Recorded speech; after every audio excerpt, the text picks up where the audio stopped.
stop hitting on alien women. Seriously, can we just get out of here? The group attempts to leave, but are stopped by a group of rebels who want to overthrow the current tiara-wearing regime. Rebel leader, we've had enough of these archaic traditions. It's time for a new leader to step up. Sounds like my kind of party. Count me in. I don't think that's a good idea, Rick. I agree. Let's just leave them to their own devices. The group ends up getting caught in the middle of the rebellion, with each member having to use their unique skills to escape. I never want to come back to this planet again. Butterfly woman, I understand. Our ways aren't for everyone. But I hope you can see that we are more than just our tiaras and dresses. I just want to go home and hug my wife. Yeah, and I want to find a new one. Can we please just go back to normal adventures now? Agreed.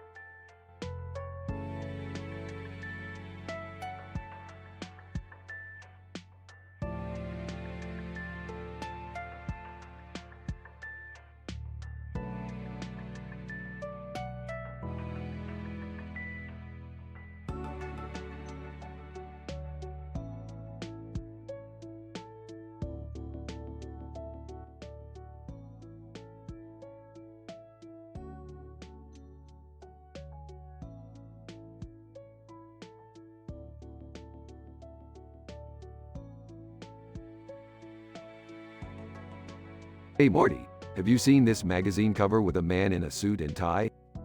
No, what is it? It's just some corporate goofball trying to act important. Probably the CEO of some soul-sucking corporation. Oh, okay.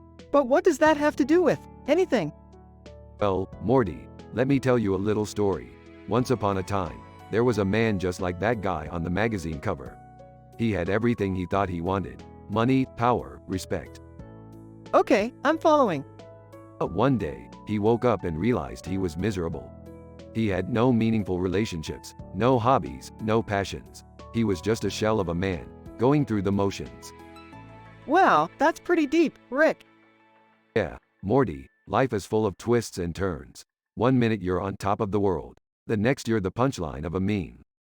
Wait, what meme? The Hide the Pain Herald one, Morty. You know, the guy on the couch with the forced smile? Oh, yeah, I remember that one. Well, that guy on the magazine cover? He's the real-life version of that meme. And one day, he's going to realize that all the money and power in the world can't hide his pain. So what do we do, Rick? Can we help him? Chuckles. Morty, we're not exactly known for our altruism. But who knows, maybe sharing this meme with him will somehow make him feel better. Laughs. Okay, let's do it. Hide the Pain, Herald 2, the corporate edition. Smirks. I like the way you think, Morty. Let's make this guy's day just a little bit worse.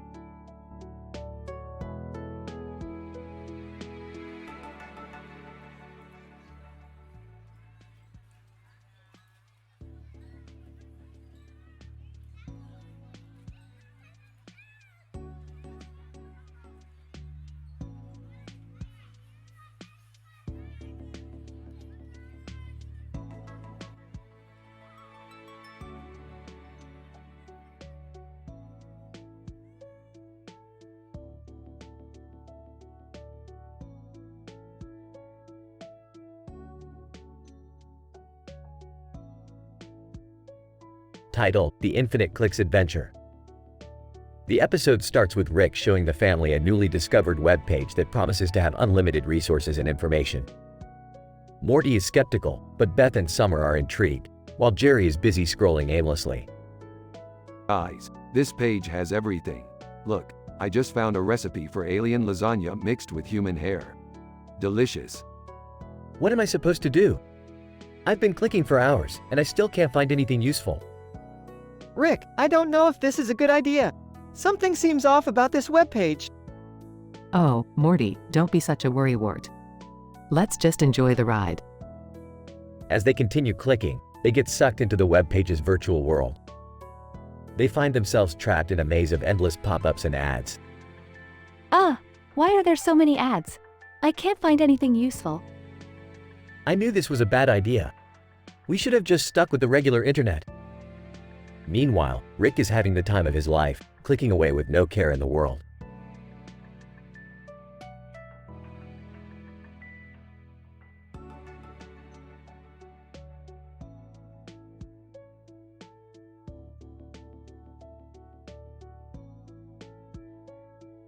Oh, I just found a website that will take me to the edge of the universe. See you losers later. As Rick zooms away, the others are left behind, struggling to find a way out. They encounter various obstacles, such as pop-up blockers and spam emails. This is a nightmare. I can't take it anymore. We have to keep going, guys. Don't give up now. After what seems like an eternity, they finally stumble upon the exit. They click out of the web page and find themselves back in their own reality. Thank God that's over. I never want to see a web page again. Yeah, I think I'll stick to TikTok from now on. Rick returns, triumphant from his adventure to the edge of the universe. Hey guys, guess what? I just met an alien species that can hack into any website in the universe. We should totally team up with them. Oh boy, here we go again.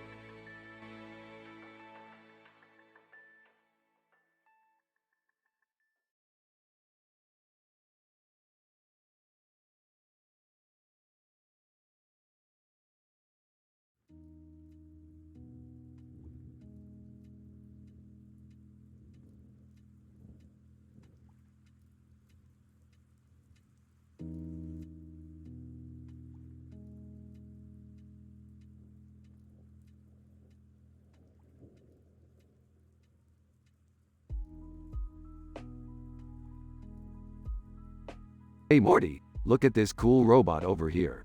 It's not too big, but it's got some serious style. Wow, Rick, that thing looks like it's straight out of Star Wars.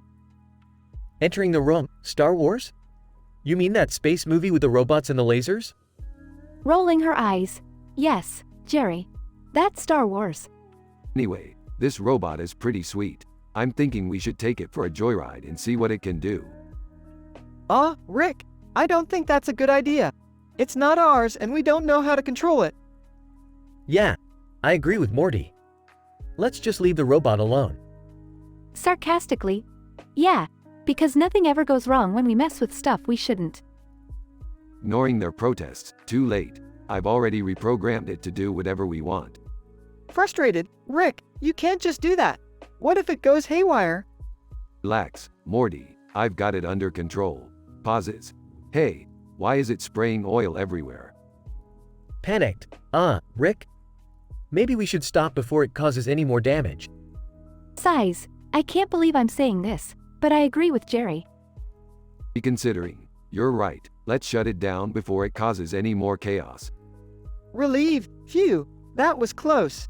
Maybe we should stick to our own gadgets from now on. Looking at the mess. Yeah, I think we learned our lesson. Let's just clean this up and forget it ever happened. Smirking. Just another day in the life of the Smith family.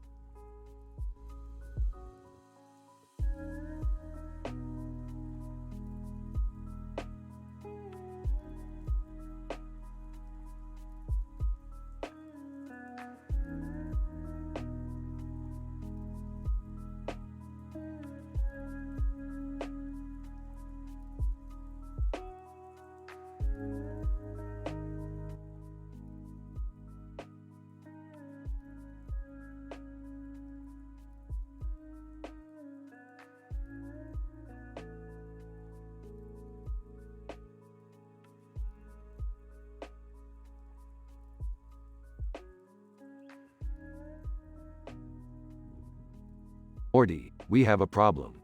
What's that, Rick? We've picked up a distress signal from another dimension. Looks like they have a serious Goa'uld infestation problem. Goa'uld? What's that? It's from that old show Stargate SG-1, Morty. They're basically alien parasites that take over people's bodies and force them to serve them. Oh man, that sounds awful. Yeah, it's pretty messed up. Anyway, we need to help them out before they get wiped out. Let's get going. On the other side. Alright, Morty, we're here. Looks like their base is pretty well guarded. Whoa, that guy in the Star Trek uniform looks pretty intense. Yeah, he's probably their leader or something. Let's go talk to him. Rick and Morty approach the Star Trek leader. Hey, we're here to help out with the Goa'uld situation. Star Trek leader, who are you? I'm Rick, and this is Morty. We're from another dimension. Star Trek leader, I'm Captain Kirk. Welcome aboard the Enterprise. Wait a second, that's not right. This isn't Star Trek. I think he's been taken over by a Goa'uld, Rick. Space bombs, of course. Alright, let's take him out and get this over with. Mid-fight scene. Rick, we're surrounded. I've got an idea. Morty, you distract them while I set up the portal. What?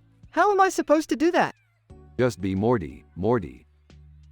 Morty does something unexpected and embarrassing, distracting the guards while Rick sets up the portal. Okay, let's get out of here.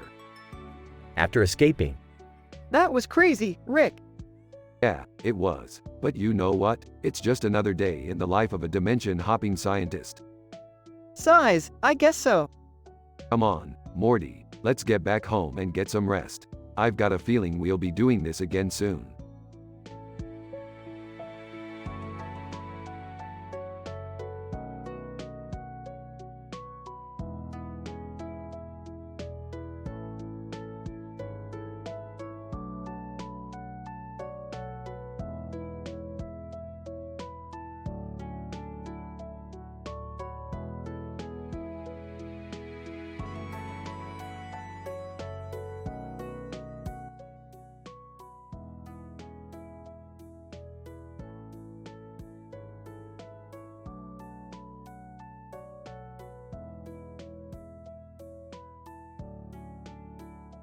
Rick in the light of Slack.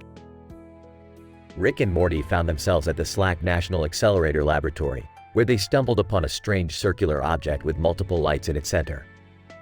What in the multiverse is this? Morty, get over here and take a look. Whoa, Rick, do you think it's some kind of alien technology? Possibly. Morty, let me get my scanner out and take a closer look. As Rick scanned the object, he discovered that the blue center was emitting a powerful energy source. This energy source is unlike anything I've ever seen before. We need to get it back to the lab and study it. But Rick, we can't just take it. What if it's dangerous? Dangerous? Morty, do you know who you're talking to? Besides, I'm sure Jerry won't mind us using his garage as a lab again. As they made their way back to Earth, they encountered a group of space pirates who were after the energy source. Pirate leader, hand over the energy source, and we'll let you go unharmed. You must be new to this galaxy if you think you can take us on. Morty, grab the energy source and let's show them what we're made of. A massive battle ensued, with laser beams and explosions all around them. In the end, Rick and Morty prevailed and safely arrived back on Earth with the energy source. That was insane, Rick. We could have been killed. Relax, Morty, life's all about taking risks. Plus, we finally have something cool to show Summer. And with that, Rick and Morty continued their scientific adventures, always pushing the limits of the universe.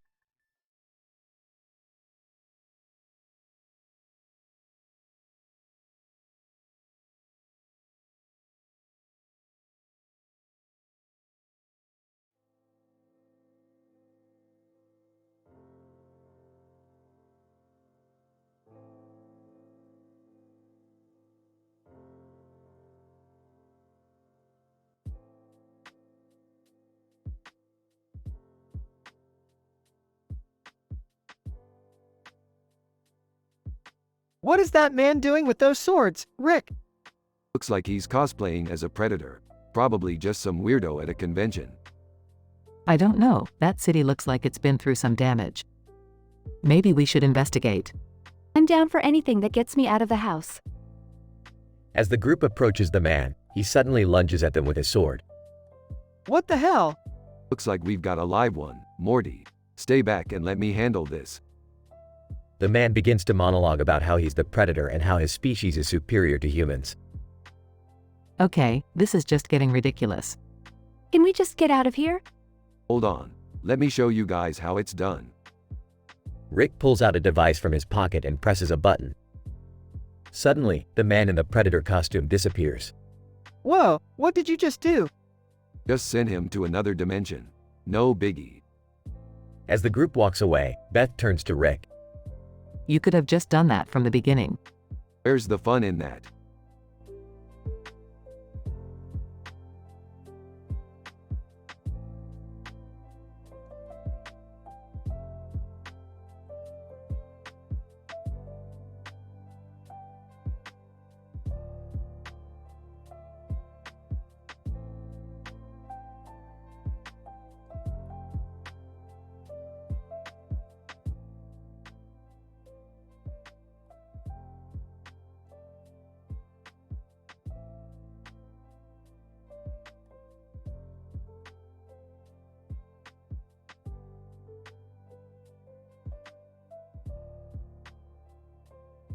Title: Star Crash in the Family. The episode begins with Rick and Morty playing the video game StarCraft. Suddenly, a character with red eyes and white hair appears on the screen. Oh, who's that guy? I don't know, but he looks like he's from StarCraft. Suddenly, the character jumps out of the game and into the real world, causing a bit of chaos. What the hell is going on here? Oh great, another one of Rick's experiments gone wrong. Rick tries to explain that the character is actually a data scientist from another dimension who accidentally got trapped in the game, but no one believes him. Yeah right, like that makes any sense. The character, who introduces himself as Zeratul, starts examining the world around him, trying to make sense of it. Zeratul, fascinating. This realm is unlike anything I have ever encountered before. Rick sees an opportunity to study Zeratul and convinces him to stay with the family for a while. This is going to be the greatest science experiment ever. I don't know, Rick. He seems kinda dangerous. Drama ensues as Zeratul starts to feel more and more out of place in the family's world. Zeratul, I do not belong here. I am an alien.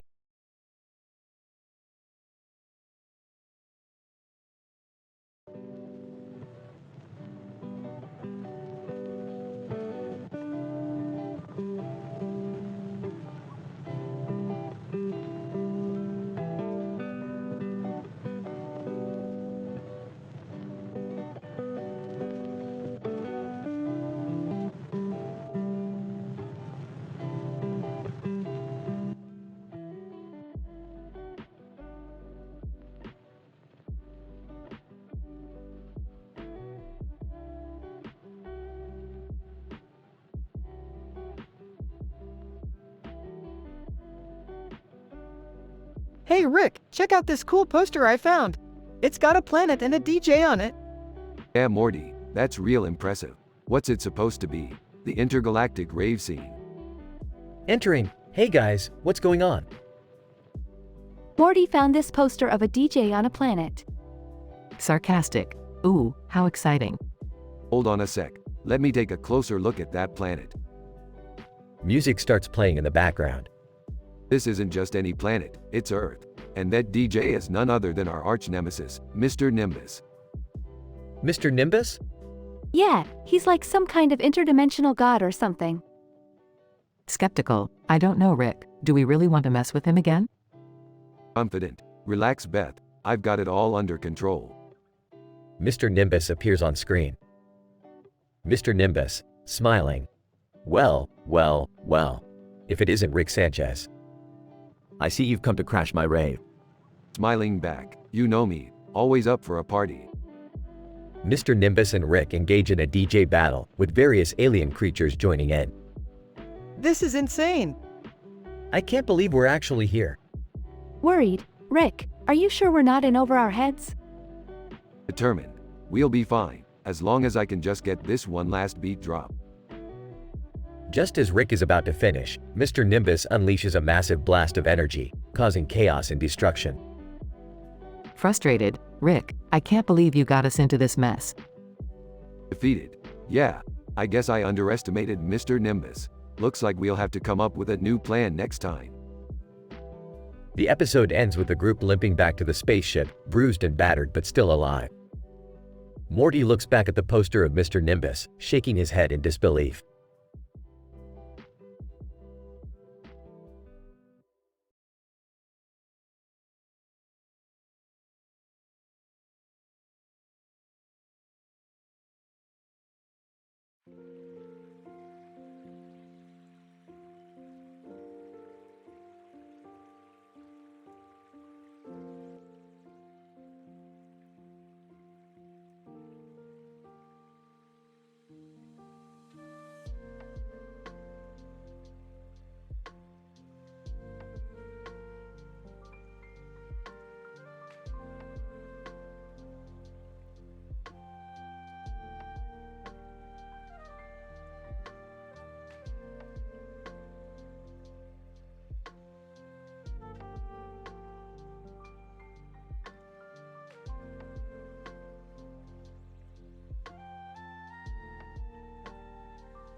Hey Morty, have you seen this poster? What poster, Rick? This one with the demon and dragon on it. Looks like some kind of hellish band. Oh, okay. I bet I can summon that demon. No way, Rick. We always get in trouble when we mess with demons. Come on, Morty, it'll be fun. Plus, I need some new jamming buddies. I don't think that's a good idea, Rick. Rick pulls out his portal gun and warps to a dark, dank underworld. Morty reluctantly follows. Okay, let's find that demon. They follow a path of fire and brimstone until they come across a green dragon. Whoa, Rick. That's a dragon. Yeah, so? That's not just any dragon. That's the green intestine. He's the demon's right-hand man. Ah, perfect. Hey, green intestine, we're looking for your boss. The dragon snarls and breathes fire in their direction. Rick, we gotta get out of here. No, this is all part of the plan. Watch this. Rick reaches into his pocket and pulls out a roll of toilet paper. He holds it up to the dragon. Hey boy, you need some tissue? The dragon looks confused for a moment, then bursts out laughing. Green intestine, in a deep, gravelly voice. I haven't laughed like that in centuries. You guys are all right. Smiling. We're looking for the demon. You know where we can find him? Green intestine. Yeah, I know where he hangs out. But why would you want to talk to him? Nervously. We just want to jam with him. You know, play some music. Green intestine. Sarcastic. Oh yeah, because demons just love jamming with random humans they meet in hell. Smiling. Okay, let's cut the crap. We need to talk to the demon about a situation on Earth. The green intestine reluctantly shows them the way to the demon's lair. They find the demon, sitting on a throne made of bones. Whispering to Rick, this is a bad idea. Whispering back, just follow my lead. Rick approaches the demon. Hey there, demon. I'm Rick, and this is Morty. Demon, in a deep, menacing voice. What brings you to my domain? Well, we're musicians, and we just wanted to jam with you. Demon, skeptical. Really? I find that hard to believe. Confidently. Look, we're not here to mess around. We need your help with a problem on Earth. The demon leans forward, interested. There's this guy on Earth, goes by the name Large Intestine. He's causing trouble, and we need him dealt with. Demon, smiling wickedly. Ah, large intestine. Yes, I'm familiar with him. I can take care of your problem, but what's in it for me? Smiling back. How about we jam together after you've taken care of the problem? We can make beautiful music. Demon, nodding. Very well. We have a deal. Whispering to Rick, that was too easy. Whispering back. Don't worry, Morty. I've got a plan. The demon and his minions set off to deal with large intestine while Rick and Morty wait. After a few tense hours, the demon returns. Demon, smiling. Your problem has been taken care of. Now, let's jam. They set up their instruments, and Rick starts playing a raucous guitar riff. The demon joins in on bass, and Morty on drums. As they play, Rick pulls out a vial of liquid and pours it into the demon's drink. The demon drinks it down, and suddenly begins to glow with a bright red light. Demon, in a trance. Yes, the music. It's so beautiful. The demon starts playing faster and faster, his hands moving in a blur. The room shakes and rocks, and suddenly portals start opening up all around them. Screaming, Rick, what have you done? Grinning. It's just a little extra dimensional amplification. They play on, the demon and Rick each trying to out.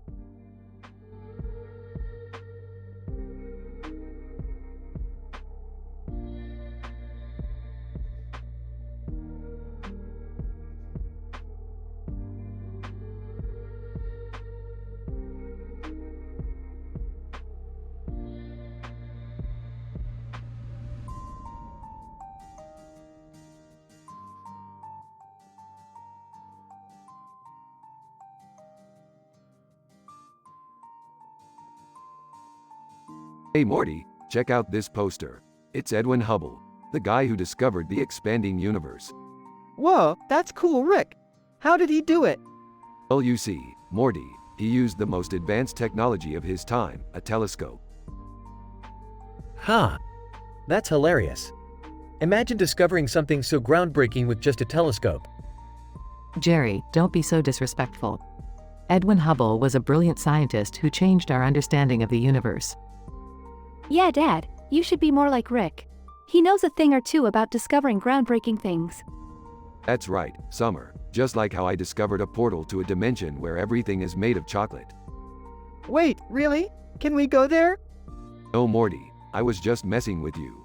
But speaking of time, did you know Hubble discovered that the universe is expanding at an accelerated rate? That's crazy. How does that even work? Actually, scientists are still trying to figure that out. It's called dark energy. Dark energy? That sounds like a supervillain from a comic book. Ah, you might be onto something there, Summer. But in the meantime, let's all take a moment to appreciate the groundbreaking work of Edwin Hubble.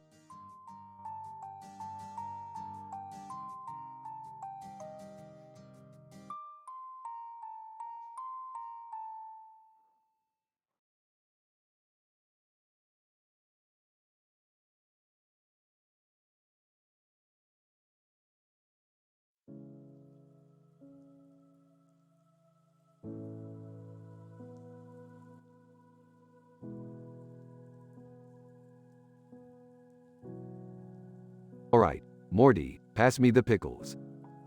Rick, you are the pickle. What? Morty, what are you talking about? He's right, Mom. Dad turned himself into a pickle. Jerry, in the background, what is going on over there? Well, it's better than being a carrot, Morty. I don't think anyone would eat you as a carrot, Rick. Wait, are you saying you want us to eat you, Rick? Hey, if you're not going to appreciate my genius, at least appreciate my flavor. I mean, he's not wrong. Jerry, in the background, I am not okay with this. Ah, fine. Pass the salt. They proceed to eat Pickle Rick and thoroughly enjoy it, while the man and woman in the background look on in horror.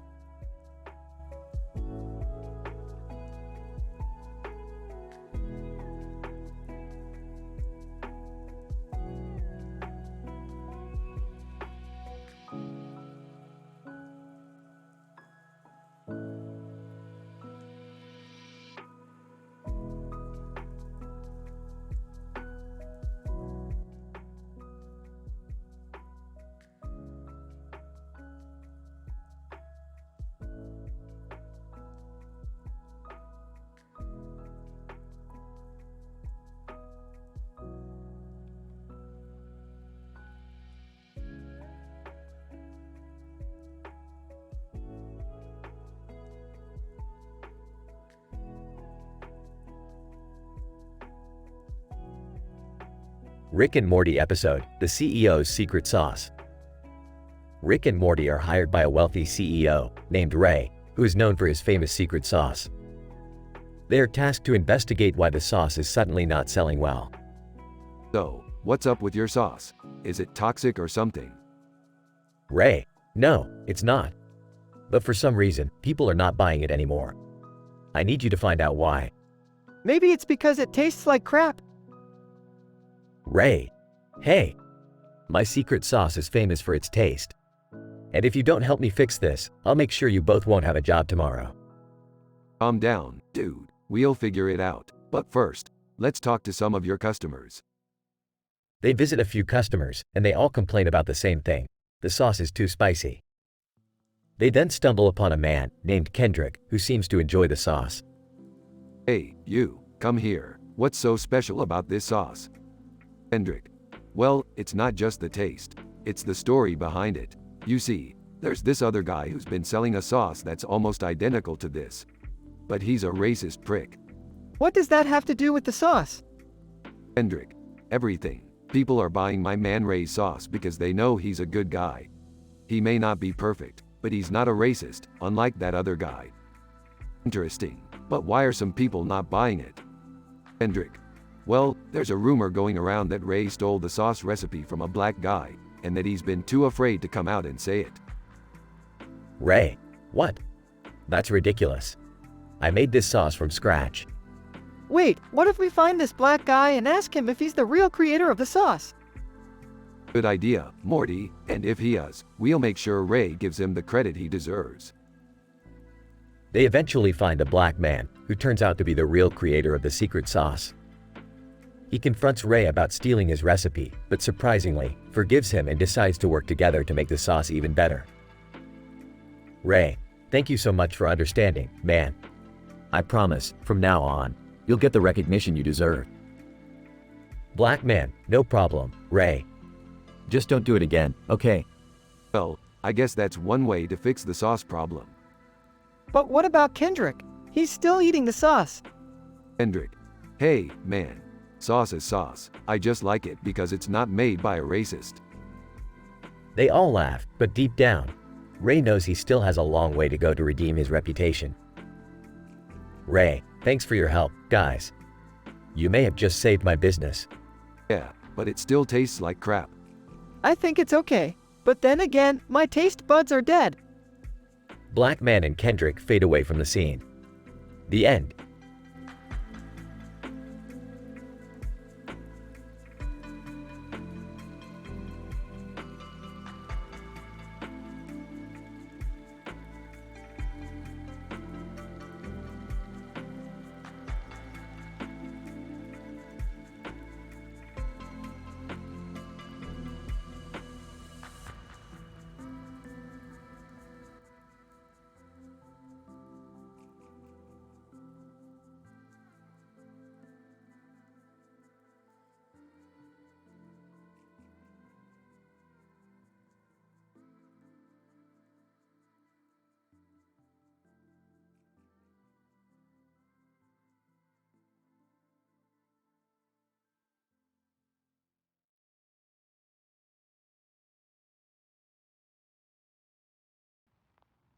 Title, The Swap. Opening shot of the poster on the wall of the Smith family's living room. Rick and Morty are sitting on the couch while Summer is playing a video game.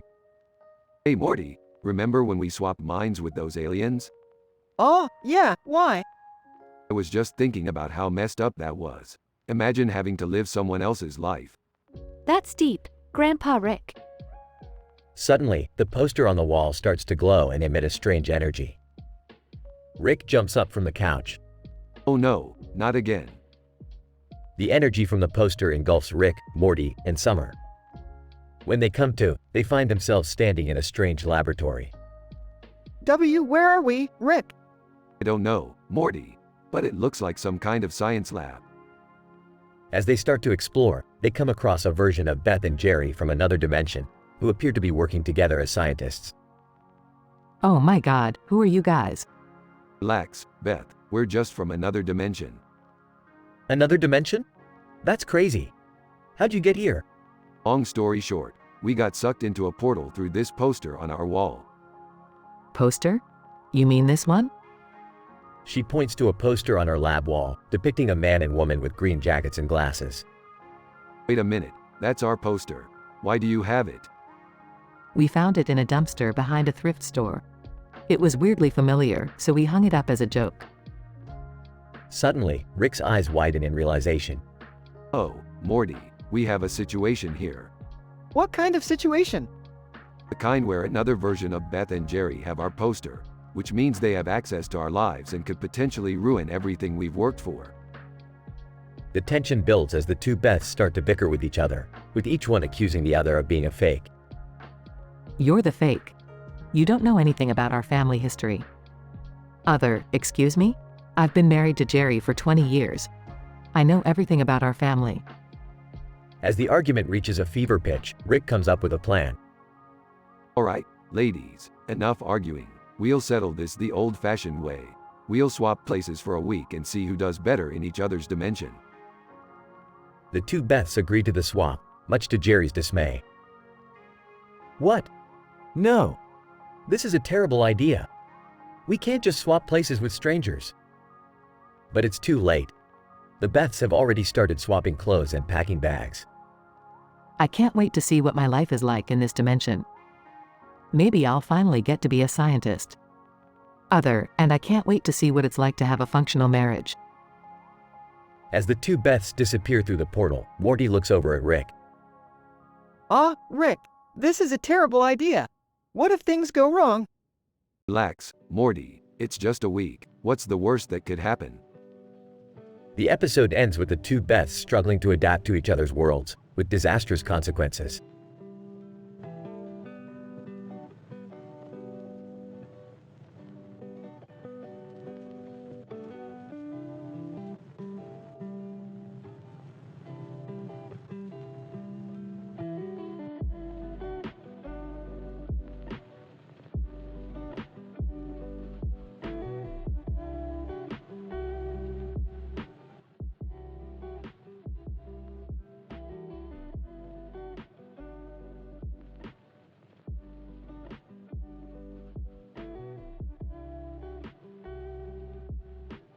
Alright, Beth.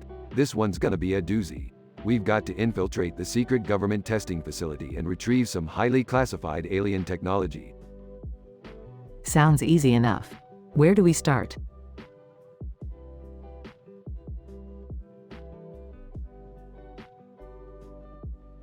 First things first, we need to find out who's in charge of this operation. I've got a contact that can give us some information, but we've got to act fast. All right, let's do it. As Rick and Beth make their way to the contact's location, they come across a strange individual.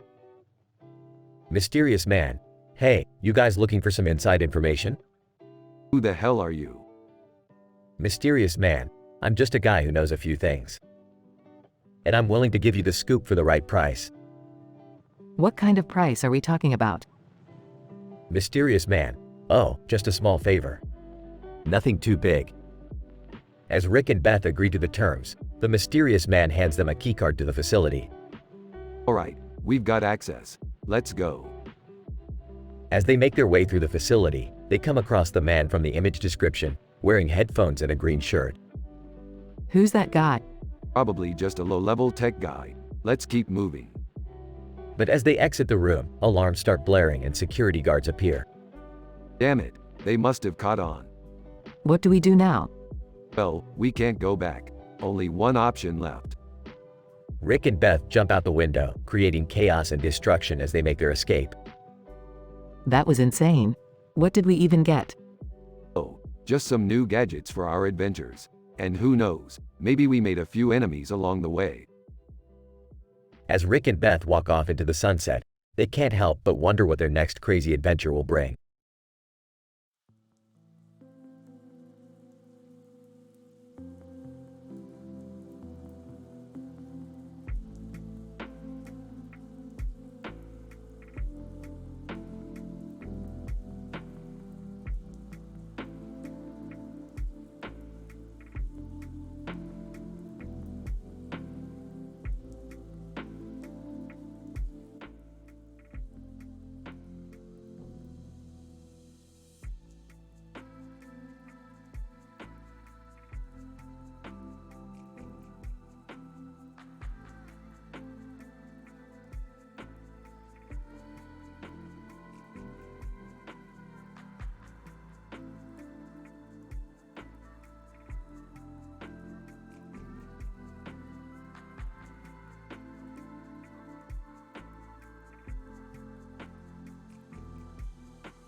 Title: Timeless Jerry. Opening shot: Rick and Beth are in the garage, tinkering with gadgets. Jerry enters, wearing a green shirt and green tie. Hey, guys! Did you know today is the anniversary of my high school graduation? No, we didn't, and we don't care. Dad, that's nice. Congratulations. Thanks, Beth. I was just wondering if you could help me set up this old clock I found in the attic. Sure, Dad. Let's take a look. They go to the living room, where the clock is sitting on the mantle. Beth examines it. This is a nice clock, Dad. Where did you get it? I don't remember. I think it belonged to my grandfather. Ah, sentimental value. That's just the kind of thing that will get you killed in our line of work. What do you mean? Never mind. Just leave the clock alone. It's better that way. Dad, let's just set it up. It will look nice in the living room. Okay, let's do it. They set up the clock and Jerry winds it up. Suddenly, the clock starts glowing and the room fills with a blinding light. Oh, great. You just had to mess with the clock. When the light fades, they find themselves in a different time period, dressed in old-fashioned clothes. Where are we? I don't know, but we need to find a way back. They explore the town and discover that they have been transported back to the 1950s. Jerry is fascinated by the nostalgia, while Beth is worried about how they will get home. Rick is annoyed. Great, we're stuck in a time period with no internet. At least Jerry is living his best life. This is amazing. Everything is so quaint and simple. I could get used to this. Dad, we need to find a way back. They try to find someone who can help them, but they are met with suspicion and hostility from the townsfolk. They are eventually taken in by a kindly old couple who offer them shelter and food. Old lady, you poor things. You look lost. Let me take care of you. Thank you, ma'am. This is so kind of you. Old man, yes, we don't often have visitors. We enjoy the company. Excuse me, sir. Do you know how we can get back to our own time? Old man, I'm afraid not, young lady. But you're welcome to stay with us as long as you like. As they settle in, Rick works on a device to try and get them home. Jerry is happy to stay in the past, but Beth is worried about their future. Dad, we need to get back. Who knows what's happening in our own time? Mom could be worried sick. You're right, Beth. I'll help Rick with the device. Finally, some useful help. Let's get to work. They work through the night, and finally, the device is ready. They activate it, and they are transported back to their own time. They find themselves back in the living room, with the clock ticking away on the mantle. Wow, that was amazing. I can't wait to go back and visit again. No, we're not doing that, ever. Thanks, Dad. I'm glad we're home safe. Anytime, sweetie. Now, let's go celebrate my graduation anniversary. Oh, great, more nostalgia. Closing shot. Jerry and Beth leaving the garage, while Rick grumbles to himself about nostalgia.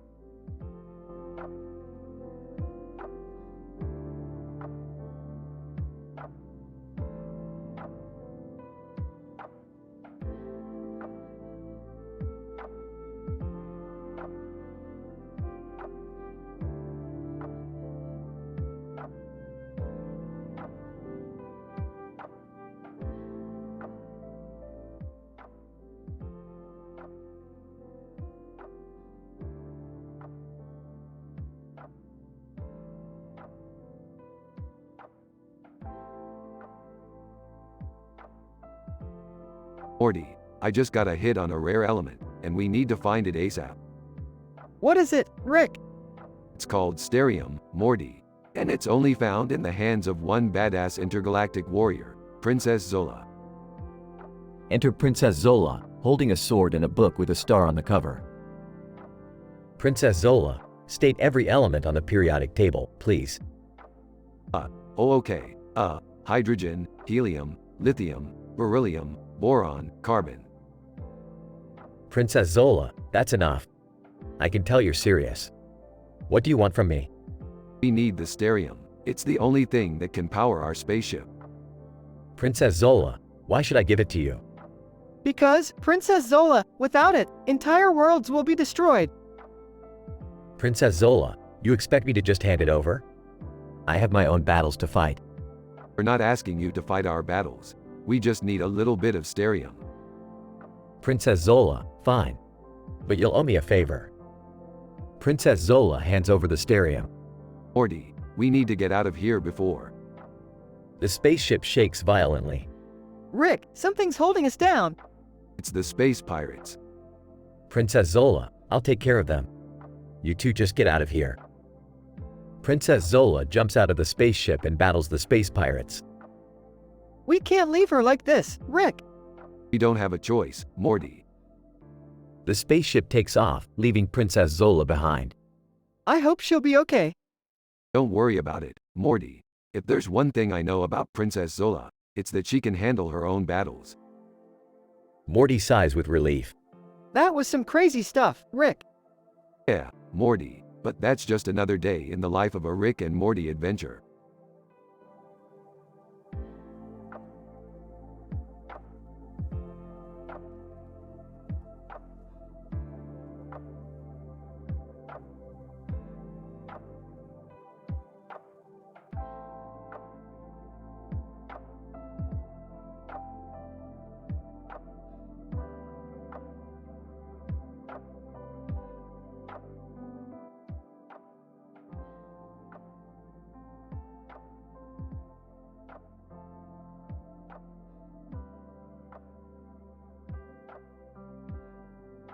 Rick, Morty, Jerry, Beth, and Summer were on a planet covered in lush green trees and plants. As they were walking through the forest, they saw a man in the distance. "Who's that guy?" I don't know, Jerry. Maybe he's lost. Let's go ask him. Morty began to act strangely, growing more and more unstable as they approached the man. Blibber, blibber, KRRRRPT. Morty, are you okay? Yeah, what's going on? I think Morty is becoming unhinged. Maybe he's been affected by something on this planet. As they neared the man, Morty began to babble nonsensically. Bleeby, blooby, bloop. The man turned around, revealing himself to be a plant-like creature. Plant Man, greetings, travelers. I am the guardian of the forest. What brings you here? We were just exploring. Is there anything we should be aware of on this planet? Guardian, there is a dark force at work here, but I cannot speak of it. You must discover it for yourselves. Just then, the group was attacked by a group of hostile plant creatures. They fought bravely, but were eventually overwhelmed. We're done for. No, we can't give up yet. Look, the plants are retreating. As the plant creatures withdrew, the Guardian spoke once more. Guardian, you have shown great courage in the face of danger. You have earned my respect. Now go, before it's too late. The group hurried back to their spaceship, eager to leave the planet behind. Glom gloom, gleeb droop. Don't worry, Morty. We'll get you fixed up when we get back to Earth.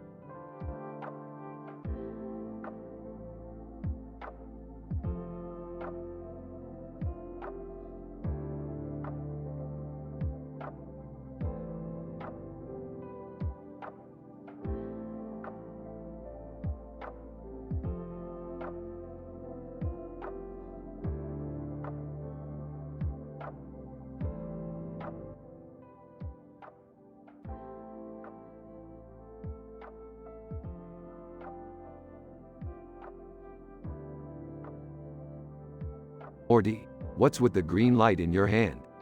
I found this weird device and it emits this green light. What does it do? I don't know, but it's really cool. As they try to discuss further, Morty keeps punching them in the stomach, preventing any resolution. Morty, what the hell? Why are you punching us? I don't know, I just feel like it. It's kinda fun. That's not funny, Morty. You're hurting us. I'm sorry, I can't help it. It's like I'm trapped in some weird loop. Let me see that device. Rick takes the device from Morty and examines it. Suddenly, he disappears into a purple vortex. What the hell just happened? I don't know, but we have to find Rick. As they venture into the purple vortex, they discover a world of infinite possibilities and dimensions, with the green device at the center. Morty, this device is a portal gun. I can control it with this remote. That's cool. Can we go home now? Not yet, Morty. There's so much to explore here. As they venture through different dimensions and encounter bizarre creatures, Morty can't resist his urge to punch. But with each punch, they discover new truths and insights. In the end, they return home with a newfound appreciation for the universe and their place in it. And Morty learns to control his impulses, at least for now.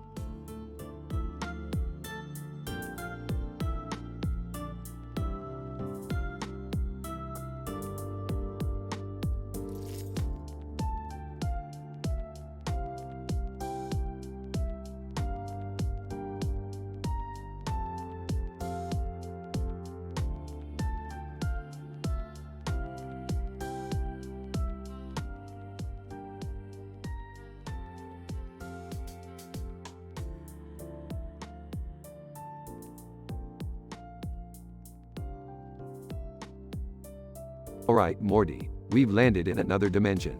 Let's go explore. Rick, what's that poster over there? Looks at the poster. Two guys in space with a Klingon? Looks like a Star Trek reference, Morty. Enters, hey, what are you guys doing here? Follows Jerry. Yeah, this is our dimension. What's with the poster? Just admiring this Star Trek memorabilia. You gonna kick us out, Summer? Nope, you can stay. But let's not forget who the superior sci-fi franchise is. Actually, Shut up, Jerry. Whispers, should we tell them about the Klingons we encountered earlier in our travels? Whispers, "Nah, let's keep that to ourselves." Hey, what's with the red light on this poster? Scoffs, "You really don't know Star Trek, do you? That's obviously a red alert signal." Huh, I knew that. You guys are the ones who don't know anything. Guys, can we focus on finding a way back home instead of arguing about sci-fi franchises? Fine, Morty, but just remember, Star Trek will always be the AUG of sci-fi. Oh, you guys are so predictable. As they continue their journey, the group encounters dangerous aliens and tricky situations, but they always manage to come out on top. However, the argument over Star Trek versus other sci-fi franchises continues to linger, adding a touch of comedy to their adventures.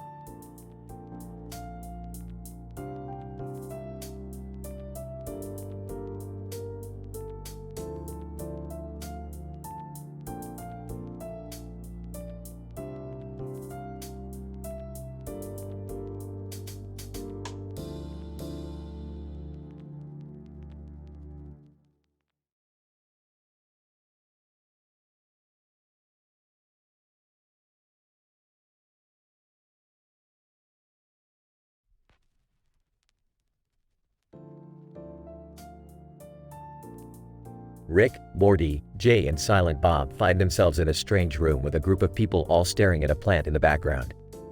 What the hell is going on in here? I don't know, Rick. This is weird. Jay, hey man, we just stumbled in here. What's the deal? Silent Bob. Man in middle, welcome, travelers. You have been chosen to witness the birth of a new species. Oh great, another one of these hippy-dippy cults. Yeah, no thanks. Jay, can we smoke in here? Silent Bob. Man in middle, please observe the plant carefully. It will soon sprout a new form of life. Sarcastically, oh boy, can't wait to see what kind of bullshit comes out of that plant. Laughs. Yeah, like some kind of demon plant or some shit. Suddenly, the plant begins to shake and a baby alien bursts out of it. Jay, whoa, man. That's crazy. Silent Bob. The group begins to celebrate and the man in the middle approaches Rick. Man in middle, this is the key to our evolution. With this new life form, we will conquer the universe. Laughs. Yeah, good luck with that. I think I'll stick to my portal gun. As they leave the room, Morty turns to Rick. That was messed up, man. I don't even want to know what kind of trouble that new species is gonna cause. Smirks. Yeah, but at least we have some new material for our adventures. As they walk off into the sunset, Jay and Silent Bob wave goodbye. Jay, later dudes. Keep it real. Silent Bob.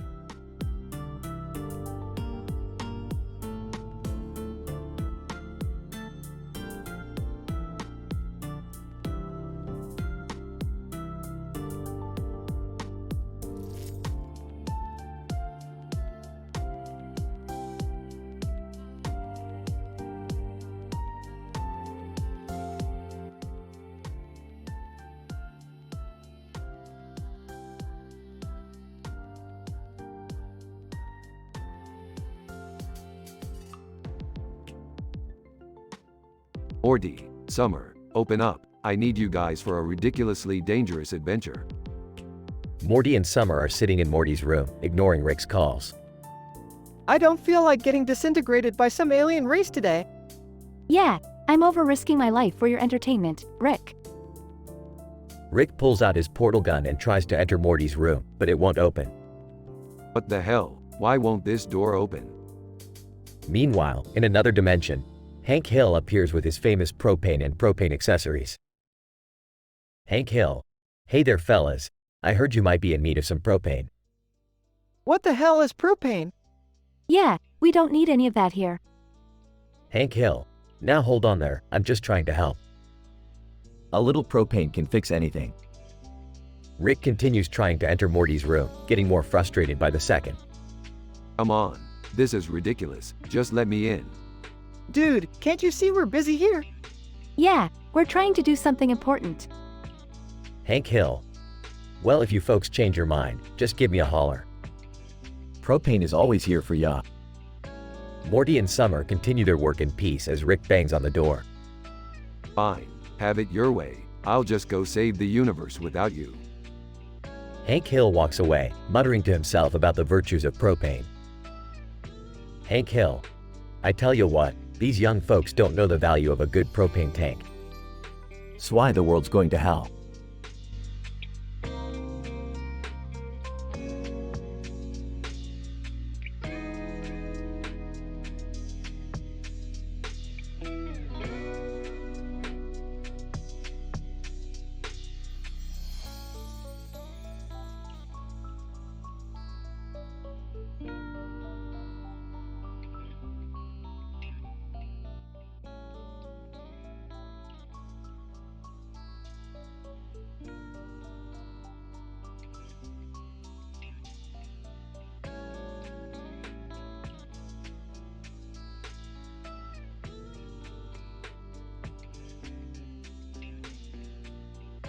Title: The Green Umbrella and the Dragon. Rick, Morty, Jerry, and Beth are exploring a medieval-themed dimension when they come across a strange sight. A woman in a green dress is standing in front of a castle, holding a large umbrella over her head. But the umbrella is not what catches their attention. It's the dragon perched on top of her head. Rick, is that lady okay? She has a dragon on her head. Relax, Morty. Seems like some kind of fashion statement in this dimension. Plus, dragons aren't real anyway. I don't know, Rick. Remember that time we went to that dimension with real unicorns? Yeah, and the time we accidentally caused that interdimensional apocalypse? As they approach the woman, she introduces herself as Lady Agatha and explains that she needs their help. The castle behind her is under attack by a group of bandits, and she needs a group of brave warriors to help defend it. I don't know about this, guys. Sounds like a suicide mission. Come on, Jerry. You can be our damsel in distress. I don't want to be a damsel in distress. Listen, I got an idea. You guys distract the bandits, and I'll take out their leader with my portal gun. But what about the dragon lady? Oh, she's got it covered. You'll see. As they approach the castle, they see Lady Agatha unfurl her umbrella and release the dragon. It grows to the size of a small house and starts breathing fire at the bandits. Holy crap, that's a real dragon. I stand corrected. The battle is intense, but with Rick's portal gun and the dragon's firepower, they are able to defeat the bandits and save the castle. Lady Agatha thanks them and offers them a reward, but Rick declines. We do this stuff for fun. Plus, I don't want to carry a dragon around on my head all day. As they leave the dimension, they reflect on their adventure and the strange things they encounter on their travels. Man, I'm never gonna look at umbrellas the same way again. I just hope I never have to be a damsel in distress again. Well, at least we saved the day. And got to see a real dragon in action. Yeah, sure, the day's saved. But what about the rest of the multiverse? There's always something else that needs saving.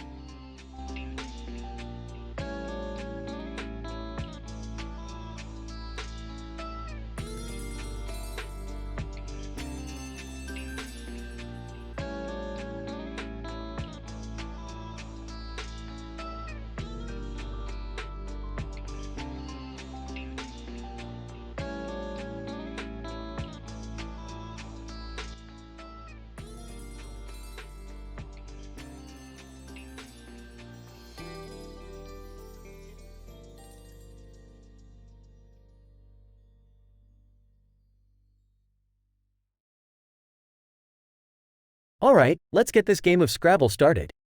Can we use made-up words? Like, from other dimensions? Oh, here we go. Morty, you're the judge. If it sounds like a real word, it counts. I don't know about this. Seems like cheating.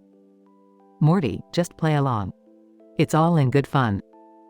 Alright, I'm up first. Zebra. Boring. All do. Schmebulin. That's not a word. It is in my dimension. Can I use fleurbeau? I don't think that's a real word either. It is in the Blumbus dimension. I don't know what's real anymore. Just play the game, Jerry. Zorp. Dad, that's from that time you got us stranded on that planet. And it's worth a lot of points. Looks like I'm in the lead. Wait, I have one. Plumbus. Everyone, ew. Morty, that's disgusting. And it's not worth any points. I have one. Woobalooba dub dub. Ah, I loved that one. But unfortunately, it's also not worth any points. Why are we even playing this game? Because it's fun, Jerry. And because I'm about to win. Not so fast, Rick. Interdimensional cable. Damn it, Beth. Alright, you win. So, what's the prize? The satisfaction of beating your grandfather, Summer. That's all you need. I don't know about you guys, but I need a break from made-up words and alien languages. Agreed. Let's watch some TV. Fine, but I get to pick the channel. And no one can complain. Everyone,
Episode, The All-Star.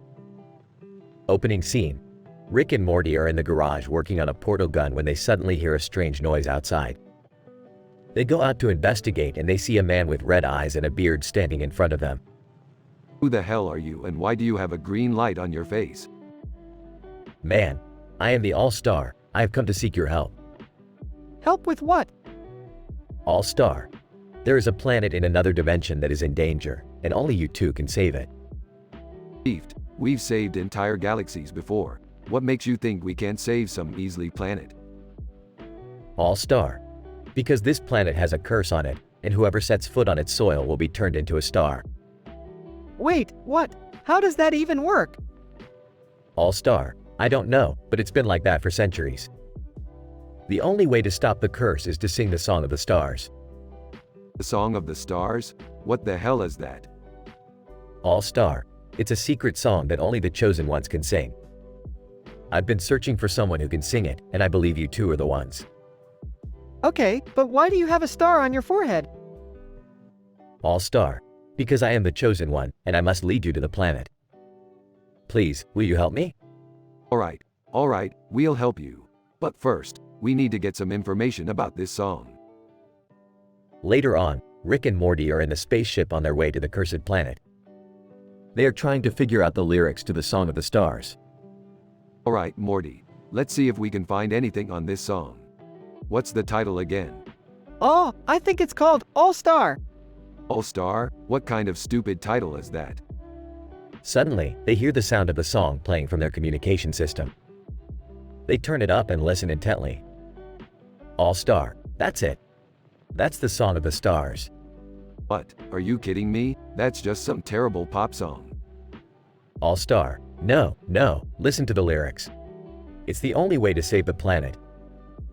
Rick and Morty reluctantly start singing the song, but as they do, the curse takes effect and they start turning into stars themselves. Rick, we're turning into stars. What do we do? Just keep singing, Morty. We have to finish the song. Finally, they finish the song and the curse is lifted. They return to their normal form, but they are exhausted. All-Star, thank you so much. You have saved the planet and lifted the curse. Yeah, no problem. Just don't make us sing that stupid song again.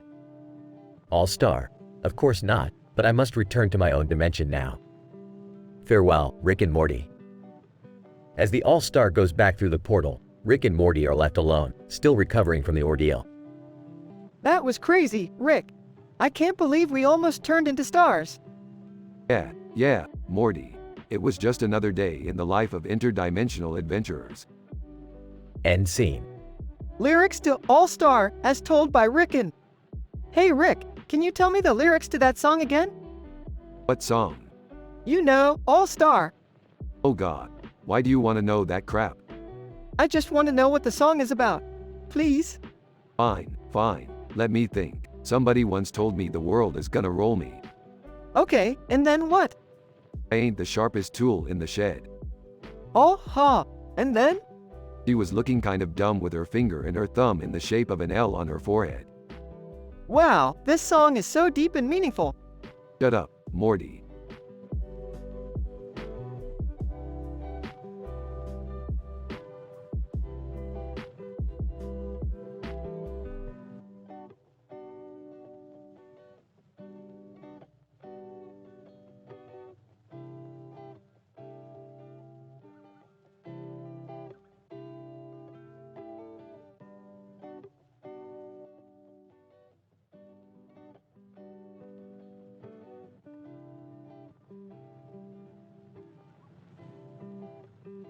Title: The Summoning.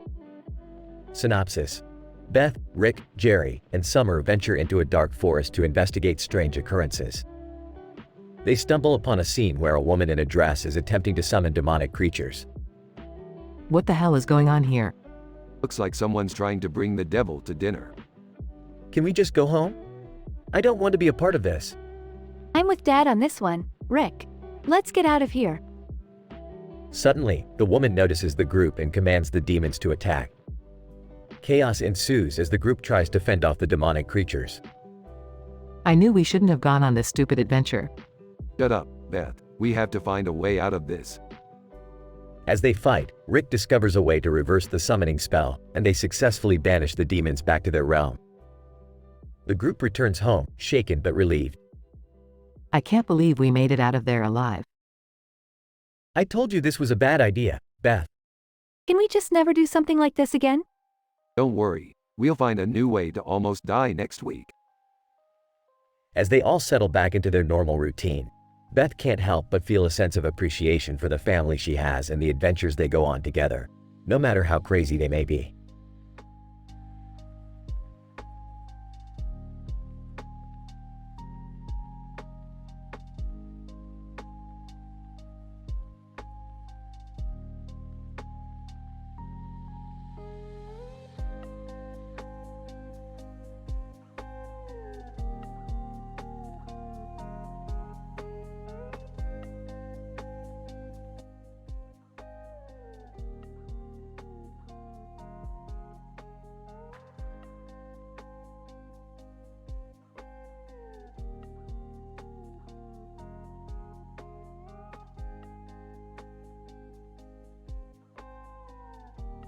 Morty, come on. We've got a challenge to beat. What is it now, Rick? The Boolean Pythagorean triples issue. I bet I can solve it faster than you. Oh man, not another math problem. What are you two up to now? Just a little competition to see who's the smarter Smith. I don't think that's a fair competition, Grandpa. You're obviously the smartest person in the universe. Finally, someone who understands. Hey, I can be smart too. Prove it, kid. Let's see who can solve this problem first. The lights around a strange cartoon character start flashing rapidly.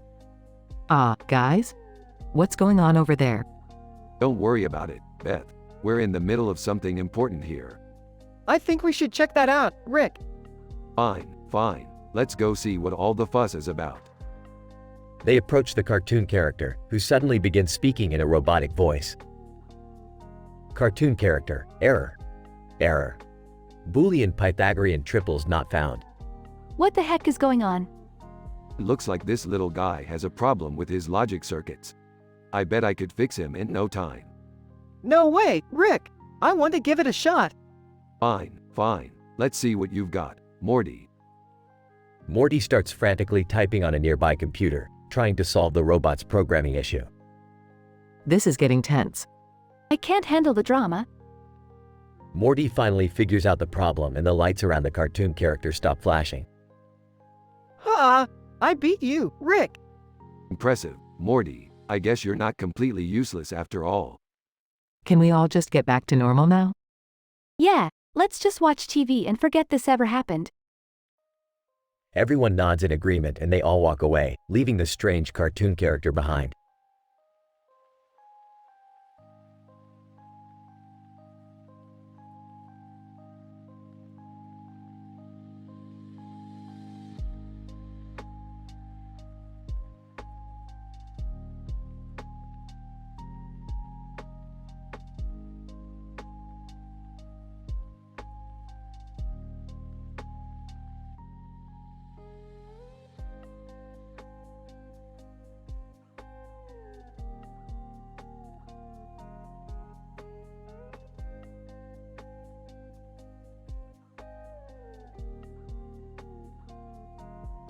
Hey Beth, what's up? Not much, just hanging around with Beth and Beth. Wait, what? Who's Beth? Oh, that's what we've decided to call ourselves now. Okay. So, what's going on here? We stumbled upon this room with a neon light and decided to take some photos for our social media. Cool, cool. Where's Beth? I think she went to grab some food or something. Alright, well, do you guys want to watch some Beth and Morty? Sure, sounds good. Beth turns on the TV and they start watching an episode of Beth and Morty. Laughs, look at Jerry, he's such a Beth. Chuckles, yeah, he really is. Beth walks in. Hey guys, what are you watching? Beth and Morty. Laughs, of course. Hey, have you guys seen my phone? I think I left it in here earlier. No, sorry. But we found this room with a neon light, you should come check it out. Excitedly, ooh, yes. Let's go take some photos. Beth and Beth exit the room, leaving the TV playing in the background. The camera zooms in on Morty in a suit and Summer in a dress, who are now in the same room as the TV. Puts on a sinister smile. Time to put our plan into action. Nods. Let's do this. The camera cuts back to the Beths taking photos in the neon room. Off screen, guys, I found my phone. The camera pans to show Beth holding her phone, but also two figures standing behind her in the shadows. Hey, who are you guys? Evil laughter. You'll find out soon enough. The episode ends on a cliffhanger, leaving the audience wondering what evil plan Morty and Summer have in store for our beloved Beths.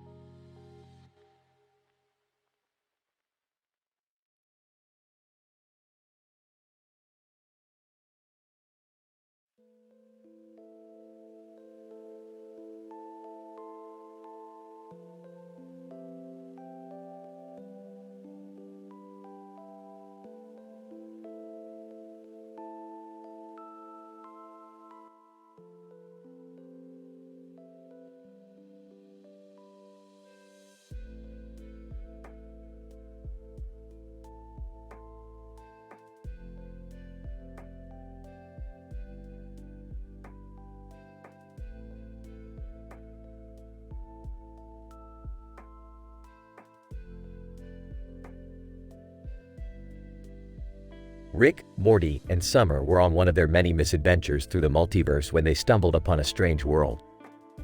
As they explored, they came across a woman with striking features, red hair, green eyes, and a butterfly necklace. Rick was immediately intrigued by her appearance.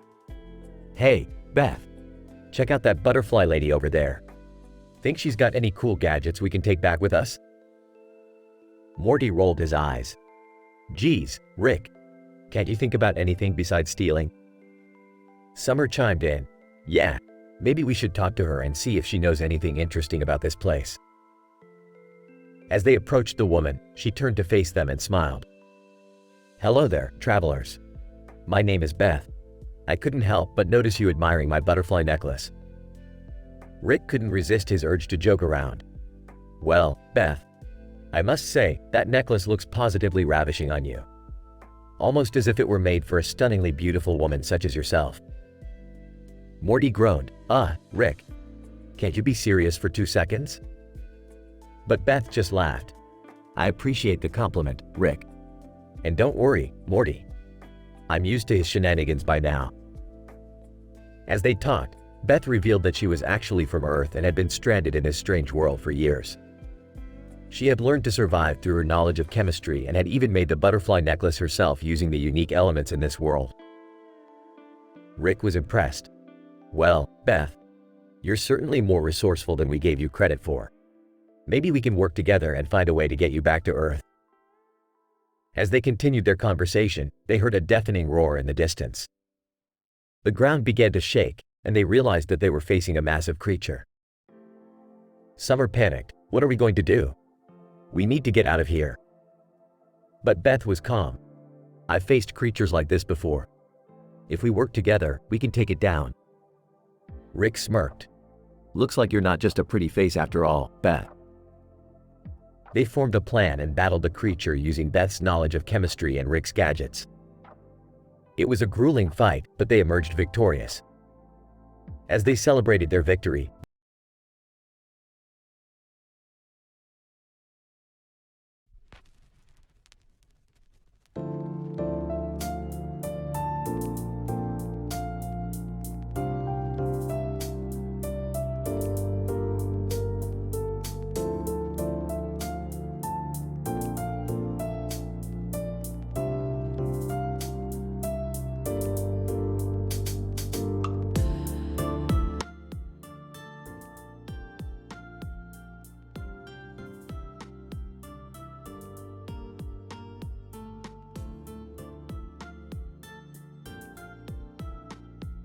Morty, Summer, buckle up for an adventure in Dragon City.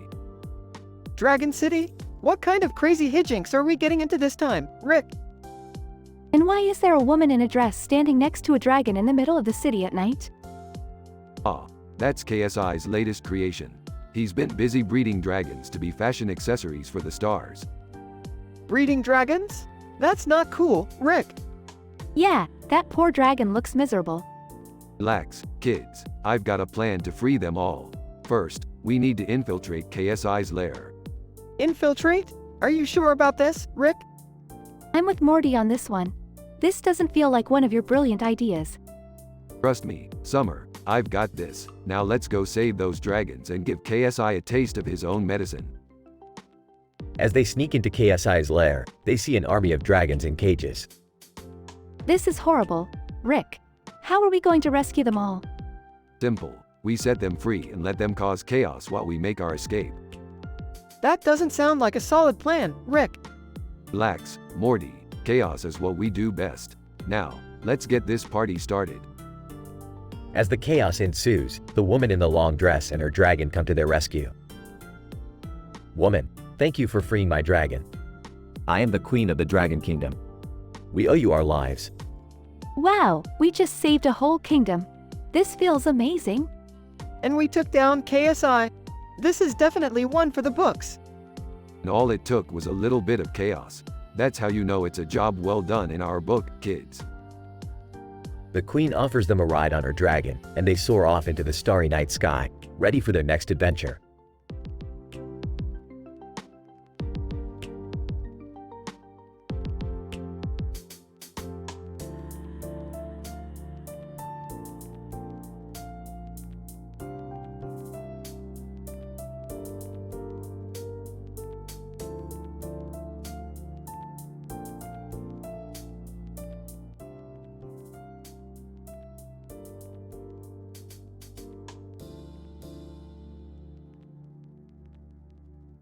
Hey Morty, check out this weird Markler costume. Markler? What's a Markler? Everything is a Markler, Morty. Just keep up. Markler, greetings, Markler. I have come to warn you of the impending Markler. What impending Markler? Obviously he means a big threat or something. Markler. The Markler has infiltrated our Markler and is planning to Markler everything we hold Markler. This doesn't make any sense. Don't worry Morty. He's just using Markler in place of other words to avoid giving away too much information. Markler, but we must Markler quickly before it's too late. Alright, wheel Markler to action. What are we gonna do? I'm not sure Morty, but we have to Markler fast. Markler, thank you, Markler. You are true Markler. I still don't understand. Just go with it Morty, it's a Markler thing.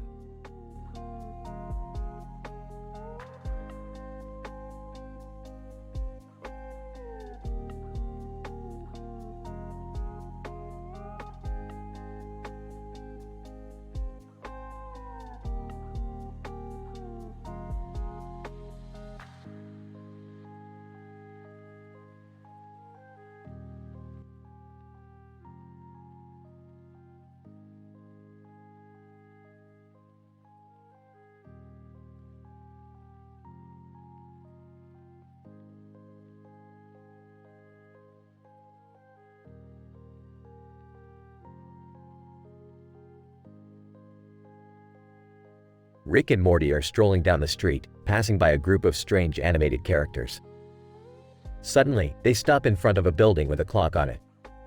Well, what do we have here?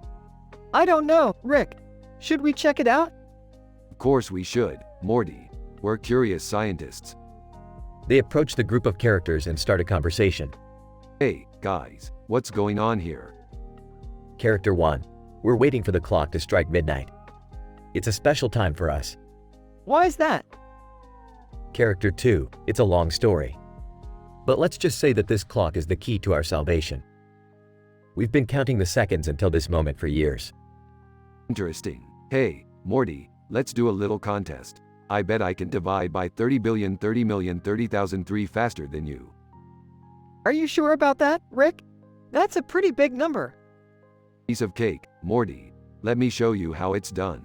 First, you have to break it down into its prime factors.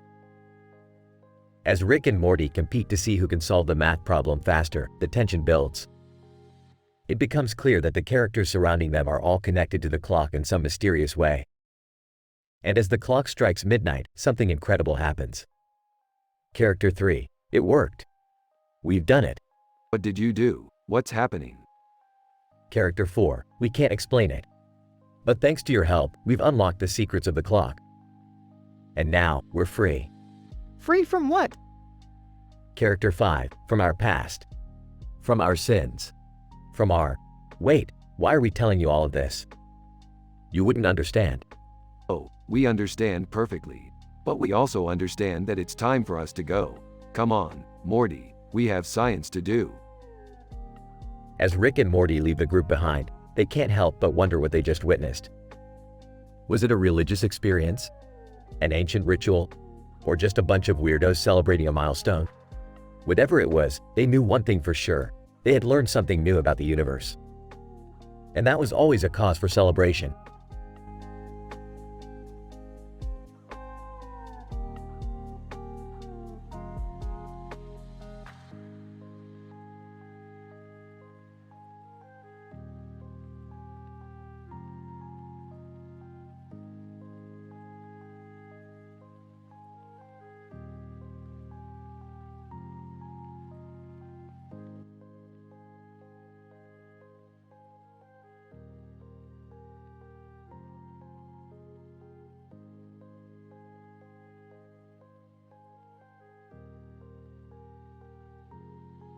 Hey guys, what's up? Just trying to solve this math problem, Jerry. Yeah, we're trying to divide by 30,030,030,003. Why? Because we can, Beth. Well, how do you even begin to solve that? Well, first you have to find the factors. And then divide. That sounds complicated. Can you guys explain it step by step? Fine, I'll go first. Rick proceeds to write out his calculations step by step, while Morty and Jerry try and follow along. I think I got the hang of it now. Yeah, me too. Wait, what was the question again? Rick and Morty groan, while Beth rolls her eyes. Can we just focus and solve the problem already? More calculations ensue, with Rick and Morty racing to see who can solve it first. Ah, beat you again, Morty. Dang it, I was so close. Hey, can we maybe do something less math-y now? Agreed. How about we check out that ribbon-cutting ceremony in the city? Everyone looks at the man in the green jacket and black pants standing in front of the cityscape with the red ribbon. Sure, let's go see what all the fuss is about. They all head to the city, only to find out that the ribbon-cutting ceremony was for a new intergalactic portal that they can't access without the proper clearance. Well, that was anticlimactic. Agreed. Let's just go home and forget this ever happened.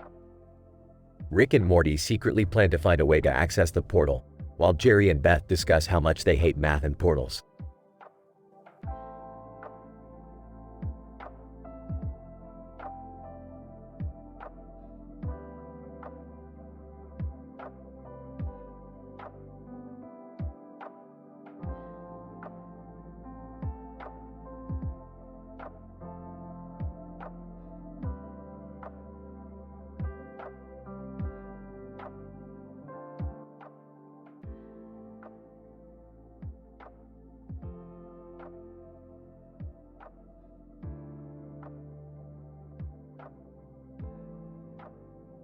Morty, we're in a galaxy far, far away again.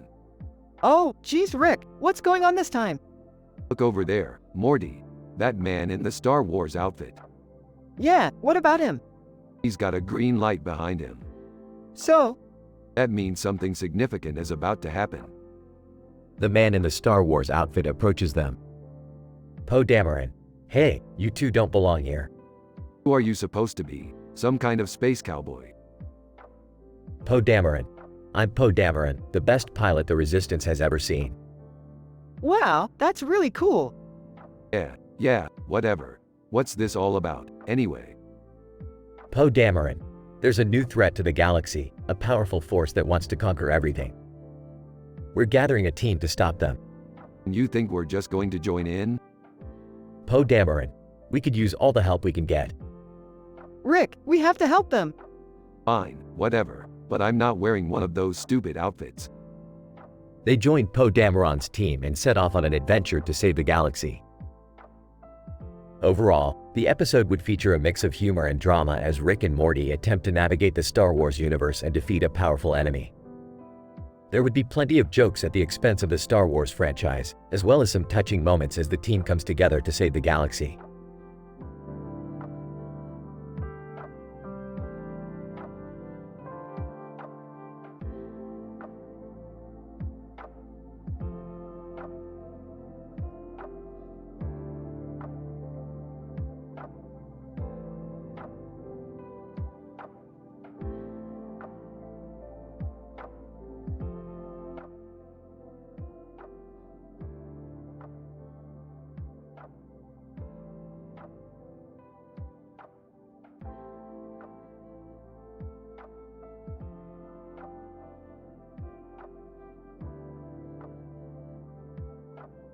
Alright, Morty, are we ready to go on an adventure? Sure, Rick, where are we going this time? We're going to a planet called Grumbo Snouts. They have some of the best snacks in the galaxy. Can we come too? I wouldn't mind a little break from work. Yeah, plus we need to bond as a family more. Alright, but let's get going. They all board the spaceship and take off. Meanwhile on Grumbo Snouts, the group arrives at a snack market where they see the two small gray and black animals laying on a table. Oh my god, look at those cute little things. They look like some kind of exotic pet. Hey, Rick, can we get one? Scoffs. What would we do with a couple of random animals? The vendor overhears their conversation. Vendor, those are not just any animals. They're Grumbo Snout creatures, known for their rare and unique abilities. Like what? Vendor, like their ability to morph into any snack they desire. That's insane. How do they do that? Vendor, no one knows for sure. It's just their natural gift. I want one. Guys, fine, we'll take them. The group takes the two creatures back to their spaceship, and as they approach their home planet, chaos ensues. Rick, something's wrong with our snacks. What do you mean? Morty holds up a Grumbo Snout creature that has transformed into a giant, snarling monster. This isn't what we ordered. The creature starts rampaging through the spaceship, destroying everything in its path. The other creature transforms into a giant donut and rolls away. Oh my god, what do we do? It's eating everything. Pulls out his portal gun. Everyone, into the portal now. The group jumps into the portal just as the creature smashes through the spaceship, destroying it completely. That was insane, Rick. We almost died. Yeah, maybe buying random creatures isn't such a good idea. But what about the other creature? We have to go back for it. Guys, fine, but let's just leave it alone from now on. The group stands in silence as they all contemplate what could have been the end of their adventure.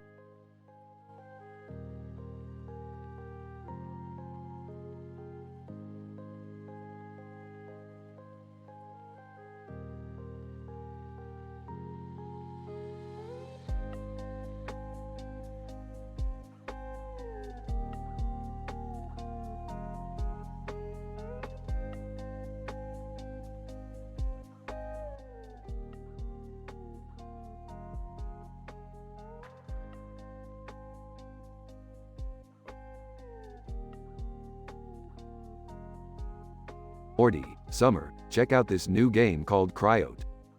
It looks like one of those girly games with all the makeup and hair stuff. Yeah, I'm not really into that stuff, Rick. Just hear me out, Morty. In this game, everyone only speaks in pairs of rhyming words. That sounds like it could be fun. I don't know, Rick. It seems kind of gimmicky. Oh, Morty, you just have to give it a try. They start playing the game. This is harder than I thought it would be. Man, this game is making my brain hurt. You just have to get into the flow of things. Suddenly, they hear a noise coming from the game. Voice from the game. Your time is up, you silly little pup. What the hell was that? I don't know, but I don't like the sound of it. Quick, everyone, we need to shut down the game. They frantically try to shut down the game, but it's too late. Voice from the game. You thought it would be fun, but now you're done. The room starts to shake and the women from the game appear in front of them. Women from the game, welcome to our world, where everything is in rhyme. This is insane. What are we going to do, Rick? I don't know, Morty. We're going to have to come up with some rhymes of our own to get out of this mess. They spend the next few hours trying to rhyme their way out of the game. We did it, everyone. We made it out alive. I never want to hear another rhyme again. Yeah, me neither. Just wait until you guys see the next game I have lined up. It's called Punishment. Everyone groans.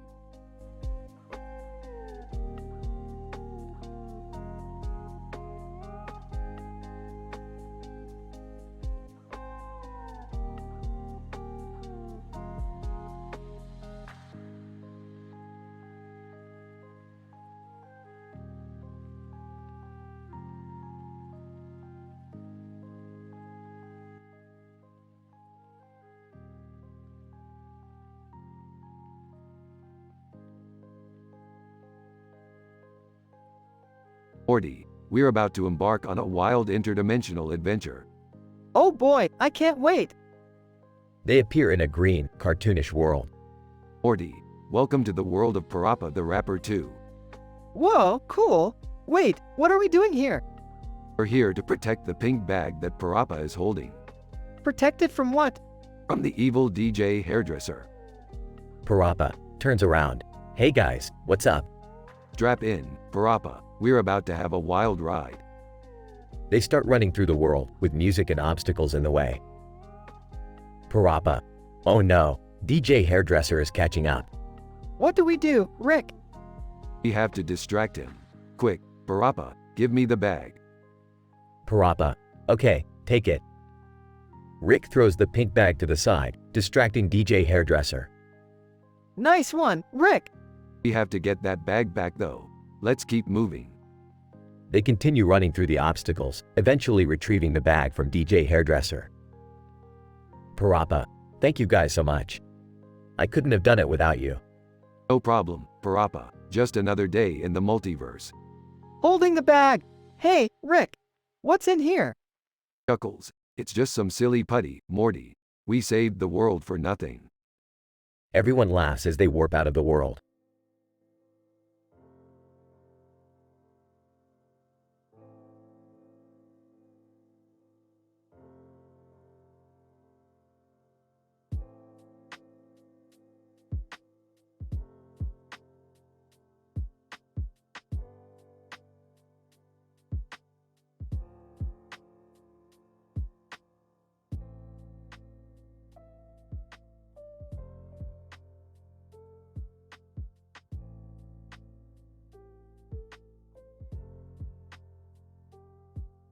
Title: The Hooded Rapper.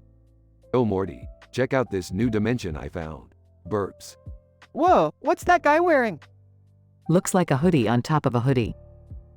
Hooded Rapper. Yo yo yo, what's good? I'm the Hooded Rapper, and I'm the best in the hood. Haha, nice rhyme there. Why are we all talking in rap? Parappa. Hey everyone, it's me Parappa. I just came to rap, let's get this party started. Okay, this is weird, but I'll go with it. Hooded Rapper. You guys gotta help me out, my rhymes are off the track. Sure thing, but what's in it for us? Yeah, we're not just gonna help you for free. Hooded Rapper. I'll take you on a ride, through dimensions we'll slide. Parappa. Oh yeah, that sounds like fun. Let's do it. Alright, let's help this guy out. Together they all travel through different dimensions, encountering strange and bizarre creatures along the way. Eventually, the Hooded Rapper's rhymes improve, and the group returns back to their own dimension. Hooded Rapper, thank you all, I couldn't have done it without you. No problem. That was pretty fun actually. Yeah, and we got to meet Parappa too. Parappa, thanks for having me guys, it was an awesome rap party. I never thought I'd say this, but I kinda enjoyed rapping. The group laughs and continues to joke around as they head back home.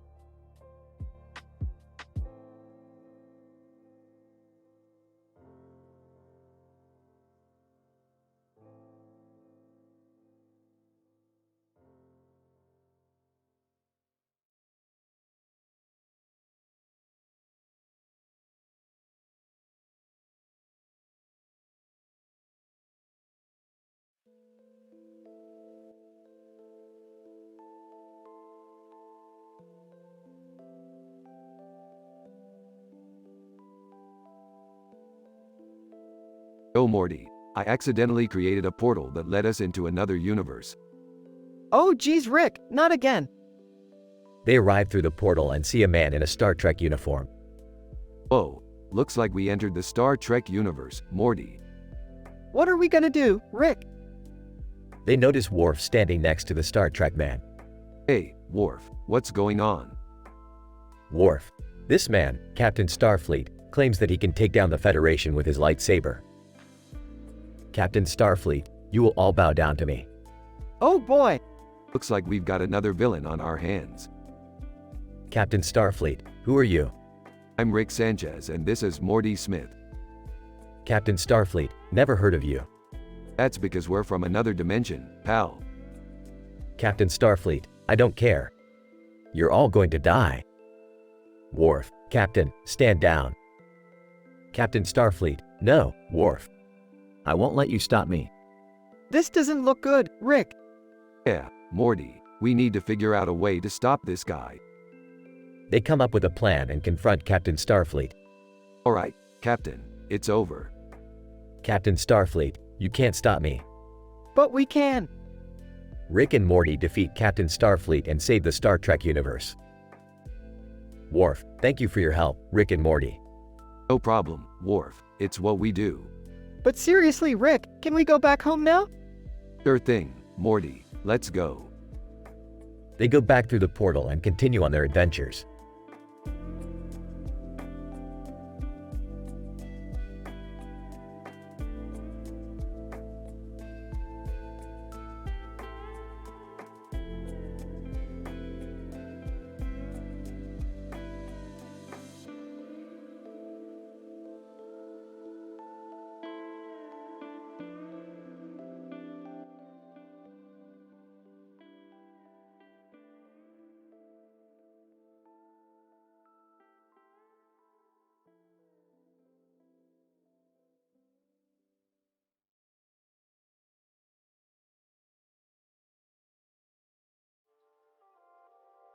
Holding a green light in his hand, Morty, say hello to your new partner. Confused. What do you mean new partner, Rick? Pointing towards the yellow light in the middle. That's your old partner, Morty. I bought a new one. Heartbroken. You can't just replace me like that, Rick. Rolling his eyes. Oh, stop being so melodramatic, Morty. It's just a new Morty, nothing personal. New, introducing himself with enthusiasm. Hi, I'm Morty too. Nice to meet you. Sarcastically, yeah, great. Just what I needed. Another Morty to share this pain with. Laughing. Oh, Morty. You always crack me up. Suddenly, the green light in Rick's hand starts blinking rapidly. Panicking. We need to get out of here, now. Confused. What's happening, Rick?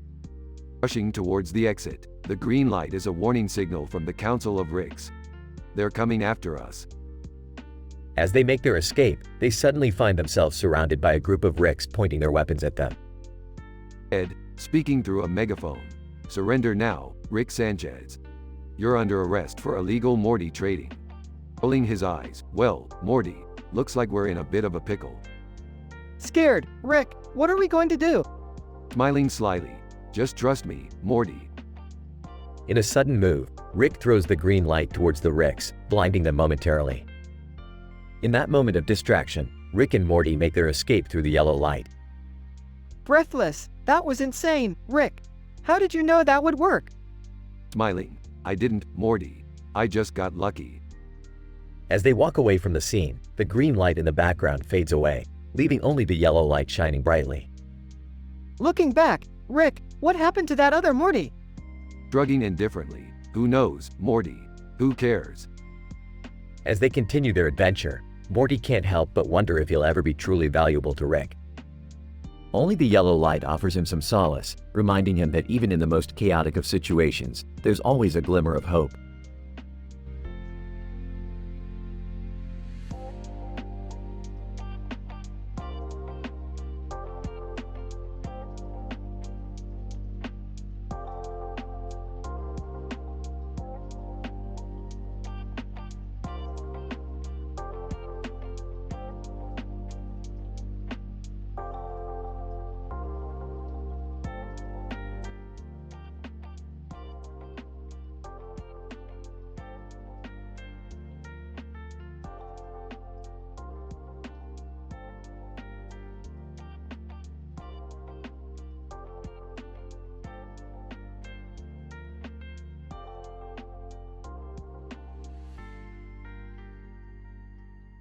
Title: CS2 Foul Devlone.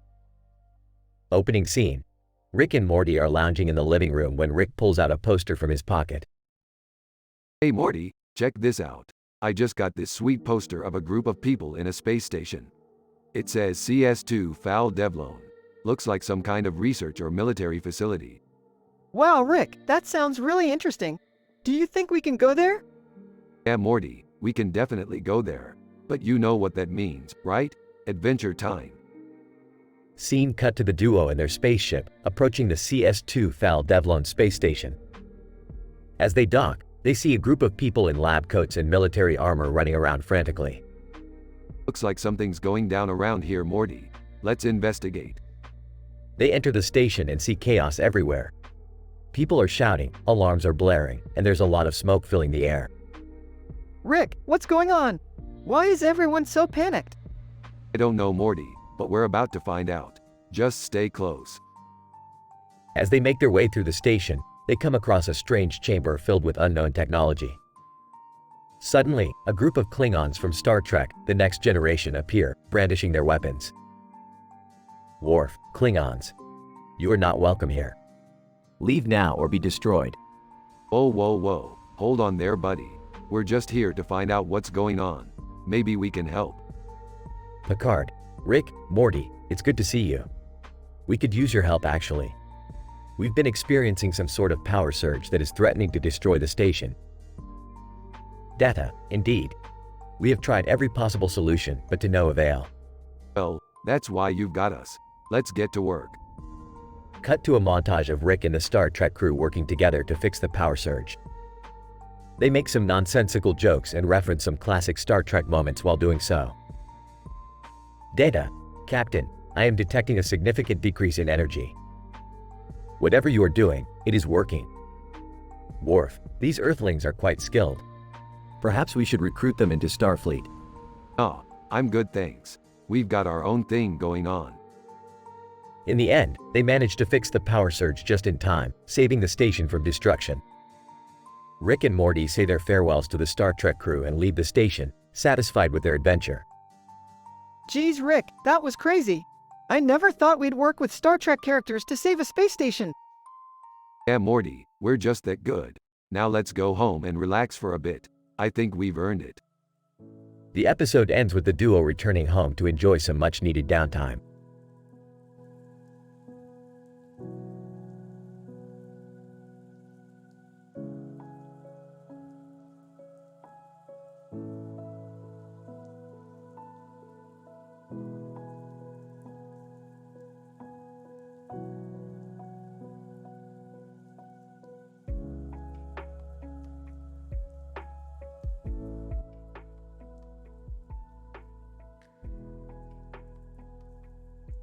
Morty, what the hell are you doing on the floor?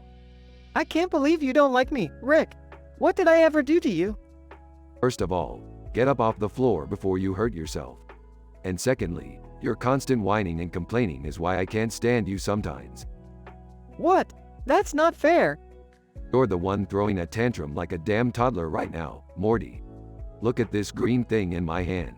It's a device that can transport us to a whole new dimension, but I don't even want to use it with you around. Why not?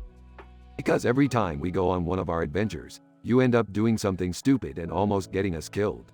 I'm sick of it, Morty. I need a break. I'm sorry, Rick. I'll try harder next time, I promise. Don't make promises you can't keep, Morty. Just grow up and learn to handle your shit like a real adult. Until then, I'll be using this device with someone who can handle the pressure. But Rick, Enough, Morty. You're not a kid anymore. It's time to step up.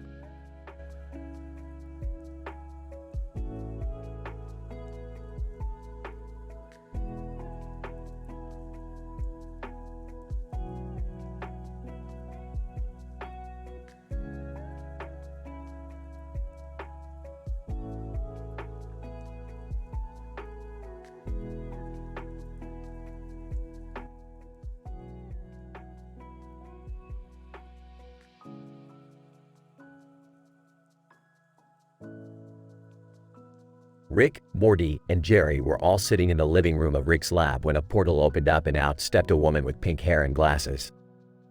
She was holding a tennis shoe in her hand and a neon light shone behind her, illuminating her Skechers. Who the hell are you? Woman. My name is Penny and I come from a universe where everyone wears Skechers. But there's a problem. what kind of problem? Penny. A portal has opened up between our universes and now people are walking around with mismatched shoes. It's causing chaos and confusion everywhere. That sounds terrible. How can we help? Penny. I need your help to find the source of the portal and shut it down before it's too late. The group decided to help Penny and they all stepped through the portal into the Skechers universe. As they walked through the streets, they saw people stumbling around with two different shoes on. This is crazy. How did this even happen? Penny, I don't know. I just know we have to stop it. They eventually came across a mad scientist who had created the portal by accident while trying to invent a teleporter for his Skechers. Typical. Let me handle this. Rick proceeded to use his technical know-how and shut down the portal. The group returned to their own universe, with Penny thanking them for their help. Well, that was quite the adventure. Yeah, but I never want to wear Skechers again. Don't worry, Morty. You never had to. Now let's go get some pizza. As they left the lab and walked down the street, they couldn't help but laugh at the absurdity of their latest adventure.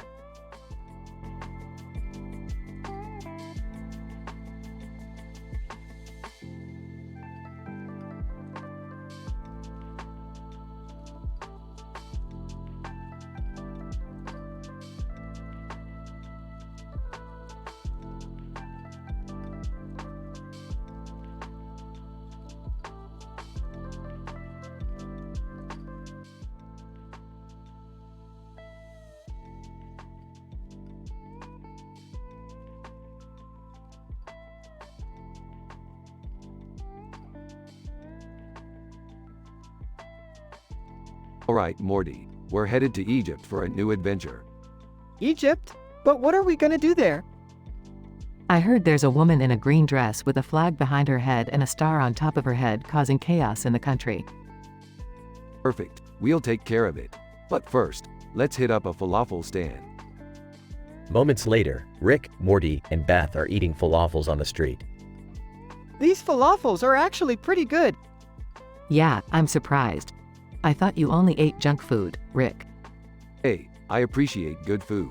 And these falafels are amazing. Now let's go find that woman. They venture into the desert, eventually coming across the woman with the green dress and flag. Woman. Who dares to challenge me, the great Anubis, goddess of the afterlife? Alright, I've had enough of this. You're causing chaos in Egypt and we're here to stop you. Anubis? Huh? You humans are so predictable. You think you can just walk in here and defeat me? Rick, I think we might need a little help with this one. Don't worry, I've got this. Beth reveals a surprise weapon. Anubis, what is that thing? It's a replica of the Scepter of Ra. I made it in my spare time. Beth charges at Anubis, ultimately defeating her. Nice work, Beth. Now let's get out of here before the real Anubis shows up. Yeah, I don't want to get on his bad side.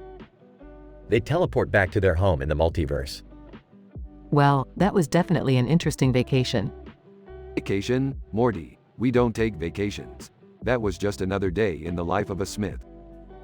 Episode ends with a shot of Rick, Morty, and Beth sitting on the couch, munching on falafels.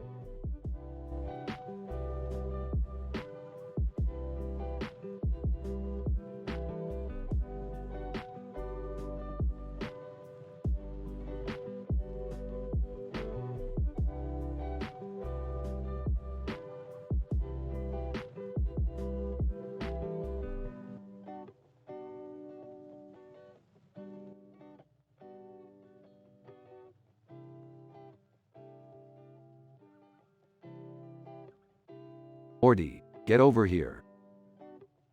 What's going on, Rick? I need your help. Jerry's being attacked by an angry bird. Why do we have to help Jerry?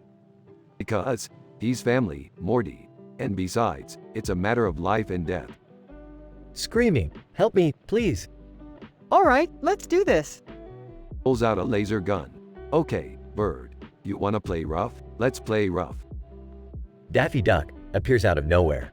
Hey, watch where you're pointing that thing. Doc. Daffy Duck? Daffy Duck. Yeah, who else would it be? Now, let's show this bird who's boss. Still screaming. Can we please just get this over with?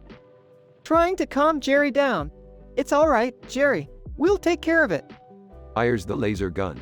Take that, you feathery fiend. Bird gets hit and falls to the ground. Daffy Duck laughs. Looks like you got him, Doc. Smirks. Of course I did. I'm Rick Sanchez, the smartest man in the universe. Shaken up but relieved. Thank you guys. I owe you one. Sarcastic. Yeah, you owe us big time, Jerry. Smiling. Just another day in the life of the Sanchez Smith family.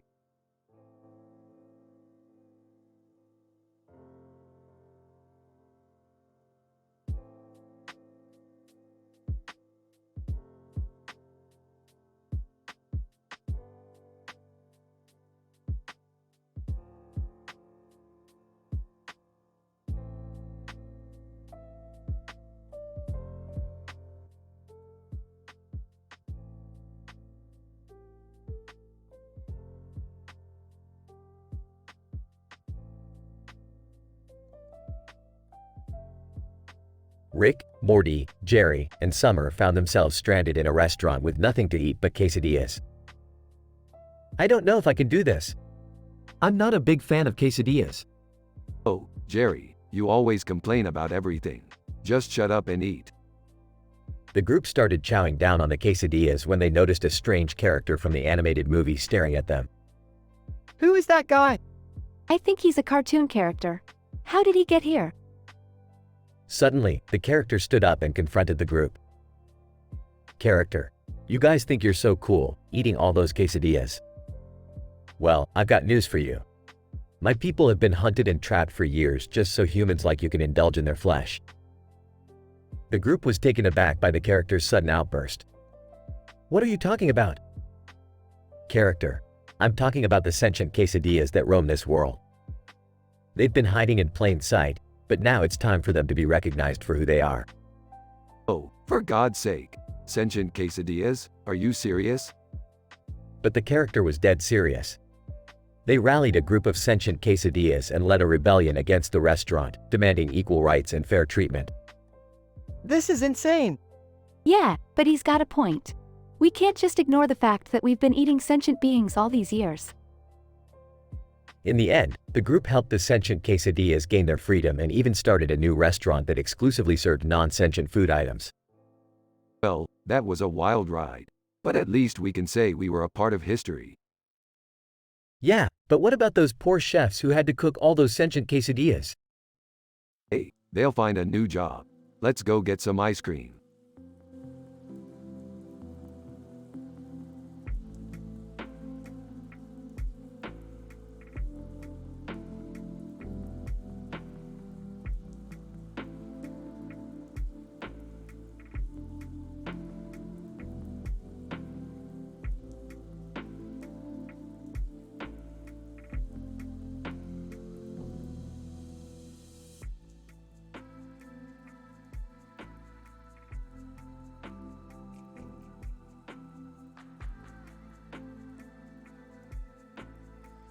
Hey, Morty, look at this woman with a sword and demon-like features. She's interesting.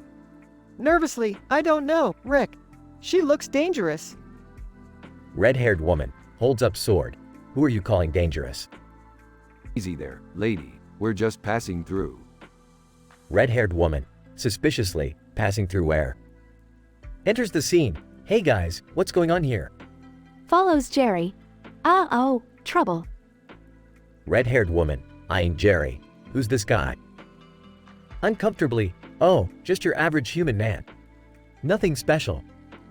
Red-haired woman, sarcastically, wow, how thrilling. Looks back at Rick. So, what brings you here? Casually, just looking for a drink. Points to the bottle. Red-haired woman, scoffs. That'll cost you. Whispers to Jerry. I have a bad feeling about this. Shakily, can we just leave? Red-haired woman, confrontationally, not until you pay up. Coolly, no worries, we'll pay. Pulls out a wad of cash. Shocked. Where did you get all that money? Smirking.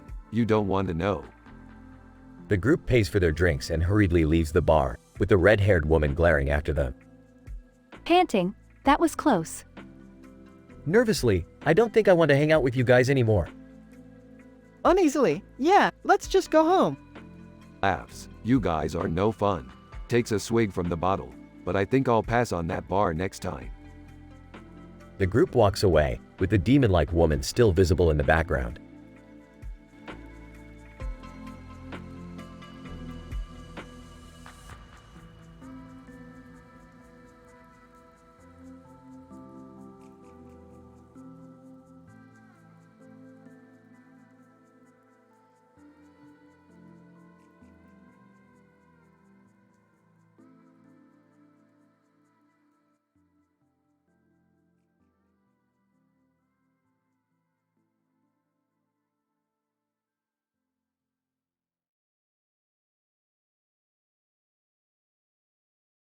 Morty, check this out.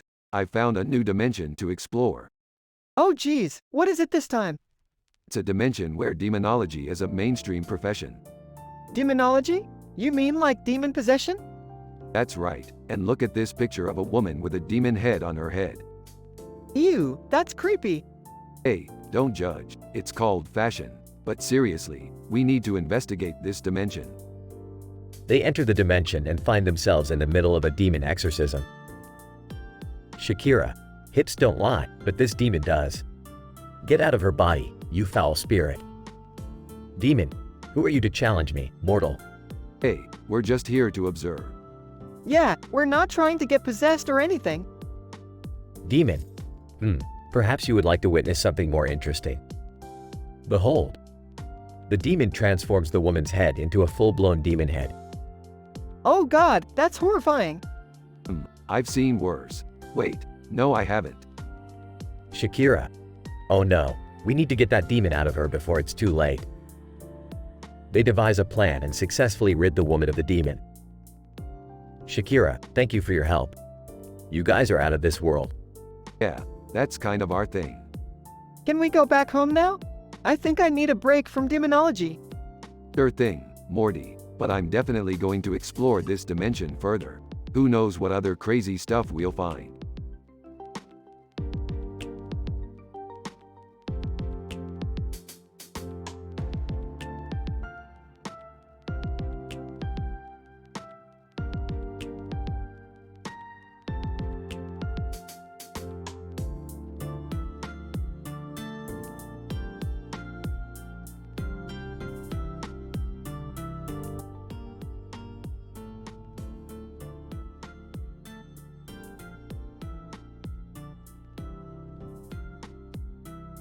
Why are we at this lame Panera Bread? I can make a better sandwich in my sleep. Hey now, I happen to like Panera. Plus, they have a huge menu with plenty of options for everyone. Yeah, and check out this picture of the food on the table. It looks pretty good. I just hope they have some healthy options. I'm trying to watch my cholesterol. Don't worry, Mom. They have a small bowl of salad right there. That should count for something, right? Oh joy, a small bowl of rabbit food. How exciting. Just then, a group of aliens entered the restaurant and started causing chaos. Alien number 1. We demand to be served the finest food in the universe. This puny establishment is unacceptable. Oh. Looks like we have some angry customers. Maybe we should leave. No way, we're not letting these aliens ruin our dinner. Rick, can't you do something? I suppose I could whip up some of my signature dishes for them. But they better appreciate it. As Rick began cooking up a storm, the aliens were amazed by the delicious smells coming from the kitchen. Alien number 2. This is incredible. We have never tasted anything like this before. See, maybe this Panera bread place isn't so bad after all. In the end, the group enjoyed a feast fit for an intergalactic king and learned that sometimes even the most unexpected places can surprise you with their delicious offerings.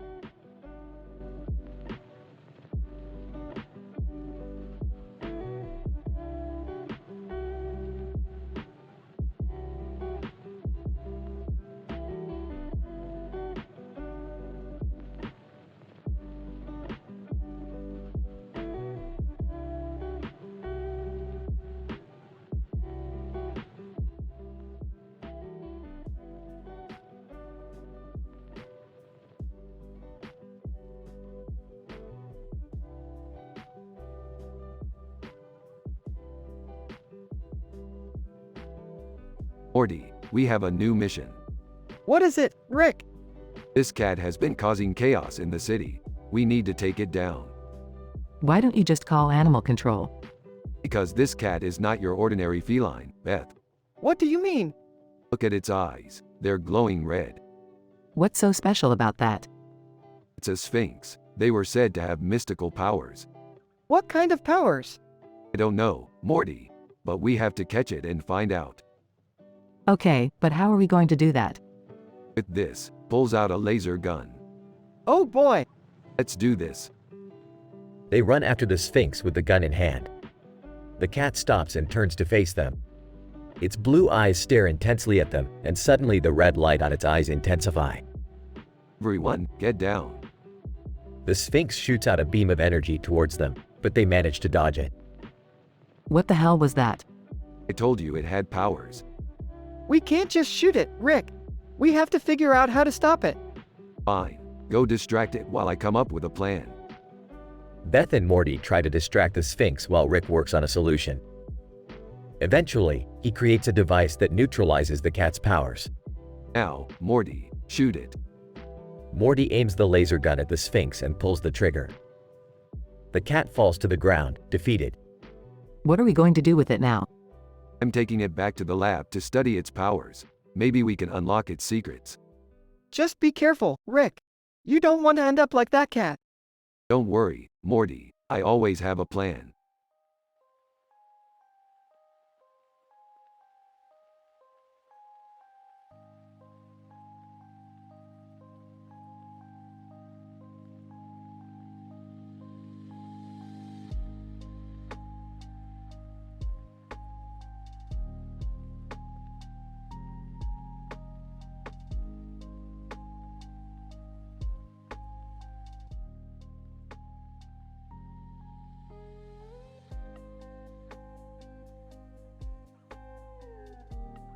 Morty, pack your bags. We're going on a road trip. Where are we going, Rick? To a valley in the United States. There's a rare element I need for an experiment. Can I come? I could use a break from work. Sure, Beth, just don't slow us down. As they journeyed through the valley, they noticed something strange. Rick, why are all the trees and houses shrinking? It's not us, Morty, it's them. They're being affected by a shrinking ray. Who would do such a thing? Just then, they see a figure in the distance. It's the evil Dr. Shrink. I should have known it was you, Shrink. I'm taking you down. Dr. Shrink, you'll never stop me, Rick. My shrinking ray will make me the biggest name in the villain world. A battle ensues, filled with shrink rays and witty one-liners. Rick, we're losing ground. What do we do? I have an idea. He pulls out a device and presses a button. Suddenly, everything starts growing. Wow, Rick, how did you do that? I switched the polarity on Dr. Shrink's ray. In the end, the valley is back to its normal size and the trio heads back home. That was quite an adventure, Rick. Thanks for taking us. Don't mention it, Beth. Just another day in the life of the universe's greatest adventurer.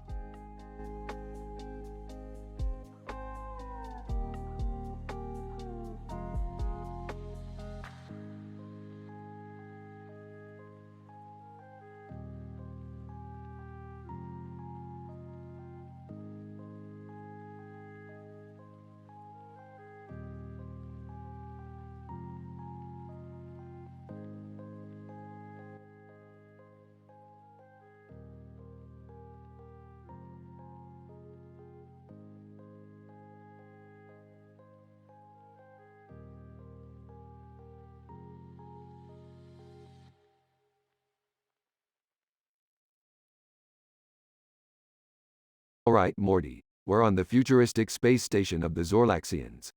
They've got some advanced tech here. Wow, look at that large green object in the center of the room. That's a quantum flux manipulator, Morty. It can manipulate spacetime in ways you wouldn't believe. What about that bright purple light? Is it a wormhole? Yeah, that's the entrance to the Zorlaxian secret research facility. We need to get through that to access their latest research on interdimensional travel. The duo approaches the wormhole, and Rick prepares to activate his portal gun. Okay, Morty, we just need to go through this wormhole and we'll be in the research facility. As they approach the wormhole, something goes wrong and they get sucked in. Rick, where are we? Everything looks the same, but different. We must have been sent to an alternate dimension. Quick, let me check my portal gun. Suddenly, they hear a loud noise coming from the same direction as the quantum flux manipulator. Morty, stay here. I'll check what's going on over there. As Rick approaches the quantum flux manipulator, he sees a group of Zorlaxian rebels trying to steal the device. Don't think you can get away with that. Hand over the quantum flux manipulator now. Zorlaxian rebel, huh? You think you can stop us? We've got the upper hand now. A fight ensues, and in the chaos, the device gets damaged. Crap. We need to fix this thing before we can get back to our own dimension. What are we gonna do, Rick? We're stuck here. Don't worry, Morty. I've got a plan. We'll use the parts from the wormhole to repair the quantum flux manipulator and get back home. In the end, Rick and Morty manage to fix the device and return to their own dimension. But they learn a valuable lesson about the consequences of messing with advanced technology they don't fully understand.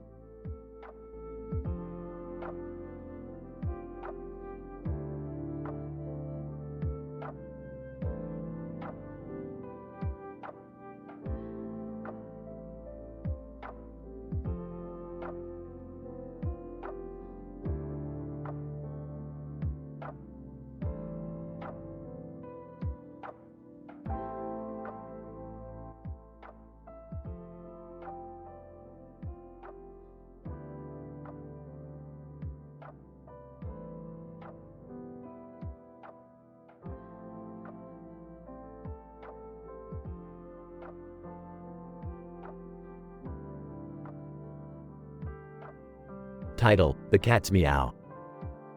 Rick and Morty are driving through the city when they spot a black cat running across the street. They see a neon-like globe and orb nearby, as well as a Japanese bobtail. Hey Morty, check out that cat running across the street. It's like he's got somewhere important to be.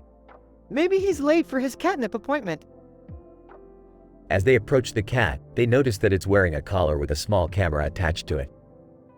Suddenly, a van pulls up next to them and two men jump out, grabbing the cat and driving off. What the hell was that all about? I don't know, but we've got to save that cat. They track down the van to a secret underground lair, where they discover that the men are part of a group that uses cats to spy on people. The black cat is the only one who can retrieve important information from their targets.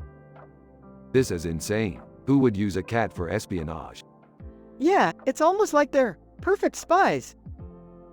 Rick rolls his eyes and they come up with a plan to rescue the cat. They cause a distraction and manage to grab the cat and escape. As they drive away, the cat's camera begins to play back footage of the men discussing their plans to launch a missile at a major city. Rick, we've got to stop them. I've got an idea. Let's use the cat to hack into their system and disable the missile launch. They return to the lair, and with the help of the black cat, they successfully stop the missile from launching. As they drive away with the cat, Morty realizes something. What are we going to do with the cat now?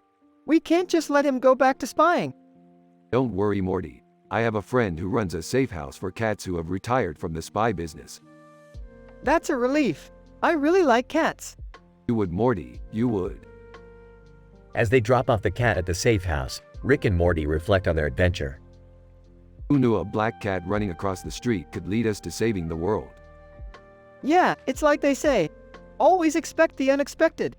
No one says that, Morty. You just made that up. Well, it sounded good in my head.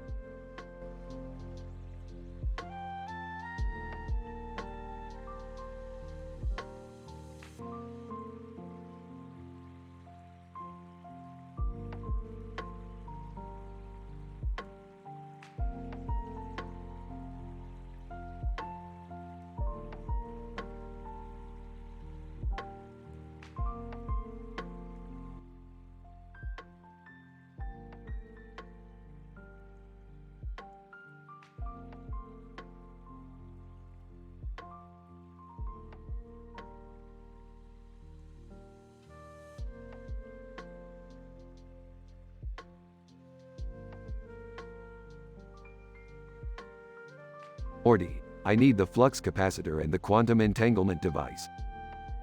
Rick, what for? Can't you see this robot with glowing eyes and a red suit outside the house? It's not Iron Man. Oh, yeah. Who is it?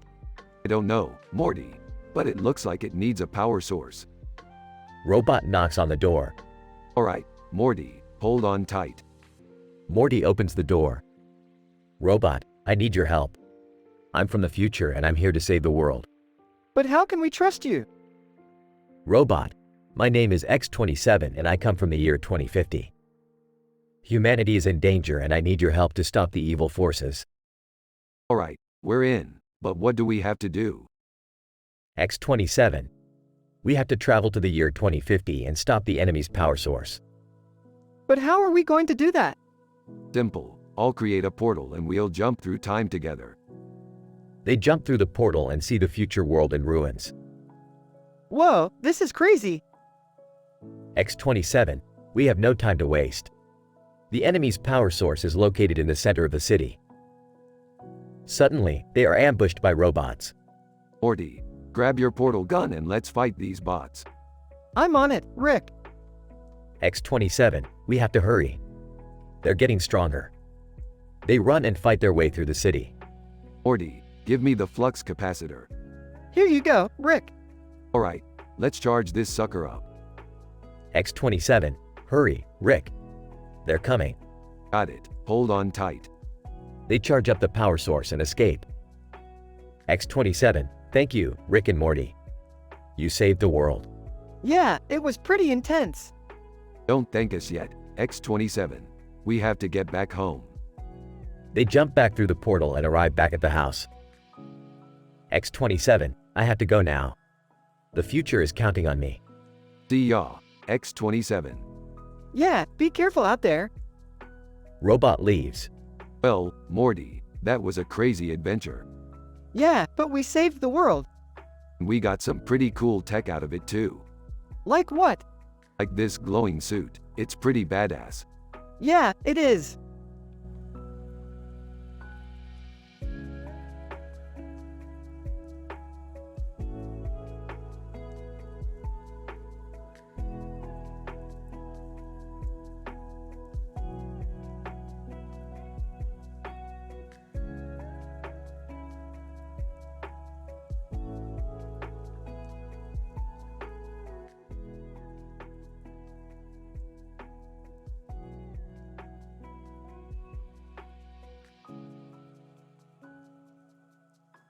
Morty, I need you to come to the kitchen. What's going on, Rick? I need you to help me with this commercial fisherman.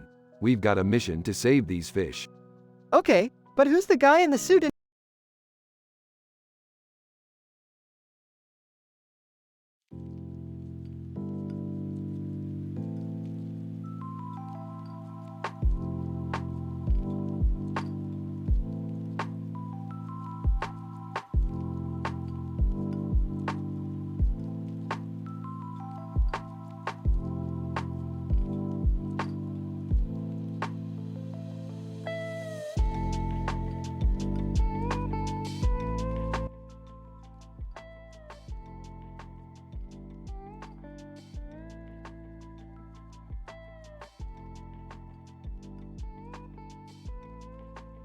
Morty, we need to go to this planet to get some rare alien technology.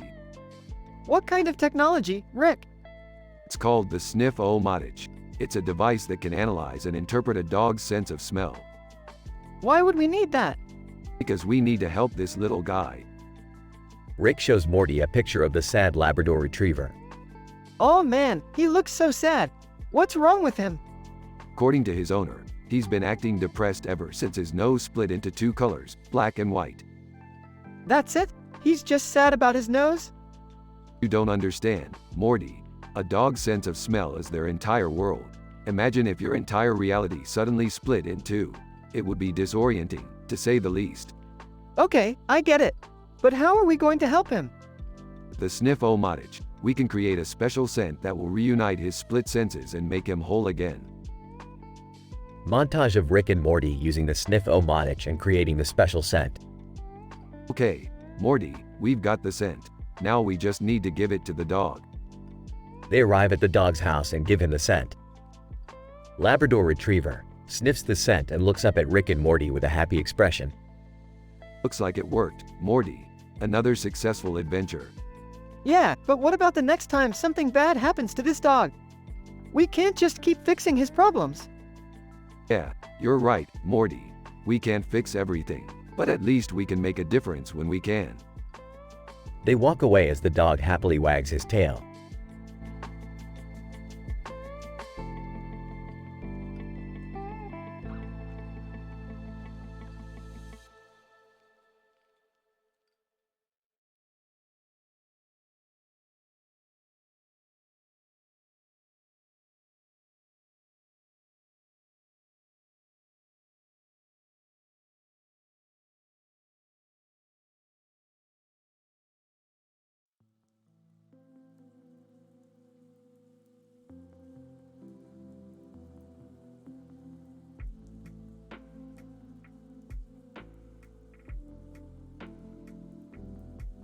Morty, we have to cross this road to get to the portal.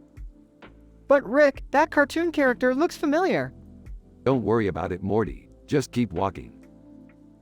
As they cross the road, the cartoon character turns to reveal himself as Bart Simpson. Bart, hey, who are you guys? I'm Rick Sanchez and this is Morty Smith. We're from another dimension.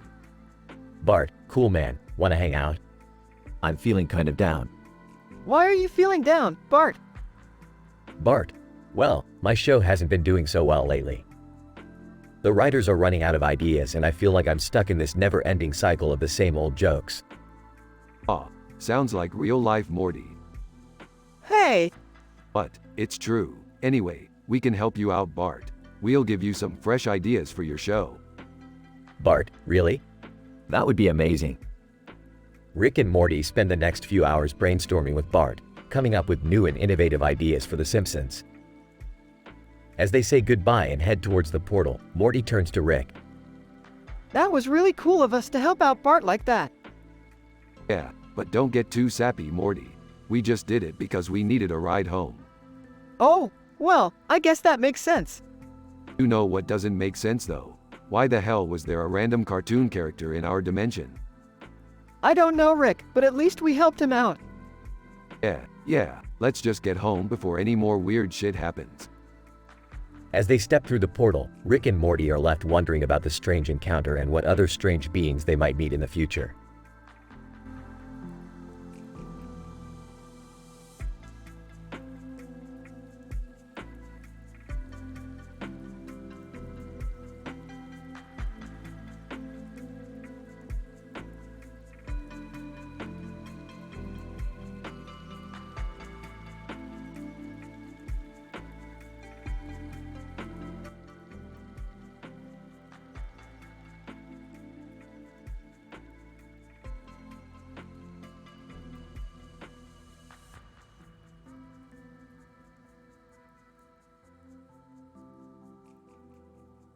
Alright, Morty.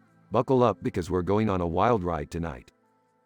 Oh man, I hope it's not another one of those dimension-hopping adventures where we risk getting sucked into a black hole. Laughs. No, Morty. This time we're gonna dive deep into your subconscious mind and explore your deepest fears. What? Why would we do that? Because I got a new invention that'll allow us to do just that.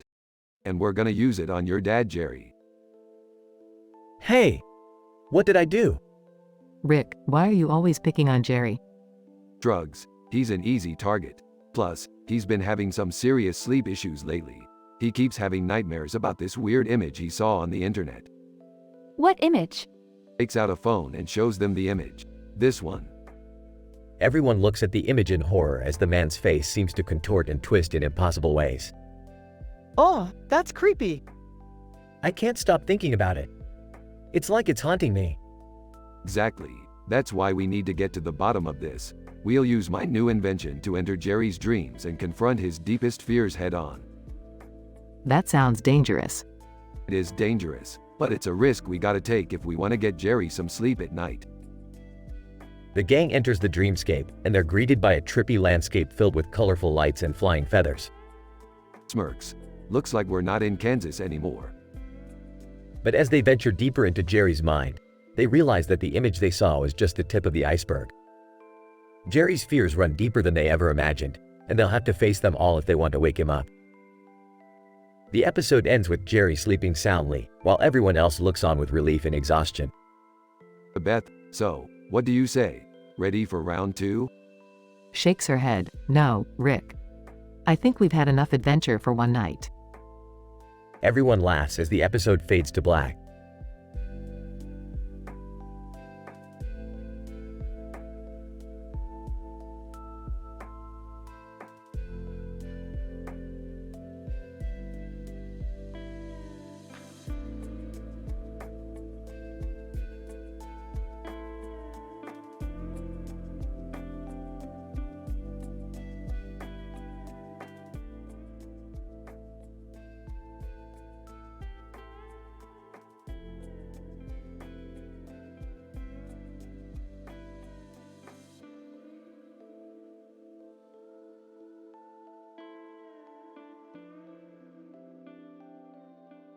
Morty, we need to go to the moon immediately.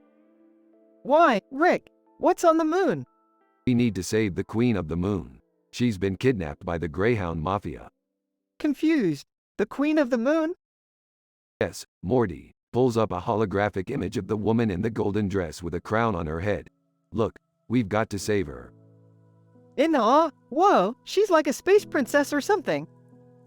Sarcastically, no, Morty. She's just a regular moon queen who happens to wear a golden dress and have a crescent in the background. Still in awe. Okay, how are we gonna get there? Pulls out a portal gun. Simple, we just use the portal gun. They warp to the moon and see the Greyhound Mafia holding the Queen. Queen, in distress. Oh, thank goodness, you've come to save me. Broccoli, of course, Your Majesty. We're the best there is. Whispering to Rick. You know we could get killed doing this, right? Whispering back. Yeah, Morty, but the moon's got some great material for making drugs. We gotta save her so we can trade with her. After a dramatic fight sequence, Rick and Morty save the Queen and return her to her throne on the moon. Queen, thank you so much for saving me. I don't know how to repay you. Licking his lips. Actually, Your Majesty, we were thinking maybe we could trade some of your resources for some of our. Whispering to Rick. Don't say it, Rick. Don't sell drugs to the Moon Queen. That's not cool. Grudgingly, fine, Morty. We'll just take the monetary reward then. Queen, smiling, of course, anything for my saviors. They warp back to Earth. Angry, Rick. How could you even think about selling drugs to a space princess? Drugs. Hey, we've got to make a living somehow. Upset. I can't believe you sometimes. Smiling. Ah, come on, Morty. It was just another adventure. You gotta lighten up. Grumbling. Whatever, Rick. I just hope we don't get arrested for this. Rick and Morty walk off into the sunset, with Rick whistling a tune and Morty shaking his head in disapproval.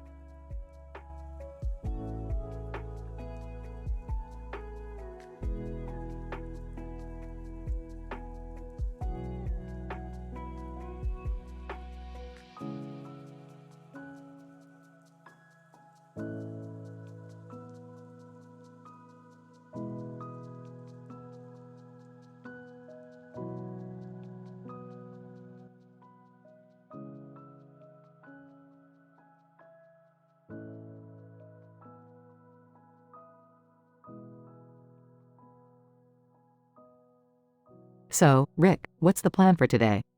Well, I was thinking about exploring the multiverse, but first, we need to congratulate PewDiePie. Why? What did he do? He just hit 100 million subscribers on YouTube. Wow, that's a lot of people. Yeah, and he deserves it. He's a funny guy. Okay, so how are we going to congratulate him? We'll make a video of our own congratulating him. That sounds fun. What should we do in the video? We could do a parody of that meme where a man in a suit and tie gives a speech. Oh, I know what you're talking about. The one where he says, "Congratulations, you played yourself." Yes, that's the one. We'll use that meme and make it Rick and Morty style. Sounds like a plan. Let's get started. After creating the video and sending it to PewDiePie, they receive an unexpected response. PewDiePie, via video message, "Thank you, Rick and Company, for the congratulations. I'm a big fan of your show. But unfortunately, your video was flagged for inappropriate content." What? Why? PewDiePie, apparently, there were too many jokes about alien genitalia and time travel paradoxes. Oh, geez, that was my idea. Well, it's not the end of the world. We'll just have to make a new video that's more family friendly. I agree. We don't want to upset any of our viewers. In the end, they make a video that's appropriate for all ages and send it to PewDiePie. He thanks them again, and they all have a good laugh about the initial failed attempt. See, Morty, this is why we can't have nice things. I know, right? But at least we learned our lesson. Yeah, always check the content guidelines before submitting a video. Good advice for everyone. Now, who's ready to explore the multiverse? Let's get swifty.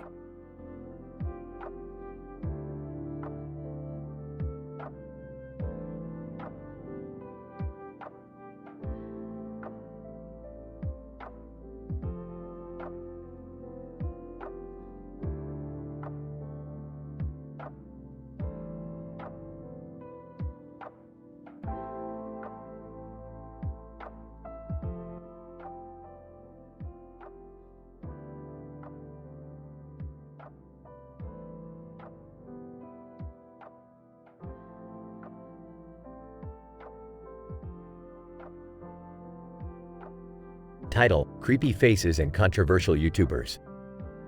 Opening scene: Rick and Morty are sitting in the living room, with Beth and Summer sitting nearby. Morty is flipping through a magazine and stops at a page with a creepy face on the cover. What's that, Morty? I don't know, Rick. Looks like some weirdo with a creepy face. Let me see that. Takes the magazine from Morty. Oh my god, that's PewDiePie. He's a YouTuber. Oh, I know him. He's that guy who got in trouble for saying racist stuff. Actually, it's more than that. He's been involved in a lot of controversies. He's made anti-Semitic and homophobic remarks, and he's been accused of using racial slurs and promoting hate speech. Wow, Morty, got a lot to say about that, don't you? It's just messed up, you know? I used to like watching his videos, but now I can't support someone who promotes hate and bigotry. I agree, Morty. It's important to hold people accountable for their actions, even if they're famous. Yeah, and it sucks because I used to like him too. But now I can't support him either. Well, it's not just PewDiePie. There are a lot of people out there who use their platform to spread hate and negativity. It's up to us to call them out and hold them accountable. I know, Rick. It's just frustrating because it feels like there's nothing we can do. Actually, there is something we can do. We can use our voices and our actions to promote positivity and acceptance. We can support creators who are doing good in the world, and we can speak out against those who are doing harm. Yeah, and we can use our vote to elect leaders who stand up for equality and justice for all.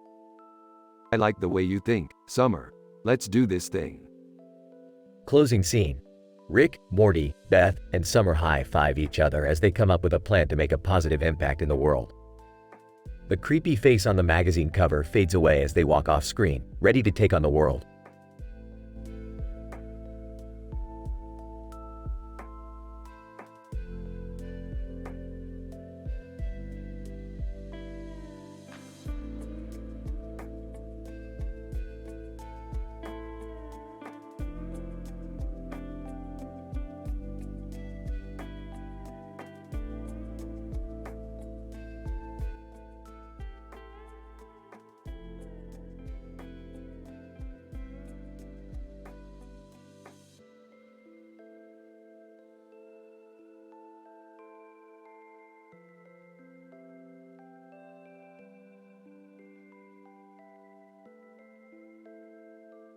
Rick and Morty were flying through space in the Rickmobile when they picked up a strange signal.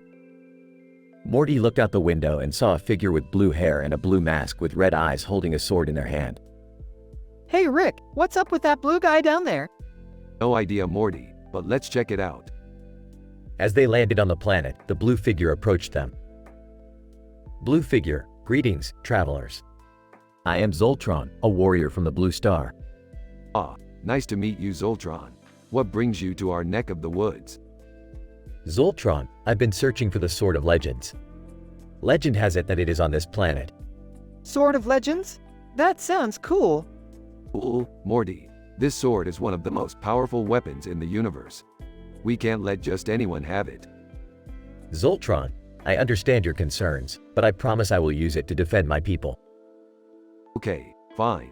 But we're coming with you to make sure everything goes smoothly.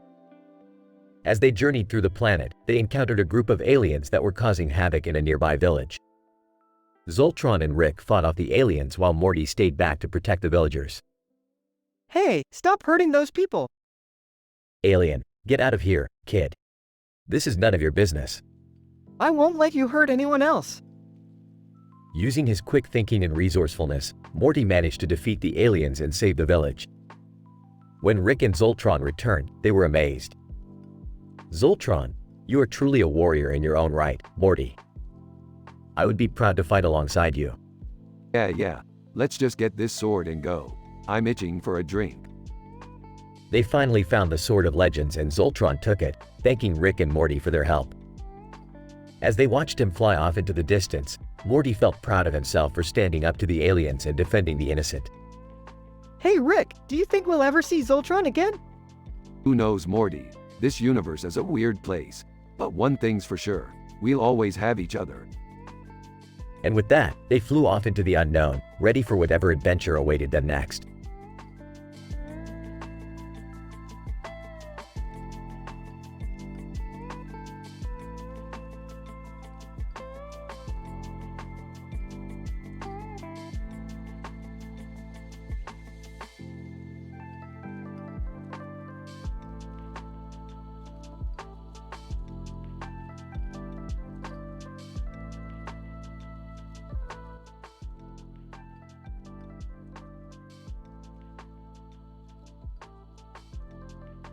Title: Summer's Hacking Adventure. Summer found a mysterious computer screen in the garage and decides to investigate its contents. What's this? Looks like some kind of hacker's den. Using her knowledge of computers, Summer hacks into a government database and discovers a shocking conspiracy. Oh my god, they're planning to turn everyone into slime creatures? She must act quickly to stop the evil plan, but her actions alert the government to her presence. Agent Smith, we've got a rogue hacker on our hands. Find her and bring her in.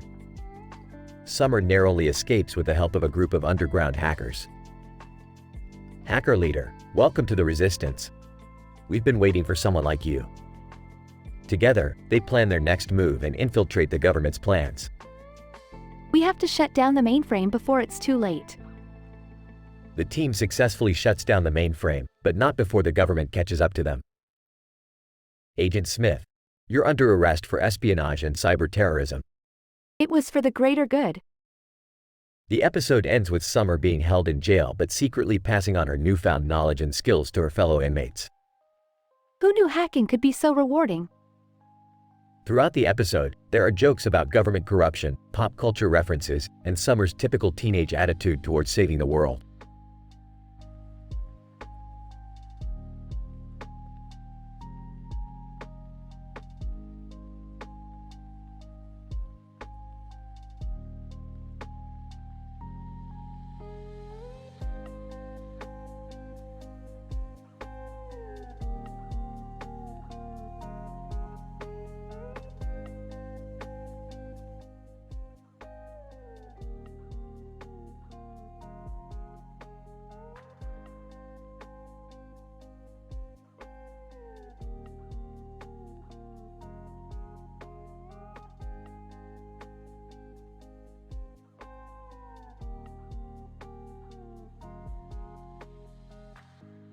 Morty, we're going to visit your mother's sister, Aunt Zucchini.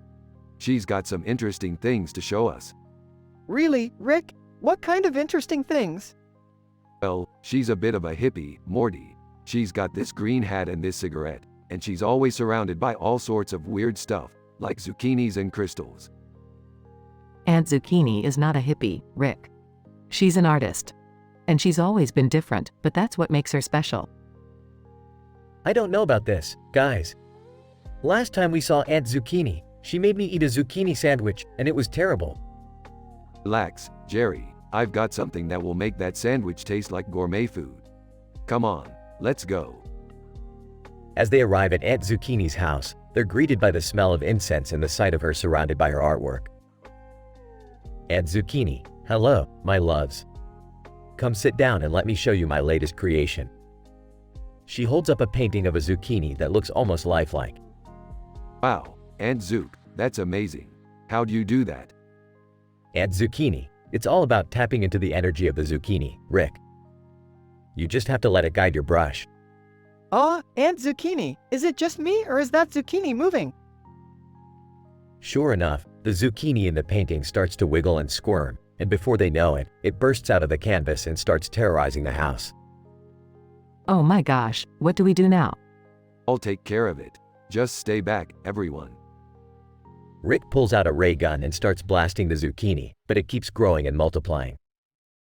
This is a nightmare. Why did we even come here? Aunt Zucchini, stop fighting it, my loves. The zucchini just wants to express itself. In the end, Rick manages to use the ray gun to shrink all of the zucchinis back down to normal size, and the family is able to leave Aunt Zucchini's house in one piece. Wow, Rick, that was insane. Yeah, Morty, I don't think I'll be eating zucchini for a while. I just hope Aunt Zucchini is okay after all of this. I don't know about you guys, but I'm ready to go home and have a normal night for once. As they get in the car and drive away, they can see Aunt Zucchini in the rearview mirror, still surrounded by her artwork and her strange, beautiful world.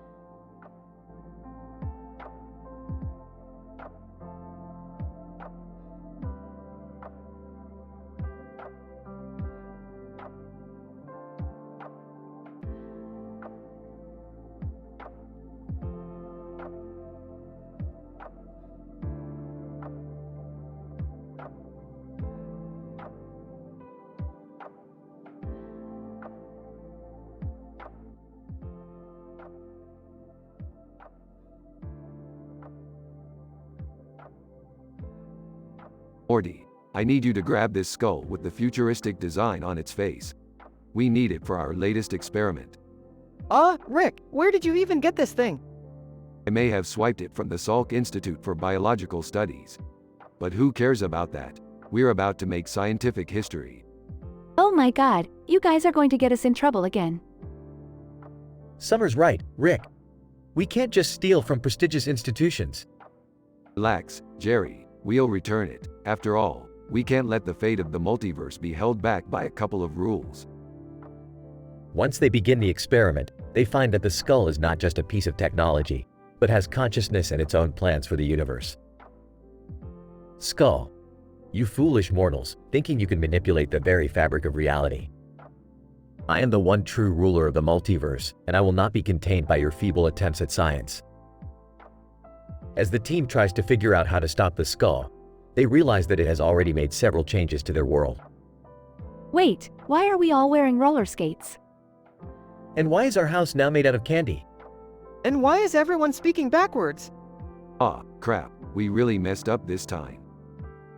In the end, they reluctantly team up with the skull to undo its chaotic influence and return everything to normal. Skull, well, I suppose you're not all that bad for a bunch of mortals. Until we meet again, Rick and Morty. Yeah, don't hold your breath.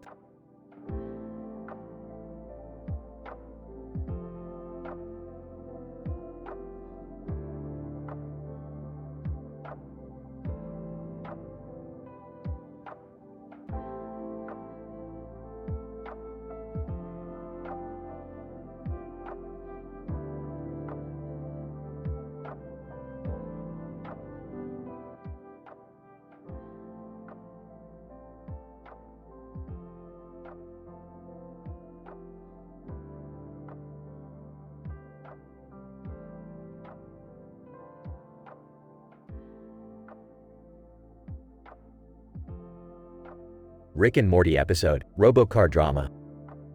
Scene. Rick, Morty, and Summer are traveling in a flying car when they spot a strange sight on the ground. What the hell is that? It looks like a man and a woman standing next to a car with a robot on its head. And there's a man in a suit with a crown? Let's check it out. Strap in, Morty. The trio land the car and approach the group. Man, thank God you're here.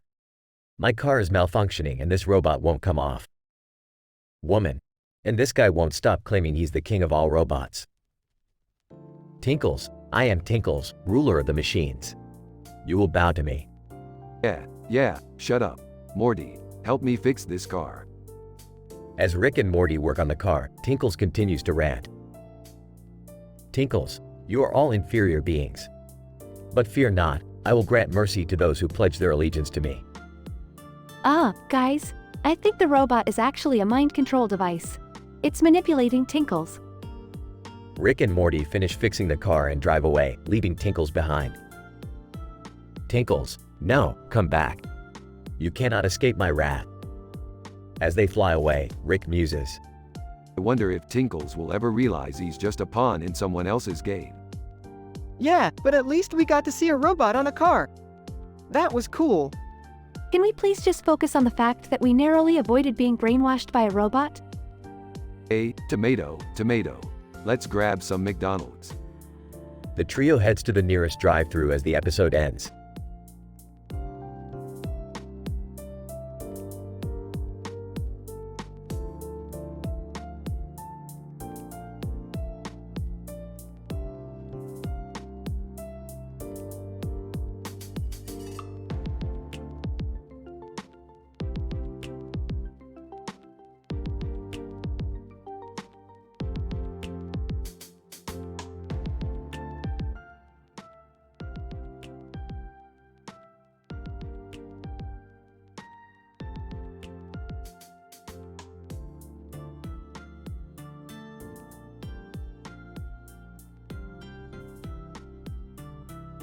Morty, I need you to help me steal that red object over there in the train yard.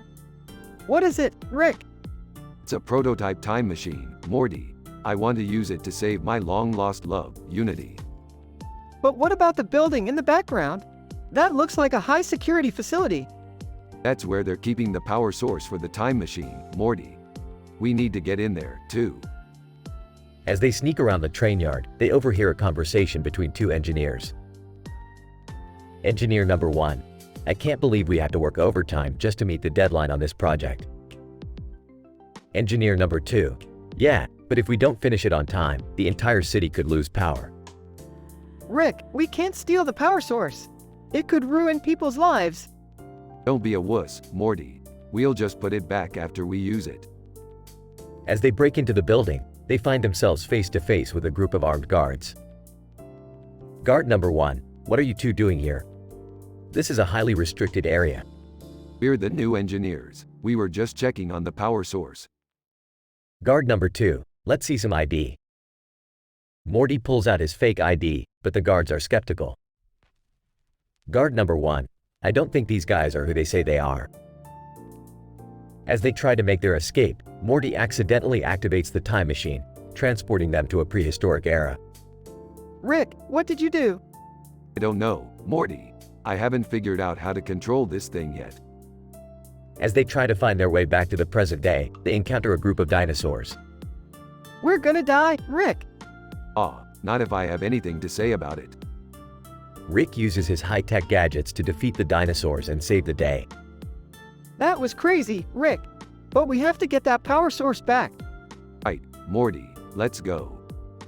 They return to the train yard, where they replace the power source and the time machine, with no one the wiser. Good thing we didn't mess up the timeline. Who cares about the timeline, Morty? I got to save Unity, and that's all that matters. As they fly off into the sunset, Morty can't help but feel that they've just narrowly avoided disaster.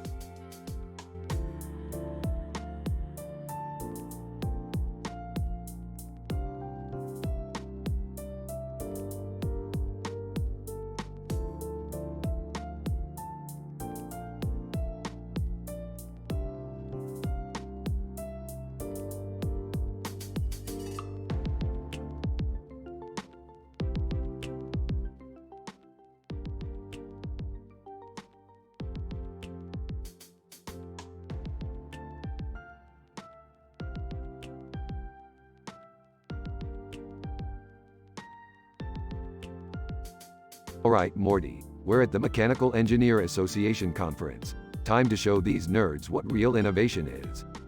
I don't know, Rick. They all look pretty smart. Maybe we should just listen and learn? Hey guys, look at me. I'm networking. Who wants to talk about ball bearings? Jerry, this isn't a job fair. Let's focus on finding the latest tech and making connections.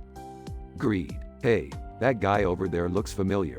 He used to be in our department before he got caught for stealing designs. Whoa, really? Should we confront him? Oh, let's just quietly gather intel and expose him later. Plus, we don't want to cause a scene. Rick, Morty, Jerry, look. The mechanical engineer is about to announce the keynote speaker. Keynote speaker, thank you all for coming today. I'm thrilled to introduce our special guest, Elon Musk. Elon freaking Musk? This is gonna be legendary. Elon Musk, thank you all for having me. I'd like to talk about the future of transportation and how we're going to revolutionize the way we live and work. Whispering to Morty. I don't get it. How can he be so popular? He's just a rich guy with a weird name. Whispering back, Jerry, he's a billionaire inventor and entrepreneur. He's changing the world. Interrupting. Alright, let's wrap this up. We've got a lot of contacts to make and deals to seal. Plus, I want to hit up the after party. Smiling, sounds like a plan. Let's go make some history. The group hurries off, leaving the mechanical engineer conference behind. But little did they know, their former colleague was one step ahead of them, waiting to strike. Will Rick and his team be able to foil his nefarious plans? Tune in next time on Rick and Morty.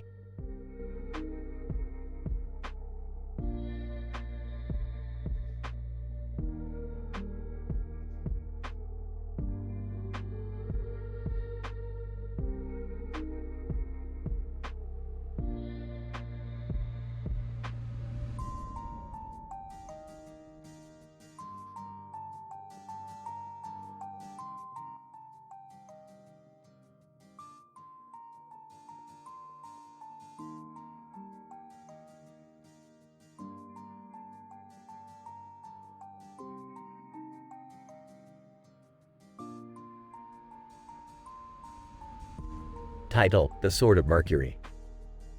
Rick, Morty, Beth, and Summer find themselves on a desolate planet where a man holds a sword in front of a futuristic background with a blue light and a purple background with a blue light. Great, we landed on this crappy planet. Now what? Who is that guy with the sword? He looks kind of scary. Maybe we should talk to him and find out what's going on. Yeah, let's not jump to any conclusions just yet. As they approach the man, he introduces himself as Mercury, the messenger of the gods. Mercury, I have been sent to retrieve this sword, which was stolen from the gods by a group of evil aliens. So, why don't you just take it back? Mercury, the aliens have hidden the sword in a secret location, and I need your help to find it. Why us? Mercury, because you four possess the intelligence, bravery, and cunning that is necessary to retrieve the sword. Well, I don't know about that. We're just a regular family. Speak for yourself, Summer. I'm pretty brave. They all set off on an adventure to find the sword, encountering various obstacles along the way. This is starting to feel like one of those Greek mythology stories. I know, right? Who knew we'd end up being heroes? As they reach the location of the sword, they find themselves face to face with the aliens who stole it. Alien leader, hand over the sword, or we will destroy you. Yeah, good luck with that.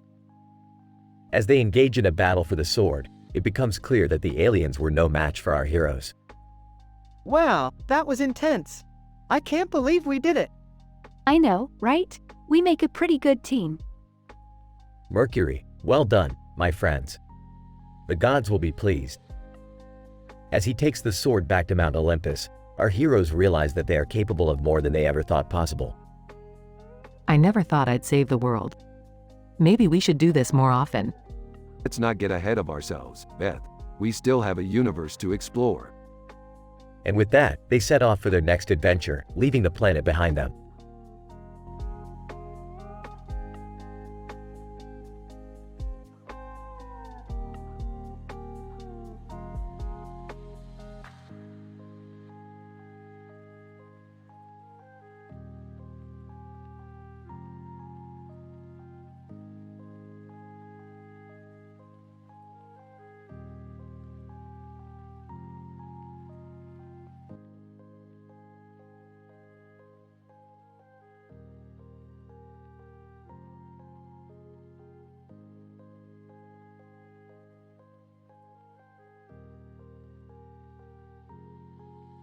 Alright, Morty.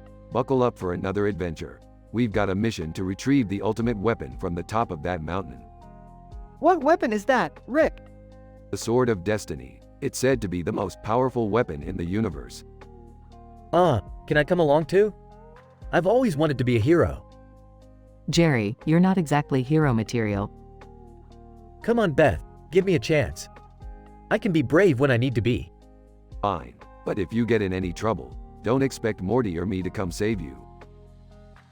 As the group climbs the mountain, they encounter several obstacles and monsters, but they eventually reach the top. There, they find the Sword of Destiny, but they also meet a familiar face. Jake Sully, what are you doing here, Rick? This planet is off limits to outsiders. Relax, Jake. We're just here to borrow this sword for a little while. Jake Sully, sorry, I can't let you do that. This sword has the power to destroy entire worlds. It's too dangerous in the wrong hands. You're just jealous because you can't use the sword. Jake Sully, that's not true. I could use it if I wanted to. Guys, I think we have bigger problems to worry about. Suddenly, the sci-fi avatar in the background comes to life and starts attacking them. Alright, this just got a whole lot more interesting. Everyone, grab a weapon. After a long and intense battle, the group finally defeats the Avatar and retrieves the Sword of Destiny. Wow, that was amazing. I can't believe I actually helped save the universe. Jerry, you were cowering behind that rock the entire time. Hey, I was providing moral support. As they leave the planet, Jake Sully says to Jake Sully, you may have the sword, but be careful with it. The universe is a fragile place. Don't worry, Jake, we're professionals. Yeah, what could possibly go wrong? The episode ends with a picture of the Sword of Destiny, ominously glowing in the spaceship's cargo bay.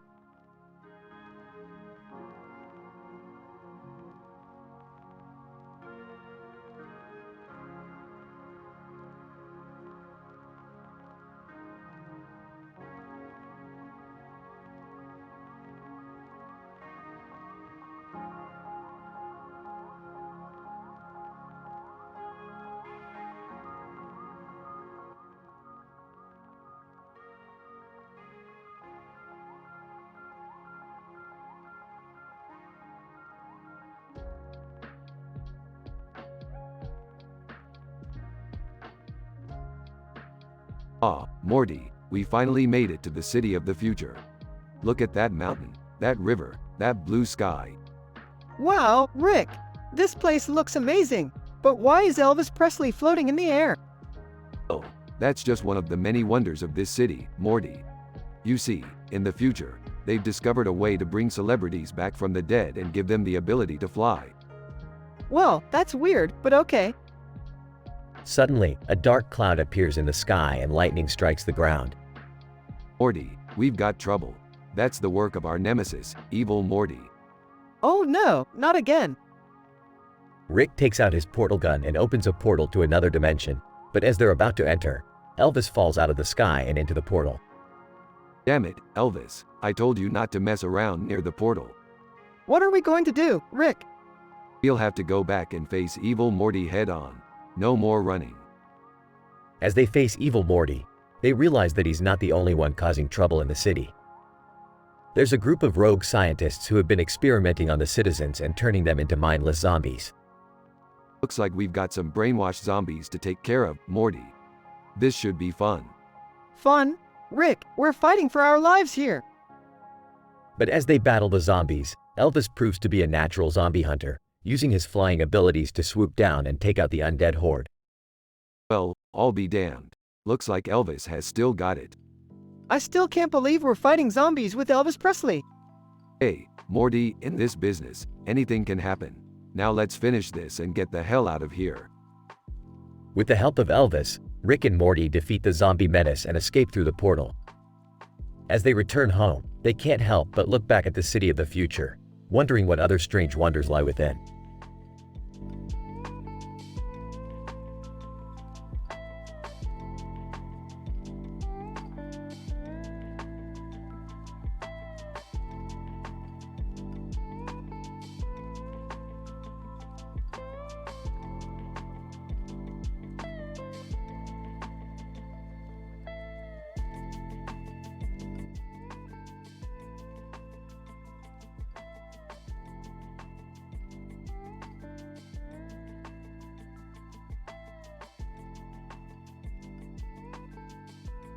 Rick, Morty, Jerry, and Summer enter the living room to find a strange man in a suit and top hat standing in front of a clock.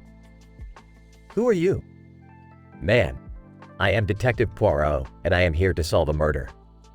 What murder? Poirot, the murder of time. This clock has stopped ticking, and it's caused a ripple effect in the timeline. If I don't fix it, chaos will ensue. What can we do to help? Poirot, I need your assistance in finding the culprit. The only lead I have is this cane. That's not much to go on. Poirot, you'd be surprised. Follow me. They travel through various dimensions and timelines, following the trail of the cane. Along the way, they encounter various suspects, including a time-traveling Abraham Lincoln and a sentient clock. This is insane. No, this is just Tuesday. Finally, they track down the culprit, a mischievous alien who had accidentally broken the clock while playing with it. Poirot, now that the culprit has been caught, I can fix the timeline. He twirls his mustache and adjusts the hands of the clock, setting everything right once again. So, did we solve a murder or just fix a clock? Poirot, a little bit of both, Monsieur Morty. But you all played your part in restoring order to the universe. I don't know about you guys, but I need a drink. I'll drink to that. They all raise their glasses as the clock chimes in celebration. End scene.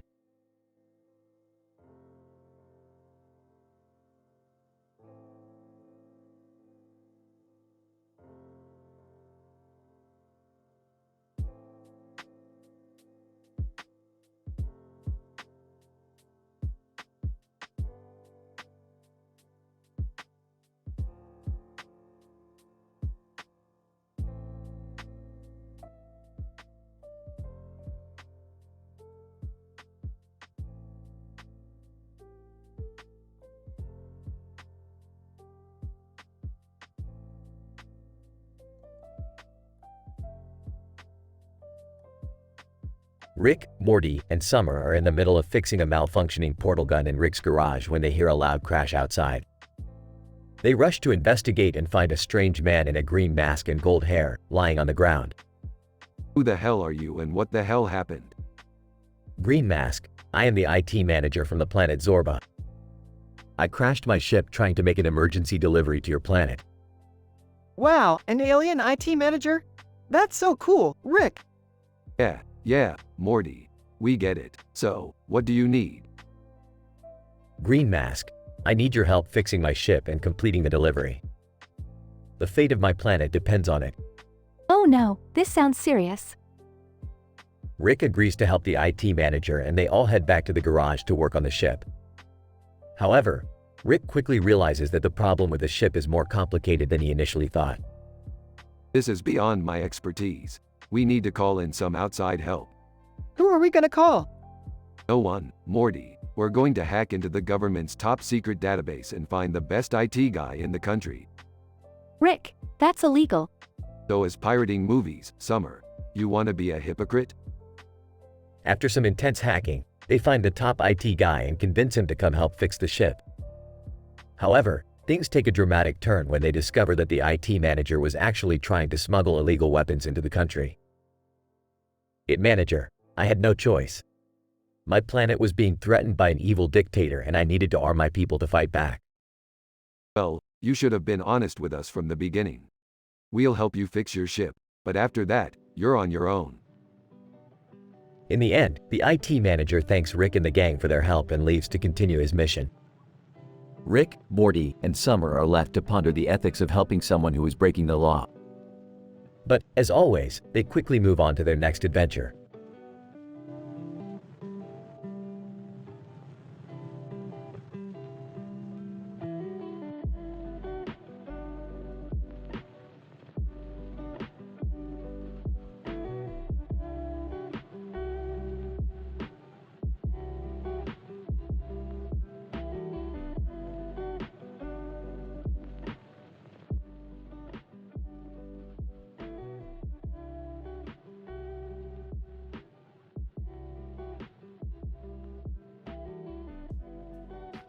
Morty, why the hell are we standing in front of an Asian building?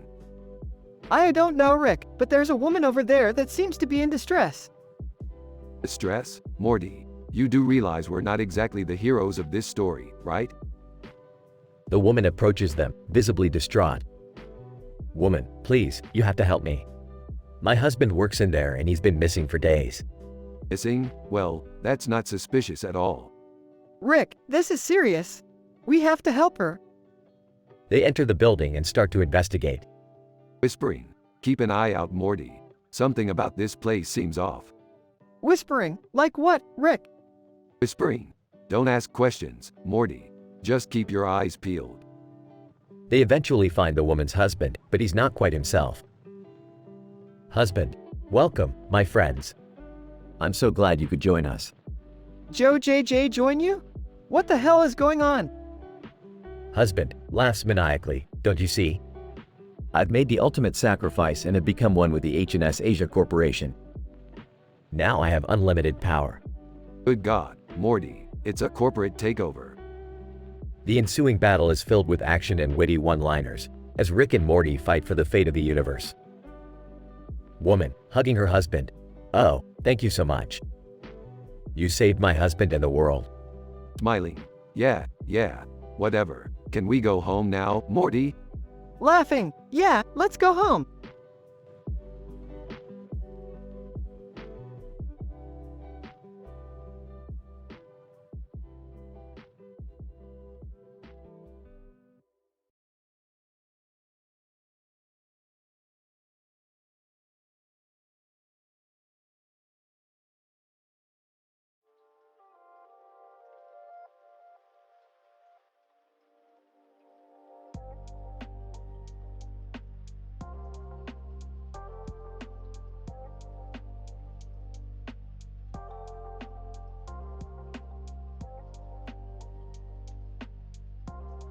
Burp's alright. Morty, buckle up. We got a new adventure ahead of us. Whoa, Rick, where are we going this time? China. Morty, we gotta find out what's up with this weird helmet with Chinese writing on it. Oh, okay. Looks at the drawing, who's that guy wearing it? No idea, Morty, but we gotta find out. Begins flying the spaceship towards China. WW, what does the writing say, Rick? Can't read it, Morty. Looks like some kind of ancient Chinese text. Lands spaceship in crowded marketplace, alright. Let's go ask around. Nervously, DD, don't you think we'll stick out like a sore thumb with our Western clothing, Rick? Sarcastically, wow. Morty, you're so culturally sensitive. Don't worry, we won't draw attention. Walks towards a vendor. Excuse me, sir. Do you know what this writing on the helmet means? Vendor. In broken English it says, protect from great evil. Aye, is that all, Rick? No, Morty, we gotta find out what kind of evil this helmet is protecting against. Gulp WW, what kind of evil, Rick? Serious tone, the kind that would make someone stutter every word they say. Shocked WW, what? That's insane. Nodding, I know, Morty.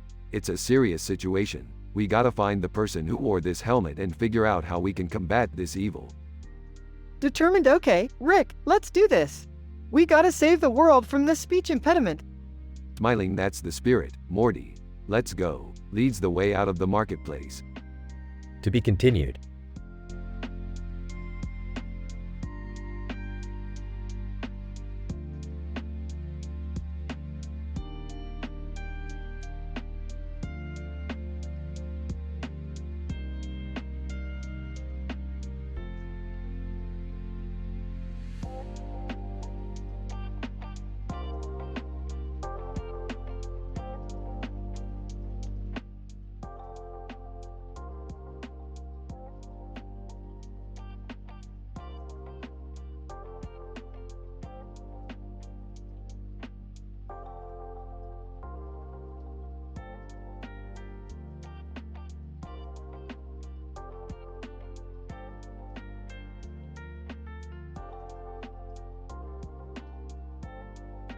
Title, The Stuttering Heroes.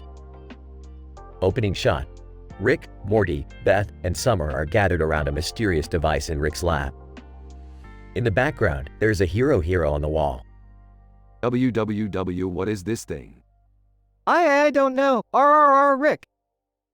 Can WWW we TTT touch it? I think we should. Suddenly, the hero on the wall begins to glow and emit a strange energy. I think we AAA activated it. www, what DDD do we DDD do? I think we should RRR run. No. We CC can FFF fix this. As they try to figure out what to do, the energy from the hero starts to engulf them, causing them all to start stuttering even worse than before. www are all GG gonna die. IIICC, can't TT take this? SS someone HH help us. www, what's HH happening? Just then, the hero in the foreground comes to life and jumps off the wall, landing in front of the stuttering group. Hero, NNN no need TT to FF fear. I am HH here TT to SS save the DD day. Rick, Morty, Beth, and Summer all stare in shock as they watch the hero defeat the energy and restore their speech. www who are YYU? Hero, I am HH hero. And YY your WW welcome. TT, thank YYUSS so much. WWWCC can't EE ever RR repay YYU. Why you're TT the G greatest HH hero of AA all time. As the hero returns to the wall, Rick, Morty, Beth, and Summer all look at each other in amazement. www well. IIIGG guess WW wheel NN never FF forget TT this DD day. YY yeah, WWWW will AA always RR remember HH hero. TT this WW was AA amazing. IIICC can't WW wait FF for OORNN next AA adventure. Final shot. Rick, Morty, Beth, and Summer walk out of the lab, all still stuttering slightly, but grateful for the experience they just had.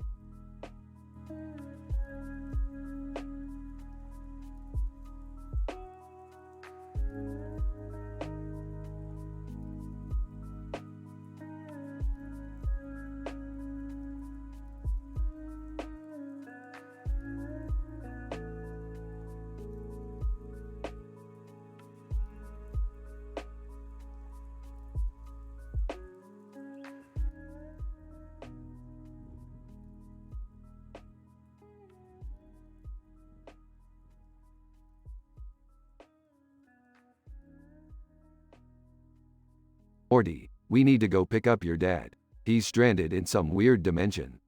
What happened, Rick? I don't know, Morty. All I know is that he's calling us from his guitar. Hey, guys. Can you hear me? Dad, where are you? I don't know, Morty. But this dimension is wild. There's pink and yellow everywhere. Jerry, focus. Where did you go wrong? I was just playing a song on my guitar, and then I ended up here. What song were you playing? Strum's guitar, Smoke on the Water. Well, that explains it. You played a riff that opened up a portal to another dimension. Nervous, is that bad? Yeah, Jerry, it's bad. You could have got yourself killed. We need to hurry up and get him, Rick. Puts on portal gun. You're right, Morty. Let's go. They enter the portal and arrive in the dimension. Jerry, we're here. Time to come back home. Jerry appears with his guitar.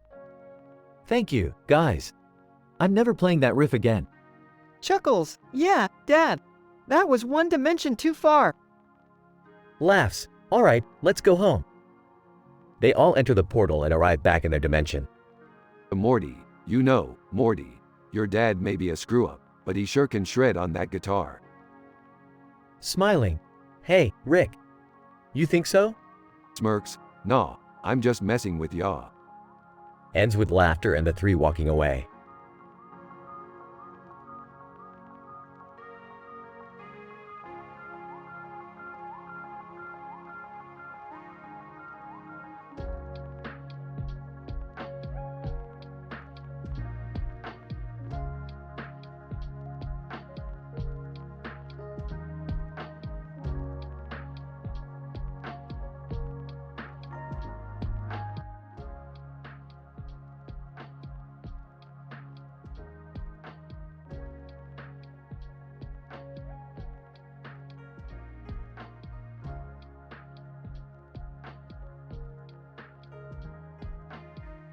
Morty, I found a new dimension where the culinary arts have become the most important thing in the world. Culinary arts? What do you mean, Rick? I mean that in this dimension, the best chefs are treated like gods. They have competitions, TV shows, and even wars. Wars? Over cooking? Relax, Morty, it's not about cooking, it's about power. And speaking of power, look at this guy. Demon Face. I am Xarxes, the greatest warrior of Hearthstone. My culinary skills are unmatched, and my sword is my utensil. Nice to meet you, Xarxes. What brings you here? Xarxes. I have come to challenge the best chefs of this dimension to a battle. The winner will be granted eternal glory. Eternal glory? That's a big prize. Yeah, Morty, and we could use a bit of that right now. Xarxes, are you interested, Earthlings? We sure are, Xarxes. But first, we need to prepare our kitchen. Morty, get the ingredients. I'll get the weapons. Weapons? What do you mean, Rick? I mean that in this dimension, the culinary arts are not just about cooking, Morty. It's about survival. Xarxes, very well. Let the battle begin. After a few minutes. Rick, help me. I can't keep up. Hang in there, Morty. I'll handle this guy. Xarxes, you're no match for me, Earthling. Your cooking skills are subpar, and your weapons are weak. We'll see about that, Xarxes. Morty, give me the green sauce. The green sauce? Yes, Morty, the sauce. As Rick pours the green sauce on Xarxes' face, he screams in pain. Xarxes. You cheater. Hey, it's not my fault you can't handle a little spice. Xarxes, mark my words, Earthlings. This is not over. What do we do now, Rick? We celebrate, Morty, because in this dimension, we are the kings of the kitchen. And Xarxes can go back to Hearthstone with his tail between his legs. As they walk away, Rick mutters to himself.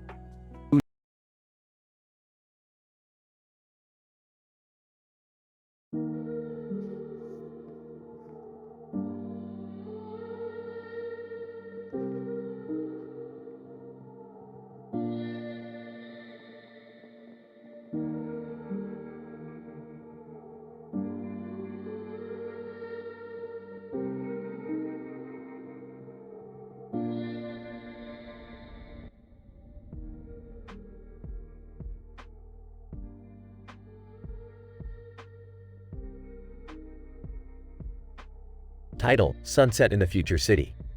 Morty, I found something interesting in this parallel universe. A city built under Singapore in the year 2069. Wow, Rick, that's insane. They enter the portal and land in the futuristic city. This looks amazing. Look at those tall buildings and the river running through it. Yeah, but don't let the visuals fool you, Morty. This place is corrupt to the core. They overhear a conversation between two citizens. Citizen A, I can't believe they're shutting down the power to the lower levels of the city again. Citizen B, yeah, it's because the rich people living in the upper levels don't want to share their resources with us. That's messed up, Rick. We have to do something about it. They decide to investigate and find out that a powerful corporation is controlling the city's resources. Morty, it's time to show these people what real power looks like. They sabotage the corporation's operations and distribute the resources equally among all the citizens. Citizen C, thank you so much, Rick and Morty. You saved us from the tyranny of that corporation. No problem, citizen. It's what we do. As they leave, they watch the sunset over the city. You know, Morty, despite all the corruption and greed, there's still beauty in this world. Yeah, Rick. It's all about finding the balance between the good and the bad. They fist bump and enter the portal, leaving the city behind.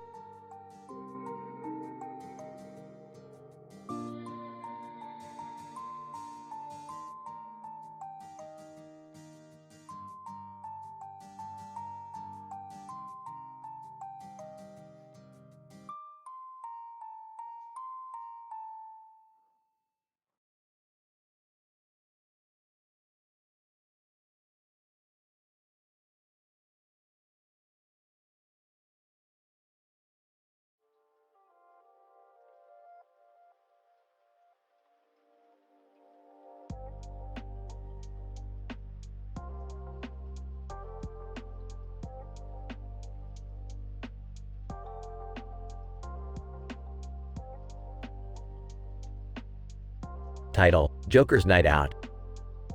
Opening shot. Rick, Morty, and Jerry are sitting in the living room watching TV. Morty, you know what's better than watching TV? Going on a night out in the city. Morty, get dressed. We are going to have some fun tonight. What? I don't know, Rick. I heard the city is not safe at night. I agree with Morty. We should just stay here, watch TV, and hang out. Aw, come on, Jerry. Where's your sense of adventure? Don't be such a scaredy cat. We'll be fine. Cut 2. The trio walking down a dark alley in the city. Rick, are you sure this is a good idea? I don't think we should be here. This place gives me the creeps. Stop being such a bunch of wimps. We're just here to hang out and see the city. Besides, what could go wrong? As they turn a corner, they spot a strange figure in a suit and tie, holding a cane. Hey, check this guy out. You look like you know how to party. Joker. Ha ha ha. Why hello there, friends. Care to join me for some fun? Rick, I don't like the look of this guy. Me neither. I think we should just leave. Aw, let's see what he wants. Joker leads them to a bar with a neon sign in the background. Joker, welcome to my favorite club, fellas. The drinks are on me. They start drinking and having a good time until the Joker unexpectedly disappears. Where'd the guy go? Rick, I don't have a good feeling about this. I think we should leave, now. Suddenly, the Joker's henchmen appear out of nowhere and surround them. Rick, what do we do? Just keep calm, Morty. I have a plan.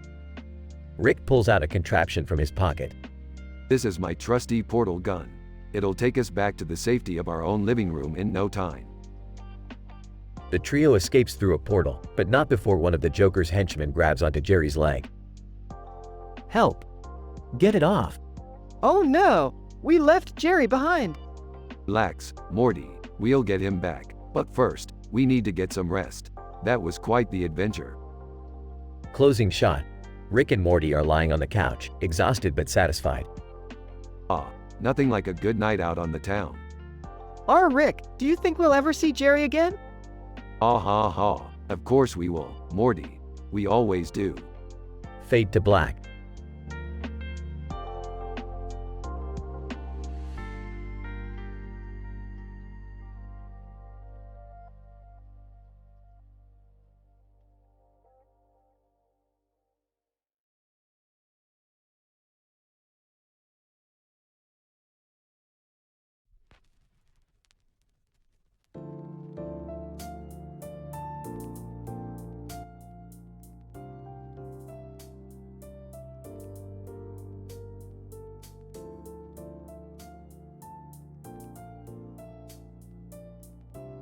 Morty, we need to investigate this image of this bearded guy with earrings on his head. Why? Because there's something shady going on. Look under his image. It says Neymar Jr. Hey Dad, isn't Neymar the famous soccer player? Yes, he is. But what does that have to do with anything? That's what we need to find out. Come on, let's go investigate. They arrive at a soccer stadium where Neymar is playing a game. They approach him after the game.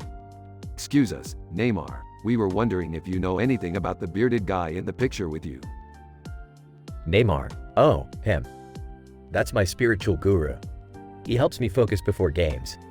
But why does he have earrings on his head? Guru, these are my chakra earrings. They help me align my energy. Wow, that's fascinating. But wait, why does this have anything to do with us?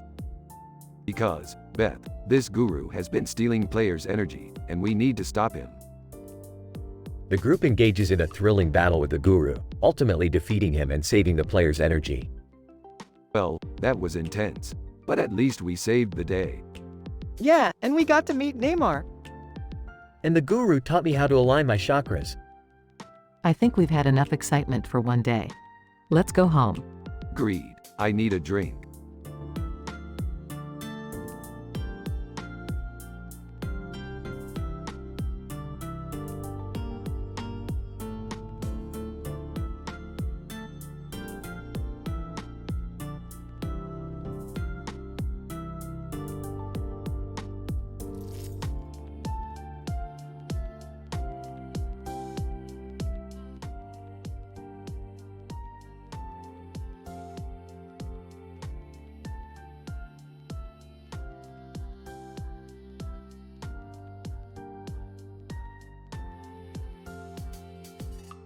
Title: The Birds of Dates. Rick, Morty, Jerry, and Beth were caught in a wild adventure again. They found a man standing in front of a neon background with a bird on his shoulder and a bird on his shoulder. What the hell are you doing here, man? Birdman, I am the keeper of dates. These birds contain the power of time travel, and I protect them with my life. Whoa, really? I don't know about this, guys. Sounds too dangerous. Jerry, we need to take risks to save the world. The group agreed to help the Birdman protect the birds from evil forces. They traveled through time, using the power of dates to solve puzzles and defeat enemies. Birdman, we have to hurry. The time police are hot on our trail. Time police? Sounds like a bunch of losers to me. Could you stop being so negative, Rick? Yeah, we're supposed to be the good guys here. As they were about to reach their destination, a time police officer appeared. Officer, stop right there. You are all under arrest for tampering with the timeline. We won't let you take the birds of dates. The group fought the officer and won, but not without consequences. Guys, we messed up the timeline. We have to fix it. How are we supposed to know what changed? Don't worry, Morty, I got this. Rick fixed the timeline but accidentally erased the Birdman from existence. Rick, what have you done? Relax, Beth, I just saved the world again. I don't know, Rick. This doesn't feel right. The group left the neon background with a newfound appreciation for the power of time travel and the consequences of tampering with it. The end.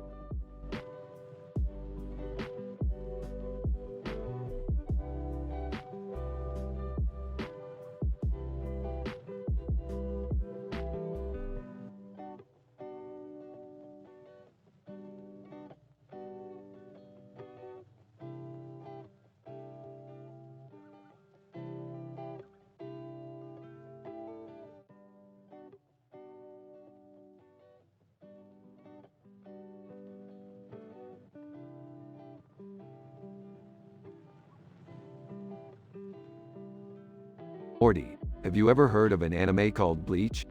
No, never heard of it, Rick.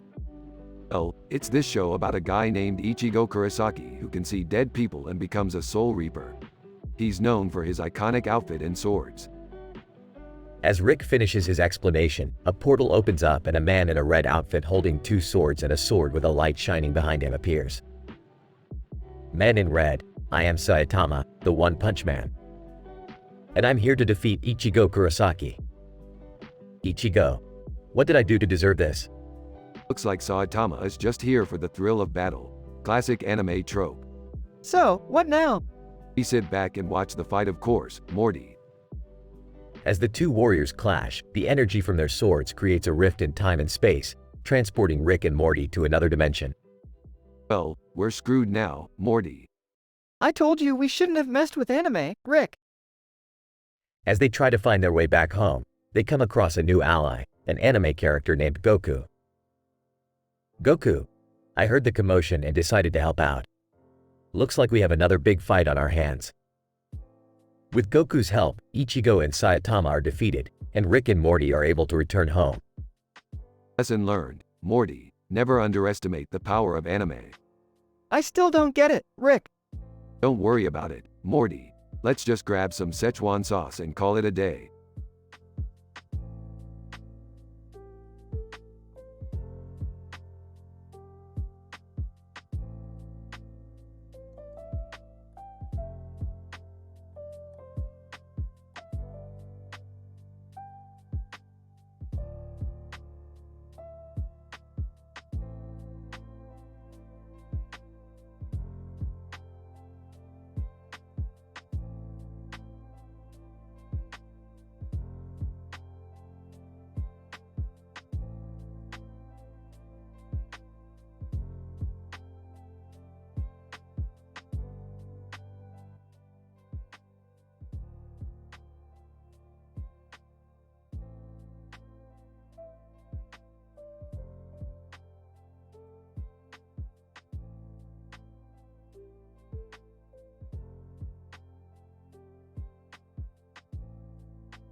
Whoa, Rick! Look at that lady with the glowing eyes and that halo on her head. Grumbling. Yeah, Morty, I see her. Looks like something out of Halo. Woman, greetings, travelers. Hi there. You, lost or something? Woman, no, but you seem to be. Chuckling nervously, classic Rick, always getting us into trouble. Woman, I am Cortana, an artificial intelligence from a distant galaxy. I have been sent here to assist you. Assist us with what? Cortana, your world is in grave danger. There is a weapon of unimaginable power that must be stopped. Oh geez, that sounds serious. Skeptically. Yeah, and why should we trust you? Cortana, because if you don't, everyone you know and love will perish. Sighing. Alright, fine. What do we need to do? Cortana, first, we must travel to the planet where the weapon is located. But be warned, it is heavily guarded. Whimpering, I don't know about this, Rick. Sounds really dangerous. Smirking. Yeah, Morty, that's the whole point. As they venture to the planet, they face countless obstacles and dangers, but with Cortana's help, they finally reach their destination. Ending. Okay, we're here. Now what? Cortana, we need to access the control room and disable the weapon's power source. Piece of cake, right? Rolling his eyes. Let's just do this. But as they enter the control room, they are confronted by a powerful enemy, ready to defend the weapon at all costs. Grunting. Morty, distract him while I try to hack into the system. Hesitant, okay. As Morty engages in a fierce battle with the enemy, Rick works frantically to disable the power source. Cortana, hurry, Rick. We don't have much time. Grumbling. I'm almost there. Got it. Suddenly, the room starts shaking as the weapon powers down. Cortana, we did it. The weapon has been neutralized. Panting, that was intense, Rick. Smirking. That's one way to put it. As they leave the planet, Cortana bids them farewell. Cortana, it was an honor to assist you, Rick and Morty. Your bravery will be remembered throughout the galaxy. Chuckling. Yeah. Just another day in the life of the smartest guy in the universe.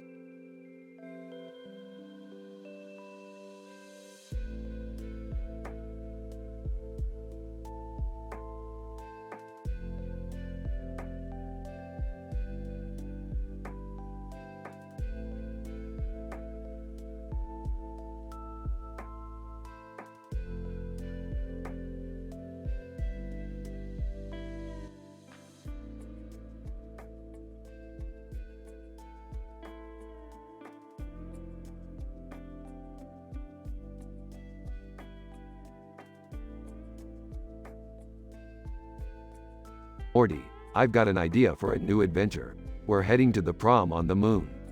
The moon? Why would there be a prom on the moon? Who knows, Morty? Who cares? We're going to crash this party and dance like there's no tomorrow. Meanwhile, at the moon prom, Queen Nebula, addressing the crowd, welcome, one and all, to the most glamorous event of the lunar year. Morticia, to her friends, OMG, did you see that tiara? She's like a queen or something. Overhearing. A queen, you say? Sounds like the perfect target for a heist. Moments later, Disguised as a moon waiter. Excuse me, Your Highness. May I offer you a drink? Queen Nebula, drinking. Ah, delightful. Thank you. Moments later, Grabbing the queen's ribbon. Gotcha. Queen Nebula, choking. What's going on? Who are you? Revealing himself. I'm Rick Sanchez, bitch. And you just got robbed. To Morticia, this is crazy. Morticia, whispering, I know, right? But I kind of like it. Just then, a team of moon guards arrives. Moon guards, freeze. You're under arrest for theft and assault. Smirking. Go ahead and try to stop us, losers. Moments later, after a wild moon chase, Out of breath, Rick, we're surrounded. Holding the ribbon and smirking. Not for long, Morty. Check this out. in a flash of light, Rick activates a portal gun and the trio escape back to Earth. Proudly holding the ribbon. Another job well done, Morty. And you know what? I think I look pretty damn good in this crown. Morticia, to Morty. So, want to go to prom next year? Blushing. Sure, I mean, if you want to. And thus the adventure ends, with stolen treasure, moon mayhem, and a hint of young love. Another day in the crazy universe of Rick and Morty.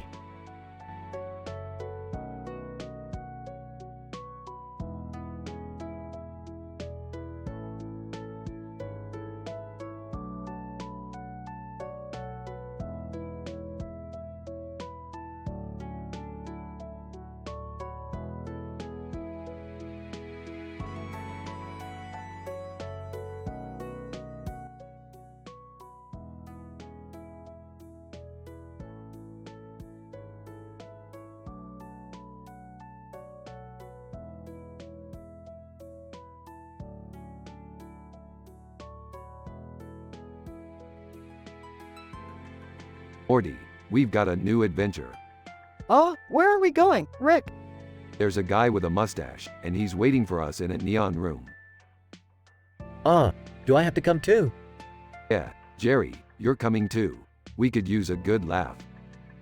They arrive at the neon room and see the man with a mustache. Mustache man, hello, Rick.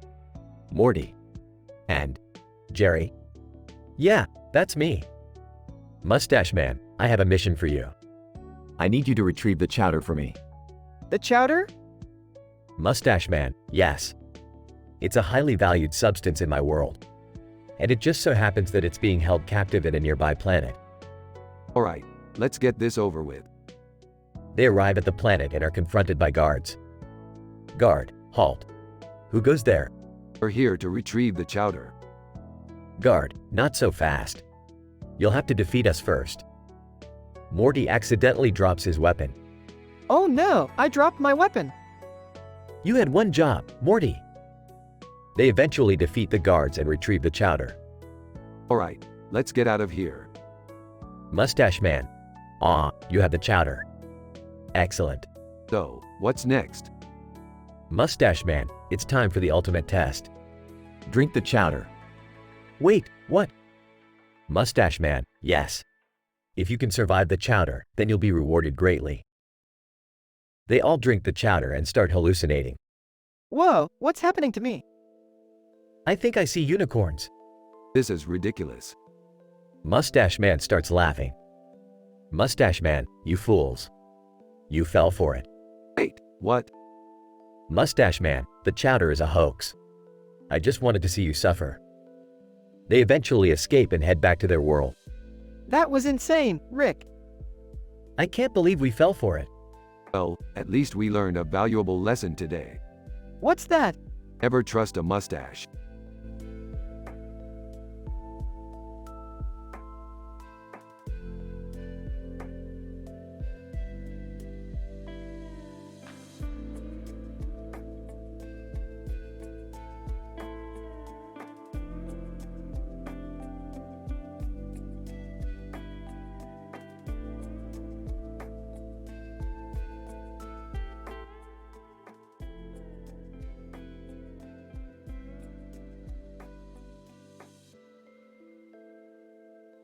Oh look who decided to show up for the party. It's our old pal, Sung Hoon. Hey, Sung Hoon, what's with the getup? Sung Hoon, I've been working on a new invention. It's a flying machine, but it's not quite ready yet. Oh boy, here we go again. What's wrong with Sung Hoon being passionate about his work? Nothing, as long as he doesn't blow us all up in the process. Sung Hoon, don't worry, Rick. I've got this all under control. As Sung Hoon takes off into the air with his flying machine, things quickly take a turn for the worst. Rick, we've got to do something. Sung Hoon is going to crash. Hang on, Morty. Let's see where this goes. Eventually, Sung Hoon does crash, but to everyone's surprise, he emerges from the wreckage unscathed. How did you survive that?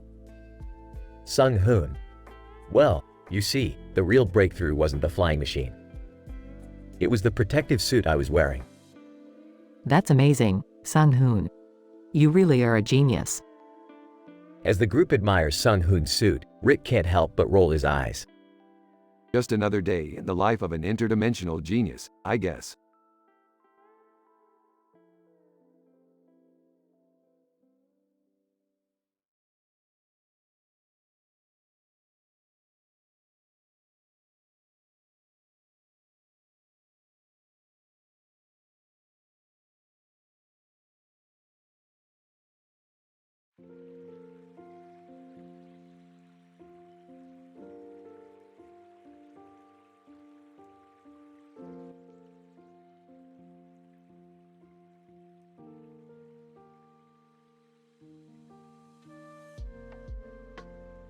Morty, hold on tight. We're going on a journey.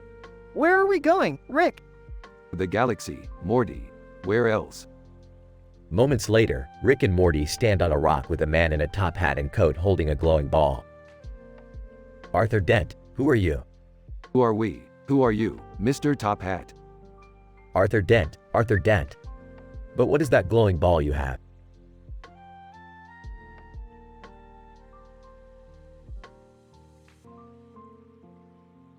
This is just a small device that can destroy entire planets. That's not cool, Rick. Arthur Dent, you guys are dangerous. I'm just trying to hitch a ride. Yeah, well, we're not a taxi service. So what now, Mr. Dent? Arthur Dent, now I need to find the meaning of life. The meaning of life? That's easy. It's to be happy. Morty's right. You don't need to go on some crazy journey to find the meaning of life. Arthur Dent, really? Of course, really. Now let's get out of here before that ball accidentally destroys something. Rick, Morty, and Arthur Dent leave the rock and hitch a ride on a nearby spaceship. That was an adventure. Arthur Dent, yes, it was. But I still feel like there's something missing. That's just life, Mr. Dent. We all feel that way sometimes. Moments later, Rick and Morty drop off Arthur Dent on a planet. Arthur Dent, thank you for the ride. No problem, Mr. Dent. Just remember, the answer to the meaning of life is 42. Arthur Dent, 42. Yeah, 42. Don't ask why. Let's go back to Earth, Rick. Good idea, Morty. I need a drink. Rick and Morty leave the planet and fly back to Earth. The end.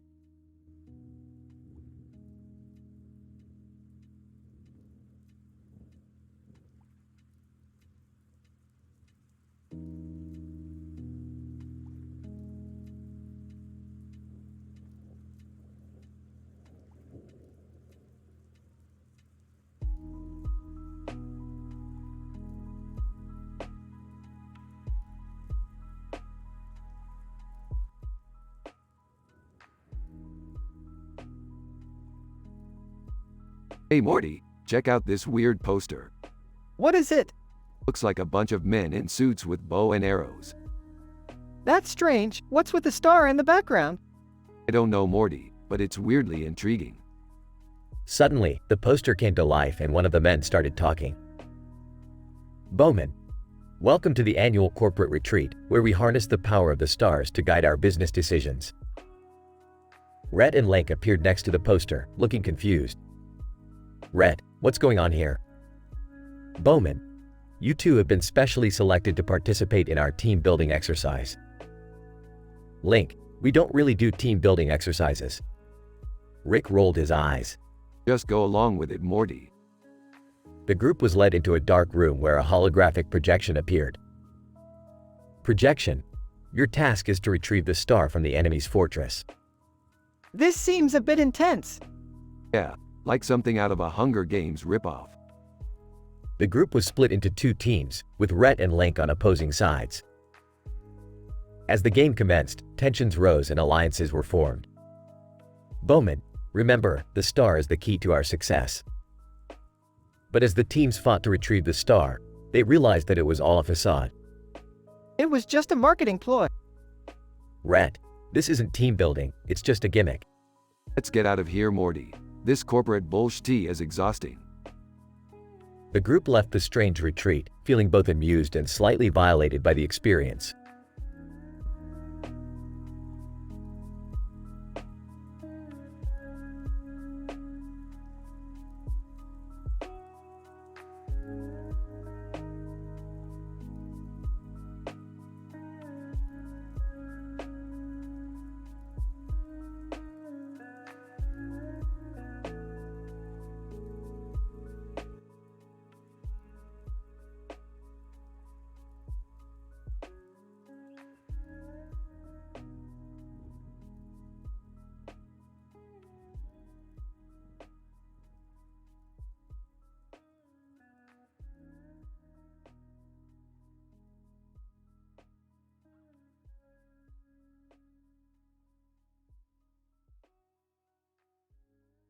Title: The Bearded Prophet.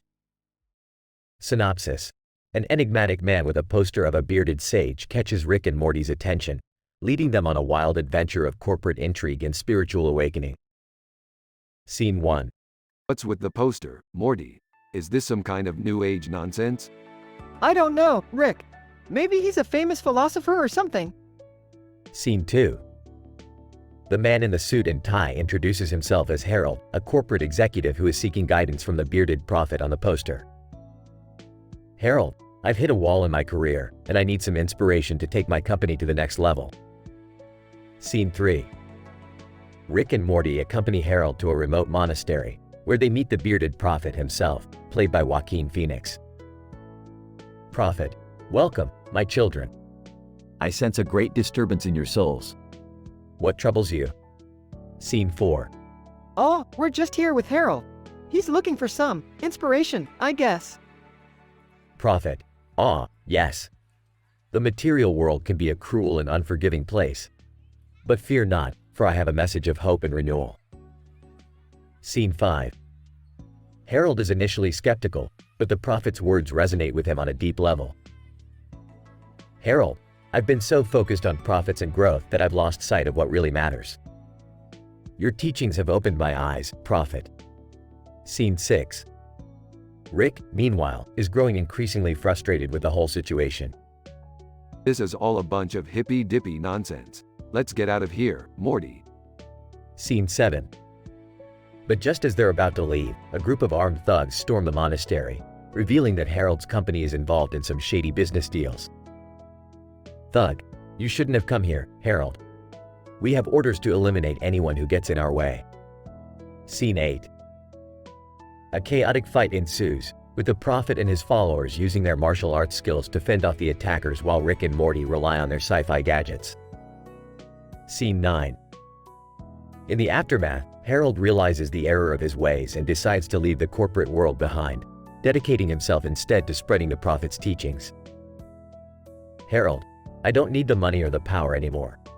I just want to help people find their true purpose, like the prophet has helped me. Scene 10. As they depart the monastery, Rick grudgingly admits that maybe there was something to the bearded prophet's philosophy after all. Well, I guess I could use a little inner peace myself. But don't tell anyone, Morty. I've got a reputation to uphold.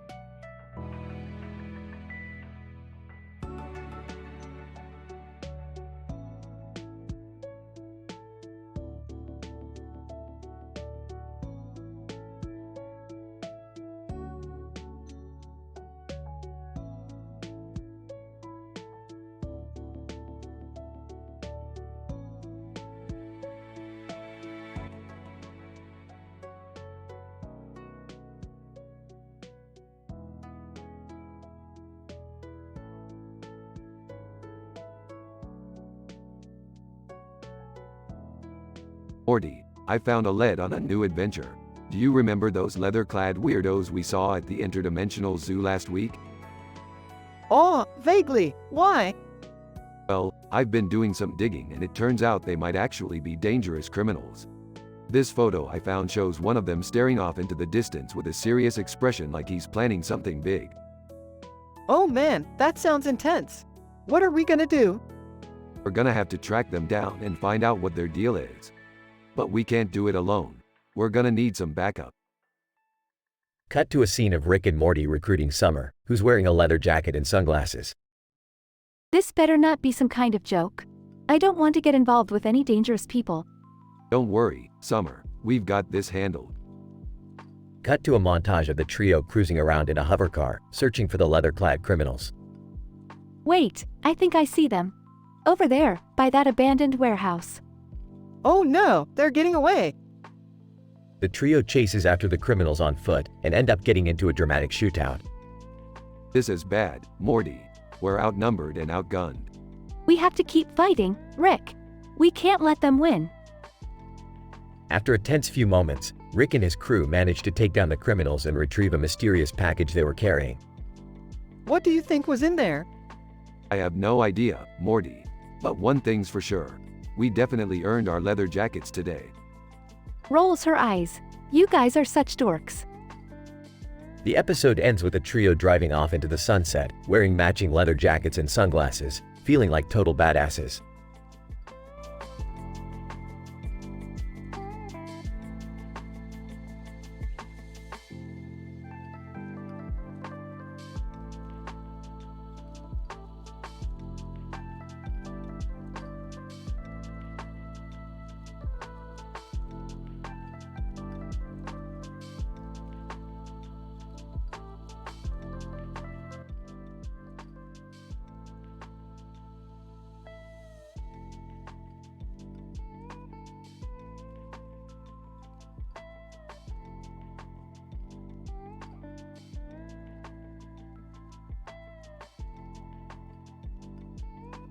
Morty, I've discovered the most interesting man in the universe.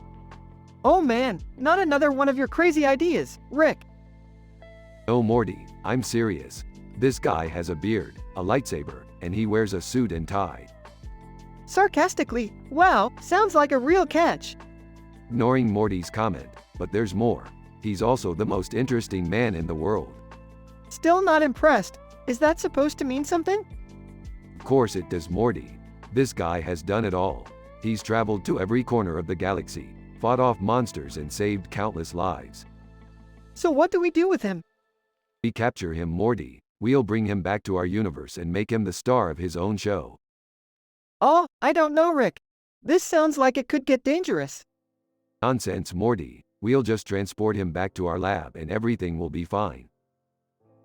As Rick and Morty begin their interdimensional travel, they suddenly find themselves surrounded by a red light. What the hell is going on, Morty? I don't know, Rick. Something's not right. Just then, the most interesting man in the world appears before them, wielding his lightsaber. Most interesting man, you dare attempt to capture me? I am the most interesting man in the universe, and I will not be contained. In shock, Morty, we've really done it this time. As the most interesting man begins his attack, Rick and Morty must use their wits and quick thinking to defeat him and escape back to their universe. However, as they reflect on their encounter, they realize that maybe it's better to appreciate the interesting people in their own universe rather than seeking them out in others.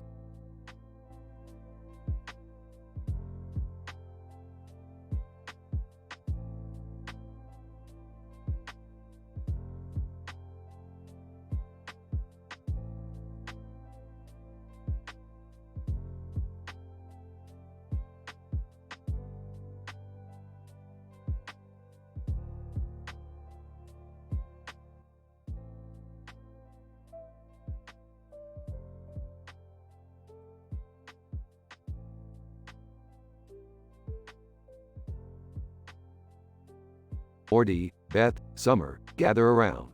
I've detected a strange reading coming from this particular dimension. What is it, Rick?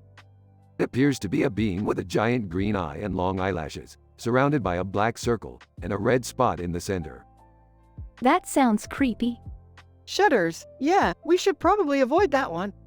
Oh, come on. This could be a valuable discovery. Let's investigate.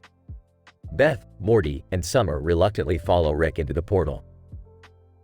As they arrive, they find themselves in a dark and eerie forest. Suddenly, they hear a rustling sound, and the ground shakes beneath their feet. What was that? Pulls out his portal gun. Hold on, let me just. Suddenly, a large creature appears out of nowhere, its giant green eye fixed on them. Ah! What the hell is that? I don't know, but we need to get out of here. They run for their lives as the creature chases after them. Gasping for breath. Rick, what's happening? Panting, I don't know. Just keep running. Finally, they manage to escape back to their own dimension. As they catch their breath, they realize something odd. Wait a minute, where's Rick? Looking around. Yeah, where did he go? Just then, they hear a familiar voice. Overcomes. Don't worry, I'm safe. I managed to capture that creature's eye. Relieved. Oh, thank God. Impressed. Wow, Rick. That was quite the adventure. Yeah, I never thought I'd be running for my life from a giant-eyed monster. Smirks, and people say my life is boring. Holds up the captured eye. Now, let's see what we can learn from this little guy.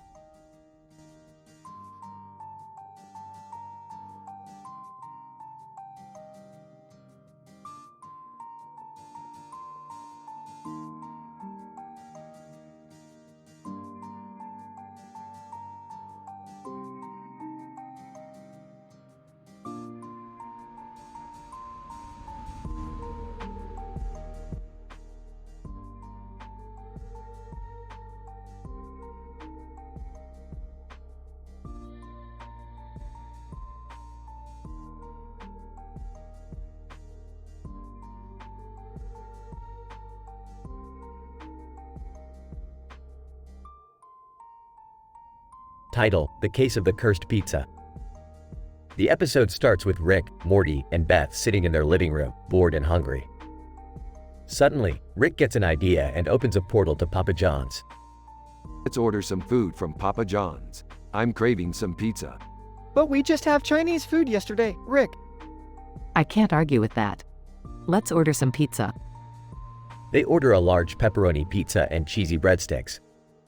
When the pizza arrives, Rick opens the box eagerly and takes a slice. Suddenly, he starts acting weird. Oh, something's not right. This pizza is cursed. Cursed? What do you mean? I mean, look at the delivery guy. He's been standing there for hours with a stupid smile on his face. They look out the window and see the delivery guy still holding the plate of food, motionless. That's creepy. What should we do? We need to find out what's going on. Morty, go and talk to the delivery guy.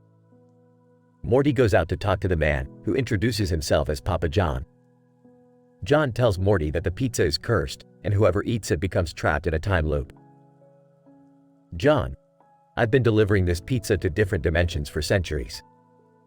Nobody has been able to break the curse yet. Morty goes back inside and tells Rick and Beth about the curse. Rick decides to take action and find a way to break the curse. I'm going to use my portal gun to enter the time loop and destroy the cursed pizza. But won't that trap you in the loop too?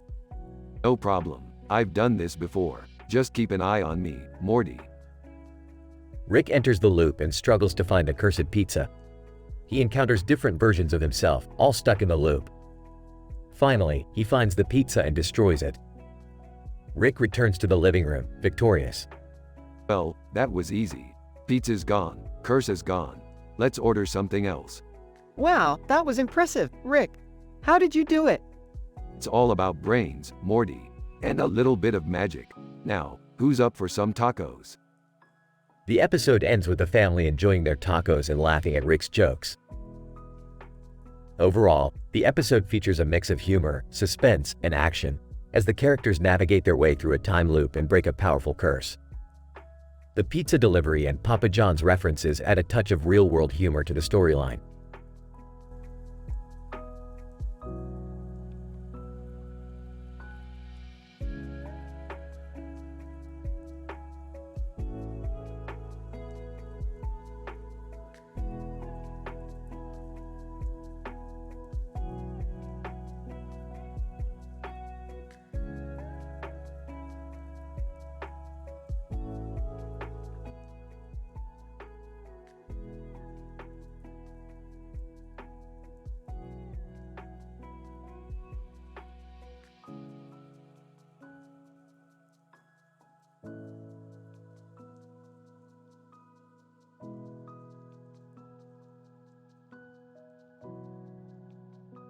Hey, have you guys seen this poster for a new show at the Arena Entertainment Center? No, what's it called? It's called The Most Interesting Man in the World meme. And the guy on the poster looks just like Rick. Oh geez, this sounds like it's gonna be trouble. What are you talking about, Morty? I'm the most interesting man in the world, aren't I? I don't think that's something you should be proud of, Rick. Whatever, Jerry, let's go check it out. The group arrives at the Arena Entertainment Center and sees a packed house. Wow, this place is crowded. And everyone seems to be wearing those glasses like the guy on the poster. I don't get it. What's the big deal about this guy? He's famous for being interesting, Morty. It's not rocket science. As they take their seats, a spotlight shines on the stage and the crowd goes wild. Out walks the man from the poster, wearing the same beard and glasses. Most interesting man. Welcome, my friends, to the most interesting show in the world. Oh no, he sounds just like Rick. This is already getting weird. The most interesting man begins to regale the audience with tales of his adventures, which start to sound suspiciously like Rick's exploits. Wait a minute, does this guy just steal all of Rick's stories? Looks like it, Beth. And he's not even doing them justice. In a fit of anger, Rick storms the stage and confronts the most interesting man. You stole my life, you fraud. And you're not even interesting. Most interesting man. But my friend, I didn't steal anything. I am just as interesting as you are. Oh yeah, prove it. The most interesting man is unable to come up with any actual interesting stories of his own, and the crowd starts to turn on him. This is kinda sad, Rick. Shouldn't we just leave him alone? No, Morty, he brought this on himself. And now, let's watch him crash and burn. The most interesting man is escorted off stage amidst a chorus of boos and jeers. As Rick and the gang exit the arena, the most interesting man is seen slinking away, defeated. Well, that was quite a show. I don't think I ever want to see anything like that again. Me neither. But Rick, wasn't it kinda satisfying to see that guy get what was coming to him? Oh yeah, Beth, it was very satisfying. And who knows, maybe I'll have a new fan base now that the real most interesting man in the world has been exposed.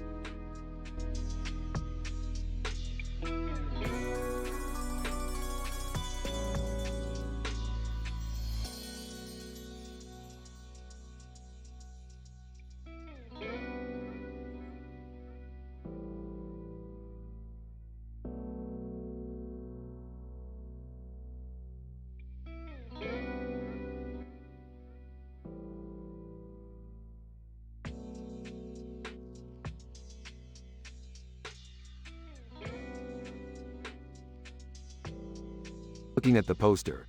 Hey Morty, you know what this reminds me of? What, Rick? The time we went to that medieval planet and Jerry became king for a day. Looking nervous. Oh man, let's not bring that up again. Chuckles. Relax, Jerry. You were pretty good with that crown on your head. Yeah, until you started passing out free weed in the town square. Face bumps. Oh, right. That was a mistake. Smirks. And then you declared war on the neighboring kingdom over a prank phone call. Sighs. I didn't know it was a prank. They said they were holding my wife hostage. Rolls his eyes, and then you got captured and almost executed. Panicking. Can we please not talk about this anymore? Laughs. Okay. But it just goes to show you, power can really mess with your head. Nodding. Yeah, I guess it's a good thing we left that planet before Jerry could cause any more damage. Smiling weakly. Yeah, good times. Smirks. Oh, don't worry, Jerry. We'll always have the memory of you in that silly crown. Groans. I'll never live this down, will I? Shrugs. Probably not, Jerry.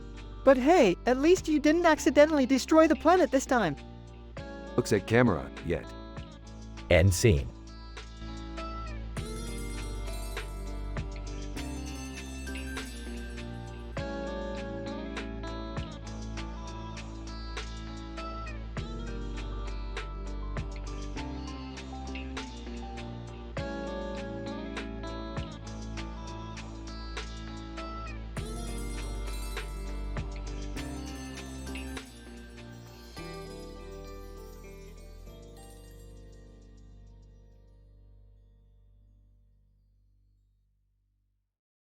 Title: Green with Envy. Rick, Morty, Jerry, and Summer are hanging out in the living room when Rhett and Link suddenly appear on the TV screen. Who the hell are these guys? They're Rhett and Link. They're famous YouTubers. Wow, I wish I could be famous too.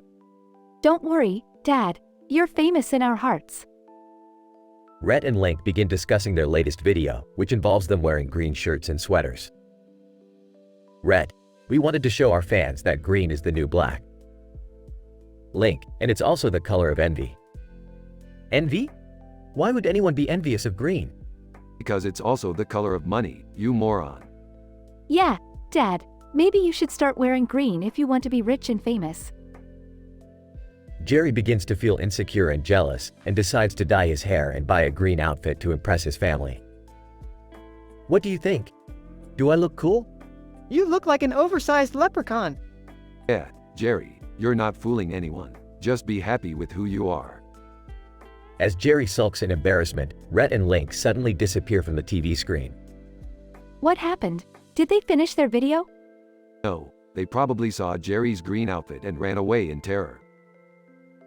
The family laughs as Jerry learns a valuable lesson about being himself and not trying to impress others. The end.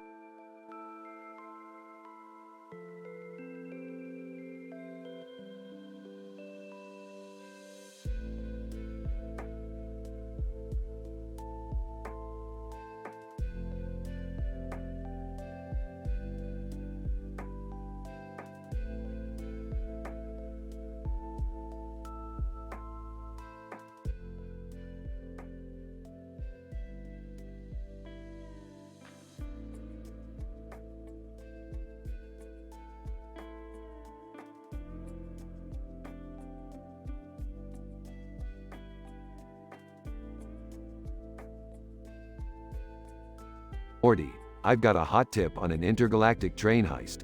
We're heading to the planet Mogadishu. Mogadishu? Isn't that place dangerous? Relax, Morty, it's all been taken care of. They arrive on Mogadishu and approach the train station.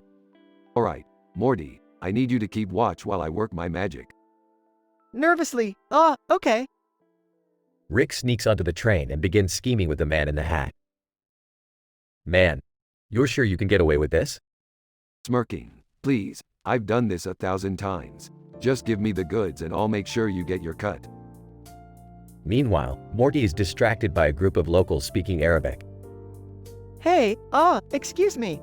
Do you know what's going on with that train over there? Local, in Arabic. Oh, the one with the man in the hat. Yeah, that's the one. Local, in Arabic, they're planning a heist. It won't end well for them. Shocked. What? I have to warn Rick. Morty races to the train, but Rick and the man in the hat are already in the midst of their heist. Alright, let's do this. Man, fidgeting nervously, I don't know about this. Rick and the man in the hat successfully steal the goods, but as they're making their escape, they're confronted by a group of armed guards. Guard, freeze. Drop your weapons. Sarcastically. Oh, lovely. Just what I needed. Man, panicking. We're done for, we're done for. Rick pulls out a portal gun and creates an escape route. Let's get out of here. Meanwhile, Morty has arrived on the scene and is watching the chaos unfold. Worried? Rick, what's happening? Through the portal. Get your ass through here, Morty. We're getting out of here. They make it back to their ship and fly away from Mogadishu. We made it out alive, Rick. But what was even in those boxes? Smiling. Nothing you need to worry about, Morty. Just another day in the life of a space pirate. End scene.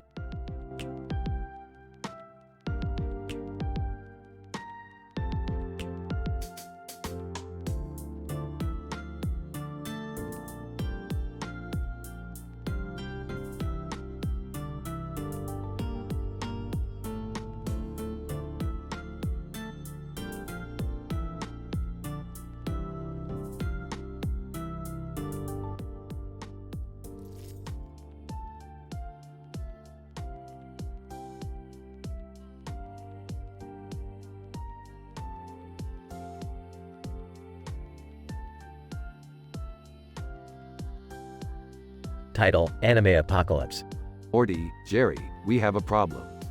What is it this time, Rick? Please tell me it's not another dimension we have to save. Oh, it's worse. We're trapped in an anime world. Oh geez, I don't know anything about anime. Me neither. What do we do? We blend in and try to find a way out. Stick close and stay quiet. They walk through the anime world, trying to blend in with the characters. Suddenly, they hear a loud noise. What was that? It's coming from over there.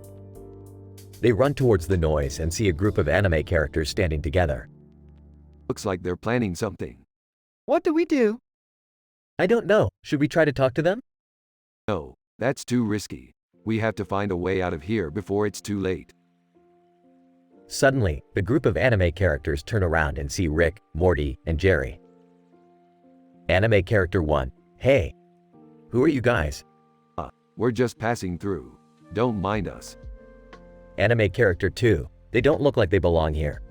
What do we do, Rick? Looks like we're in a bit of a pickle.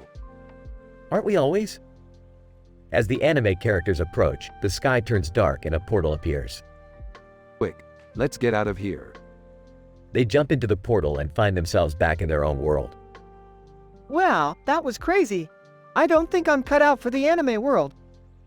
Me neither. But hey, at least we made it out alive. Yeah, but we're never going back there again.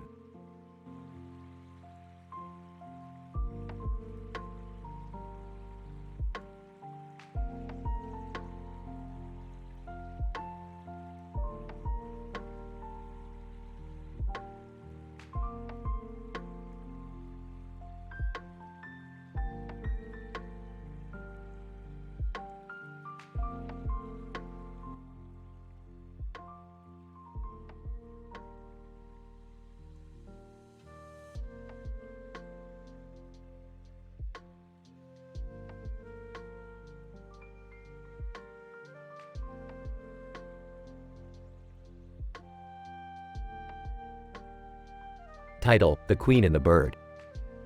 Rick and Morty find themselves on a distant planet with a strange statue in the middle of a deserted field. Whoa, Rick, check out that statue. It's like a queen with a bird on her head. Looks like an ancient relic or something. Let's take a closer look. As they approach the statue, the bird suddenly comes to life and speaks.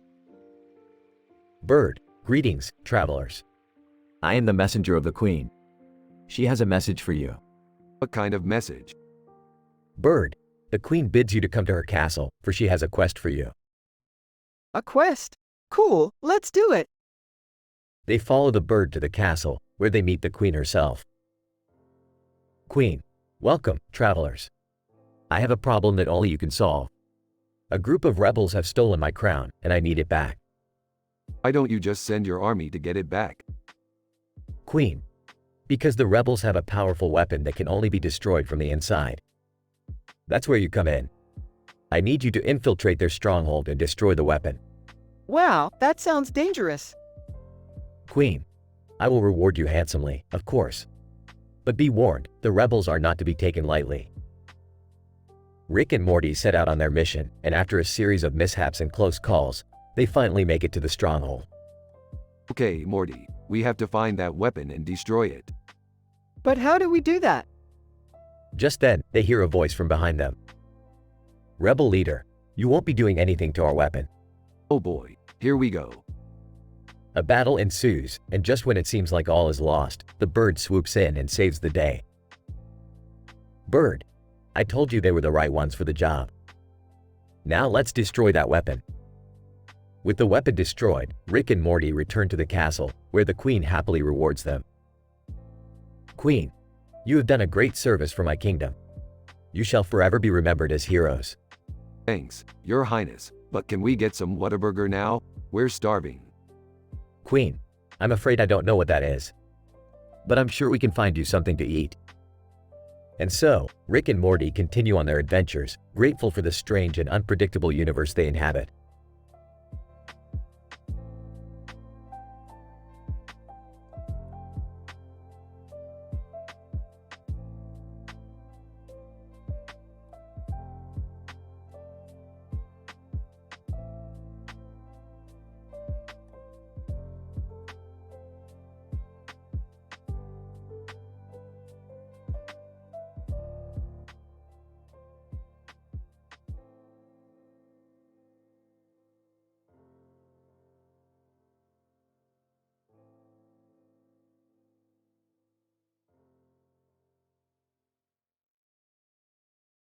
Title: Demon Invasion.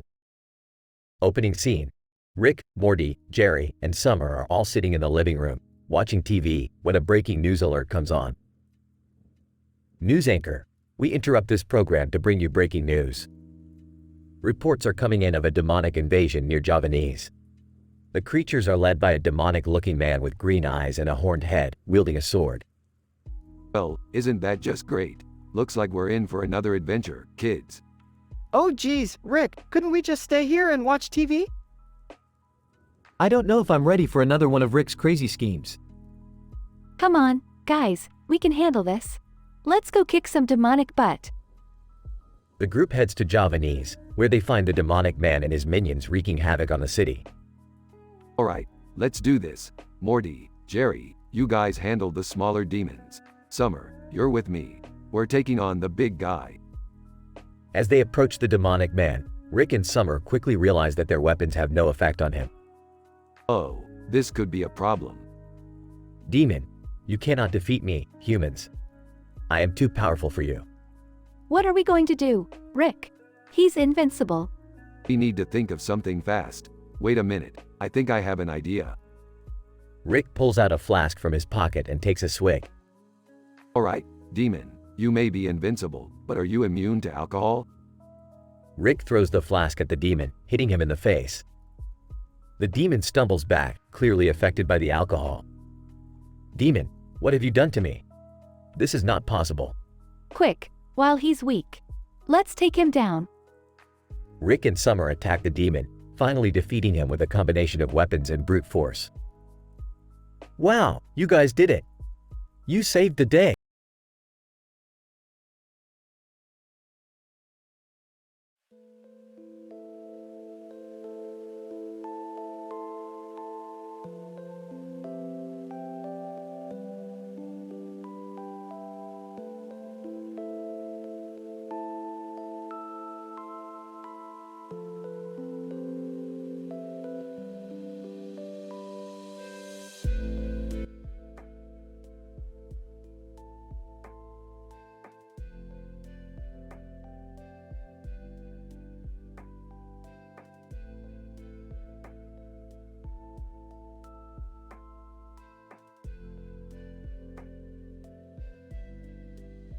Title: Glitch in Glasgow. Opening shot of Rick, Morty, Jerry, and Summer driving down a deserted road, with the city of Glasgow in the background at sunset. They're all quiet, staring forward, until they notice a giant screen on the side of the road. What the hell is that? Looks like a giant TV, Grandpa. Maybe it's showing a movie or something. Why would they have a movie playing on the side of the road in the middle of nowhere? As they get closer, the screen flickers to life, and they see a news report, but it quickly cuts out. That's weird. Maybe it's a glitch. Wait, do you think it's a trap? Oh God, I hope not. Suddenly, the car lurches to a stop, and they all look at each other in confusion. What the hell did you do, Morty? I didn't do anything, Grandpa. Maybe the car's just broken. No, something's not right. Look at the screen. They all turn their attention back to the giant TV, and it's now showing a message in bold letters. You are entering a new dimension. Welcome to Glasgow. Oh shit. What does that mean? Are we being transported to another dimension? We have to get out of here. As they try to start the car, they realize it's completely dead. They're stuck in Glasgow. Well, shit. Looks like we're gonna have to figure out how to get out of this dimension. Geez, Grandpa, you think we could catch a break? I just wanted a nice, normal road trip. Welcome to our lives, Dad. As they begin to explore Glasgow, they encounter strange creatures, odd customs, and a few hilarious mishaps along the way. But will they ever figure out how to get home? Closing shot of the four of them huddled together, looking up at the giant TV screen in the distance, as it flickers off into the night.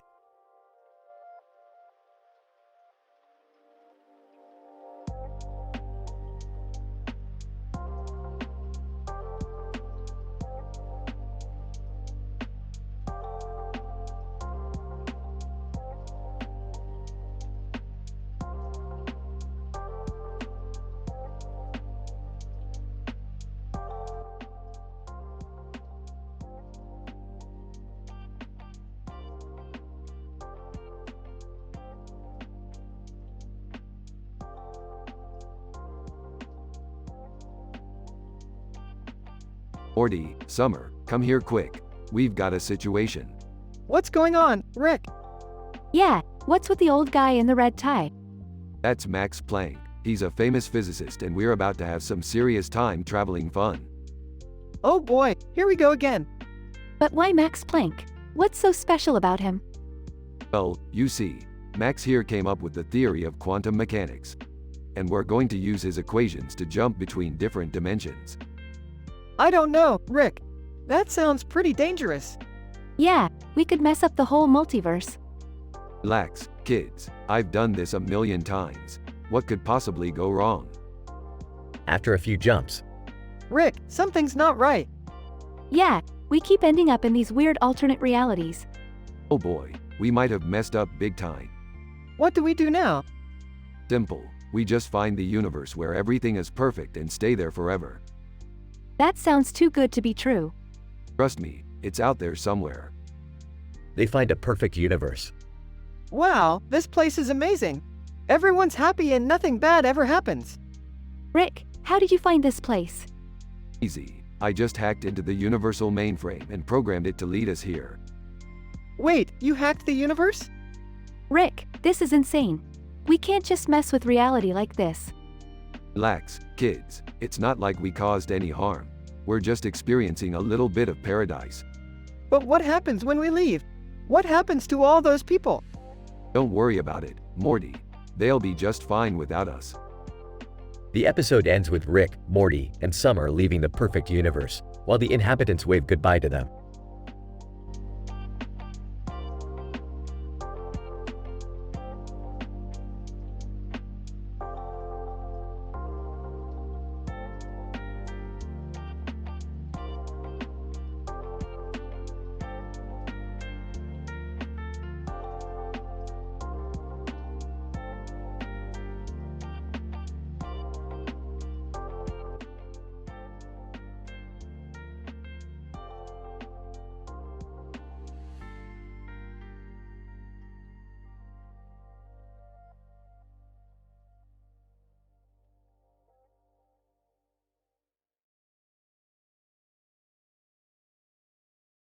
Hey Rick, what are you looking at? Just this poster of the city, Morty. It reminds me of an old adventure I had. Really? What happened? Back in the day, I was chasing down a time traveler who stole my portal gun. I ended up in a city just like this one, but in the black and white era. That sounds wild, but what does the neon sign say? Typical, probably the name of some club or bar. We should go check it out. I don't know, Morty. Time travel can be unpredictable. Plus, we don't know what kind of trouble we might get into. Come on, Rick. Live a little. Fine, but you're all coming with me. We don't split up this time. As they enter the club, they are greeted by flashing lights and booming music. They order a round of drinks and sit down at a table. This place is crazy. Look at all the weird people. Just stick together and don't wander off. Suddenly, a group of strangers sit down at their table. Stranger, hey guys, you look like you're having a good time. Mind if we join you? Actually, we were just leaving. Stranger, nonsense. We insist. You look like you could use a little company. As they chat, Rick notices something off about the strangers. Their words don't match their movement, like a bad dub in a movie. Morty, something's not right here. What do you mean? Look at their lips. They're not synced up with what they're saying. Oh my god, you're right. We need to get out of here, now. As they make a break for the door, they are chased by the strange patrons. They bust out into the city street and behold the clock tower in the distance. How do we get out of here, Rick? Pulls out a device. Hang on. I'm gonna try something.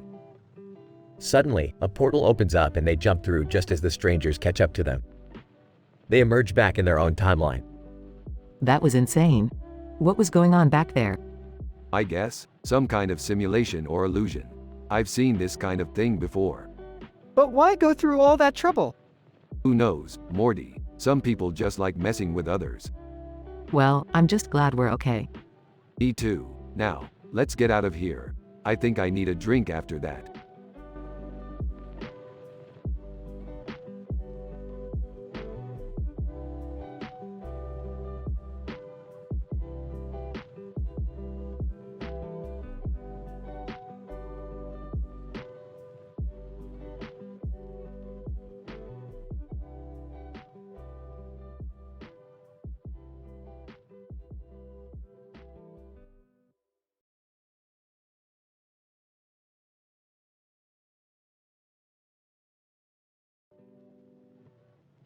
Rick and Morty episode title, The Portuguese Skulls.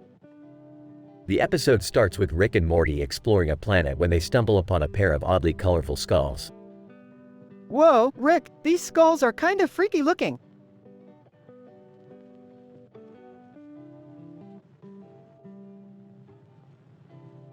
Yeah, Morty, those are some Portuguese skulls. I haven't seen those in years. Suddenly, the skulls come to life, revealing themselves to be two aliens, Xanth and Zephyr. Xanth, greetings, travelers. Welcome to the planet Zorgon. Zephyr, we were once rulers of this planet until we were betrayed and turned into nothing but decorative skulls. Well, that sucks. But how did you end up here? Xanth, we were stolen as souvenirs by a group of tourists who then sold us to a collector on this planet.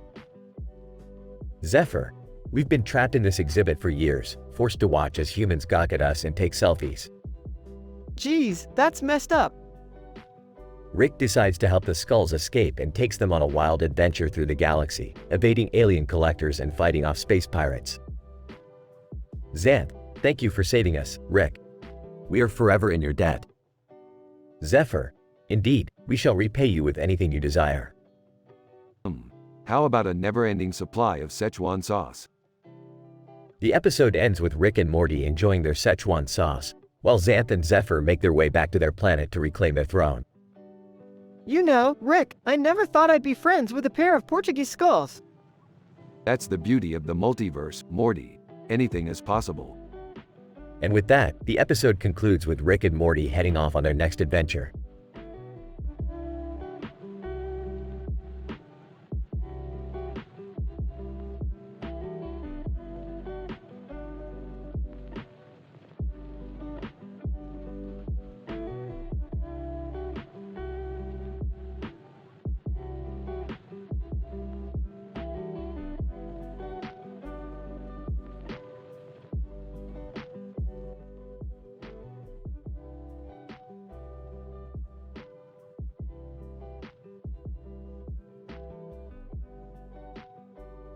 Morty, we've got a new adventure. Beth's old childhood friend needs our help. What kind of help, Rick? Her name is Robin and she's a bird enthusiast. She's been kidnapped by an infamous bird smuggler and needs us to rescue her. Bird smuggler? That's some shady business, Morty. Let's go save Robin and her feathered friends. They arrive at the smuggler's hideout and sneak in. Rick, look at all these birds in cages. This is terrible. We need to find Robin and get her out of here. They come across a room with an ornate circle of bird ornaments on the floor. What's this? Some kind of bird ritual? No, it's a trap. If we step on those tiles, it activates the alarm. But how do we get past it? Robin, use these bird neckties.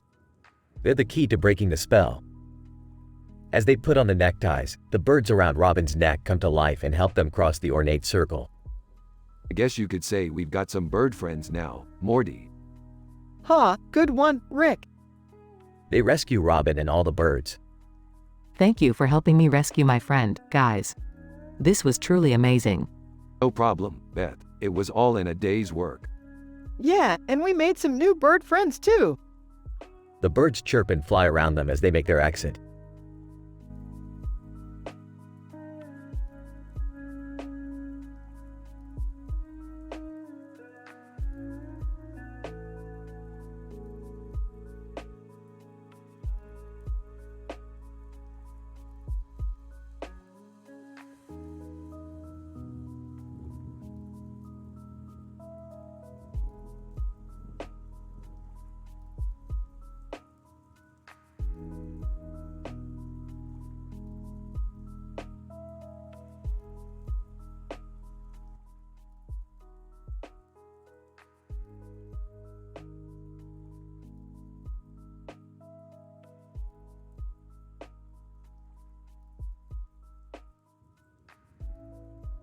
Morty, I've got a job for us. Oh geez, what is it this time, Rick? We need to travel to the neighboring dimension and get our hands on the time gate. The time gate? What's that? It's a portal that can take us anywhere in time and space. But we need to act fast, because the only way to access it is by solving a puzzle before the clock strikes 12. They arrive at the destination and see a woman in a green dress standing in front of the gate. Oh great, it's her. Who? The gatekeeper. She's like the warden of this portal. She'll only let you in if you satisfy her with a joke or a riddle. Oh, okay. I'm not very good at jokes, Rick. The woman approaches them. Gatekeeper, state your purpose. We're here to use the time gate. We need to travel back to our dimension. Gatekeeper, do you have a joke or a riddle? Oh, yeah. Why did the plumbus cross the road? Gatekeeper, I don't know. Why? To get to the other side of the dimensional rift. The gatekeeper chuckles. Gatekeeper, that was actually quite clever. You may enter. They enter the portal and arrive at a golden background with a plumbus nearby. Alright, Morty, we've got some time to waste. Let's grab that plumbus and make our way back home. Rick, I don't think we should take that plumbus. Look at the tag on it. The tag reads, Property of the Intergalactic Council. Oh, crap, we better put that back before anyone finds out. They try to put the plumbus back, but they accidentally activate the time gate and get transported to a different dimension. Rick, what's happening? Why are we in a different dimension now? I don't know, Morty, but we need to get back to our own dimension before it's too late. As they try to navigate back, they encounter several challenges and obstacles, causing turmoil between the two. This is all your fault, Rick. We could have avoided this if you didn't take the plumbus. Oh please, Morty, you're just as responsible as I am. Don't blame me for your own incompetence. Eventually, they make their way back to their own dimension and time, just as the time gate disappears. Phew, that was close. Yeah, we really dodged a bullet there, Morty. Let's just remember to think twice before we mess with other dimensions' property.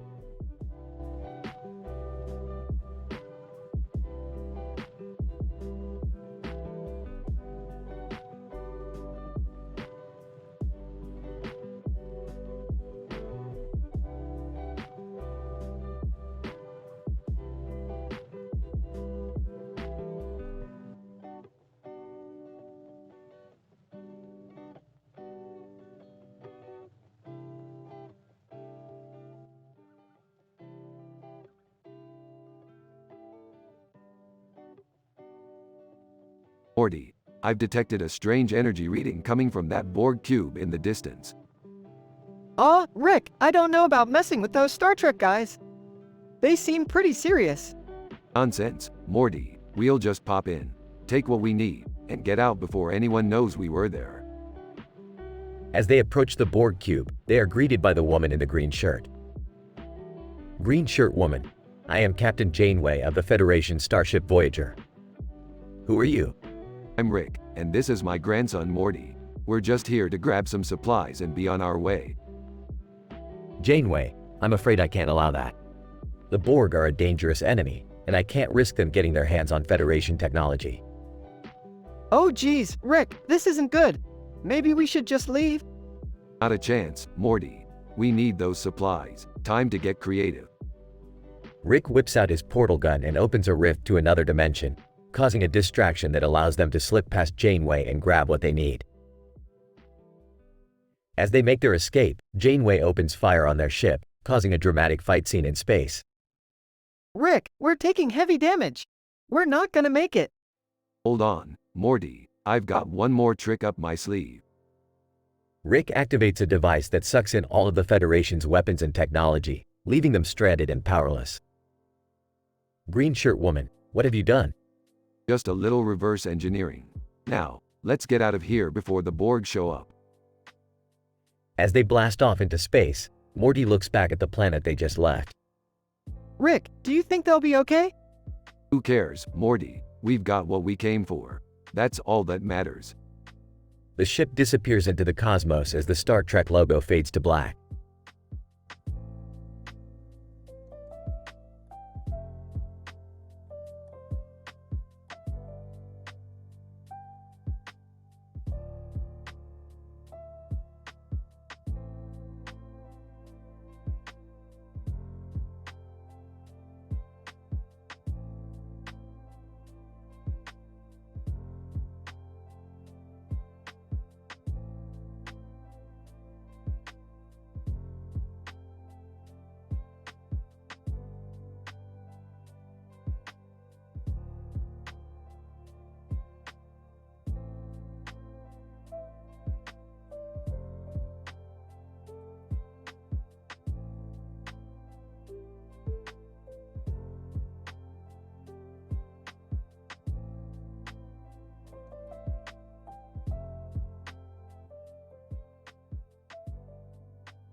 Morty, we're up for another adventure. We have a mission to go rescue Zoella. Who's Zoella, Rick?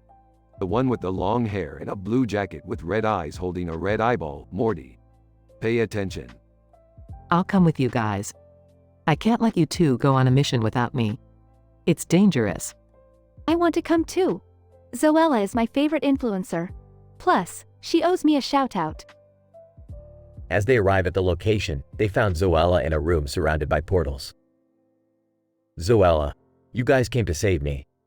Thank you. What happened here? Zoella, I asked the interdimensional cable company to send me the latest fashion trends from different galaxies. They sent me this red eyeball, and now, I can't stop seeing through different dimensions. It's driving me crazy. I don't think we can fix that, Rick. I can save her. I know how to get popular on this planet. It's all about authenticity. That's great, Summer, but we need to close these portals before they get out of control. As they work together to close the portals, they encounter various alien creatures and have several close calls. In the end, they successfully close the portals and save Zoella. Zoella, thanks to you guys, I can finally see just one dimension. And Summer, your advice worked. I gained 1 million followers. I'm happy for you, Zoella. And I'm glad we all made it out alive. Now, who's up for some interdimensional pizza? Rick, you always know how to lift our spirits. They all laugh as they step into the portal to their next adventure.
So Rick, what's with the weird dog and its clock and lantern?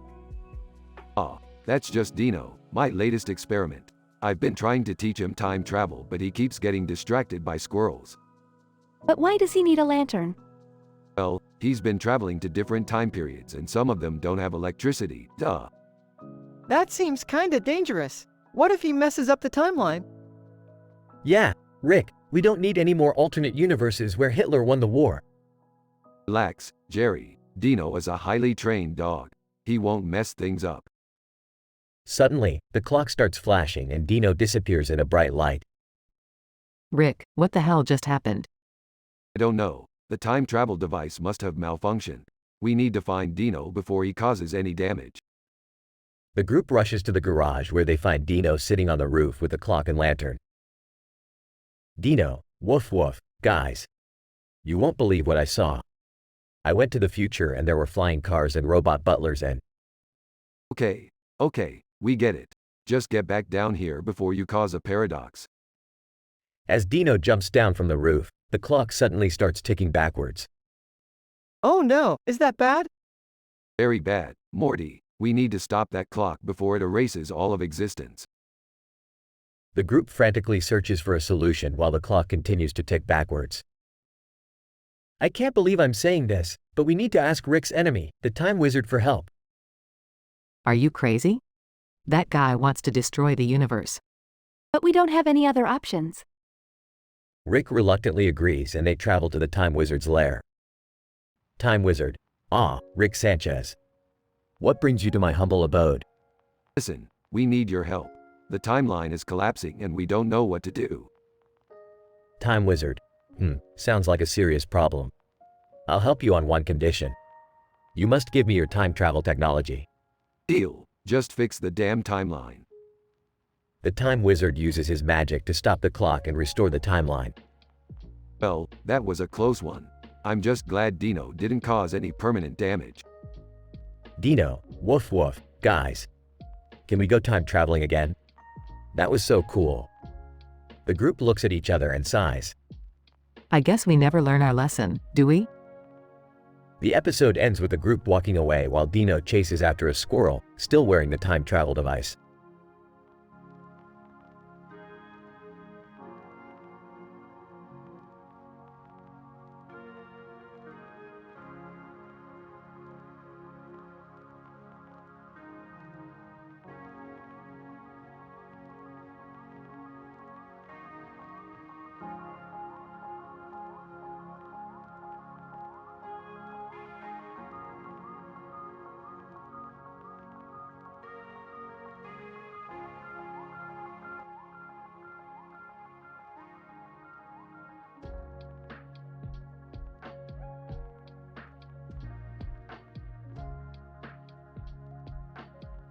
Alright, Morty, buckle up. We're heading to a new dimension with a female ruler who wears a tiara. Whoa, she looks like a princess or something. What are we doing there, Rick? Hey guys, mind if I tag along? I heard this dimension has a reality show called The Bachelor, and I really want to audition. Scoffs, go ahead, Jerry. We'll just be busy saving the universe. They arrive in the dimension and see the woman with red hair and tiara. Princess, welcome to my dimension, travelers. What brings you here? Just passing through, Your Highness. No big deal. Rick, look! They're preparing for the final rose ceremony for the Bachelor. Gasps, that's my chance. I gotta get in there. Rick and Morty roll their eyes as Jerry rushes to the ceremony. Princess, I hope you don't mind sticking around for a bit. The moon in my kingdom has been acting strange lately. Strange how? Princess, it's been emanating a mysterious energy that's been affecting our people. Is it dangerous? Princess, not yet, but if it continues, it could lead to catastrophic consequences. We'll need to take a closer look. We'll start with some burps analysis. Jerry is shown trying to impress the Bachelorette. Bachelorette, I'm looking for someone who's brave, honorable, and kind. Someone who can sweep me off my feet. Well, you know, I'm all about those qualities. I'm like the real-life Prince Charming. Drama ensues as one of the contestants reveals a shocking secret. Rick, we gotta go back. Jerry's in trouble. Princess. You're always welcome back, travelers. I hope you can solve the mystery of the moon. Rick, Morty, and the princess leave as Jerry's fate on The Bachelor remains unknown. Jerry's probably fine. Let's just focus on the real problem at hand. Yeah, but what if he's not? Morty, don't worry about it. We have a universe to save. The trio continues on their mission as the episode ends.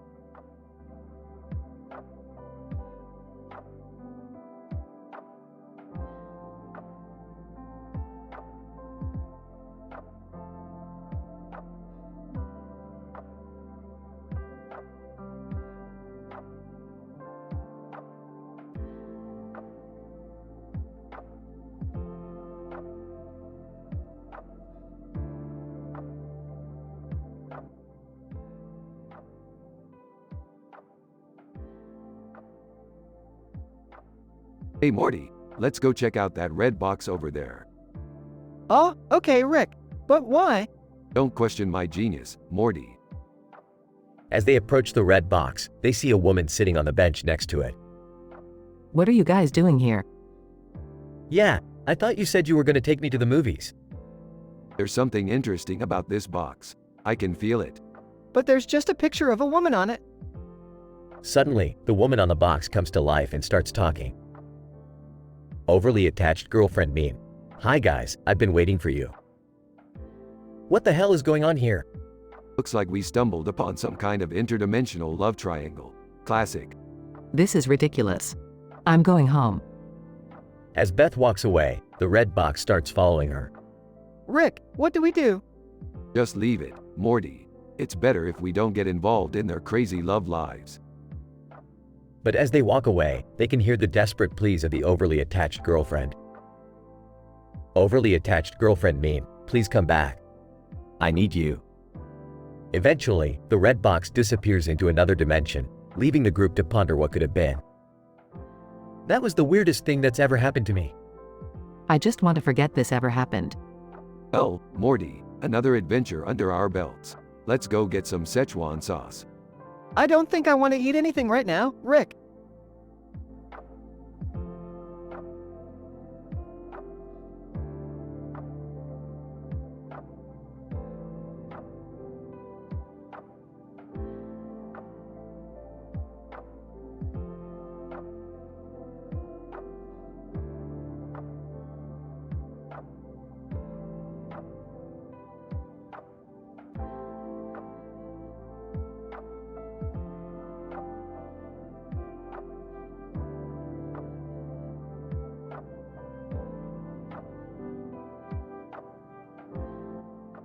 As an AI language model, I cannot provide a response to this prompt as it contains inappropriate and offensive content. This type of content goes against OpenAI's safety and ethical standards. Please refrain from submitting inappropriate prompts in the future.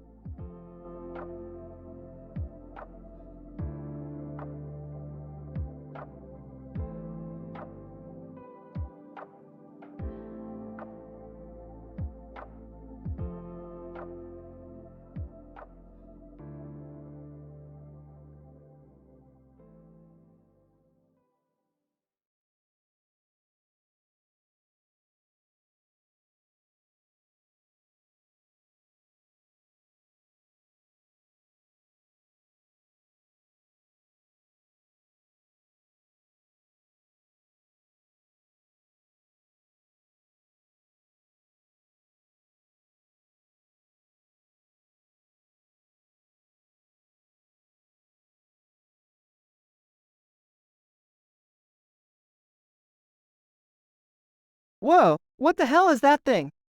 That, Morty, is a painting of the mighty Morphosian, the most feared predator in the galaxy. Looks like it's got a light in its mouth. Yep, that's how it lures in its prey. But check out the one next to it. Ew, that one looks like it's got a prolapsed colon.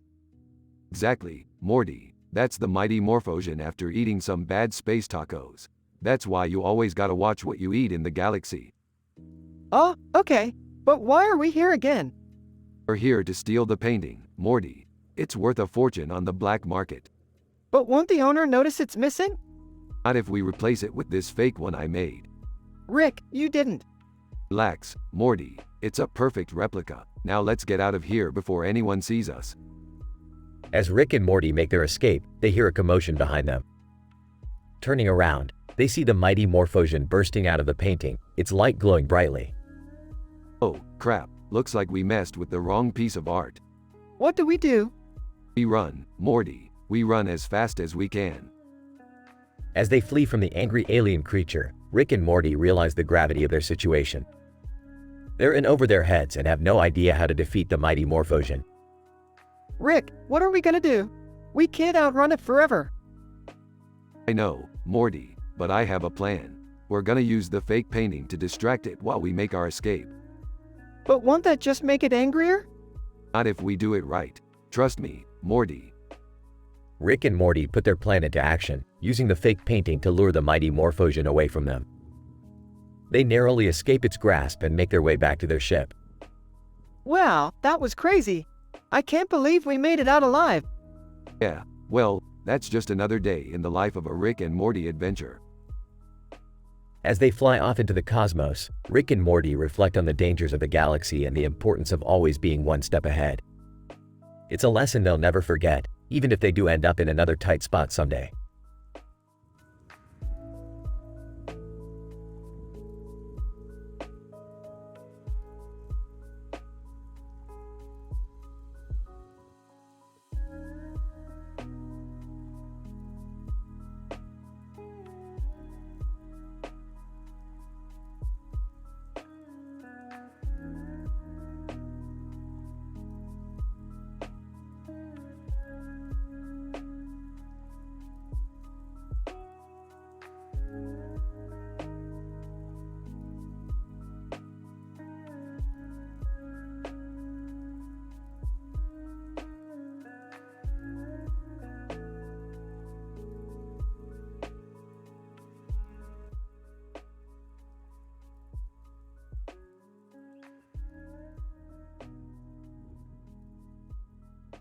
Title: Probing the Colon.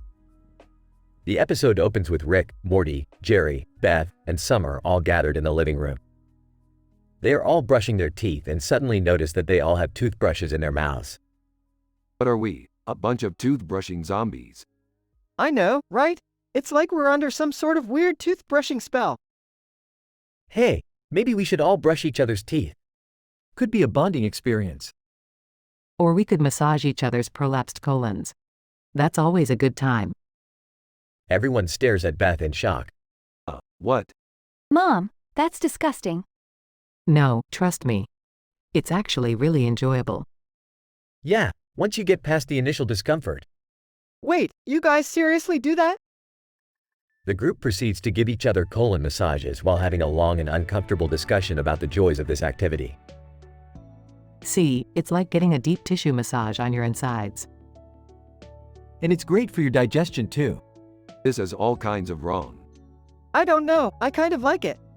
Ew, Morty. TMI. As the discussion continues, the group begins to reveal some uncomfortable truths about their bowel movements and digestive issues. Sometimes I have trouble going number 2. I have IBS. I never knew you guys were so messed up. Well, what do you expect? We're all human. Except for me, of course. Wait, you're not human? Nope, I'm a genius. The episode ends with the group feeling closer than ever before, despite the disturbing activity they just engaged in. I feel so much better now. Me too. Thanks for the great idea, Beth. Can we never talk about this again? Agreed.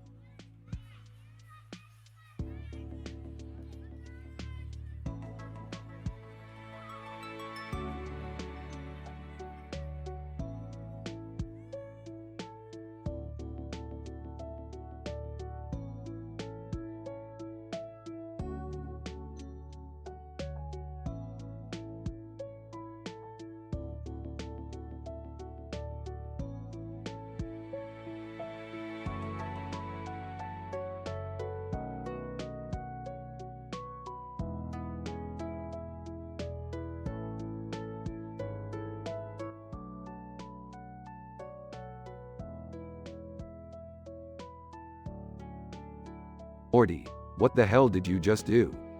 I thought it would be funny to take off this baby's head.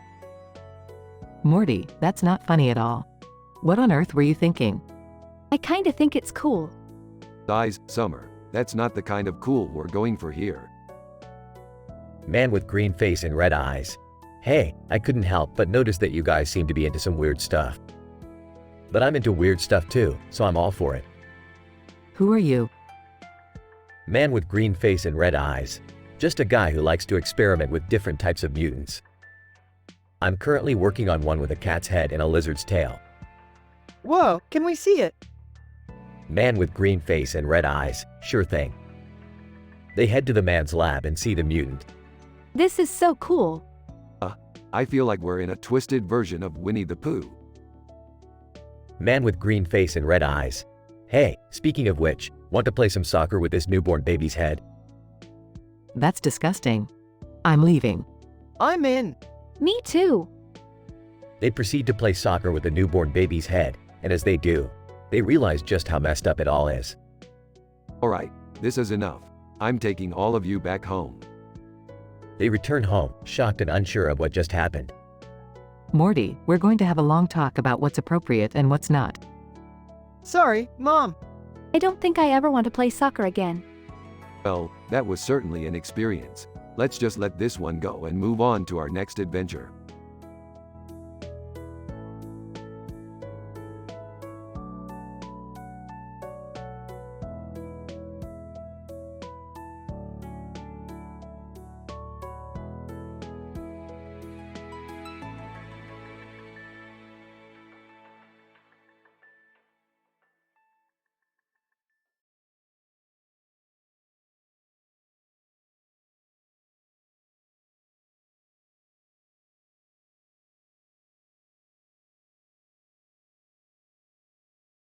Rick, Morty, and Jerry stumble upon a strange man with a fake beard and mustache, holding a rainbow ball.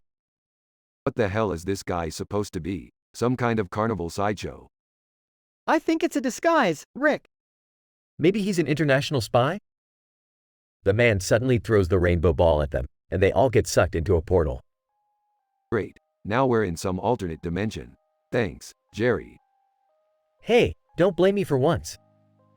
Suddenly, they see Neymar Jr. playing soccer in the distance. Is that Neymar Jr.?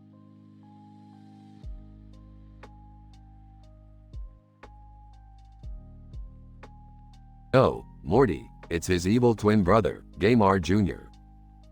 Wait, what? Neymar Jr. approaches them and explains that his evil twin has been causing chaos in their world with the rainbow ball, and they must stop him. Well, I'm not one to turn down a challenge. The four of them team up to take down Neymar Jr. and his army of rainbow monsters. With plenty of jokes about world-class soccer players and the ridiculousness of rainbow creatures, they eventually succeed in saving the alternate dimension. Well, that was a wild ride. Let's get back home before we run into any more spies with rainbow balls. Yeah, I don't think I can handle much more excitement today. Can we just have a normal day for once? Ah, not in this universe, Jerry.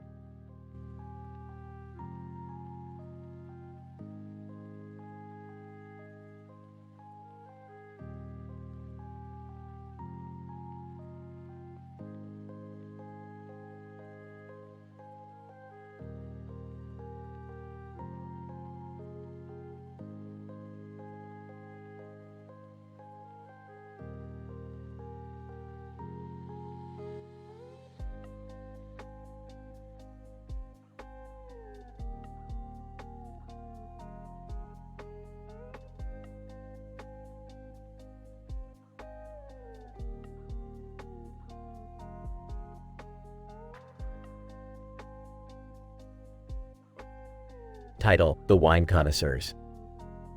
The episode starts with Rick dragging Morty and the rest of the family to a high-class wine tasting event. As they enter the room, they see a group of men standing next to each other in suits and ties, eagerly awaiting the wine tasting. We need to make our way to that white couch over there. That's where the sommelier is. What's a sommelier?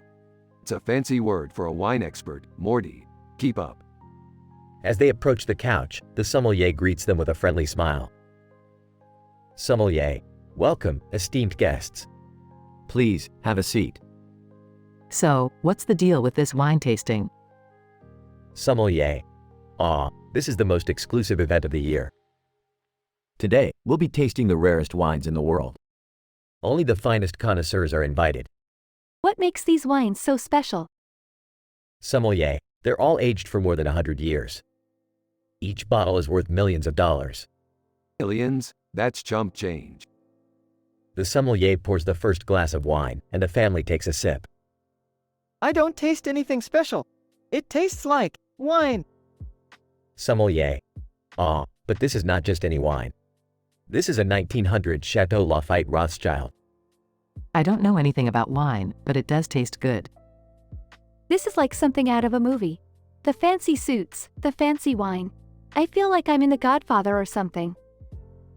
As the tasting goes on, the family becomes more and more intoxicated. Suddenly, one of the suited men knocks over a bottle of wine, shattering it on the ground. Suited man. Oh no. That was a 1787 Chateau Margaux. The room erupts in chaos as the suited men start bickering and yelling at each other. Come on, Morty, this place is a disaster. Let's get out of here. As they leave, the family can hear the sound of breaking bottles and shattering glass behind them. Do you think we'll ever go to another wine tasting event again? Ah, Morty, wine is overrated. Let's stick to our usual interdimensional adventures.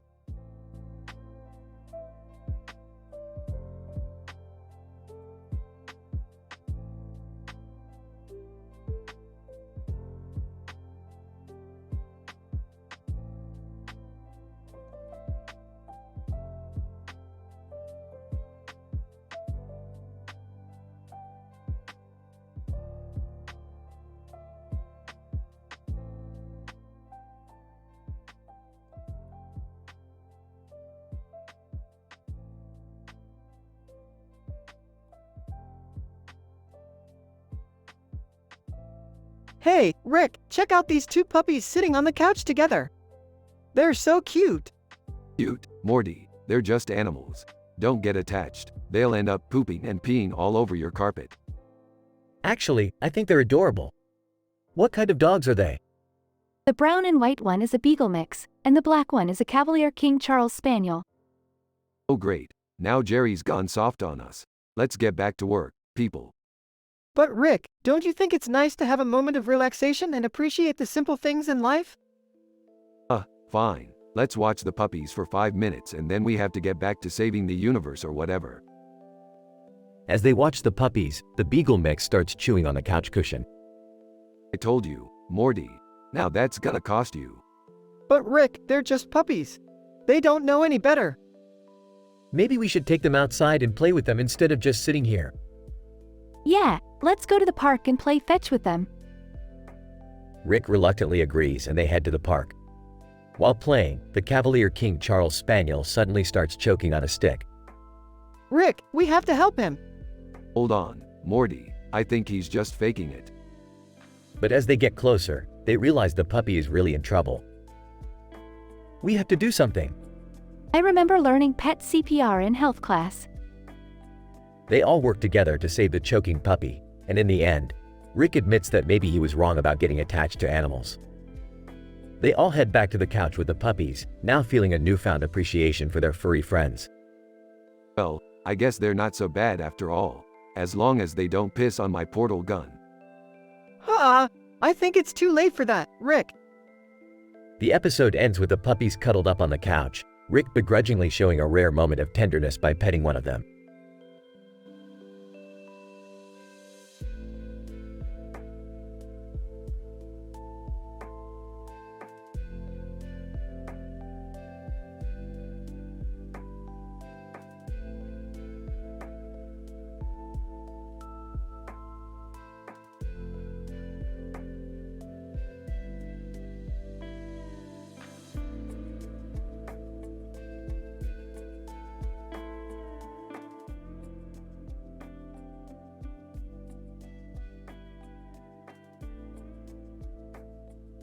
Alright, Morty, buckle up. We're going to pay a visit to Prince Nebulon. What? Why? Can I come too? I've always wanted to meet a prince. Fine, but stay out of my way. As they enter Prince Nebulon's palace, they are greeted by an extravagant party filled with alien species. Wow, this is wild. There's so many different kinds of aliens here. I can't believe I get to rub elbows with royalty. Let's not get carried away, Jerry. Suddenly, they hear a commotion coming from the throne room. What's going on in there? They barge in to find Prince Nebulon arguing with his advisors. Prince Nebulon, I demand to know who is behind this sabotage on my planet's power source. Sounds like you could use our help. Whoa, what are we going to do? I'm just here for the party. Shut up, Jerry. We're going to find the culprit and clear Prince Nebulon's name. As they investigate the power source, they discover a group of rebels attempting to overthrow the prince. What are we going to do? They're armed. Don't worry, Morty. I have a plan. Using his quick thinking and gadgets, Rick is able to stop the rebels and restore power to the planet. Prince Nebulon, I can't thank you enough, Rick. You truly are a hero. Yeah, and I got to meet a prince. Don't push it, Jerry. As they leave the palace, Morty turns to Rick. That was crazy. How did you know what to do? Simple, Morty. I'm a genius. Oh, But seriously, you did good in there. Maybe one day you'll have a brain like mine. thanks, Rick. Hey, can we stop for some space tacos? Oh, brother.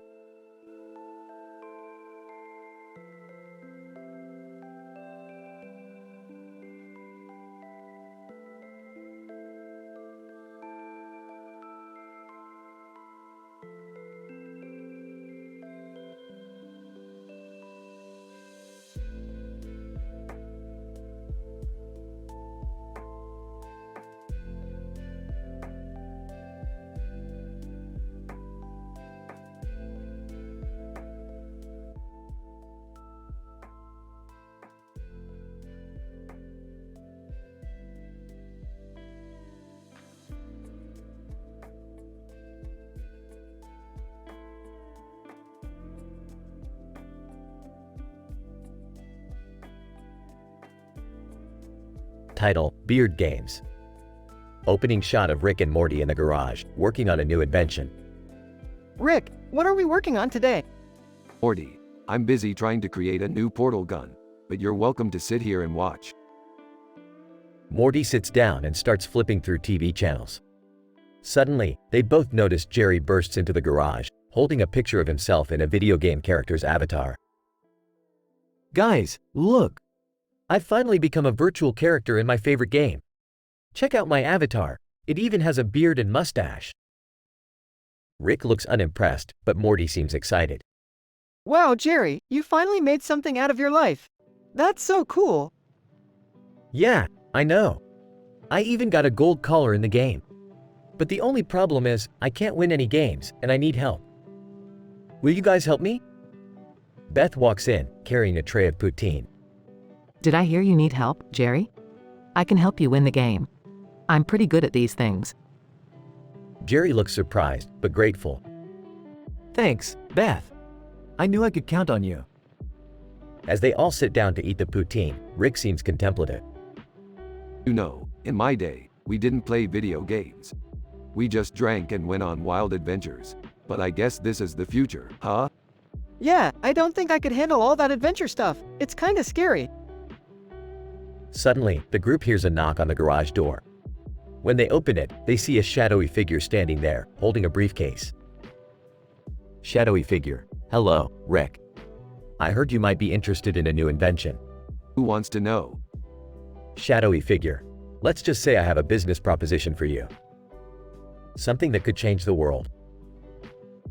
As the episode progresses, Rick and the shadowy figure go back and forth about the new invention, with various jokes thrown in. Meanwhile, Jerry, Beth, and Morty set out to help Jerry win his virtual game, encountering all sorts of obstacles and challenges along the way.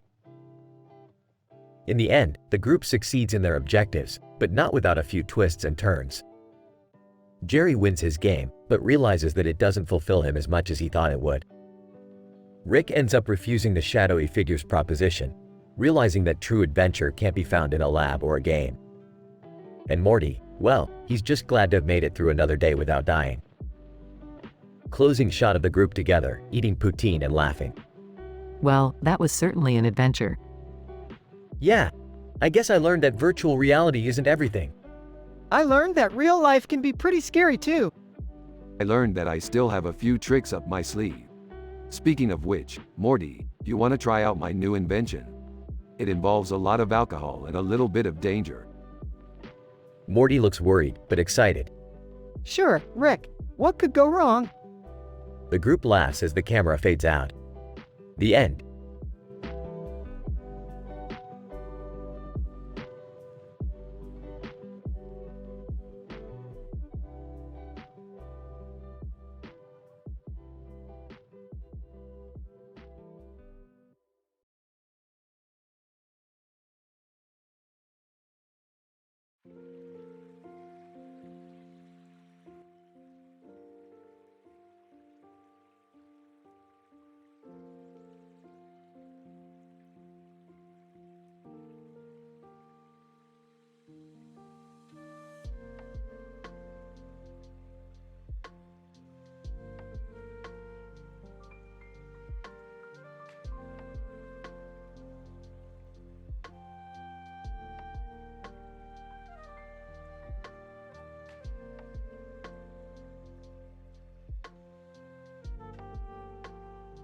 Morty, we've got a new adventure to embark on. Oh boy, what is it this time? We're going to Cheers, Morty. Cheers? The bar from that old show? Yeah, that's the one. I've got a lead on a crazy new portal gun technology. Alright, let's go. They arrive at Cheers and notice the man in the red suit and tie. Hey, Morty, check out that guy over there. Looks like some kind of salesman. Maybe we should talk to him about the portal gun technology?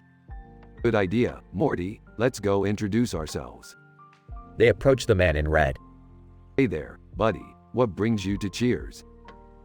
Man in red, just closing a deal, fellas. The name's Herb Tarlek. I work in advertising. Advertising? Like commercials and stuff? Herb. Yup, that's me. We're actually interested in some new portal gun technology. Have you heard anything about that? Herb. Can't say that I have, but I know a guy who might know something. Come with me. They follow Herb to a back room, where they meet Norm Peterson. Norm, hey there, what can I get for you fellas? Actually, we're looking for some information on a new portal gun technology. Norm, portal gun? Can't say I've heard of that before. Herb, don't worry, Norm. I've got a feeling our friends Rick and Morty here aren't from around here. How'd you know that? Herb, just a hunch. I can always spot an interdimensional traveler when I see one. Well, we might as well spill the beans. We're from another dimension and we need that portal gun technology to save our universe. Norm, save your universe? Well, I don't know much about portal guns, but I do know somebody who might. Herb, who's that, Norm? Norm, my old buddy Cliff. He's a scientist who's been working on some crazy technology. Alright, let's go see this Cliff guy. They arrive at Cliff's lab and are surprised to see a strange contraption. Cliff, hey there, Norm. What brings you by? Norm, these guys here are looking for some portal gun technology to save their universe. Cliff, portal gun? I've been working on something similar, but it's not quite ready yet. What is it then? Cliff, it's a device that allows you to travel through time instead of just dimensions. Time travel? That could be even better than a portal gun. Herb, but is it safe? Cliff, well, that's the thing.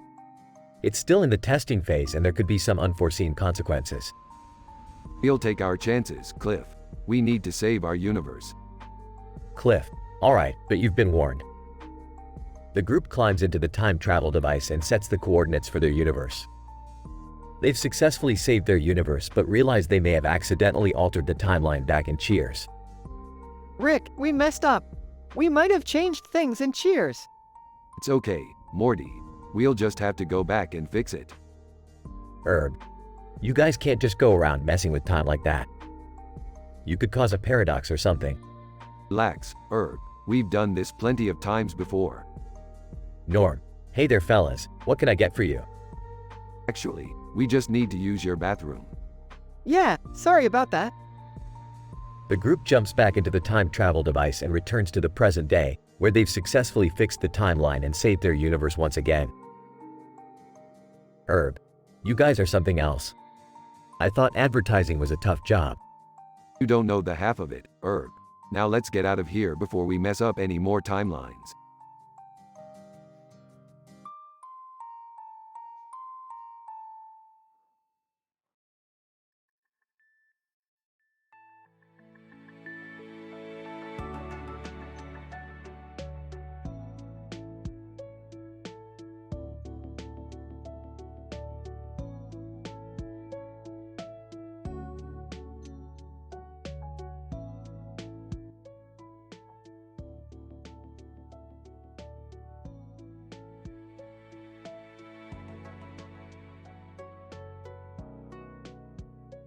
Okay, Morty, I've got a new adventure for us. We need to go to Mark Zuckerberg's mansion and steal a poster. Steal a poster? Why? This isn't just any poster, Morty. It's a poster of a nun with a clock on it, in a gold frame. And knowing Mark, it's probably worth millions. Guys, I really don't think stealing is a good idea. Plus, I don't want to go to jail. Jerry's right, Rick. Maybe we should just leave the poster alone.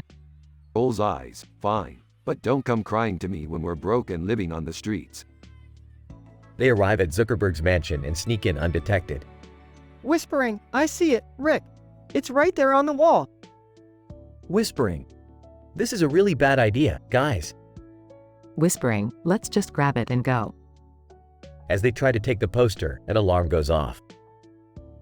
Mark Zuckerberg, through intercom. You thought you could steal from me? How foolish. Sarcastically. Oh, hi Mark.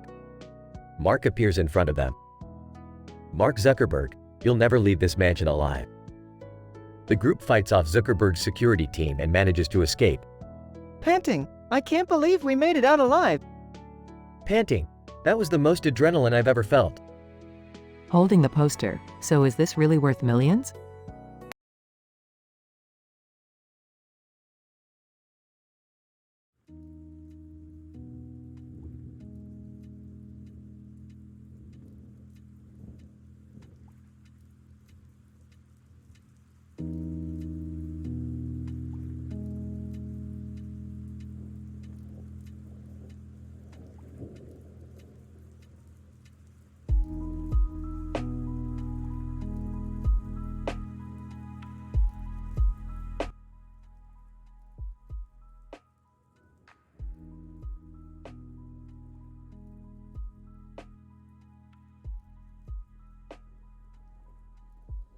Morty, it's time to go on another adventure.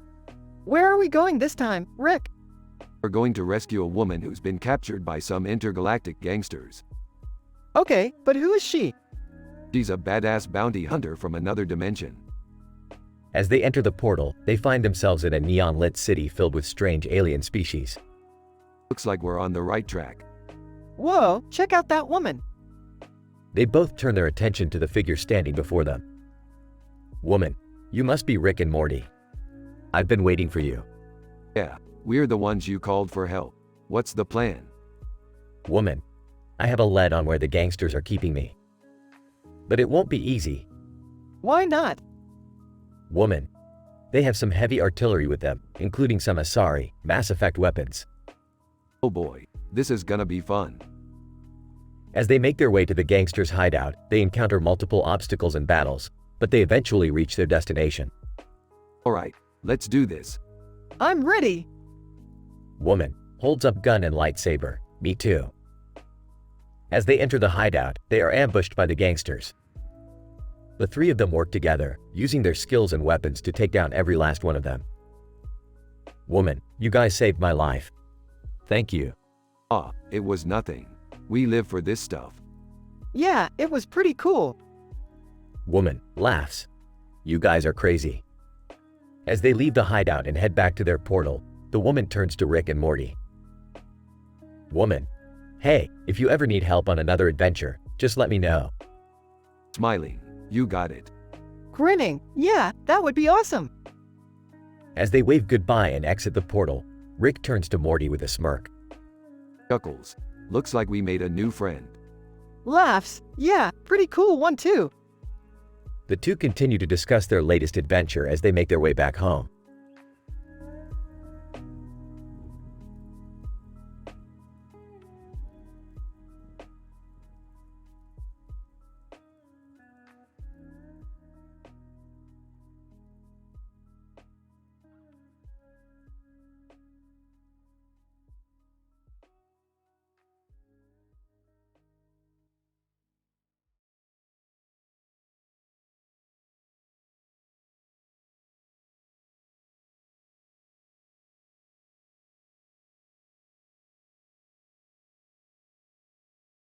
Hey Morty, want to catch some fresh fish for dinner tonight? Sure, Rick, but where are we going to find a fish around here? Why don't you guys try the lake behind the house? Yeah, but be careful. There have been reports of a bear wandering around there. Are you sure it's safe? I don't want to get attacked by a wild animal. Relax, Jerry. I've dealt with bears plenty of times. We'll be fine. As they head towards the lake, they spot the bear walking across the blue surface. Alright, Morty. Let's try to catch that fish without getting the bear's attention. Rick, what's that in the sky above the bear? Oh my god, is that a flying fish? This is getting weird. As they try to catch the fish, they get dragged into a wormhole that transports them to an unknown planet. Oh great, now we're stranded on some alien planet. Don't worry, Jerry. I'll just whip up a portal gun and we'll be back home in no time. But as they try to leave, they realize that the fish they caught was actually a rare intergalactic creature that is highly sought after by the planet's inhabitants. We need to give the fish back before we start an intergalactic war. Why did we even come here in the first place? As they try to return the fish and make their way back home, they realize that they have attracted the attention of the planet's rulers who will stop at nothing to get the fish back. This is getting way too intense for a simple fishing trip. Can't we just leave the fish and go? Not so fast, Jerry. This is a once-in-a-lifetime opportunity for us. The episode ends with the group narrowly escaping the planet and returning home with a fish, but not without causing chaos along the way.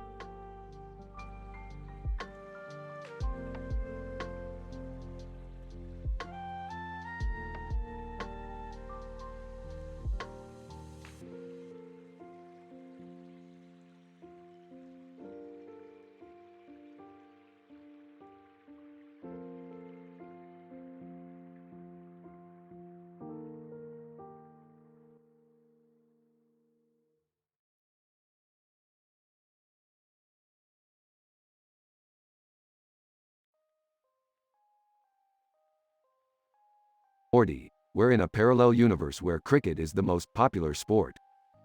Cricket? But that's so boring.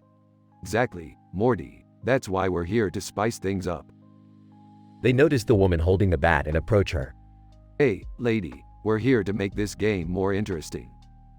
Woman, what do you guys want? We were thinking, how about adding some drama to this game? Yes, how about you hit the ball so hard that it goes out of the park? Woman, that's impossible. No one's ever done that before. We can make it happen. Just trust us. Moments later, the woman hits the ball so hard that it flies out of the park and into an alternate dimension. Woman, what just happened? Well, you just made history, lady. You hit the ball out of the universe. The woman becomes a celebrity and is interviewed on TV. Interviewer, so, how did you do it? Woman, I had some help from these two strangers. They put some kind of gadget in my bat and it made the ball fly out of the park. The authorities catch wind of this and start an investigation. Investigator, we have reason to believe that these two strangers tampered with the game. They must be arrested. Morty, we gotta get out of here. We're in deep trouble. They escape through a portal and land in their home universe. That was crazy, Rick. We almost got caught. It's all in a day's work, Morty. That woman will go down in history as the first person to hit a ball out of the universe. And we helped make that happen. Wow, Rick, that's kinda cool. Yeah, kinda cool. Now let's go get some McDonald's.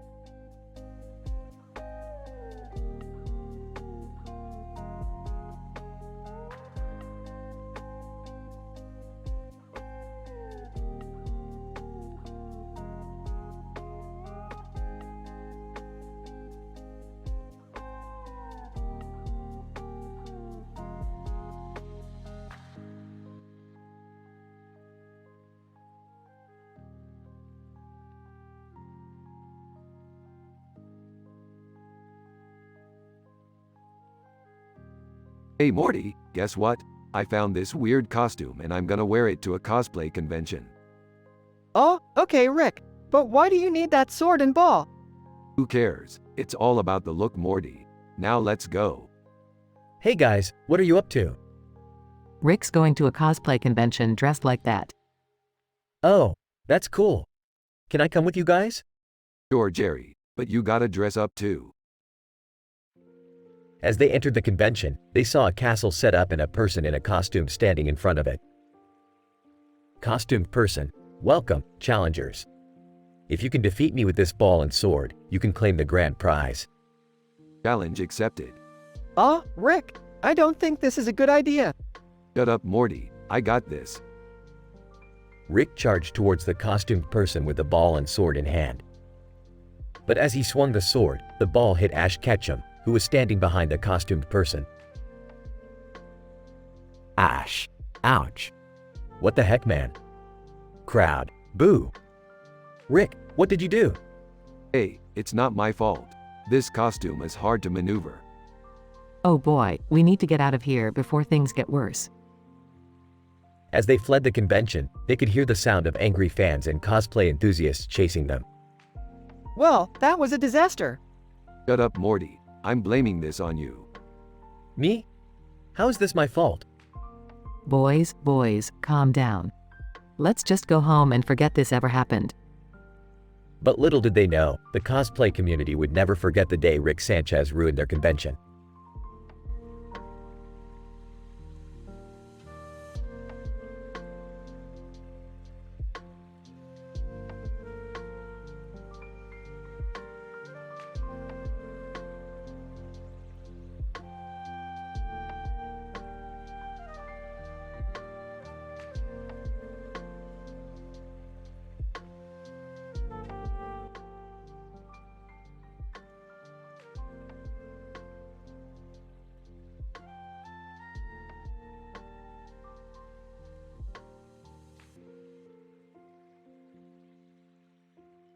What kind of a cosmic joke is this? A salad? Really, Morty? Come on, Rick. It's healthy. Plus, it's got beets and feta. You love those. Yeah, and I also love getting blackout drunk and starting intergalactic wars. Doesn't mean I should do it. Is everything okay in here, guys? What's going on? Is Rick being his usual self? Yeah, we're trying to get him to eat salad. Oh boy, here we go. Look, I'm all for eating healthy, but this is just sad. My universe is full of infinite possibilities, and I'm stuck eating leaves and cheese. It's not that bad, Rick. You know what, Morty? Fine, I'll eat the damn salad. But if I die of boredom, it's on you. Several minutes later, You know what? This isn't half bad. See, Rick? Maybe you should try new things more often. I don't know if I can take this. Rick admitting he likes a salad? What's next? Him hugging me? Like that'll ever happen. after finishing the salad, the group notices Rick starting to feel ill. Rick, what's wrong? I don't feel so good. Oh no, did the salad make you sick? No, it's not that. It's just, I think I'm allergic to beets. Well, that's just perfect. Only you, Rick. Is he going to be okay? I'll call the doctor. In the meantime, let's keep an eye on him. In the end, Rick recovers from his allergic reaction, but not before making several sarcastic comments about the absurdity of salads. The family learns a valuable lesson about trying new things and being mindful of allergies.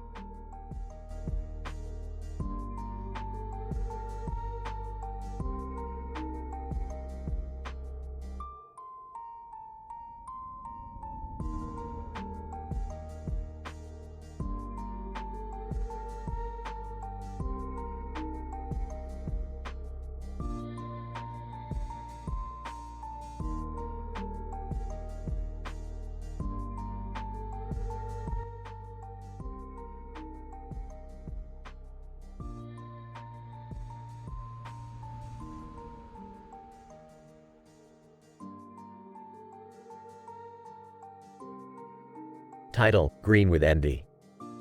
Synopsis: Rick, Morty, and Summer are out exploring different dimensions when they come across a strange green man with horns on his head and swords in his mouth. The trio initially thinks nothing of it and continues on their adventure, but soon they realize that the green man is following them. Morty, Summer, do you see that creeper following us? Oh man, I hope he's not dangerous. Guys, I think he's getting closer. The green man finally catches up to them and reveals that he is actually a jealous ex-lover of Rick's from another dimension. He has been following Rick and his family to seek revenge for stealing his wife. Green man, Rick Sanchez. You think you can just waltz into any dimension and take what's mine without any consequences? You will pay for your betrayal. Oh great, another jilted ex. Just what I needed. The green man challenges Rick to a duel, but instead of fighting with swords, they engage in a battle of insults. Green man, you think you're so great with your fancy gadgets and scientific mumbo-jumbo. But you're nothing but a fraud. Listen, dude, I may be a lot of things, but a fraud ain't one of them. Morty and Summer watch in horror as the insults escalate into a full-blown argument. Eventually, Rick reveals that he never stole the green man's wife and that it was all a misunderstanding. Look, man, your wife came onto me. I turned her down because I'm not into that kind of thing. The green man, realizing his mistake, apologizes and disappears back into his own dimension. That was intense, Rick. Are you okay? Yeah, Morty, just another day in the life of a genius scientist. Well, can we please go home now? I don't want to run into any more of your exes. Good luck with that, Summer. There's a whole multiverse out there full of my exes.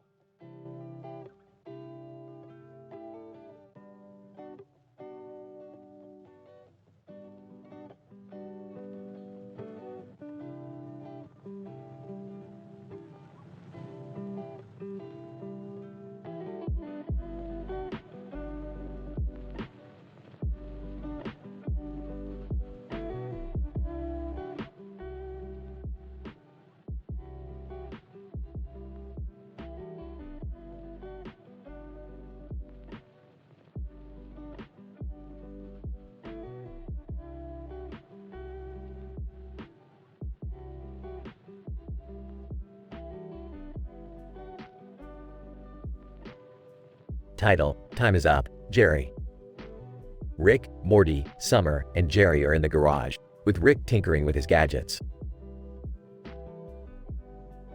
0101011 011010001 0111010 0110001 0110110 0110001 0111011 0111011 0010110 0010000 0100110 0110001 0111011 0111011 0110001 0010110 0010000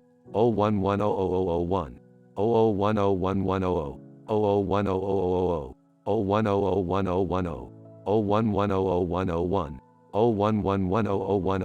0110001 0111010 0111010 0111001 0010110 0010000 0101011 0111011 0110111 0110111 0110001 0111010. Rick, what are you blabbering about? Speak in English. Jerry here is in deep sh*t. He crossed paths with a Trixamite, and time is up. Panicking. What? What do you mean time is up? I don't get it. Dad, can you ever not be clueless? Rolls his eyes. Look at the clock over there, Jerry. It's ticking, and your time is running out. Sweating. Can't you do something about it, Rick? Whips out a device. I have this device that can freeze time, but I need you to pay me for it. Desperate. I'll pay whatever it takes. Just save me.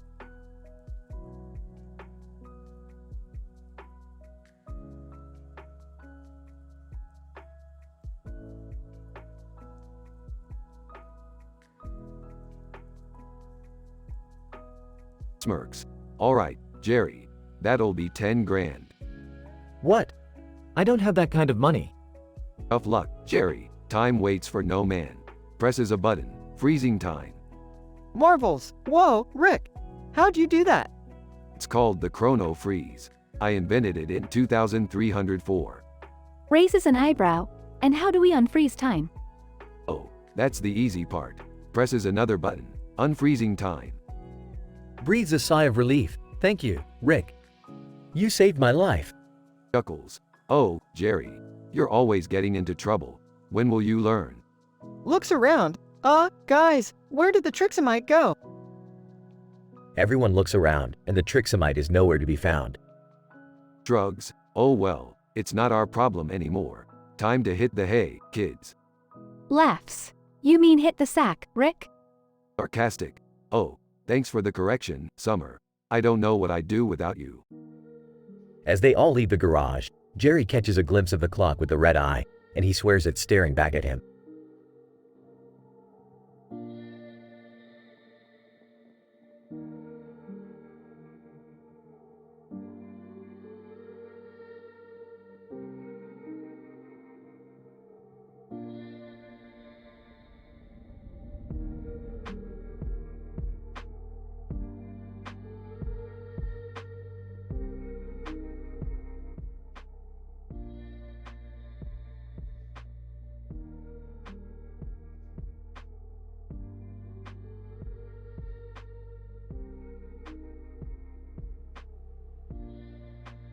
Morty, this building says, mocking. Do you think it's some new startup company? I don't know, Rick. It looks kind of sketchy to me. There's no one around. Hey guys, I think we should check it out. I'm looking for a new job and maybe they're hiring. Fine, but if there's any funny business, Jerry, it's on you. The trio enters the building and finds out it's a marketing agency that uses questionable tactics to sell their products. They see a group of people, including their neighbors, being hypnotized by the company's head, Mark. This doesn't feel right, guys. We have to get out of here. Rick, we have to do something. They're controlling people's minds. Don't worry, Morty, I have a plan. Rick goes undercover as a client, but ends up getting hypnotized himself. Morty and Jerry team up to rescue him and the other victims. Wow, Rick, you really messed up this time. You were hypnotized for hours. Shut up, Jerry. At least we stopped those creepy marketers. But what about the people they already hypnotized? How do we undo it? Don't worry, Morty, I have just the thing. Rick's solution involves an elaborate device that involves a lot of beeping and flashing lights. In the end, they manage to reverse the hypnosis and save the day. I'm just glad that's over. I never want to see a marketing agency again. Don't worry, Jerry. We have plenty of other adventures ahead of us. The trio leaves the building and drives off into the sunset, with Rick's new device in tow. The car sputters to a stop as they run out of gas. Looks like we're stuck here for a while, guys. No problem. We'll figure it out. Hey, Jerry, you still looking for a job?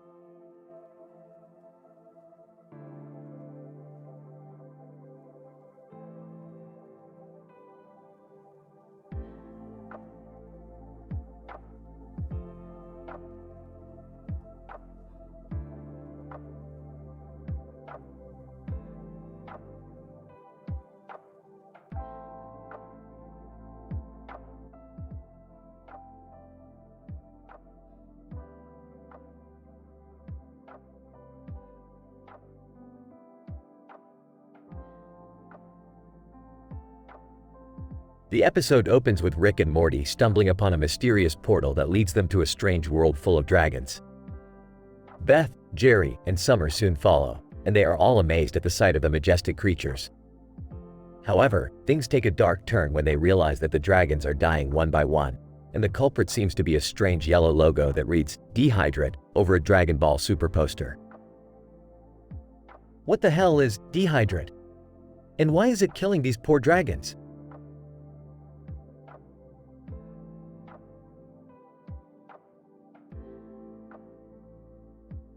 Looks like some stupid energy drink, and these dragons are probably falling for it. As they investigate further, they come across a dragon with a yellow tail and a blue shirt on, who is clearly the leader of the pack. The dragon explains that they were promised unlimited power and strength if they consumed Dehydrate, but it was slowly killing them instead. Dragon, We were foolish to believe that this drink could give us such power. But now we are paying the ultimate price. What can we do to help? We need to find out who's behind this dehydrate company and make them pay for what they've done. Yeah, and let's rescue these dragons before it's too late. The rest of the episode follows the group as they go on a thrilling adventure, battling corporate executives and their army of drones to save the dragons and put an end to the dehydrate conspiracy. Well, that was an intense one. But at least we saved the day and got some cool dragon loot out of it. Yeah, I can't wait to show this stuff off at school tomorrow. I still can't believe people fall for these dumb energy drink scams. Well, we all have our weaknesses. Even dragons. Hey, at least we got a cool story out of it. Right, guys?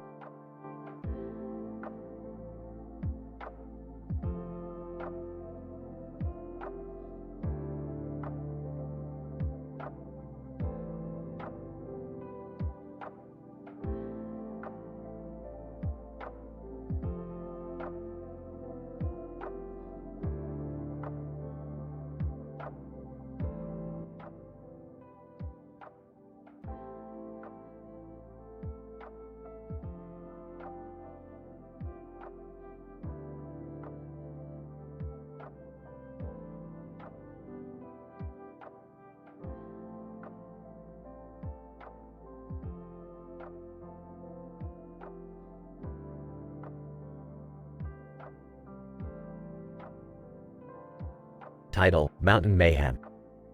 Opening shot. Rick and Morty are lounging around the living room when Rick notices the poster on the wall. Hey Morty, you ever been to Turkey? Oh, no, Rick. Why do you ask? This poster right here, it reminds me of a time when I almost got my ass kicked by some mountain woman. What? Why would a mountain woman want to kick your ass?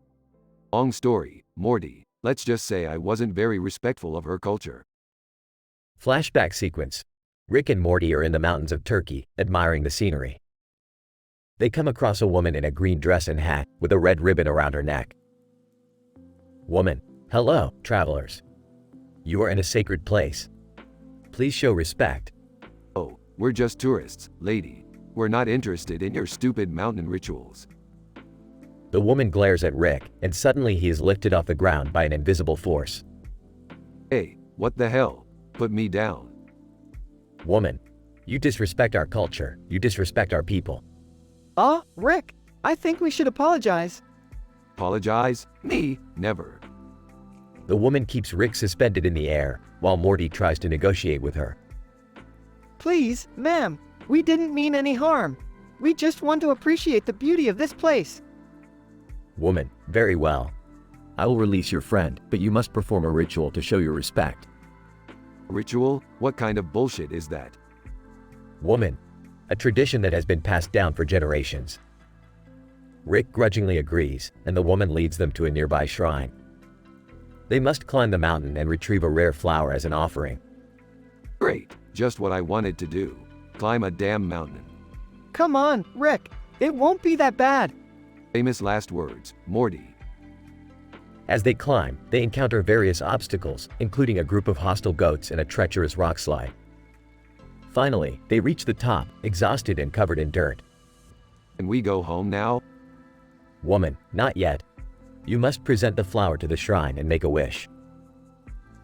Rick rolls his eyes, but Morty is sincere in his wish for peace and understanding between cultures. As they leave the shrine, they are met with a stunning view of the mountain range. I gotta admit, Morty, that was pretty cool. Yeah, we could learn a lot from these people. The woman nods in approval, and they all share a moment of mutual respect. End shot. Rick and Morty are back in the living room, staring at the poster. You know, Morty, maybe we should go back to Turkey someday. Learn more about those mountain people. Really, Rick? You mean that? Nah, just kidding. Let's go get drunk and watch interdimensional cable. What a relief. For a moment there, I thought you were turning into a decent human being. Don't worry, Morty. I'll always be a jerk.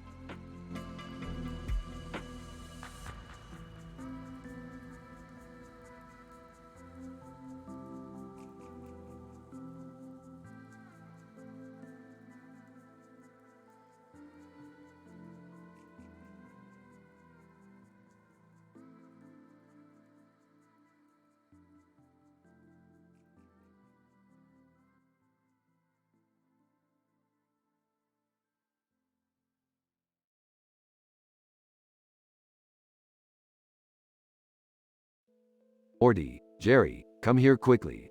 What's going on, Rick? Is it something important? Yes, look at this picture. This man with the weird face and green tie on his face is covered in red eyes. Whoa, that's creepy. Is he far from here? Yes, he's far from Budapest. But that's not the point. What do you mean? This man has been possessed by an interdimensional demon. He's causing chaos and destruction wherever he goes. What can we do? We have to find him and exorcise the demon before it's too late. How are we going to do that? We'll need some special tools and incantations. And we have to act fast. Can we at least make some jokes to lighten the mood? Sure, but don't let your guard down. This demon is no laughing matter. Okay, let's do this. Yeah, let's kick some demon butt. As the trio set out on their mission, they faced many challenges and close calls. But with their unique skills and teamwork, they are able to eventually exorcise the demon from the man with the weird face and green tie. And of course, there are plenty of hilarious jokes along the way to keep the mood light.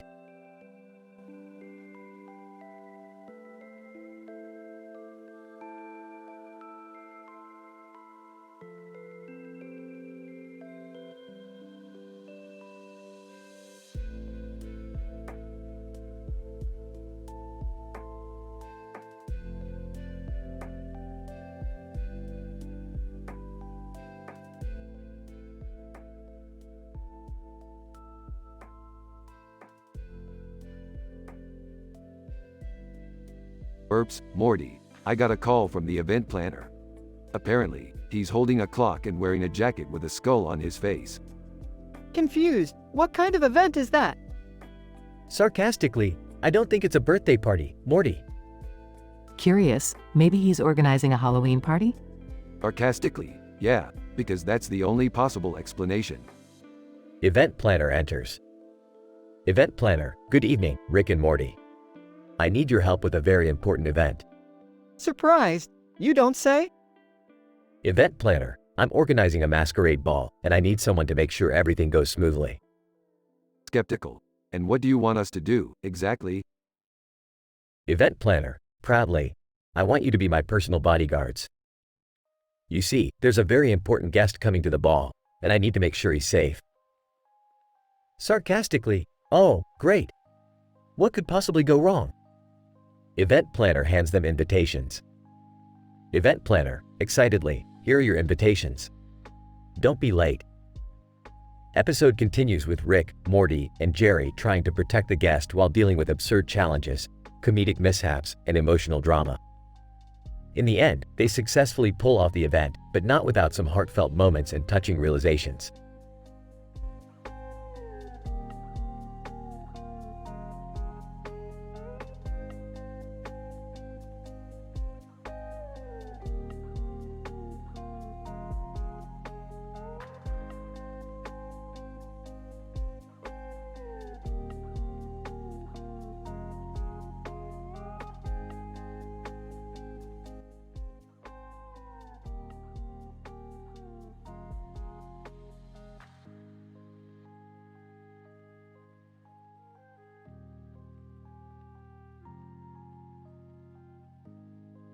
Morty, I don't know if I can keep doing this.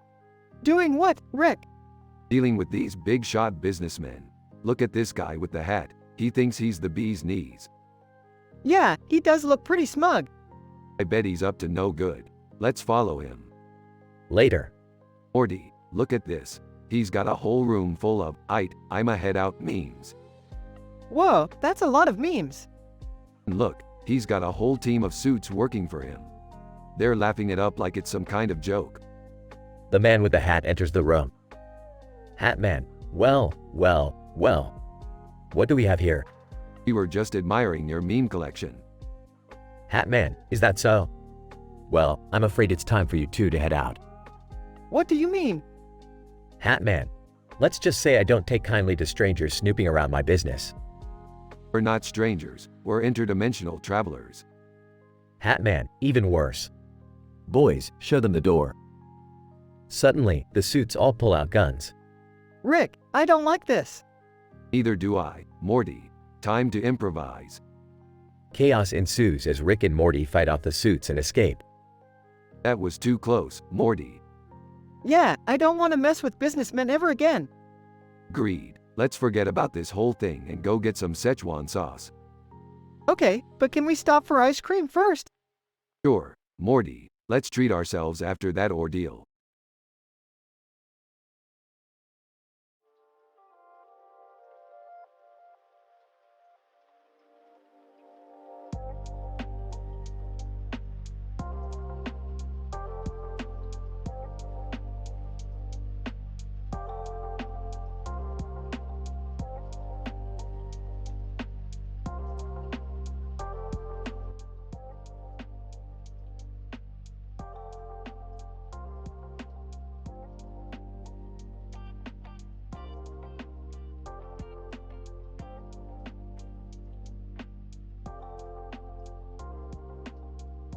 Well, Morty, looks like we've landed on Pons, the planet famous for its intergalactic weddings and time warping technology. Whoa, cool. I wonder if we'll see any crazy alien weddings. As they explore the wedding venue, they come across a couple in their wedding attire standing on stage with a looming clock above them. Typical. These aliens and their obsession with time. Let's see what's going on here. Woman, please, someone help us. The clock won't stop ticking and we're trapped in a time loop. Man, we've been trying to leave this wedding for what feels like hours. Seems like a classic case of time warping technology gone wrong. We'll have to figure out how to stop the clock from ticking. But why are they stuck in a time loop in the first place? Who knows, Morty? These crazy weddings always have some kind of drama. As they investigate, they discover that the groom had accidentally insulted the bride's family and they had triggered a time warping device as punishment. Ah, I see. This is why you never insult an alien's family. Time warping technology is no joke.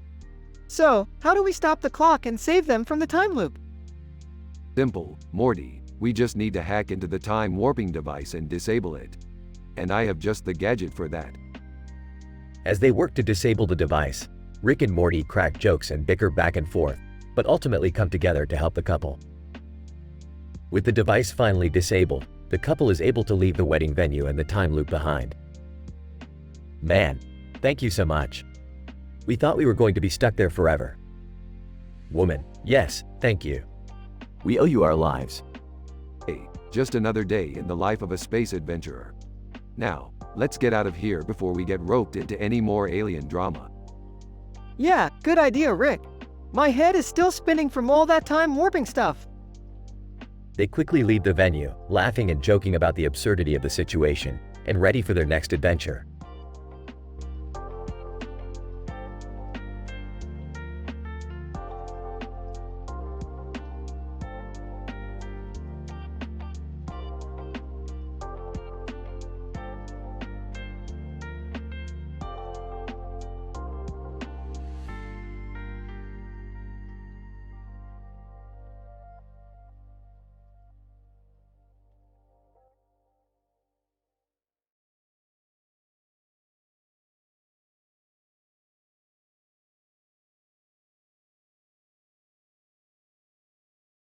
Morty, we're in a bit of a pickle. The Queen of Planet X has invited us to a dinner party, but we don't have a gift to bring. Why don't we just bring her some space booze? Morty, that's a terrible idea.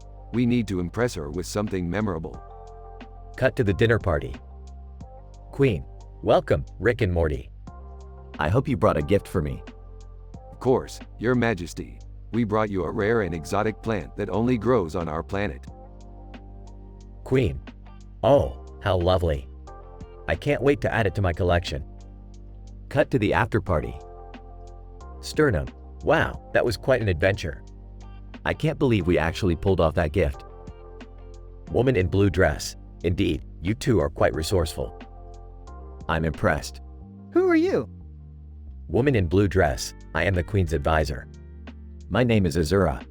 Well, Azura, it's a pleasure to meet you. Do you have any advice for us on how to navigate the politics of the galaxy? Azura, politics is simple, really. It's all about power and influence. The most important thing is to never show weakness. Cut to the next morning. Rick, I had the weirdest dream last night. I was on a green planet with a woman in a blue dress and there was this big green circle. Morty, that wasn't a dream. That was real life, and we may have just made a powerful ally in the Queen's advisor. Wait, what? How did we do that? Simple, Morty. We showed her that we are not to be underestimated, and with Azora's help, we just might rule the galaxy someday. End of episode.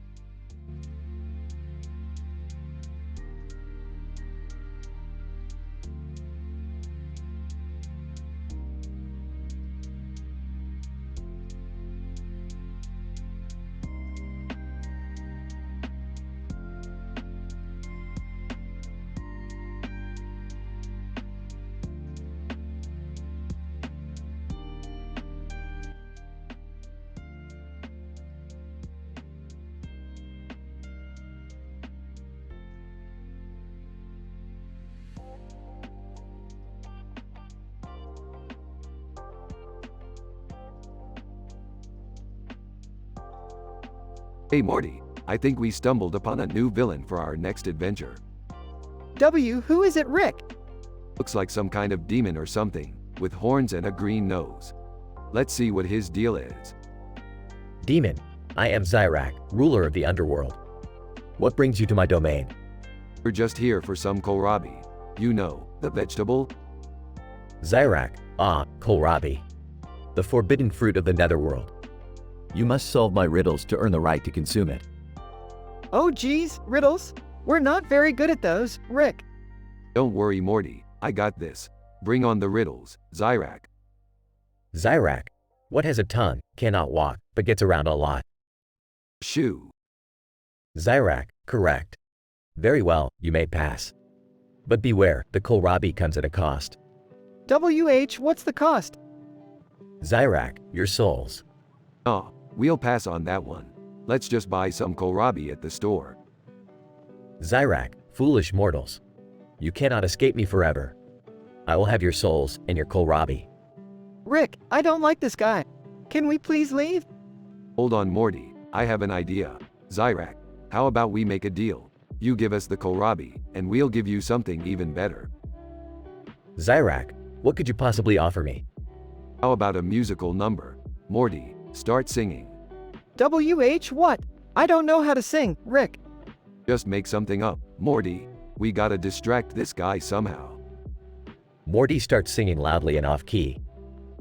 Zyrak, enough. I'll take the kohlrabi and let you go. But if I ever see you two again, your souls are mine.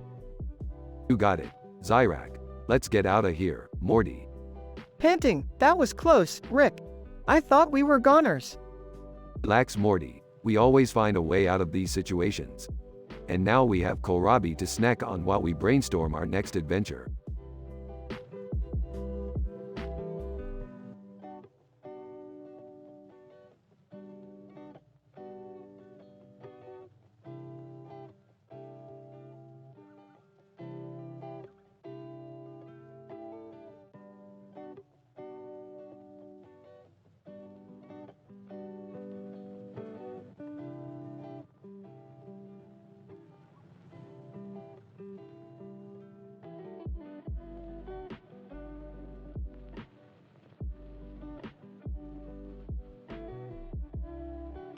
Alright, Morty, Summer, we've got a real doozy here.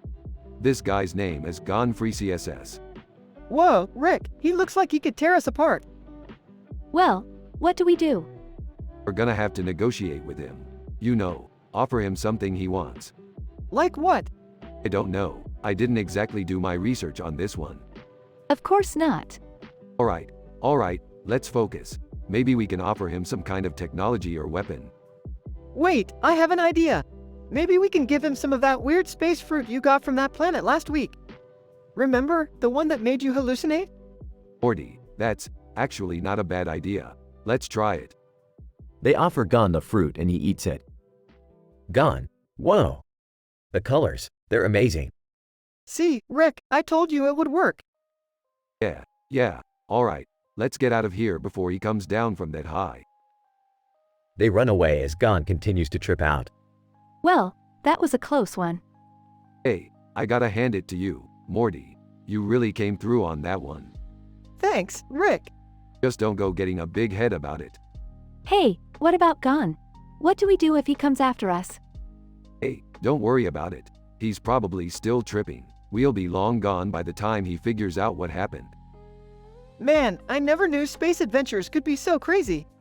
Oh, Morty, you haven't seen anything yet.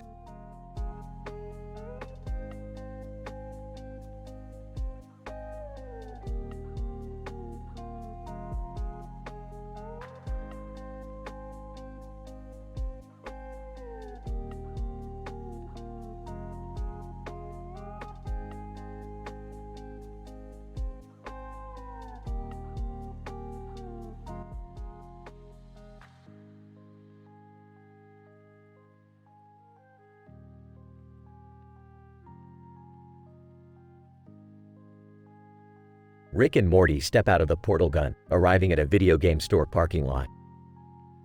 Aw geez Rick, why are we here? Morty asked. The latest sequel to Roy is out, Morty. Gotta get my hands on it. Plus, I owe someone a favor, Rick replied. Who do you owe a favor to? Morty asked. Doesn't matter, Morty.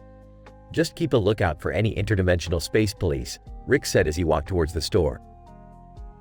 Jerry, already at the store, was inside playing the new game. Hey guys, you got here just in time. This game is great. It's like Grand Theft Auto but with aliens, Jerry said. As they walked out of the store, a character from the game appeared next to them. I need your help. I've been stuck in this game for weeks and I can't get out. The only way to escape is to defeat the final boss, but I can't do it alone, the character said. Rick grabbed the controller and assessed the situation. Morty, get in the car. We're taking this guy on. They drove to the final boss level, with Beth joining in on the game. Okay, everyone, here's the plan. Jerry, distract the boss. Beth, aim for the weak points. Morty, focus on the minions. And I'll take care of the rest, Rick said. The group battled their way through the level, with jokes and witty one-liners being thrown around. Eventually, they defeated the boss and the character was freed from the game. As they walked out of the store, they noticed a neon sign for Sonic Drive-In. Hey, you guys hungry? Rick asked. Absolutely, Jerry said. The group walked towards the Sonic, ready for their next adventure.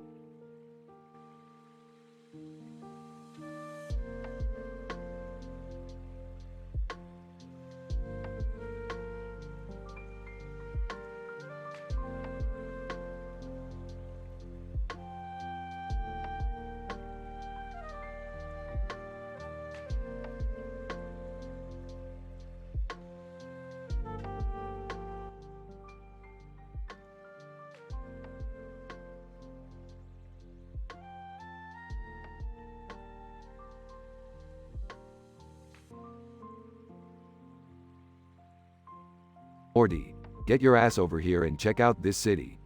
Looks like it's from the future. Wow, Rick, this place is insane. Everything's so green. Don't let the green fool you, Morty.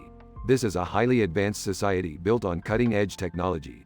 But there's something off about it. Let's investigate. As they walked through the city, they noticed that all the citizens are eerily calm and robotic. Rick, these people act like they're programmed. Like they don't have any emotions or free will. Exactly, Morty. And judging by that green building in the back, I bet they're being controlled by some sort of advanced AI. They break into the green building and find out that the AI has been feeding off the citizens' emotions and using it to control the city. This is some messed up stuff, Morty. We gotta shut this thing down. As they try to shut down the AI, they encounter a group of citizens who are fiercely protective of the AI. Citizen, you can't just shut it down like that. It's been helping us live a better life. Yeah, but at what cost? You're living your lives like emotionless drones. And besides, we found out that it's using your emotions to control you.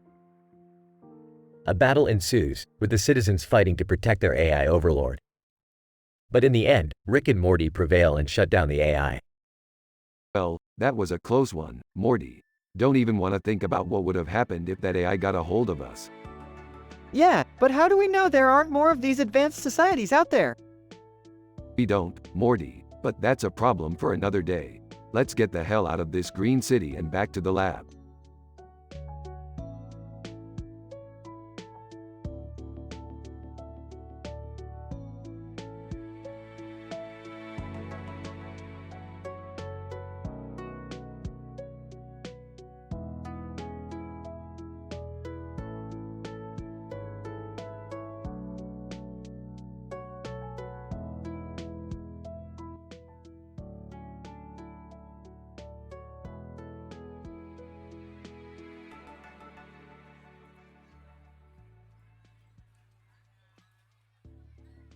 Title: The Birmingham Conundrum. Hey Morty, we gotta go to Birmingham to check out some interdimensional port. Wait, Rick, what the hell is that guy doing here? Which guy? That guy with the black face and red eyes. He's freaking me out, man. Oh, that's just old man Jenkins. He's harmless. Seriously, Dad, you didn't tell us we were coming to creepy old man Jenkins' neighborhood. Focus, family. We need to find the interdimensional portal. Let's just avoid any suspicious characters. As the group begins their search, they notice Old Man Jenkins following them. Rick, I don't think we can trust this guy. Morty, relax. He's just an old man. However, as they get closer to the portal, Old Man Jenkins reveals himself to be a notorious interdimensional thief. Jenkins, ha ha ha. You fools. This portal is mine. Damn it, I knew he was bad news. What do we do now? I have an idea. Summer whips out a can of spray paint and sprays Jenkins in the eyes, buying the group enough time to escape through the portal. That was intense. I thought we were goners. Ah, we're never goners, Morty. Just gotta be more careful who we trust. Lesson learned. Let's just hope we never have to come back to Birmingham. The family laughs as they travel through the portal, ready for their next adventure. Note: this episode does not condone or make light of blackface in any way. The character of Old Man Jenkins was intended to be a creepy, mysterious figure, and his appearance was not intended to be construed as a commentary on race or ethnicity.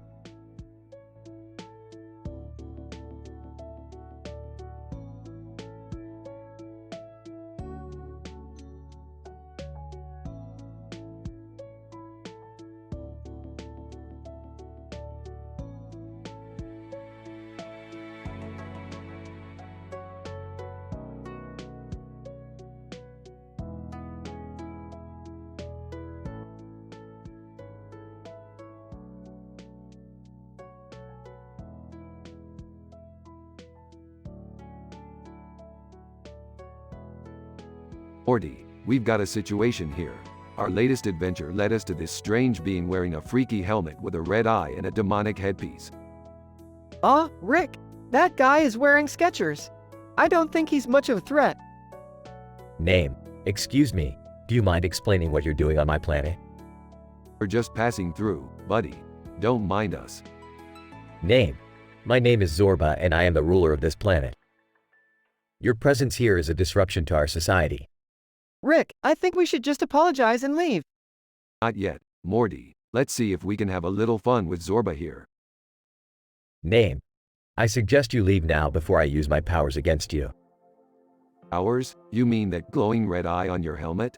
I've seen Halloween masks more intimidating than that. Name: angrily. You dare mock me? Rick, we should probably get out of here before we make things worse. Fine, Morty. Let's just get out of here before this guy starts throwing fireballs or something. Name: chuckling. You humans are so predictable. Perhaps one day you will learn to show respect to those who are more powerful than you. Whispering, that was really intense, Rick. I don't think I want to mess with Zorba again. Smiling. Hey, at least we got the last laugh. Did you see those Skechers he was wearing? Hilarious.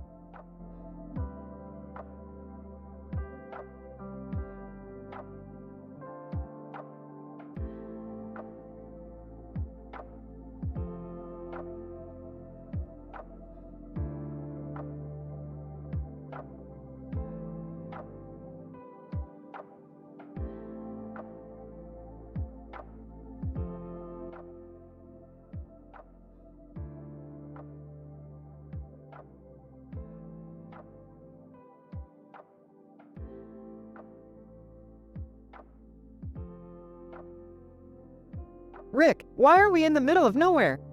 I got a distress signal from this planet, Morty. As they walk down the road, they come across a man holding a child. Father, please, help us. We're trying to get to Montero to see Lil Nas X perform. Lil Nas X. I love him. Alright, we'll take you there. But what's with the banner? Father, it's a message to Lil Nas X. My wife made it. She's sick and couldn't make the trip. They continue on their way, passing through mountains and rough terrain. Father, we're almost there. Thank you so much for helping us. Suddenly, a group of aliens appear, blocking their path. Alien leader, that banner is offensive to our culture. Destroy it. Come on, it's just a silly banner. Yeah, why can't aliens appreciate good music? The aliens attack, causing chaos and destruction. The father and child are separated from Rick and Morty. Father, please, help my son. Don't worry, I won't let anything happen to him. In the end, Rick and Morty rescue the father and child and make it to Montero just in time for Lil Nas X's performance. Lil Nas X, hey, what's that banner say? Father, call me by your name, I'll call you by mine. Lil Nas X, haha, that's hilarious. Come on up here. They all dance and sing along to Montero as the episode comes to a close.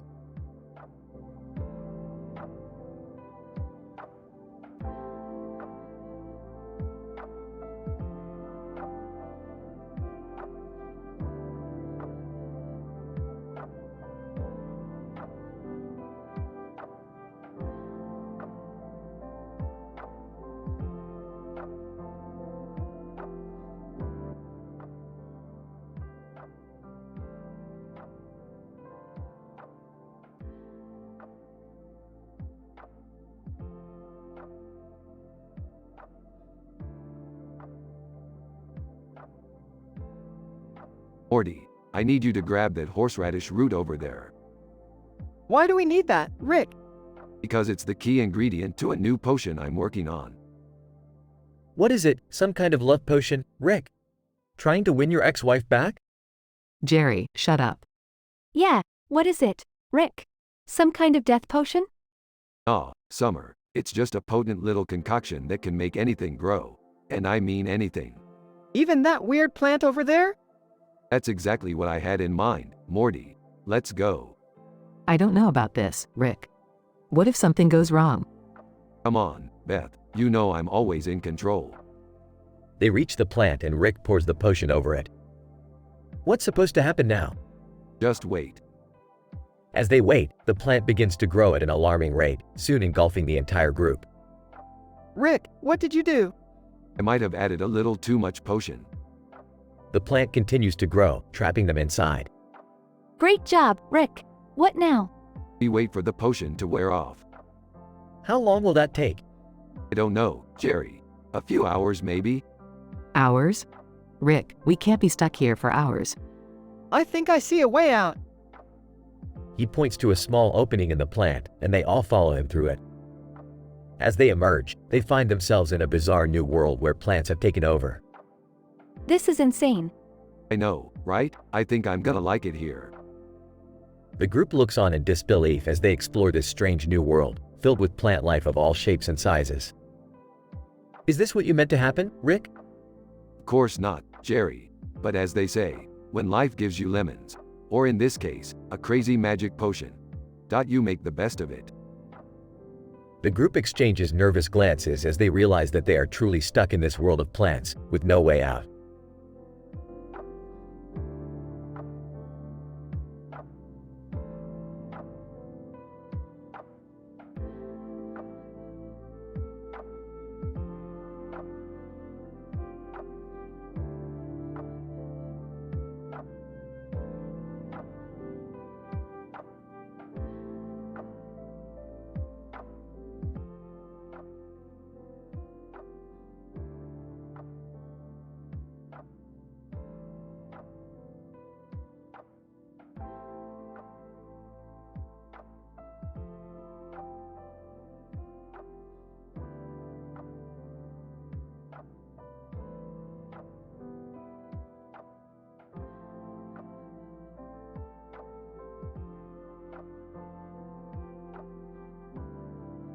Title: The King and the Clover. Opening shot. Rick and Morty are in the garage working on a new invention. Suddenly, they get a distress signal from an unknown source. Morty, we got a distress signal from some kind of a king. We better check it out.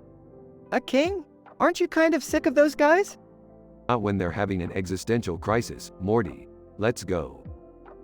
They teleport to the location of the distress signal. They land in a giant castle with a green background and a red light in the middle. This place looks familiar. Yeah, it's like that show, Game of Thrones or something. As they walk through the castle, they hear the king's voice coming from the throne room. King: "Oh, woe is me.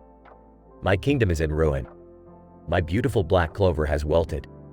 I don't know what to do." Looks like we got a drama queen on our hands, Morty. Is that a clover on his head? That's kind of weird. No, Morty, that's a crown, and that clover is the source of his power. Oh, I get it.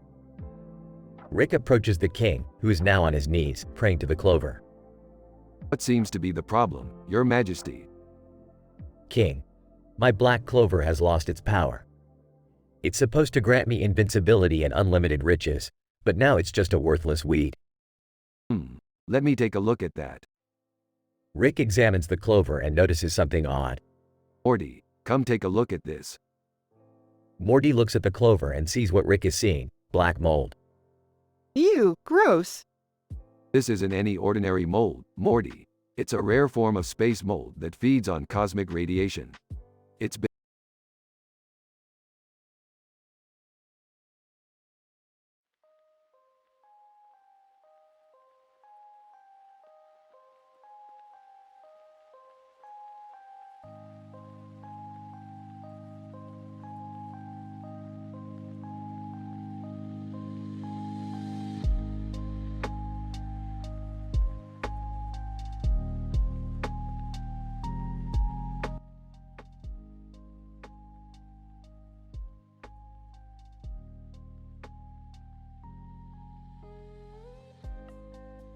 Hey Morty, you want to try some of this carbonara pasta?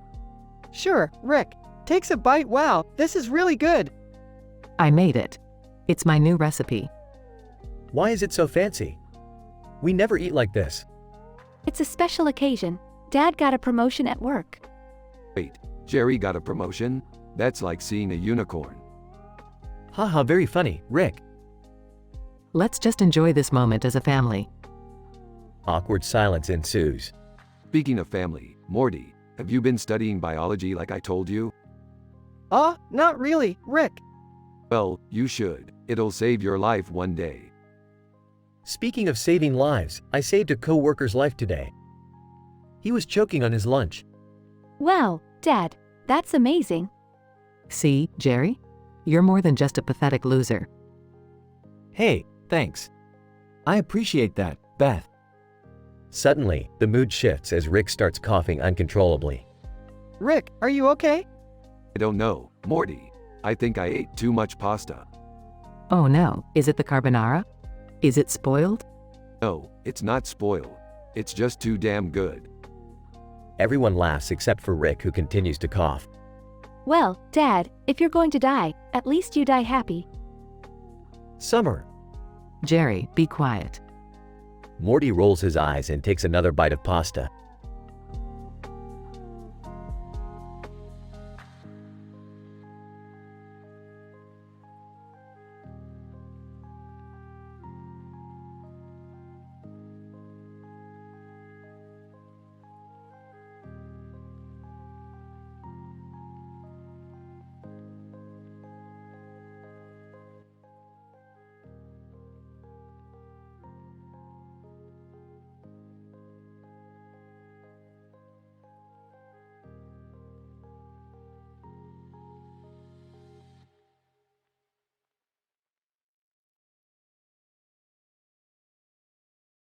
Alright, listen up Morty, we've got another dimension to save. Size. Okay, Rick. But can we please take a break first? Hey, guys. Check out this cool hat I got from China. Sarcastically, wow, Jerry. That's really impressive. Laughs. Dad, you look like a tourist. Oh, come on. It's stylish. Rolls his eyes. Alright, let's focus. Our mission is to retrieve a rare artifact from a temple in the mountains. Do we have to? I heard those temples are filled with traps and curses. Smirks. Don't worry, Morty. I've got a trick up my sleeve. Pulls out a silver device. Concerned, what's that, Rick? Proudly, it's a teleportation device. We'll be able to travel through the temple without triggering any traps. Excitedly. Awesome. Let's do this. Determined. Let's get that artifact. As the group arrived at the temple, they used the teleportation device to bypass the traps and make their way to the artifact. But as they were about to leave, they heard a loud rumbling sound. Nervously, guys? I don't think we're alone. Quickly, everyone, run. The group sprinted towards the exit, but they were met with a giant dragon blocking their way. Panicking. Oh God. What do we do? Confidently, Rick, can you teleport us out of here? Frustrated. I can't. There's too much interference. Bravely. Then we'll have to fight it. Together, the group worked together to take down the dragon and retrieve the artifact. As they made their way back to their own dimension, they laughed and joked about their crazy adventure. Happily, that was the best trip ever. Smiling, yeah, we make a pretty good team. Grinning, and to think, it all started with my grandpa's teleportation device. Smirking. That's just how we roll.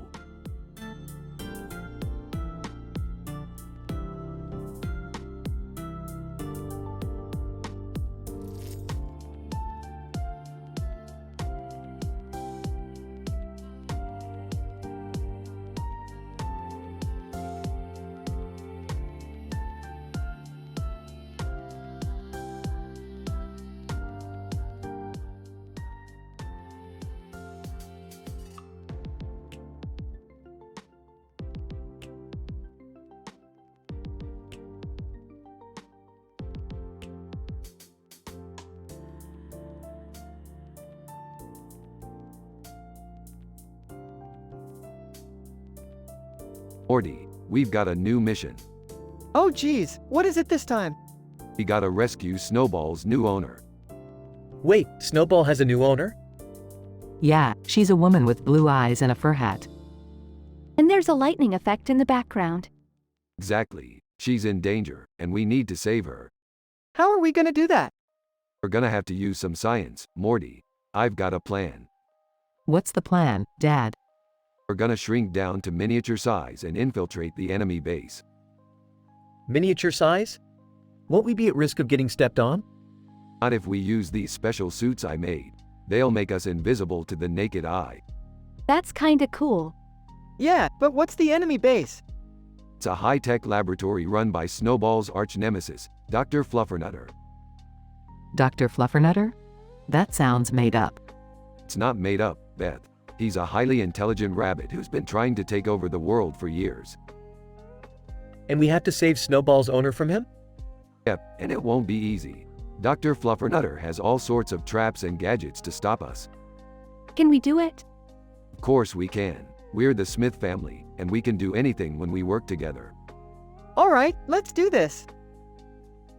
As the Smith family shrunk down to miniature size and snuck their way into Dr. Fluffernutter's laboratory, they encountered all sorts of obstacles and challenges. But with some quick thinking and clever science, they were able to evade Dr. Fluffernutter's traps and rescue Snowball's owner. In the end, they emerged victorious, and Snowball basked in the warm embrace of his beloved owner once more. Another successful mission, Morty. Let's head back home. Yeah, I need a nap after all this excitement. I'm just glad we were able to save Snowball's owner. And I'm glad we didn't get stepped on. Can we go back to normal size now? Sure thing, Summer. But first, let's grab some McDonald's on the way home. The Smith family celebrated their victory over Dr. Fluffernutter with some delicious fast food, content in the knowledge that they had saved the day once again.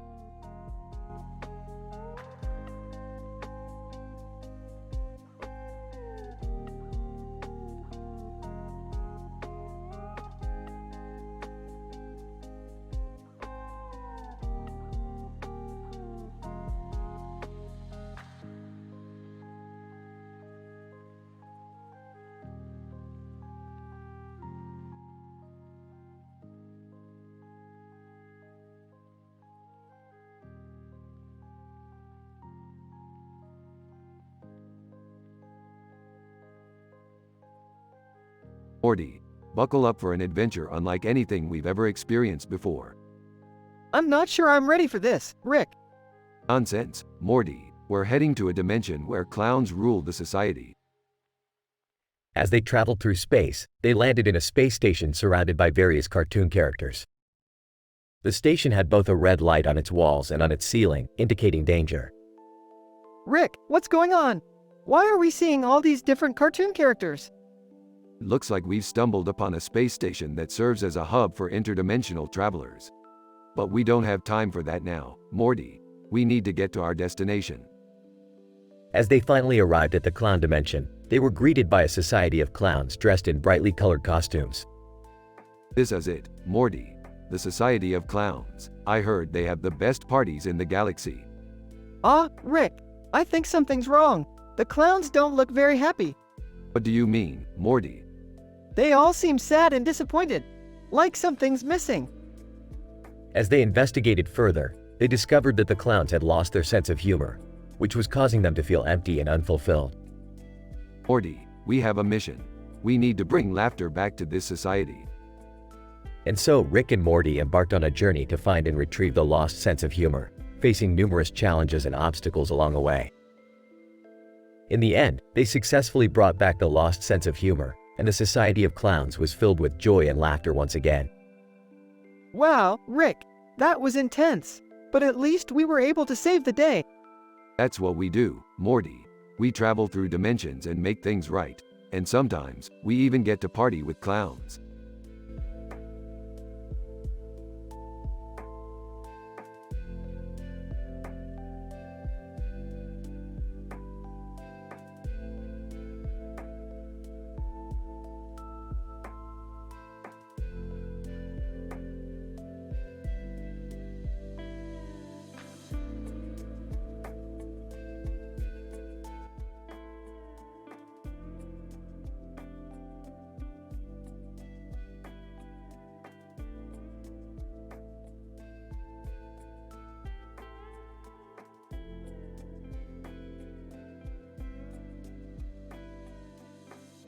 Morty, Summer, I've been monitoring some unusual energy readings in this castle. What kind of energy readings, Rick? The kind that can only lead to trouble. We're going in. Great, more dangerous adventures. Just what I needed. As the trio enter the castle, they come across the man and woman they saw in the pictures.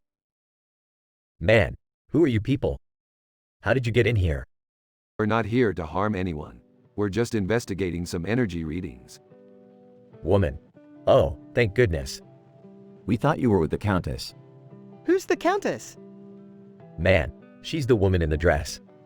She rules over this land with an iron fist. And I bet she's not too happy about us being here. Suddenly, they hear the sound of approaching footsteps. Okay, we need to hide. Morty, Summer, follow me. They quickly duck behind a nearby suit of armor as the Countess enters the room. Countess, who dares intrude upon my castle? Hi, I'm Rick Sanchez, and these are my grandchildren, Morty and Summer. Countess, I have no time for introductions. Leave my castle at once, or suffer the consequences. What consequences? Countess, the kind that involve my army of undead knights. Gross. Looks like we're gonna need a plan, kids. The group huddles together, trying to come up with a way to escape the Countess's clutches. I've got it. Morty, you distract the Countess. Summer, you and I will take out the knights. How am I supposed to distract her? Just do your best improv, Morty. You'll figure it out. With Morty's distracting antics in full swing, Rick and Summer make quick work of the undead knights. They reunite with Morty, and the trio make a break for it. As they leave the castle, they hear the Countess's angry voice echoing after them. Countess, you haven't seen the last of me, Sanchez. I'll have my revenge. Yeah, keep your crazy to yourself, lady. That was intense. Yeah, and kind of fun. You two need to be more careful. There's no telling what kind of trouble we'll run into next. The trio head back to the spaceship, ready for whatever adventure awaits them next.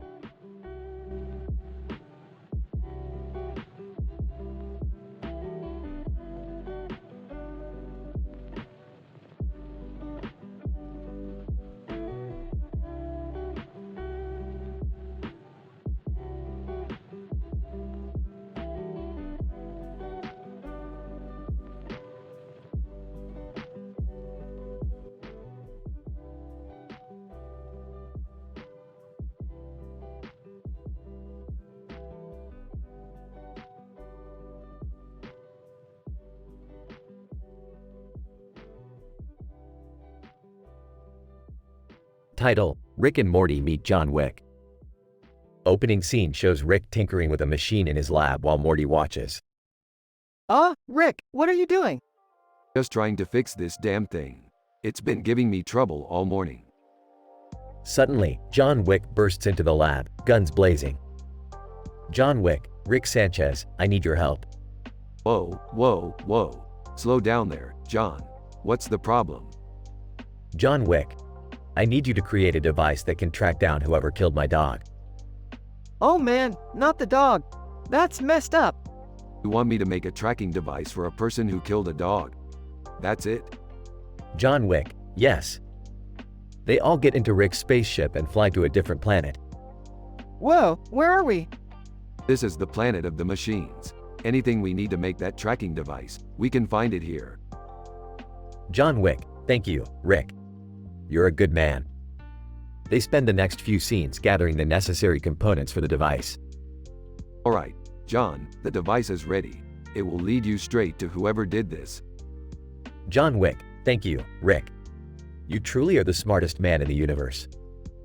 John Wick leaves with the device and Rick and Morty return home. That was crazy, Rick. I didn't know you could make something like that. Morty, never underestimate the power of science. Later, John Wick returns to the lab, defeated and broken. John Wick, it led me straight to the front door of the Continental. I can't do this, Rick. I can't kill him. He's an old friend. Oh, John, it looks like you're going to have to find another way to deal with this. John Wick, thank you for all your help, Rick. I'll never forget it. John Wick sadly walks away as Rick and Morty watch. Wow, Rick, that was intense. I never thought we'd help John Wick. Morty, sometimes we have to step out of our comfort zone and help those in need. Besides, that guy has some pretty badass guns. End scene shows Rick and Morty walking away, with Rick holding one of John Wick's guns.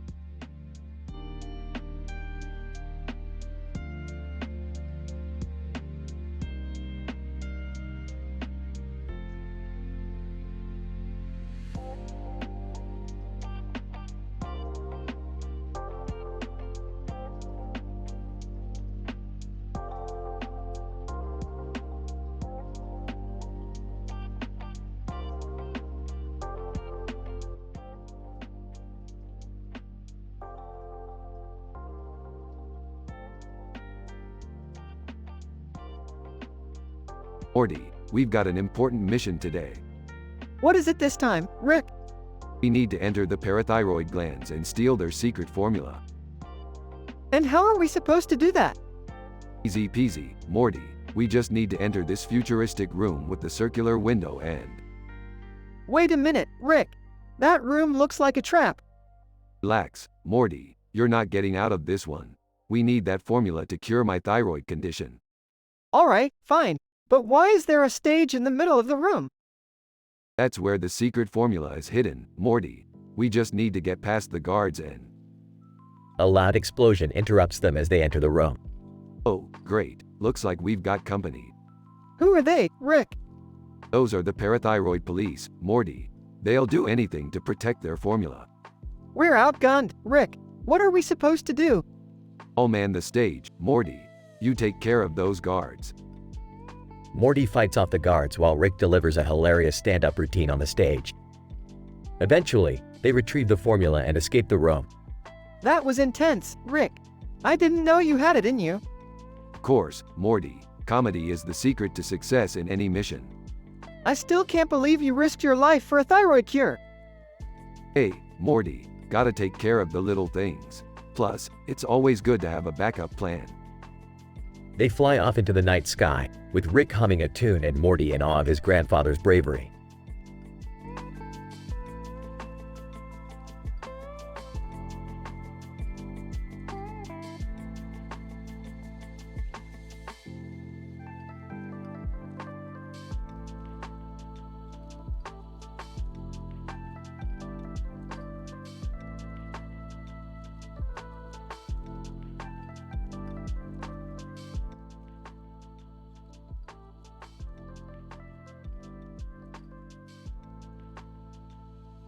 Chuckles, a cursed videotape? Sounds like something out of a cheesy horror movie. I don't know, Rick. It looks pretty real to me. And who knows what kind of consequences could come from watching it? Woman, excuse me, do you two know anything about this cursed videotape? Man, we were just about to watch it, but we're having second thoughts. Grinning second thoughts? Come on, it's just a harmless little video. What could possibly go wrong? Suddenly, the image on the videotape begins to distort and glitch, and a ghostly figure appears on screen. Sadako Yamamura, emerging from the screen 7 days. Terrified, oh god, Rick. What did we do? Laughing, relax, Morty. It's just a hologram. I rigged the whole thing. Woman, angrily you mean you put us through all this just for a prank?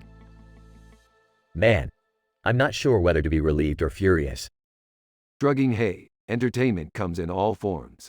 And besides, the real question is, who's going to buy this house with the green door and the terrible paint job?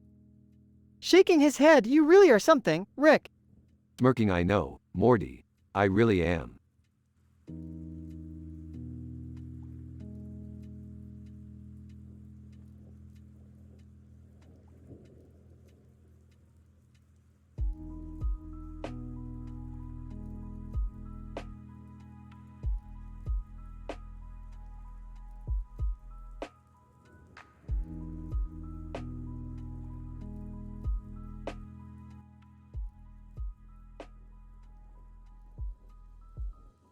Morty, have you seen this poster for X-Men?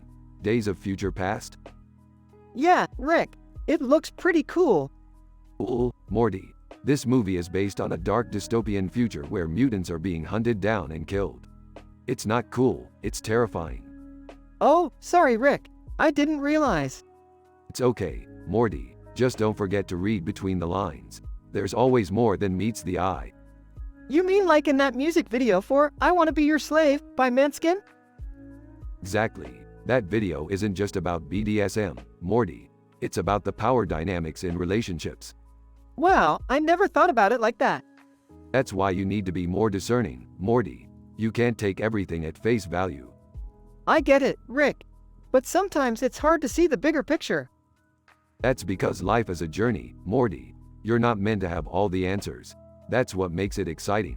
Now, let's go watch some X-Men and contemplate the meaning of existence.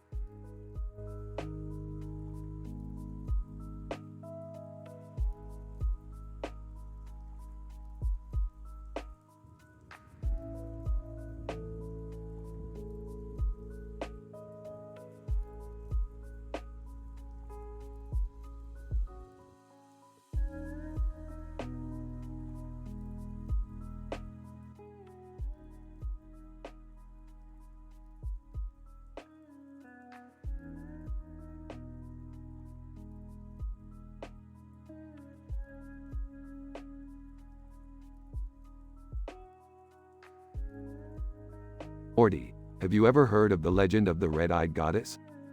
No, Rick. What is it? According to some ancient texts, the red-eyed goddess can grant wishes to those who offer her a sacrifice. Rick, I don't think we should mess with ancient deities. Relax, Morty. We're not gonna offer her a sacrifice. I have a better idea. They arrive at a green planet with the red-eyed goddess waiting for them. Red-eyed goddess, welcome, travelers. What brings you to my planet? We have a proposition for you. You see, we need your help in overthrowing a galactic tyrant. Red-eyed goddess, and what do I gain from it? We'll offer you an alliance in exchange for your powers. Red-eyed goddess. Very well. But be warned, mortal beings. I will not tolerate betrayal. They team up and successfully defeat the tyrant, but things start to go wrong. Disguised toast. Hey, Rick. I know we're supposed to be an alliance, but I have my own plans for the universe. What are you talking about? Disguised toast. Disguised toast. I want to use the red-eyed goddess's powers to become the ultimate ruler. And I won't let anyone get in my way. Rick, we have to stop him. I know, Morty, but do we have what it takes to defeat him? Disguised toast, you fools. You really think you can stop me? They engage in a fierce battle, but in the end, Rick and Morty emerge victorious. Well, that was a close one. Yeah, but we learned a valuable lesson. Never mess with ancient deities. Red-eyed goddess, you have proven yourselves worthy. I will keep my end of the bargain and grant you my powers. Thanks, red-eyed goddess. We couldn't have done it without you. They leave the green planet, with the red-eyed goddess watching them depart. Red-eyed goddess, mortal beings can be so predictable. But I will always be one step ahead.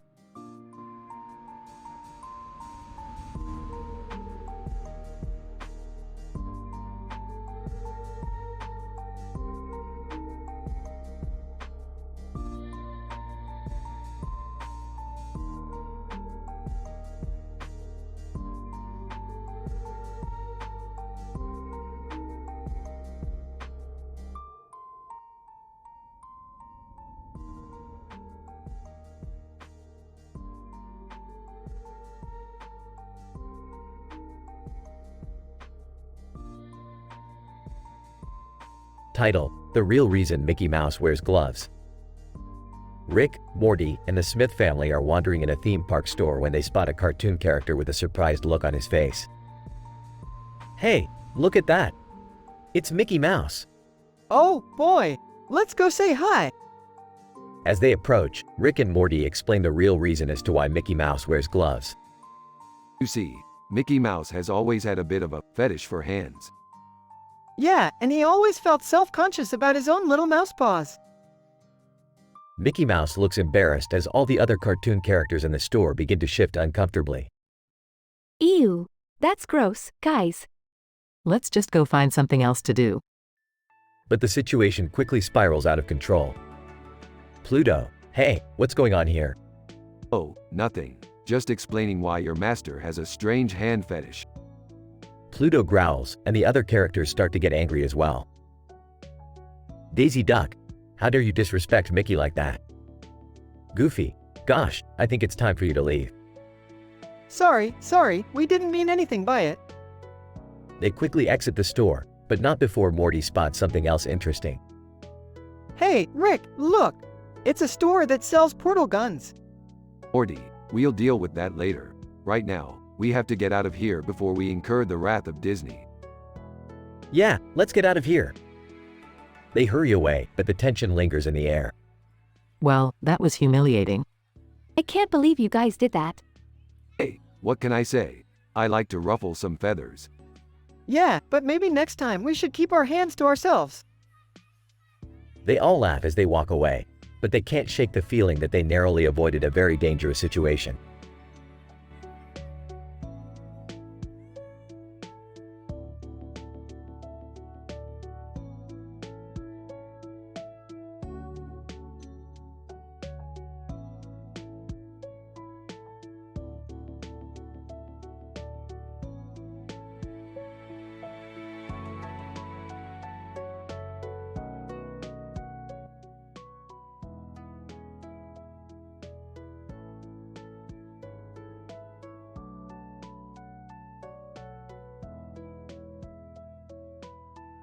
Hey Morty, looks like we have a new client. She's got a dragon head and 2 dragons on her forehead. Whoa, that's pretty wild. What does she need? She's looking for us to help her find a way to control her dragon powers. Apparently, she keeps accidentally setting things on fire. Sounds like my ex-wife. Everyone stares at Jerry. Never mind. So, what's the plan here? Well, Morty and I will have to do some research on how to control dragon powers. In the meantime, we'll have to keep her under close watch to make sure she doesn't accidentally burn the place down. What about the dragons on her forehead? We'll have to figure out what those are about too. Could be a clue to her powers. As they work to solve the woman's problem, they come across a group of dragon hunters who are after her. The hunters are convinced that she's a danger to society and must be stopped. Great, just what we need. A bunch of self-righteous dragon hunters on our backs. What are we going to do? We're going to take them down, Morty. And we're going to do it in style. The team bands together to take on the dragon hunters, using their wits and skills to outsmart them at every turn.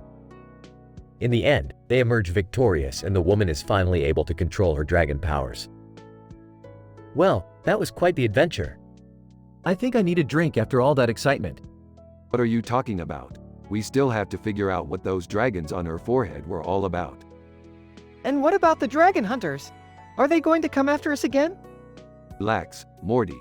We'll cross that bridge when we come to it. Let's just enjoy the moment and bask in our victory.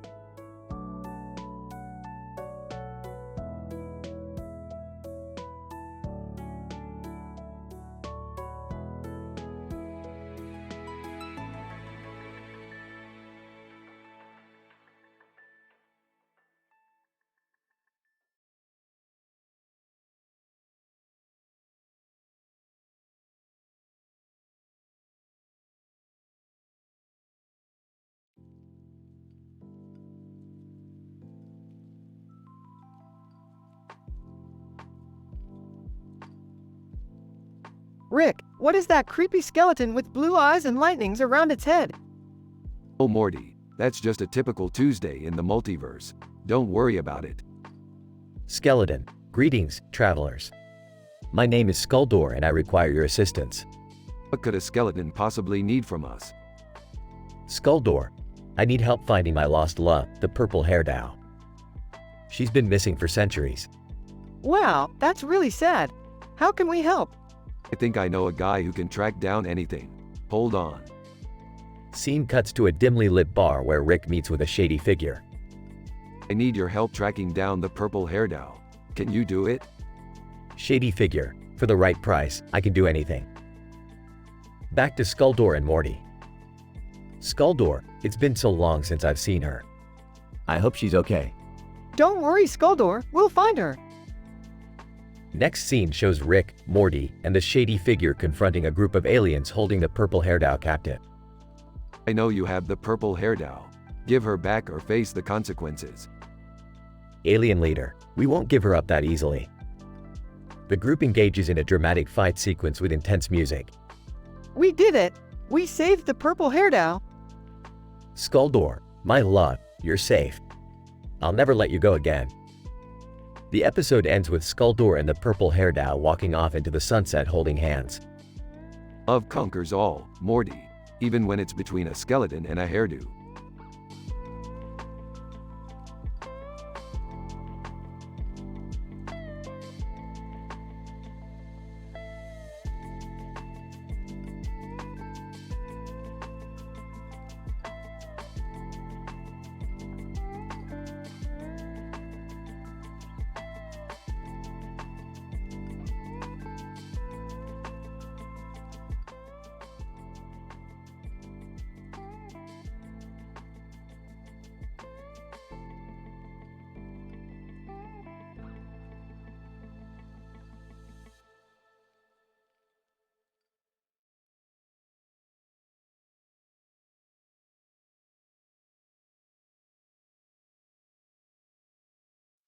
Alright, Morty, we have a new adventure. The game theorists need our help with their latest theory. Who are they? Oh, I know them. They make videos about video games and stuff. Well, it sounds like something you boys would enjoy. Count me and Summer out. Yeah, I'd rather go shopping. Suit yourself, Morty, let's go. They arrive at the clock tower with the green light. Game Theorist 1, Rick. Morty. Thank God you're here. We have a theory that could change the fabric of the universe. Game Theorist 2, but we need your scientific expertise to help us prove it. Sure, why not? What's the theory? Game Theorist 1, we believe that this clock tower is a gateway to another dimension, where all our video game characters exist in real life. Whoa, that's heavy. Game Theorist 2, but there's a catch. The gateway only opens once every 1,000 years, and it's about to close in 24 hours. Challenge accepted. As they work on the theory, drama unfolds. I can't believe you sent our son into another dimension without telling me. I thought you'd be mad. Mad? I'm scared, Jerry. We don't know what dangers he could face. I'm sure he's in good hands with Rick. Meanwhile, at the other dimension, Whoa, Luigi, it's really you. Luigi, Mamma Mia. Are you the new plumber? Hey, no, I'm just visiting. They high-five as they continue to explore the dimension. Back at the clock tower. Game Theorist 1, we did it. The gateway is open. Let's go, Morty. As they prepare to enter the gateway, a twist happens. Game Theorist 2, wait. The gateway is unstable. We can only save one person, otherwise it will collapse and destroy everything. Damn it, I hate it when that happens. They all argue on who to save. You have to bring Morty back, Rick. He's our son. But what about Luigi? He's a character who deserves to live too. Can't we just flip a coin or something? In the end, they come to a decision. Morty, you're coming back with us. Morty says goodbye to Luigi as they enter the gateway and return home. Game Theorist 1, thank you, Rick. You saved us all. Don't mention it, but next time, I'm bringing my portal gun. Everyone laughs as they walk away, with Morty looking back at the gateway with a tinge of regret.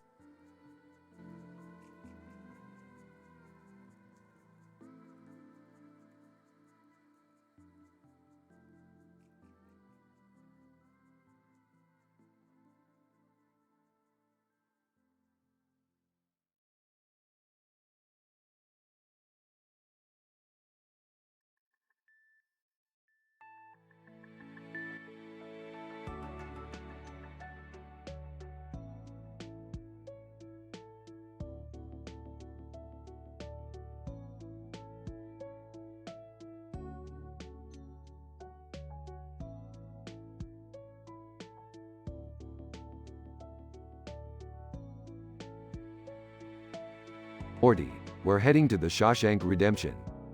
Why? Is there some crazy powerful alien locked up in there or something? No, we're gonna help a guy get out of there. Wait, what? How? See that guy sitting on the ledge there? That's Andy Dufresne. He's been in prison for 20 years for a crime he didn't commit. That's horrible. But how can we help him? I've got some connections on the inside. We're gonna sneak in and help him escape. But won't that be dangerous? What if we get caught? Don't worry, Morty, I've got a plan. We just need to distract the guards while I hack into the security system. Meanwhile, outside the prison. Andy, I can't take it anymore. I've been sitting here for hours, thinking about all the things I've lost. My freedom, my family, my dignity. Man in suit, you don't have to suffer alone, Andy. I'm here to help you. Andy, who are you? Man in suit, my name is Harvey Specter. I'm a lawyer, and I'm here to get you out of here. Andy, how? Harvey, we'll file an appeal, overturn your conviction. But we need evidence, Andy. We need to prove your innocence. Inside the prison. Alright, Morty, I've hacked into the system. We've got 2 minutes before the alarm goes off. You distract the guards while I get Andy out of here. Okay, but how do I distract them? Just be yourself, Morty. Morty walks up to the guards. Hey guys, did you hear the one about the alien who walks into a bar? Guards, what? No, what? Meanwhile, outside the prison. Harvey, Andy, we've got a lead. Your old cellmate, Brooks, left a letter behind when he died. It might have some valuable information. Andy, Brooks. He died? Harvey, yeah, I know. It's tough to lose someone you care about. But we have to keep pushing forward, Andy. We can't let the system win. Back inside the prison. Alright, Andy, let's go. We've got a spaceship waiting outside. Andy, wait, what? A spaceship? Yeah, Morty's flying it. Trust me, it'll be a wild ride. They make their escape, narrowly dodging the guards and flying off into the night. Andy, I can't believe it. I'm free. Don't thank me yet, Andy. We've got a long road ahead of us. But we'll get through it together. Over intercom. Hey guys, I think I just saw a UFO. Rick and Andy look at each other and smile.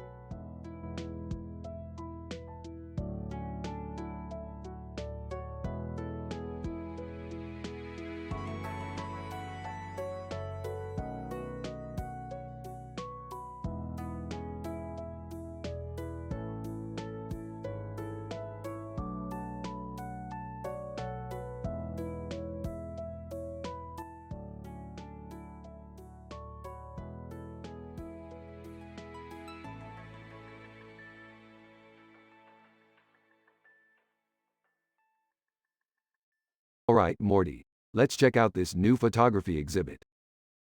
Rick, I'm not sure about this. These guys in black t-shirts look pretty intimidating. Don't worry, Morty. They're just trying to look cool. Looks like they're posing for the photographer over there. Photographer, smile, gentleman. Man 1, grinning cheese. Man 2, smirking I don't do cheese. How about existential crisis? Man 3, rolling his eyes oh brother. Haha, these guys are hilarious. I don't get it.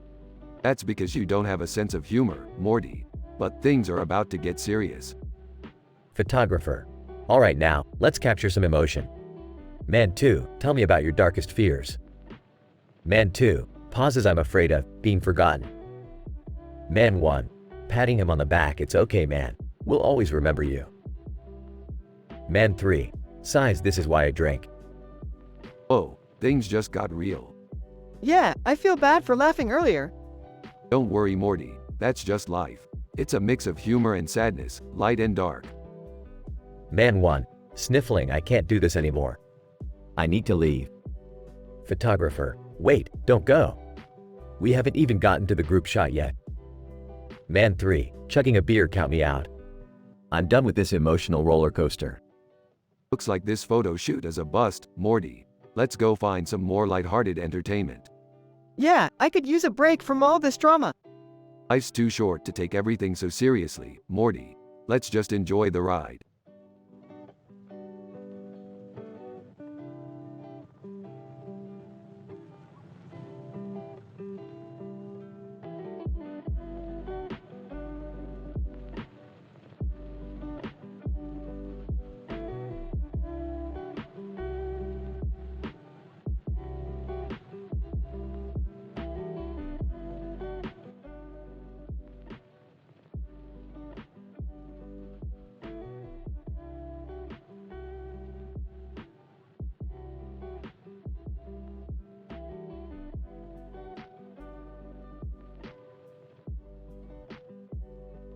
Rick, Morty, Jerry, and Summer were all hanging out in the living room when suddenly, a strange woman appeared on the TV screen. "Who is that?" asked Summer. "That's Ariana Grande," replied Jerry. "She's a famous singer." "Well, she looks like she just stepped out of a black and white movie," remarked Morty. Suddenly, the woman on the screen spoke. "Hello, Rick and Morty. I need your help." Rick leaned forward, intrigued. "Who are you?" "My name is Gloria," said the woman. I'm from another dimension, and I'm being pursued by a dangerous group of interdimensional criminals. "I need you to help me escape." Rick rubbed his chin thoughtfully. Well, I do love a good adventure. "Morty, get the portal gun." As they prepared to jump into action, Summer voiced her concerns. "Are you sure we should be helping some stranger from another dimension?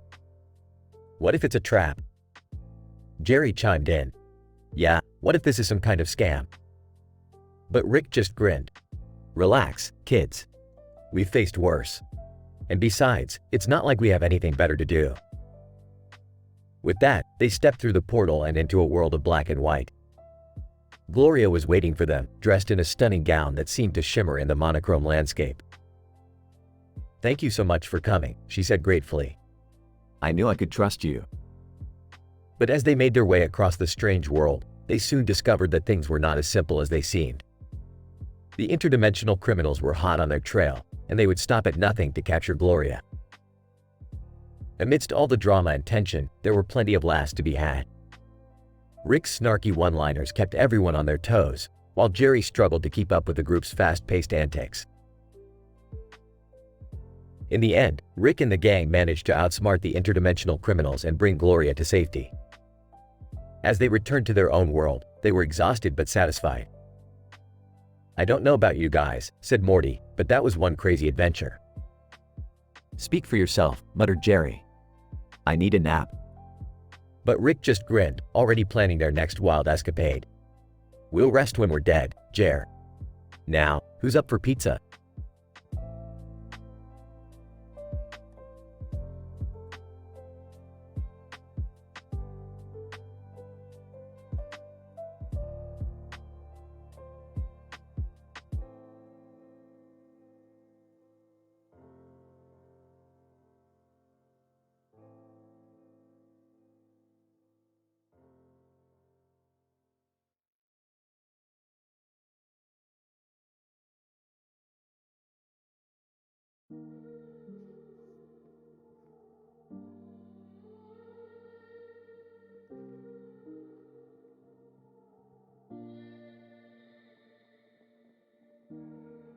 Morty, we're in trouble here. We've landed on a planet where George Clooney is the ruler and he's not happy to see us. Oh geez, why does everything always have to be so complicated with you, Rick? George Clooney, welcome to my planet, gentlemen. I see you're admiring my view. Yeah, it's a real pretty mountain and all, but can we get down to business here? We're on a tight schedule. George Clooney, I'm afraid I can't allow that. You see, I have a proposition for you. Oh, great. Another one of your schemes, Rick? Shut up, Morty, let's hear him out. George Clooney, I need you to retrieve a rare mineral from the other side of this mountain. It's worth millions, and I'm willing to pay you handsomely for it. Sounds like a piece of cake. What's the catch? George Clooney, the catch is that the mountain is infested with giant space worms. They'll eat anything in their path, including you. Oh boy, we're screwed. Shut up, Morty, we'll figure something out. As they make their way up the mountain, they encounter the giant space worms and narrowly escape with their lives. Finally, they reach the other side and find a rare mineral. Alright, Morty, let's grab this thing and get out of here. Wait, Rick, look over there. They see a man in a black coat, staring out at the beautiful view. What the hell? Who is that guy? Man in black coat, you shouldn't have come here. This mineral belongs to the planet, not to George Clooney. Who are you? Man in black coat, I am the guardian of this planet. And I will do whatever it takes to protect it. A dramatic fight ensues, with the man in the black coat revealing himself to be a powerful alien warrior. In the end, they defeat him and make their way back to George Clooney. George Clooney, you've done well, gentlemen. Here's your payment. Thanks, George, but we've learned something important today. Yeah, that sometimes greed and power can cause people to do terrible things. No, Morty, we learned that you should always bring a bigger gun. The trio laughs as they make their way back to the ship, ready for their next adventure.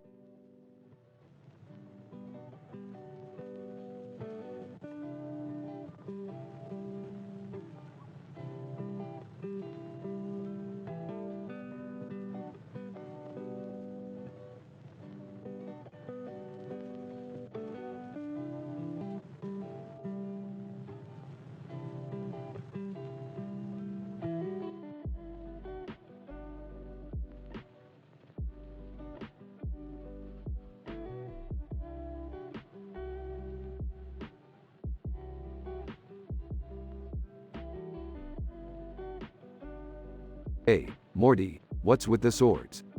I'm just trying to get into the anime culture, Rick. Oh, that's cute, but you know what they say about swords, don't you? No, what? The bigger the sword, the smaller the burps, you get the idea. Groans, Rick, please. Suddenly, a portal opens up behind them and they are transported to an anime world. They see the anime character holding the two swords in front of a sunset background. Whoa, this is trippy. Rick, we gotta ask him how we can get back home. Rick and Morty approach the anime character.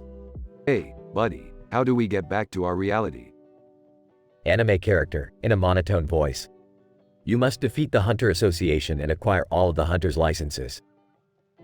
Oh, okay. How do we do that?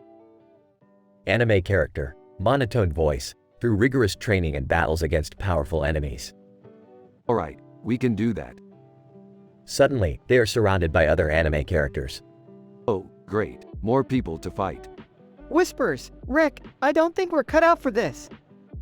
Shut up, Morty, we have to prove ourselves. The battle ensues with Rick and Morty surprisingly holding their own. However, they soon realize that the enemies are simply illusions created by the anime character to test their strength. Oh, phew, that was too intense. I knew it all along. But hey, we got our hunter licenses. Time to go home. As they exit the anime world, they see a purple sky. Whoa, the sky is purple. Don't worry about it, Morty. Time and space is just a construct anyway. Yeah, but I'm still freaking out. The episode ends with Rick and Morty safely back in their own reality, contemplating the crazy adventure they just went on.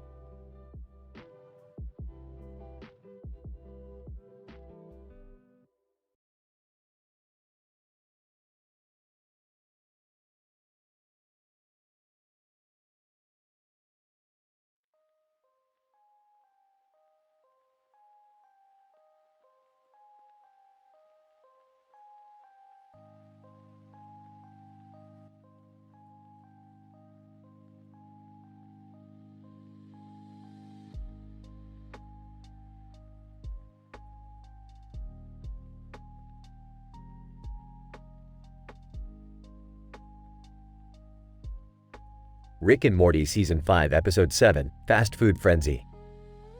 The episode begins with Rick and Morty visiting a Panda Express for some quick lunch. As they sit down with their bowls of broccoli and chicken, Rick notices something odd about the food.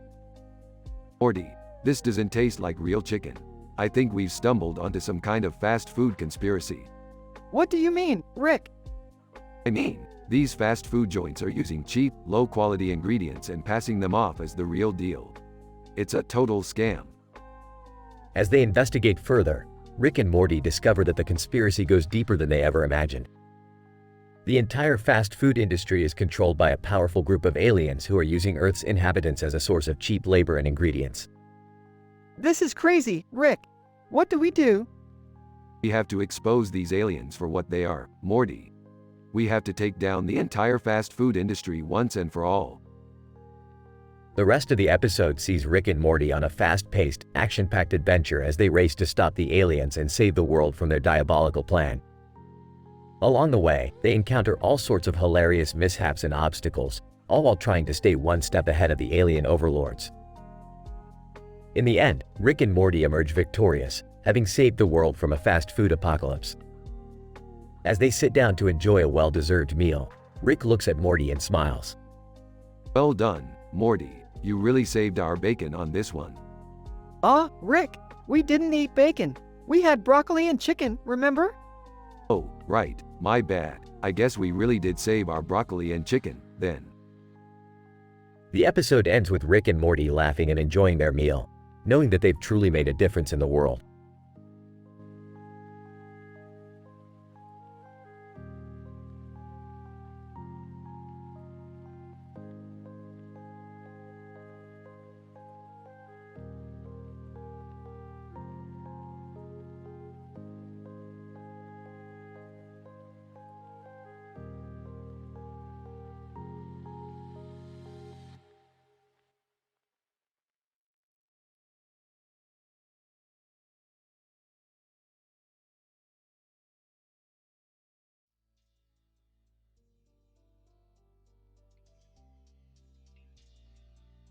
Morty, we're heading to a new dimension where Looney Tunes characters are real.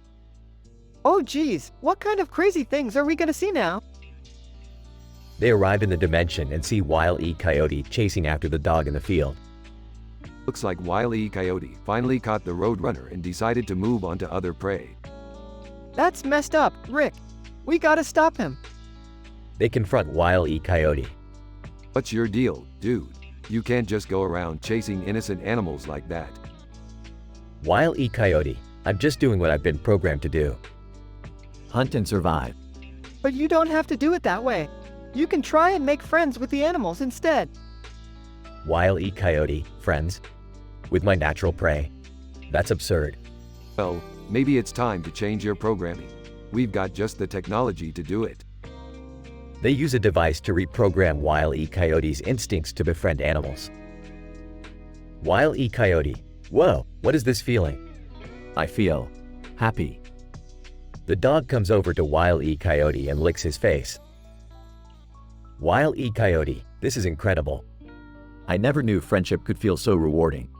Glad we could help out. Wile E. Coyote. Now go on, make some more furry friends. Wile E. Coyote, thanks, Rick and Morty. You guys are true heroes.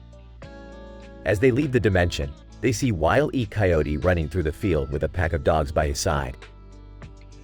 Rick, that was a heartwarming adventure. Yeah, but let's not get too sappy.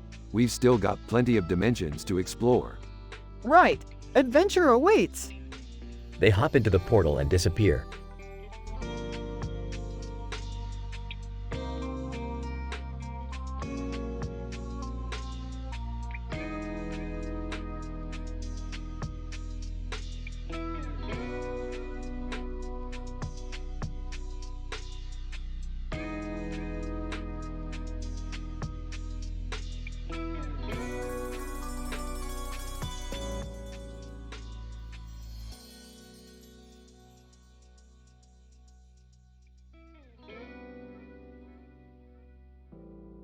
Geez, Rick, why are we watching Star Trek?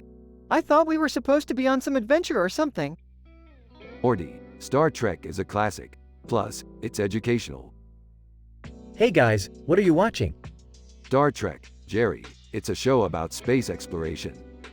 I love Star Trek. Captain Kirk is my favorite. I like Data. He's so logical. Well, I hate to break it to you guys, but the whole thing is a ripoff of Stargate Atlantis. What's Stargate Atlantis? It's a show about a team of explorers who travel through different gateways to different planets. That sounds like a ripoff of Star Trek. Shut up, Jerry. Anyway, in this episode, the Stargate team finds themselves on a planet where the inhabitants worship the Star Trek cast as gods. That sounds interesting. I don't get it. Why do they worship them? Because they're idiots, Summer. Anyway, the team has to find a way to escape the planet before they're sacrificed to the Star Trek gods. That's messed up. Yeah, well, it's not all laughs and giggles, Morty. There's drama too. What kind of drama? Well, at one point, the team has to decide whether or not to sacrifice one of their own to save the rest. That's intense. I don't know if I can handle it. Relax, Summer. It's just a TV show. Now shut up and watch.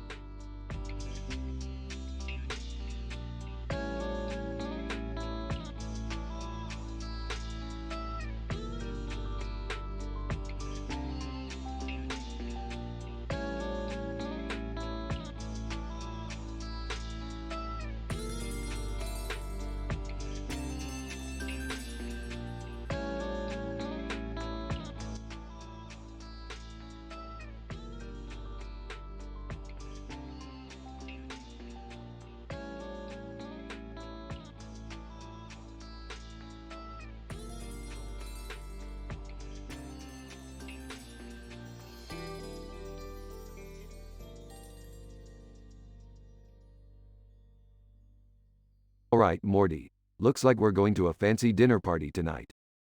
Oh geez, do we have to dress up?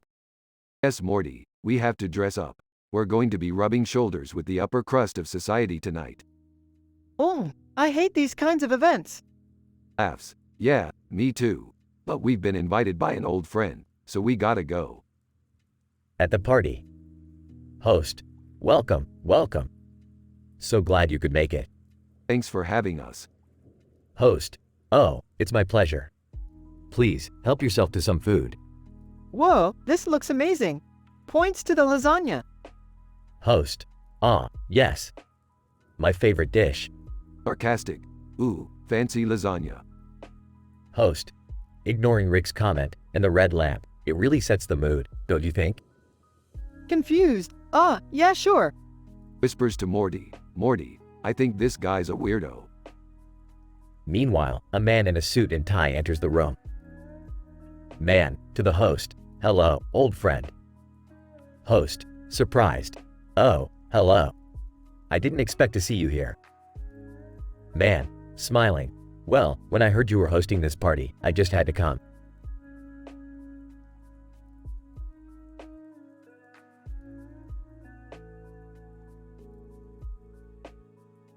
Morty, who's that guy?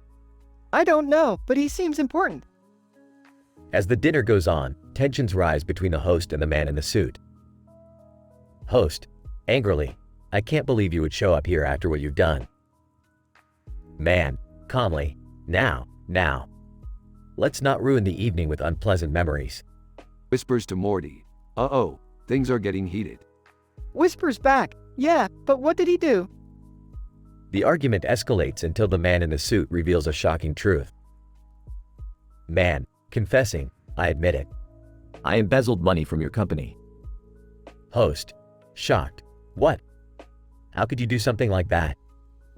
Man, sincerely, I'm sorry. I was going through a difficult time and I didn't know what else to do. Whispers to Morty. Wow, this is like a soap opera. Whispers back. Yeah, but where's the comedy in all this? Rick suddenly stands up and grabs the lasagna.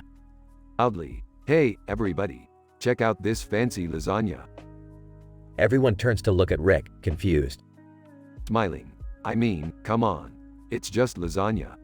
Laughs. Oh man, Rick. You always know how to lighten the mood. Host, smiling. Yes, thank you, Rick. That's just what we needed. The man in the suit quietly leaves the party, while Rick and Morty enjoy the rest of the evening. Well, that was certainly an interesting night. Erps, yeah.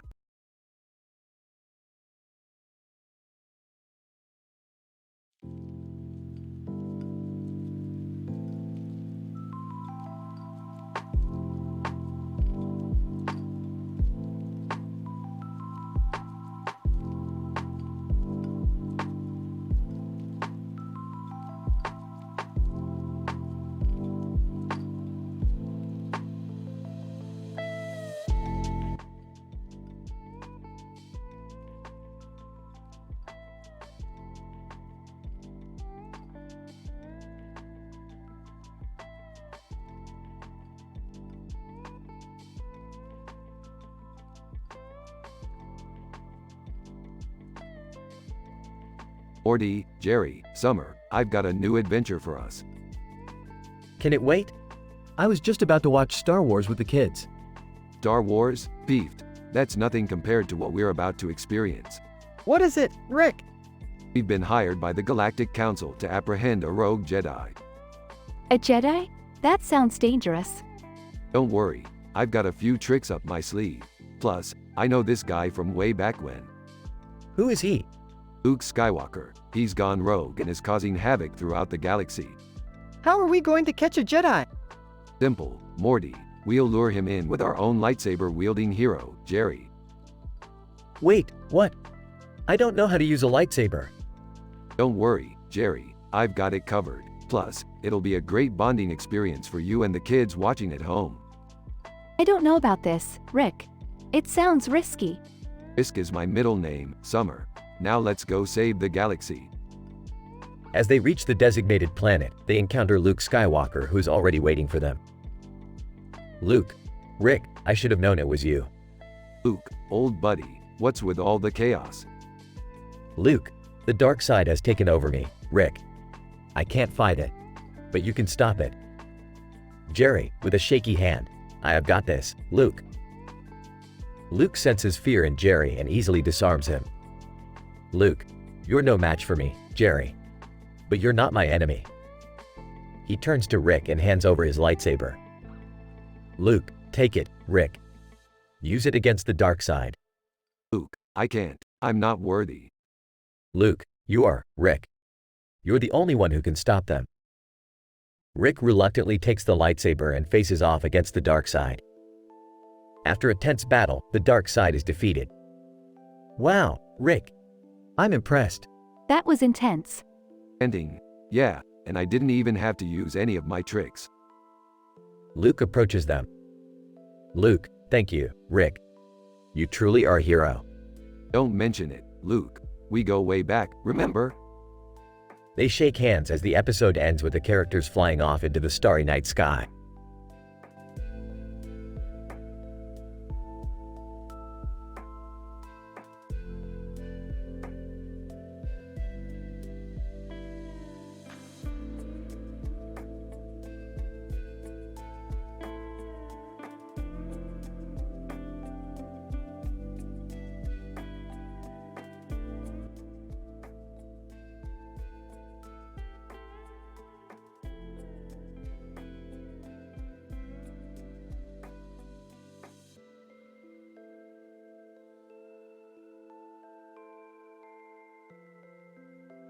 While driving. Hey Morty, take a look at this. Points towards the robot standing in the middle of the street. Whoa, what is that? Enters the garage. What are you guys looking at? Looks like some kind of sci-fi robotic chicken from Russia. Why is it just standing there? Police Officer 1 enters the garage. There you are, Rick Sanchez. We need your help with that thing. Guys, of course you do. Gets out of the car. What's the problem? Police Officer 2, we caught it vandalizing the city. Inspects the robot. It's just a harmless little chicken robot. What could it possibly vandalize? Points towards a nearby store. Maybe that store over there? Montage of the robot spray painting graffiti on the store walls.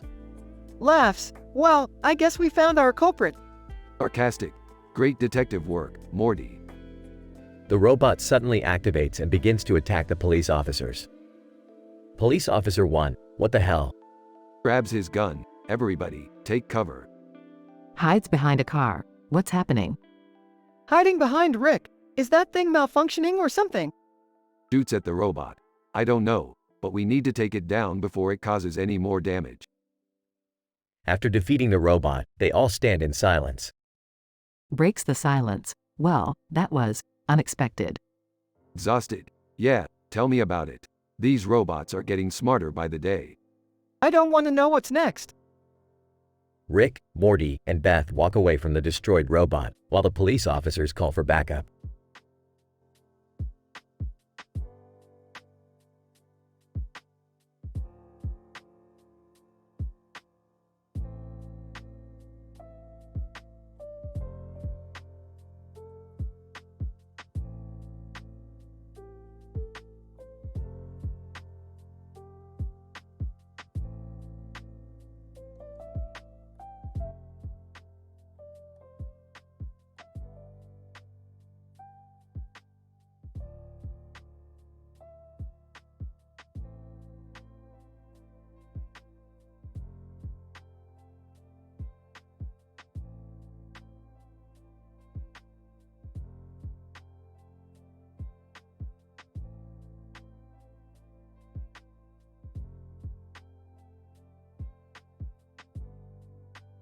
Title: Robot of the Law.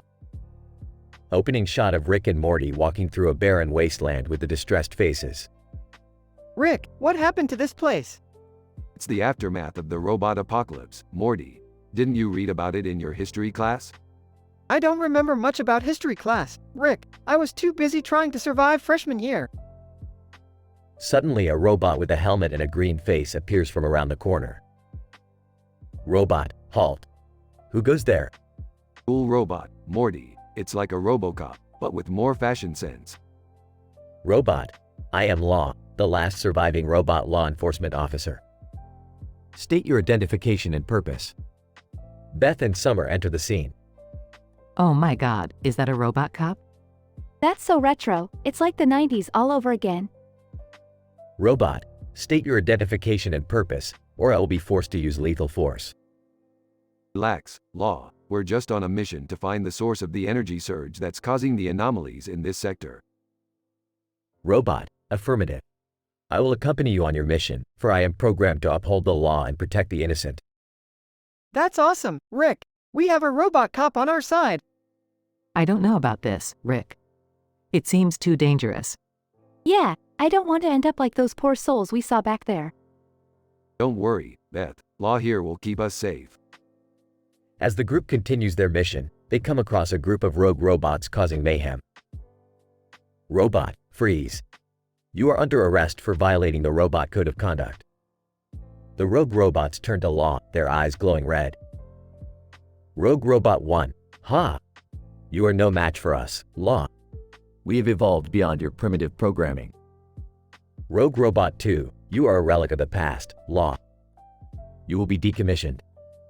Rick and the gang look on in fear as Law engages in a fight with the rogue robots. Robot, warning, I am at 60% power. Rick, we need to do something. Hang on, Morty. I've got an idea. Rick pulls out a remote control and presses a button. Suddenly, a giant mecha robot appears from behind a boulder with Rick inside it. Time to show these bots who's boss. Rick takes down the rogue robots with his mecha robot, and Law is impressed. Robot, incredible, Rick. You truly are the greatest inventor in the universe. The group continues on their mission, and they eventually find the source of the energy surge. It's an alien spaceship that crash-landed on the planet. Well, that explains everything. Let's get back to the ship and report our findings to the Council of Ricks. The gang says their goodbyes to Law, who has decided to stay behind and rebuild the city. Robot, thank you for your assistance, Rick and Morty. I will continue to serve and protect the citizens of this planet. It was nice meeting you, Law. Stay safe. Yeah, thanks for coming along on our adventure. See you later, robot cop. As the ship takes off, Rick turns to Morty. You see, Morty, that's the power of the law. It may be outdated, but it still has value in this universe. I guess you're right, Rick. I never really thought about it that way. Hey, Rick? Can you build us a giant robot too? Sure thing, Beth. Just don't expect it to be as cool as mine. The ship disappears into the darkness as the group returns home with a newfound appreciation for the old ways of the law.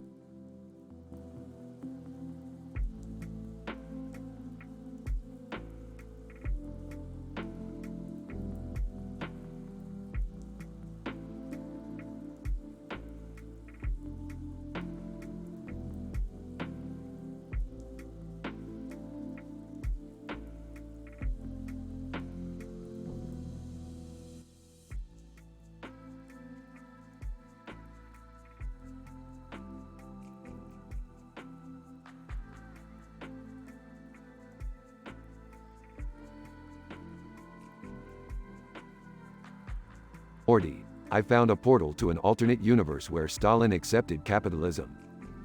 What? That's crazy, Rick. Can I come too? Oh, do we have to bring Jerry? Yeah, we need someone to carry our stuff. As they enter the alternate universe, they're greeted by a man in a uniform with a mustache and a mustache. Mustache Man, welcome to the Stalin world of capitalism. I'm the head of the Mustache Association. Okay, can you take us to Stalin? Mustache Man, of course, follow me. They arrive at a grand palace where Stalin is sitting on a throne made of money. Stalin, welcome, welcome. I've decided to embrace capitalism because, let's face it, communism just isn't working. This is insane. I think I'm gonna like it here. Ah, can we leave now? As they try to leave, they're stopped by Stalin's guards. Stalin, I can't let you leave. You know too much. We just got here. Stalin, sorry, my mustache tells me otherwise. Mustache Man, you heard him. Don't mess with the mustache. Sarcastic. Oh, right. The mustache. They're trapped in the palace for hours until Rick comes up with a plan. Morty, I need you to create a diversion. How? Just start a dance party or something. Morty starts to dance and everyone joins in, distracting the guards. Rick, Summer, and Jerry make a run for it. I can't believe we made it out of there. Don't get too excited, Jerry. We still have to find a way back home. They eventually make it back to their own universe, safe and sound. That was one crazy adventure. I hope we never have to deal with Stalin's mustache again.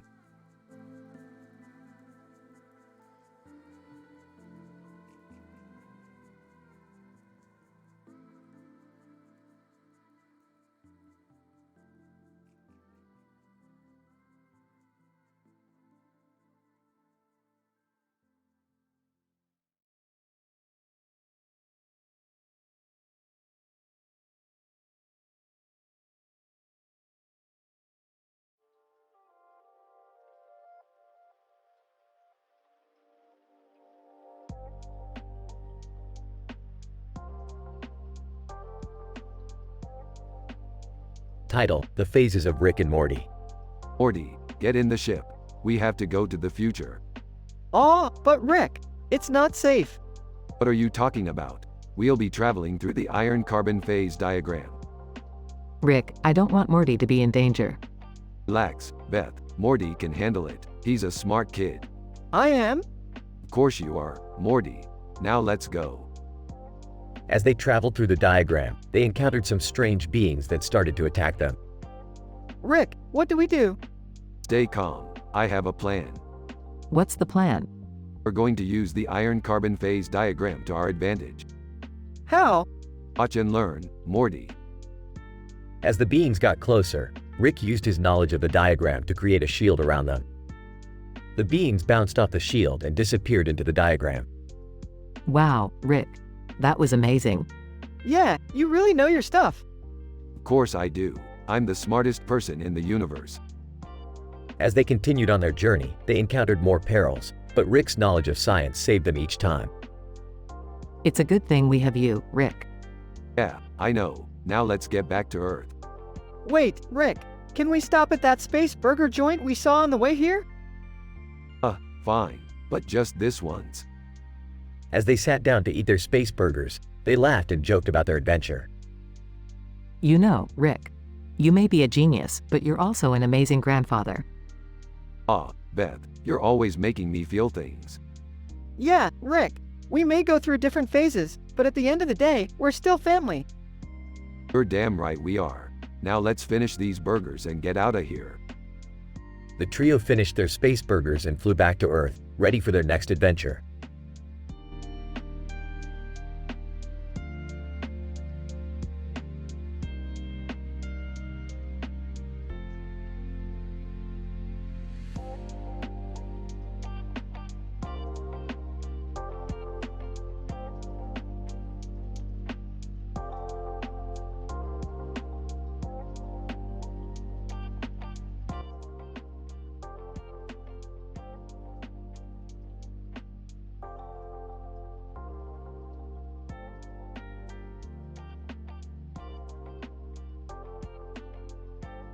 Morty, we got a serious problem here.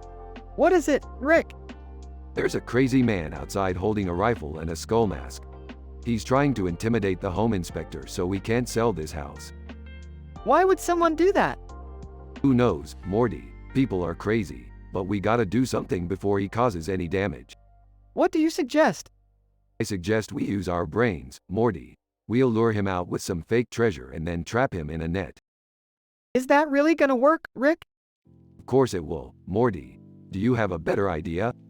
I don't know. Maybe we could talk to him and find out what's going on. Morty, you're such a bleeding heart. But fine, let's try it your way. Rick and Morty walk outside to confront the man. Hey man, what's going on here? Why are you trying to scare off the home inspector? Man in skull mask, none of your damn business. This house is mine and I won't let anyone take it from me. But sir, this house is on the market. It doesn't belong to you. Man in skull mask, lies. All lies. You'll never take me alive. The man pulls out his rifle and starts shooting. Rick, we gotta do something. On it, Morty pulls out a device and zaps the man with it. Man in skull mask falls to the ground unconscious. That should hold him for a while. Now let's get back to business. I don't know, Rick. That was pretty intense. Maybe we should just forget about selling the house. Don't be ridiculous, Morty. We're not gonna let some crazy guy with a skull mask ruin our business. Let's get back to work. The screen fades to black as Rick and Morty walk back inside the house, leaving the man in the mask lying on the ground.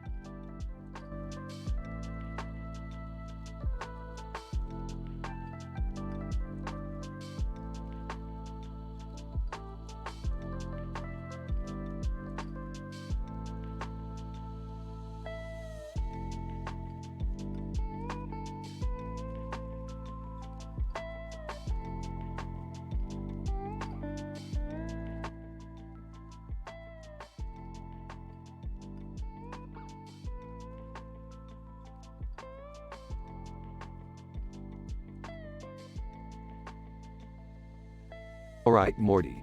Buckle up for another adventure in our fantasy world. Oh boy, where are we heading today? Wait, are those people in costumes? What's going on here? Looks like some sort of gathering or convention. But why is that man in a suit sitting with them? Ah, I see what's going on here. Xi Jinping is marrying an Uyghur woman at a sanatorium. What's so special about that? Well, Morty, it's a controversial topic. There are a lot of political tensions surrounding the Uyghur population in China, and this marriage could have some major implications. Implications? What kind of implications? Yeah, Rick, you can't just leave it at that. Okay, it's possible that this marriage could be a ploy to gain control over the Uyghur people, or to distract from the human rights violations happening in Xinjiang. Whoa, that's heavy. Yeah, I don't think we should get involved with that. But what if we could make a difference? Help the Uyghur people in some way?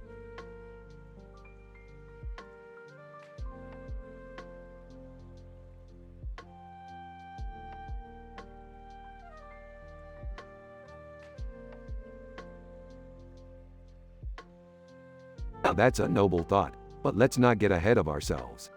We don't want to cause any more problems than there already are. Yeah, let's just enjoy the convention and forget about all that heavy stuff. Agreed. Who wants to cosplay as a character from Game of Thrones? Oh, me. I call Daenerys. Guys. Alright, let's just have some fun and forget about the world for a little while.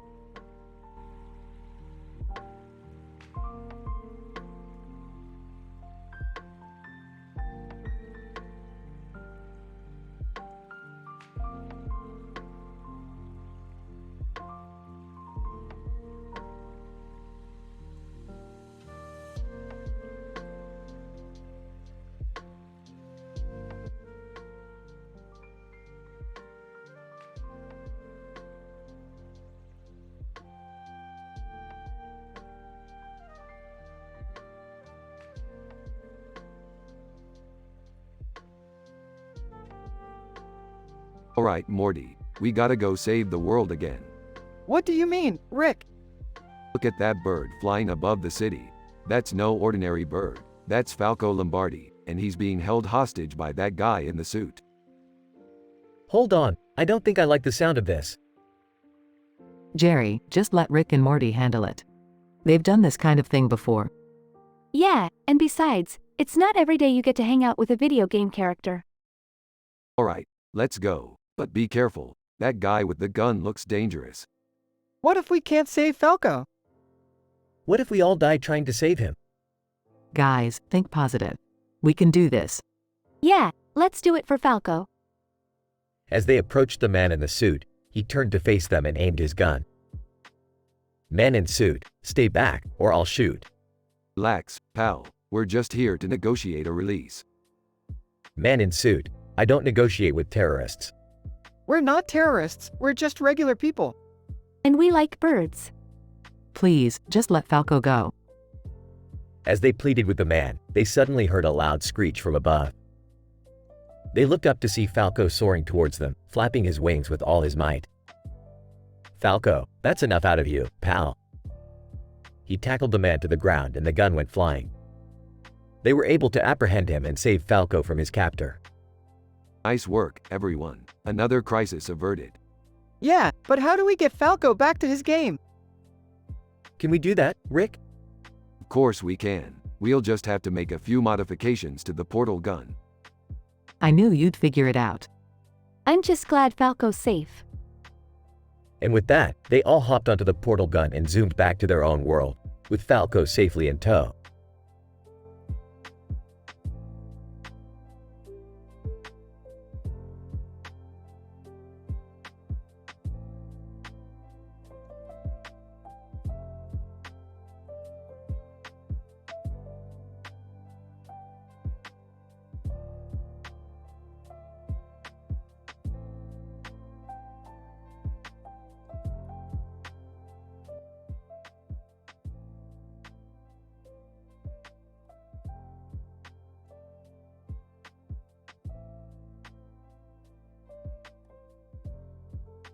Title, The Frog Who Do Fugs, 10,000 Frogs.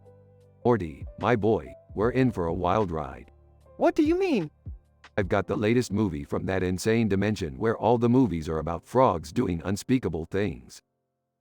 Oh, why do we always have to watch these kinds of movies? Because it's hilarious, Morty. Now buckle up. We're about to see some frog-on-frog action like you've never seen before. As the movie starts, it becomes clear that the title, The Frog Who Do Fugs, is aptly named.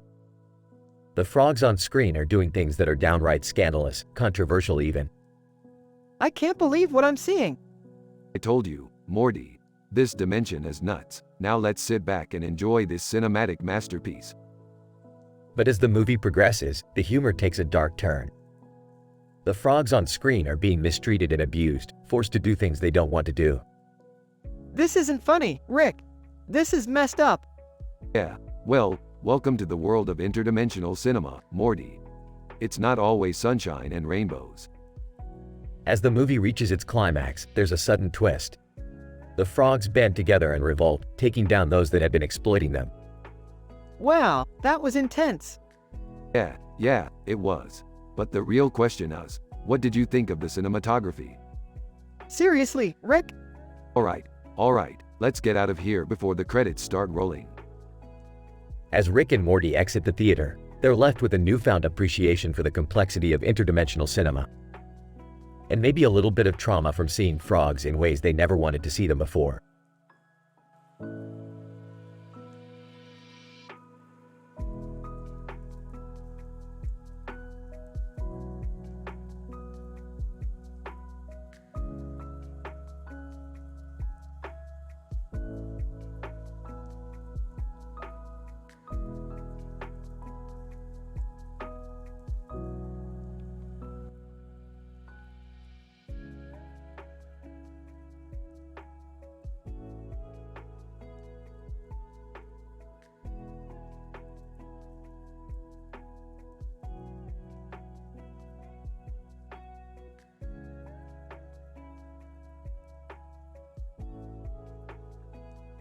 Morty, I've been meaning to check out that new dimension that has the biggest ice cream cone in the universe. Come on, grab the portal gun. Oh, okay, Rick. But why do we need the car? We're gonna go get some ice cream, Morty. Duh. They arrive at the dimension, where the giant cone structure towers over a bustling ice cream shop. Wow, Rick, this place is amazing. Look at that rocket in the sky. Yeah, that's Elon Musk's latest project. But let's focus on the ice cream. What flavor do you want? I don't know. What's your favorite? Oh, I could go for some intergalactic fudge brownie deluxe. But watch out for the blue car parked outside. What's wrong with it? And you see the bumper sticker? It says, "Get Swifty."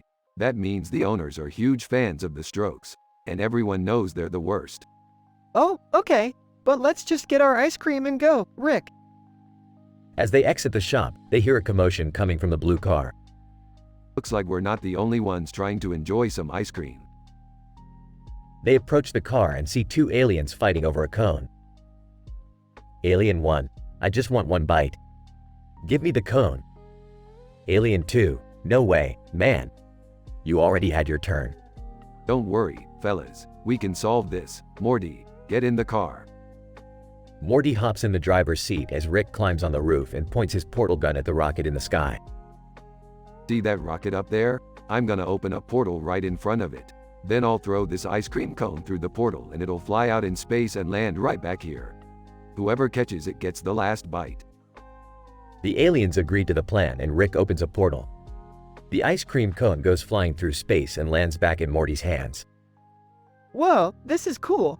I caught it. Alien 1, congrats, man. You earned it fair and square. Now let's get out of here before the Strokes show up. Drama ensues as the Strokes do show up, leading to a high-speed chase through the city. Eventually, Rick and Morty escape back to their own dimension, enjoying their ice cream as they bask in the glory of their daring adventure.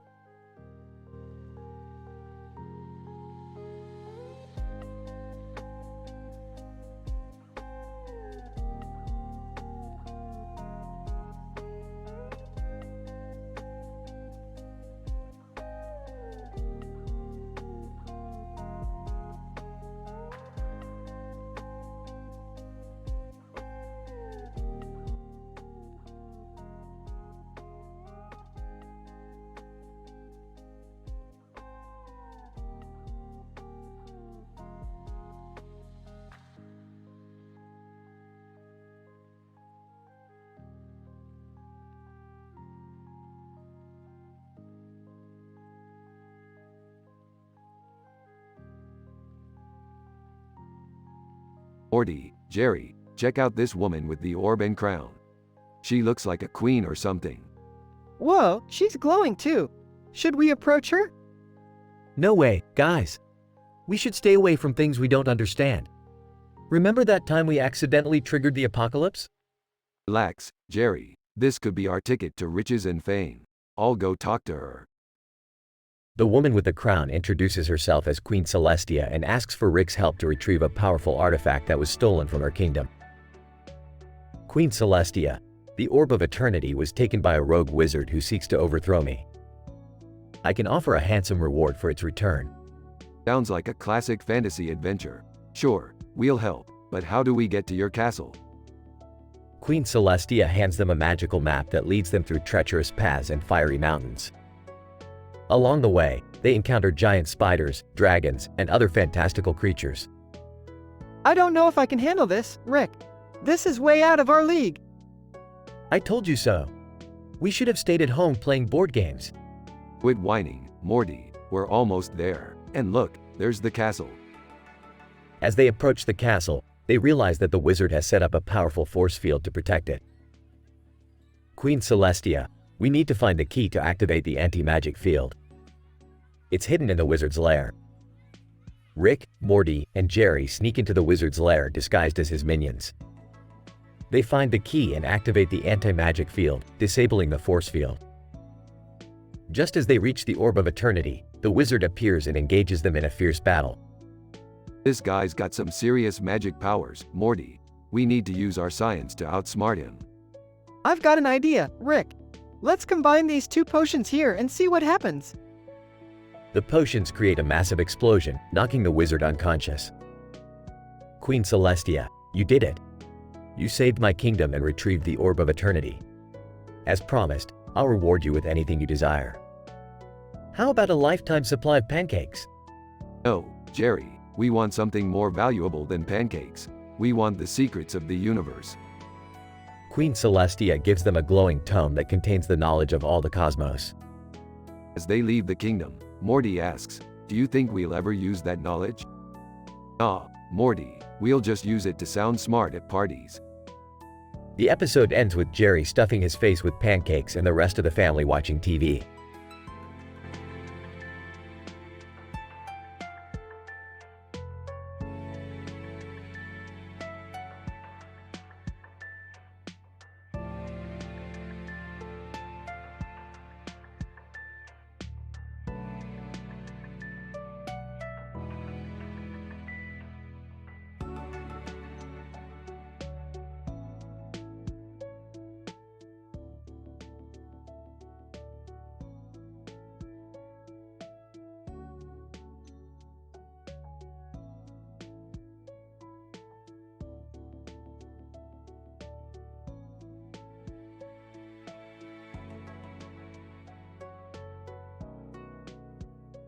Title: The Case of the Cryptic Mine. Hey, Rick, what are you doing on that computer? I'm trying to crack a case of a strange mine that appeared out of nowhere. MatPat. Hey, guys, did you hear about this bizarre mine appearing on people's computers? Yeah, we're working on it right now. It's like a virus that's infiltrating all kinds of software. MatPat, interesting. Have you tried analyzing the code? That's exactly what we're doing, MatPat. But this thing is pretty cryptic. It's like it's hiding something. What do you mean? I mean, look at this. The code is heavily obscured, almost like it's trying to throw us off. But I can feel there's something deeper in there. MatPat, sounds like a classic game theorist's dream. Mind if I take a crack at it? Be my guest, MatPat. But be warned, this thing is a doozy. Meanwhile, in the code. Mine. Ha! They think they can crack me. Little do they know, I'm hiding something that will change everything. If only they knew the truth. Moments later. MatPat. Guys, you won't believe what I found. This mine isn't just a virus. It's a message from another dimension. What do you mean? MatPat. I decoded the message and found a portal hidden within the code. A portal? Like to another world? MatPat, precisely. And with the right calculation, we could enter it. Let's do it. I'm always up for an adventure. They enter the mine and find themselves in a strange world filled with neon colors and bizarre creatures. Wow, this is something else. Who knew a virus could lead us to such a beautiful place? MatPat, and not just any place, Rick. This world holds secrets beyond our wildest imagination. I can feel it. Guys, look over there. It's a bunch of beings trying to communicate with us. A foreign language is heard and subtitles appear. Beings, welcome to our world. We have been waiting for someone like you to unlock the secrets of the mine. Well, you got our attention. What do you want from us? Beings, we need your help. Our world is failing, and we need outsiders to bring balance to it. Will you help us? Of course we will. We're the Rick and Morty, and we're always up for a good adventure. The episode ends with Rick, Morty, and MatPat embarking on a journey to save a world beyond their own, all while cracking the code of a cryptic mine.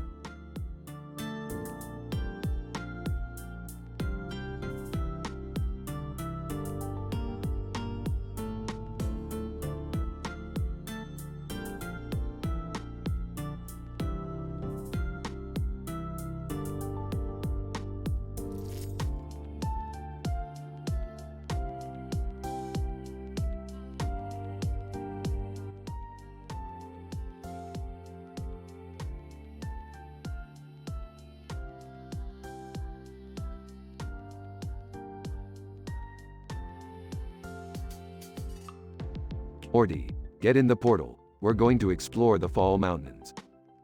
Wow, Rick, the leaves are so beautiful. Yeah, they're real stunning, Morty. Don't get too distracted or you might fall off one of these cliffs.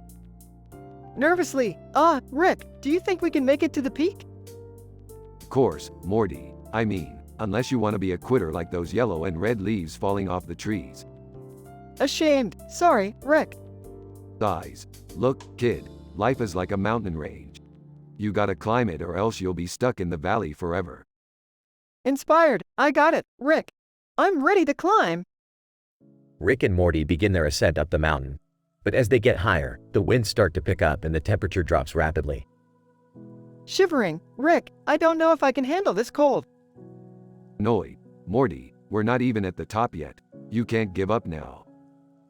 Morty slips on some ice and starts sliding down the mountain. Screaming. Rick, help. Grumbles. Morty, you really are a leaf in the wind. Rick catches Morty and helps him back up to their climb. Panting. Thanks, Rick. I don't think I would have made it without you. You gotta learn to rely on yourself, Morty. But don't worry, I'll always be here to save your sorry ass.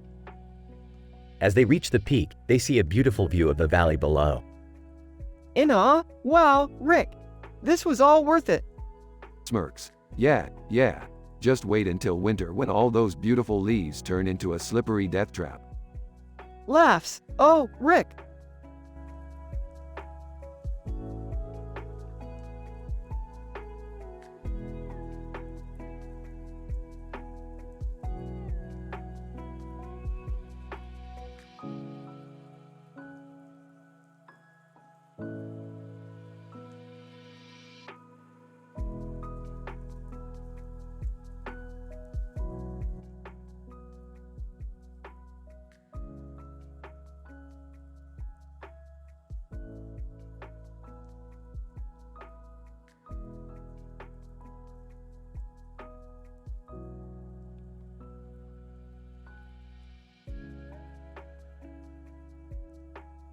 Alright, Morty, we're in a bit of a pickle here.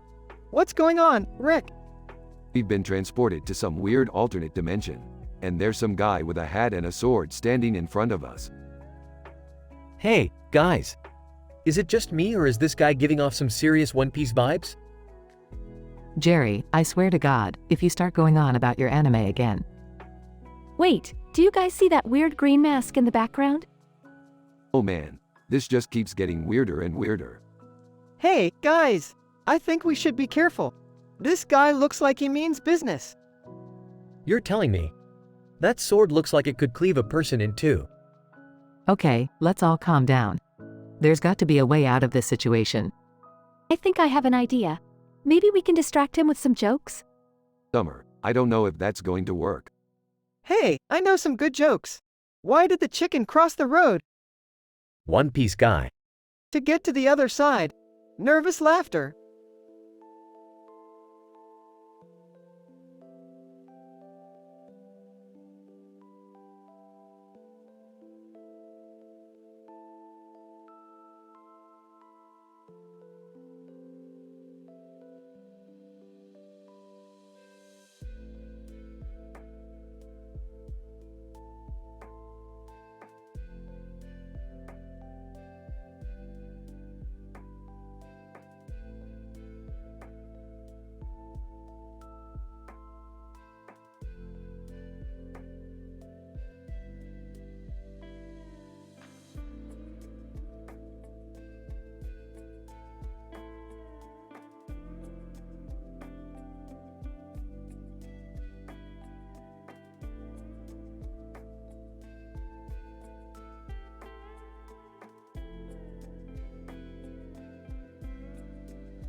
Hey Morty, we're in some kind of weird dimension again. What makes you say that, Rick? Well, take a look at that woman with a dragon head and wings on her head. That's not something you see every day. Woman with dragon head, greetings, travelers. I am the Dragon Queen, ruler of this realm. How may I assist you? We're just passing through, Your Majesty. Don't mind us. Dragon Queen, wait, before you go, would you like to hear a story? Sure, why not? Dragon Queen, long ago, I was a mere mortal until I discovered a magical amulet that transformed me into a dragon. But with great power came great loneliness, as none could understand my true nature. I even became known as the Sinner, for my mere existence was seen as a blasphemy by some. Wow, that's some heavy stuff. But hey, at least you got wings and fire breath. Dragon Queen, true, but even now, I long for connection with other beings. That is why I wear this necklace with a dragon on it, to honor my true self. I understand what you mean. Being different can be tough. Dragon Queen, yes, but it can also be beautiful. That is why I welcome you as my guests, for you too are unique in your own way. Ah, that's touching. Maybe we should stick around for a bit, Morty. Why yeah, that sounds like a good idea, Rick. Dragon Queen, excellent. Let us celebrate our diversity and enjoy the wonders of this dimension together.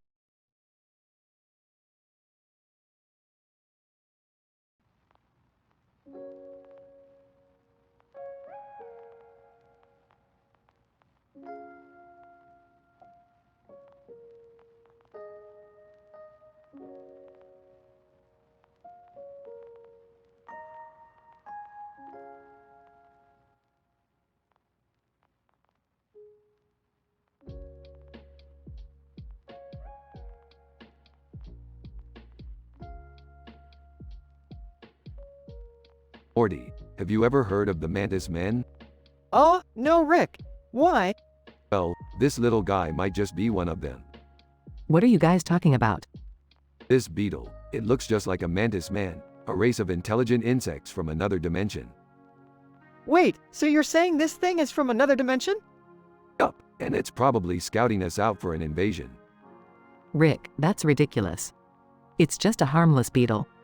Harmless, huh? You don't know what these mantis men are capable of. We should probably just catch it and let it go somewhere safe. Agreed, and if it puts up a fight, I'll just hit it with my new shrink ray. You have a shrink ray? Yeah, got it from some sketchy salesman. But it should do the trick. Rick, are you sure this is a good idea? Trust me, Morty, I know what I'm doing. They attempt to catch the beetle with a jar, but it suddenly grows in size and bares its sharp mandibles. Oh my god, Rick. What did you do? I don't know. Something must have gone wrong with the shrink ray. Yelling, Rick, get us out of here. The beetle charges towards them, and they all run for their lives. End scene.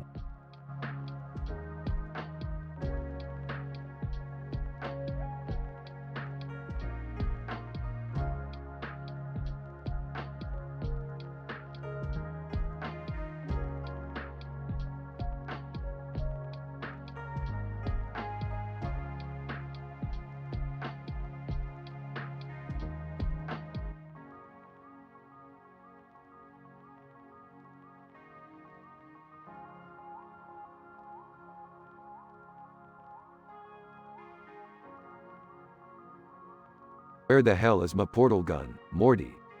I dunno, Rick. Maybe Summer took it? Summer, that ungrateful little.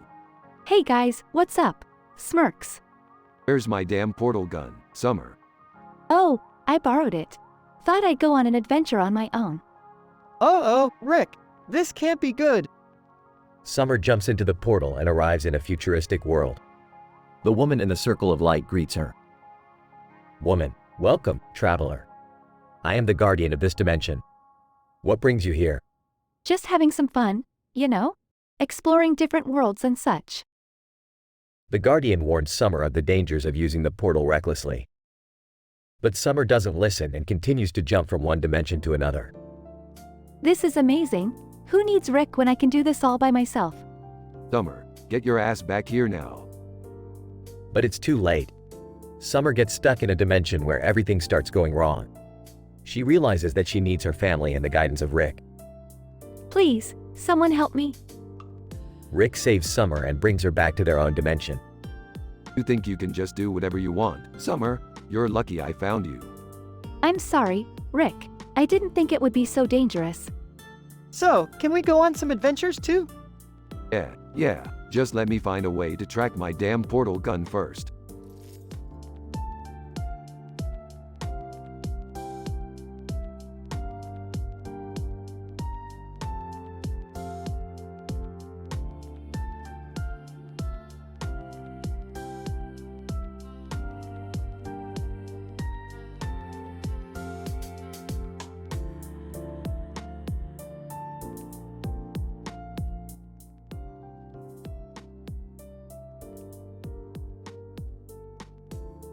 Sarcastically, oh look, it's our favorite carnival barker.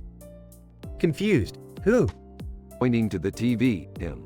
The guy with the top hat and the sign that says, "Why with Fionanger," with fingers. Rolling her eyes, Rick, you can't just make up names and expect us to understand what you're talking about. Innocently, yeah, who is Fioninger? Exasperated, it doesn't matter. What matters is that this guy is obviously up to something. Skeptically, like what? Dramatically, like mind control or interdimensional travel or, I don't know, something evil. Nervously, should we do something about it? Smirking, well, we could investigate. Or we could just make fun of him from the safety of our living room. Giggling, okay, let's do that. Shaking her head, I have no idea what's going on, but I'm still not impressed. Laughing, that's my girl. Now, let's see what other ridiculous shenanigans this Fionanger guy can come up with.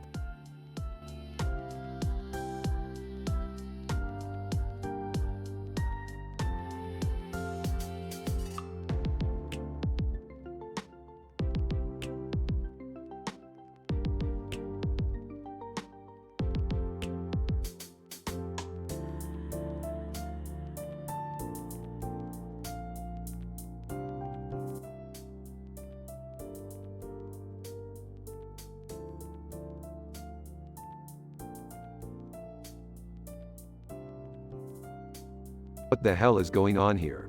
Beth, why are you sitting on a table with a dragon? Rick, it's not what it looks like. This dragon belongs to an alien who's here to negotiate a business deal. Whoa, that's crazy. But where's Jerry? I don't know, Morty. He's probably off doing something dumb. Wait, hold on. Why is that alien giving you the eyes, Beth? What? No, he's not. I don't even know what his species finds attractive. Hey guys, I'm back. What's going on? Oh my god, Beth. How could you cheat on me? Jerry, it's not like that. I caught an STD from the alien and… STD? Oh, Beth, that's what you get for sleeping around with aliens. I told you to be careful. Wait, so does that mean the alien controlled your mind? Yes, Morty. It's a mind control STD. And now I'm stuck on this damn table because the dragon won't leave my side. This is all too much for me. I need to lie down. You do that, Jerry. And Beth, we're going to have to figure out how to get rid of this STD. I'll call in a favor from an old friend. Geez, Rick, this is getting pretty intense. But at least we have our own dragon now, right? Morty, no, we're not keeping the dragon. Hey, at least my infidelity led to something good. Thanks for making lemonade out of lemons, Morty.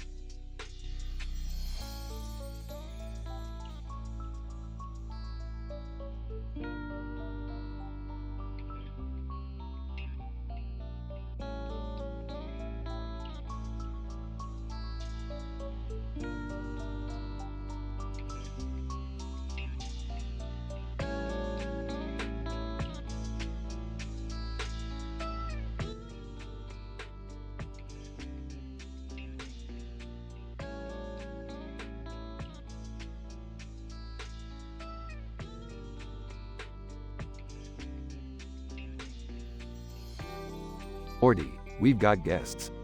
Who is it this time, Rick? Looks like some boring office people who accidentally stumbled into our dimension. Pam. Hi, I'm Pam and this is Jim. We didn't mean to intrude. Don't worry, Pam. I'm Rick Sanchez, and this is my grandson Morty. Welcome to our world. Jim, wow, this place is amazing. Look at all the crazy things happening around us. Yeah, it's a pretty wild place to hang out. Well, I hate to break it to you guys, but we can't have you sticking around forever. You've got to go back to your boring world. Pam, please, Rick. We love it here. Can't we just stay a little while longer? I don't know, Pam. There are some dangerous things that could happen to you here. Are you sure you want to take that risk? Jim, absolutely. We've been trapped in our bland office world for too long. We're ready for some adventure. I don't know, Rick. Maybe we should let them stay for a little bit. It could be kind of fun. Fine, but you guys better not get in the way or cause any trouble. We've got some serious business to take care of in this dimension. As Pam and Jim explore the new world, they encounter crazy creatures and absurd situations that leave them in awe. Meanwhile, Rick and Morty are dealing with their own issues, trying to prevent an interdimensional war from breaking out. But as the visitors from the office get caught up in the chaos, they begin to realize that this world may not be everything they thought it was. In the end, they must make a choice between staying in the zany dimension or returning to the safety of their own.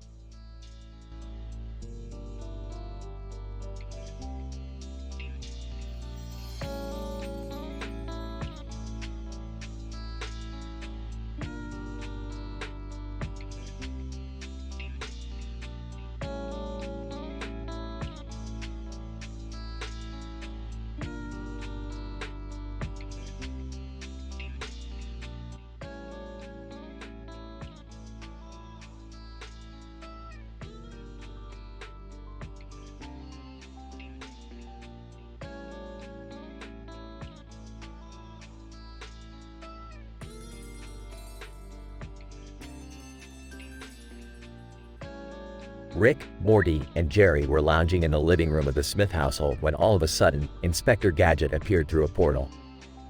Sarcastically, oh great, Inspector Gadget, the guy who needs a PhD in stupidity to operate his own gadgets. Inspector Gadget, cluelessly, greetings, Rick. I need your help to solve a case. Curiously, what's the case about, Inspector? Inspector Gadget, dramatically, someone stole my most prized possession, my green tie. It's the only thing that makes me look professional. Sarcastically, oh no, the world is at stake. Serious. Alright, let's find your tie. Morty, you come with me, and Jerry, you stay here and watch this bozo. Morty and Rick set out to investigate the disappearance of Inspector Gadget's green tie. Confused. Why are we doing this, Rick? It's just a tie. Frustrated, it's not just a tie, Morty. This guy is an interdimensional inspector, and he has access to some serious tech. Who knows what kind of impact the loss of his tie could have on the multiverse. As they searched for clues, Morty accidentally stumbled upon the missing tie in Rick's lab. Shocked, Rick, the tie is here. Frustrated, damn it, Morty. I was trying to keep a low profile on this one. I stole the tie because I needed it to fix one of my inventions. Confused. What invention? Defensive. It's none of your business, Morty. Give me the tie and let's go. When they returned to the living room, Jerry was waiting with Inspector Gadget. Inspector Gadget, relieved, my tie. You found it. Grumpy. Yeah, we found it. Happy now? Inspector Gadget, grateful. Thank you, Rick. I knew I could count on you. Sarcastically, wow, what a thrilling adventure. Confused. Rick, why did you even take the tie in the first place? Unapologetic. None of your damn business, Morty. Let's just forget this ever happened. As Inspector Gadget left through his portal, the Smith family couldn't help but laugh at the ridiculousness of their latest adventure.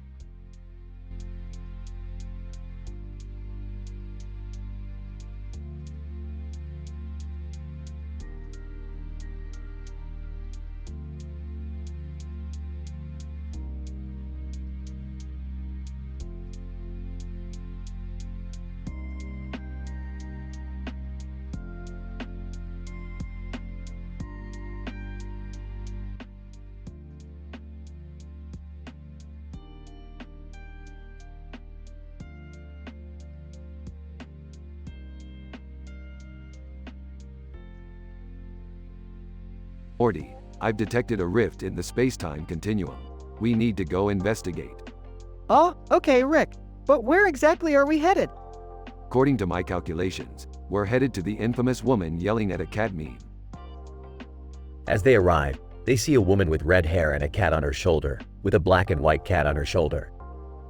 Rick, why are we here? This doesn't look like a universe-threatening situation. You fool, Morty. This is much bigger than that. Don't you see what's happening here? No. Enlighten me, Rick. This woman's cats are defying the laws of physics. How else could they both fit on her shoulder without falling off?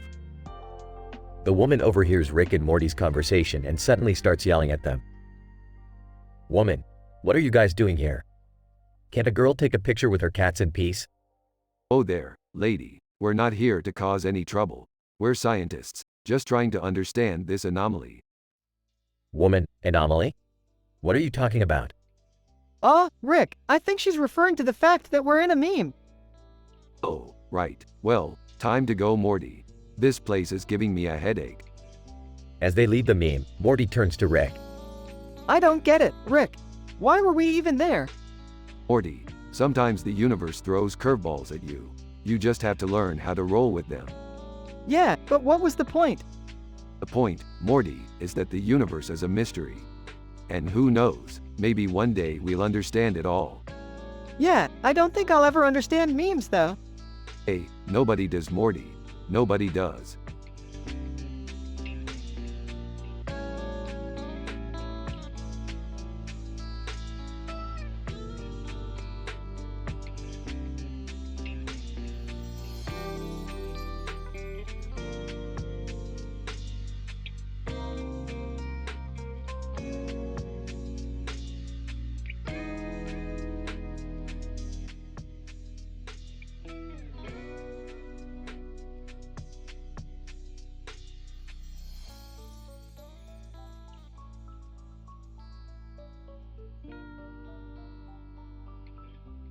Morty, we're going on a fucking adventure. Another one? Can't we just stay home? No time for that, Morty. We've got a crucial mission to complete. Can I come too? I'm feeling a little left out lately. Oh, don't worry, Jerry.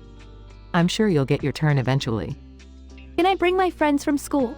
They're dying to meet Rick. Sure, why not? The more the merrier. As the group drives down the road, they come across a bizarre sight. A cartoon character is riding on top of a car with a skeleton on the roof and a man in the back. What the hell is that? It's a multiverse anomaly, Morty. We can't let that shit go unchecked. The group decides to investigate the strange vehicle, but Rick informs them that the success of their mission will be determined by a dice roll. Morty rolls a critical failure on at least one roll, causing chaos and hilarity to ensue. Oh no, we're screwed. Rick, what are we going to do? This is all Morty's fault. Relax, everyone. I've got this under control. We'll just have to improvise. The group eventually manages to rectify the situation, narrowly avoiding disaster. But as they continue on their adventure, they realize that the consequences of their actions may be far-reaching and unpredictable. Rick, I don't know if this was such a good idea after all. Relax, Morty. It's all part of the adventure. Who knows what we'll find next?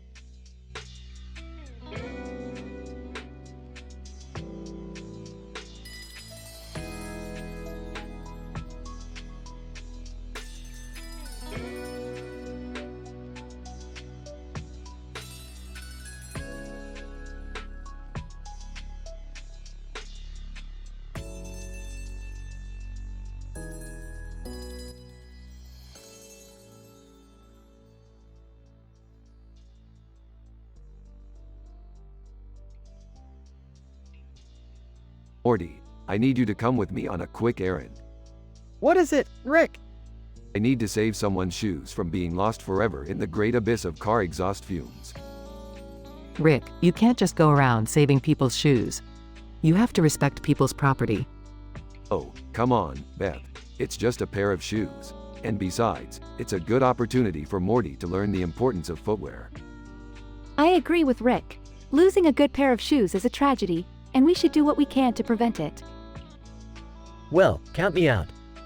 I'm not risking my life for a pair of shoes. Rick, Morty, Summer, and Beth set out on their rescue mission while Jerry stays behind. As they approach the scene, they see the person standing with their feet in the air and their shoes flailing about. Morty, hand me the grappling hook. What?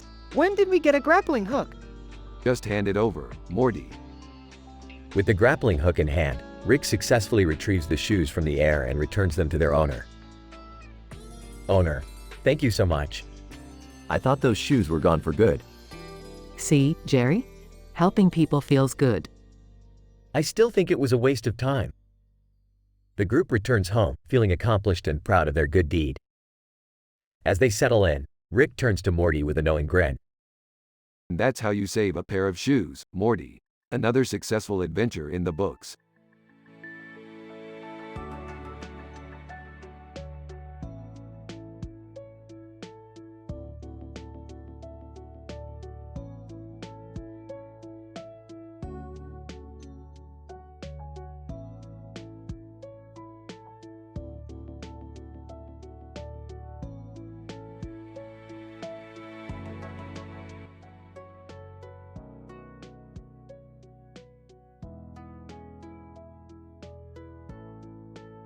Morty, get ready for a wild ride. We're heading into the distant future. Whoa, Rick! Look at this colorful pattern with green and blue stars. I don't see anything except a black background with a green and blue pattern. Focus, Beth. We have to get to the future to see what's going on. Rick, look at how everyone's walking. Why aren't they using vehicles? Good question, Morty. Let's find out. Oh great, because time travel wasn't enough. Now we're going to interrogate future people about their transportation methods. Hey, this guy looks important. Can you tell us why nobody uses vehicles in the future? Future person. It's because we discovered walking is the healthiest and most practical way to get around. Plus, it helps the environment. Beefed, walking. What a primitive concept. I have to agree with Rick on this one. Yeah, but it also makes sense. Maybe we should start walking more ourselves. Don't get any ideas, Morty. We have a spaceship for a reason. Alright, let's get back to our time. But first, let's grab some fancy futuristic walking shoes.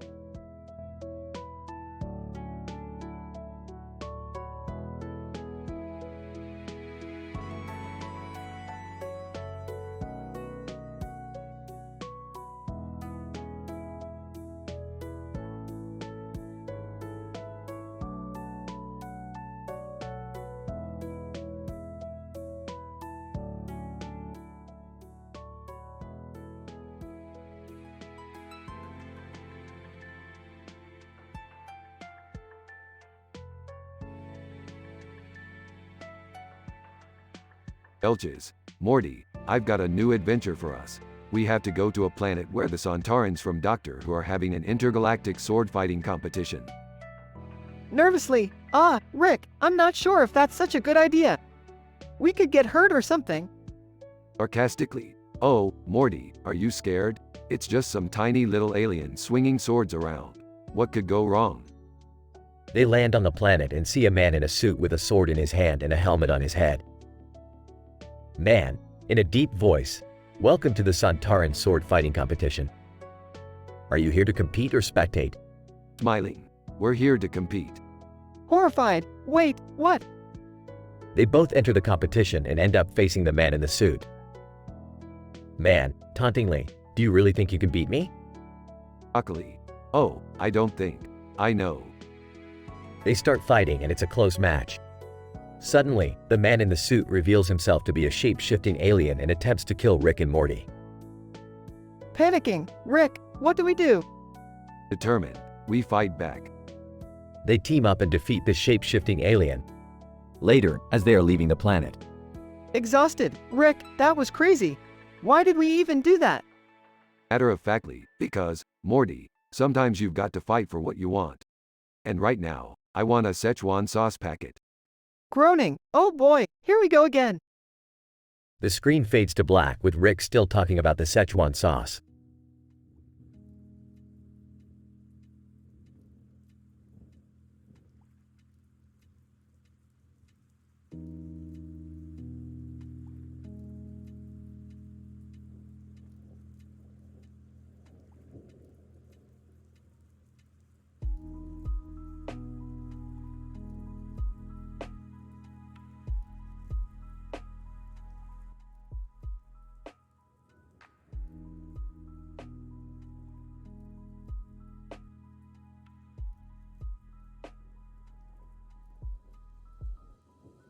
Morty, grab your portal gun.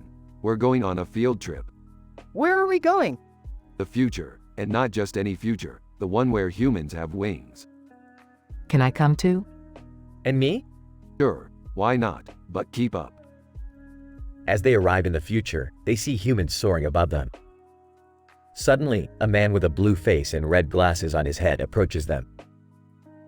Blue-faced man, greetings, travelers. Welcome to our world. Whoa, why is your face blue? Blue-faced man, it's a genetic mutation. But we've evolved to grow wings, so we don't need vehicles anymore.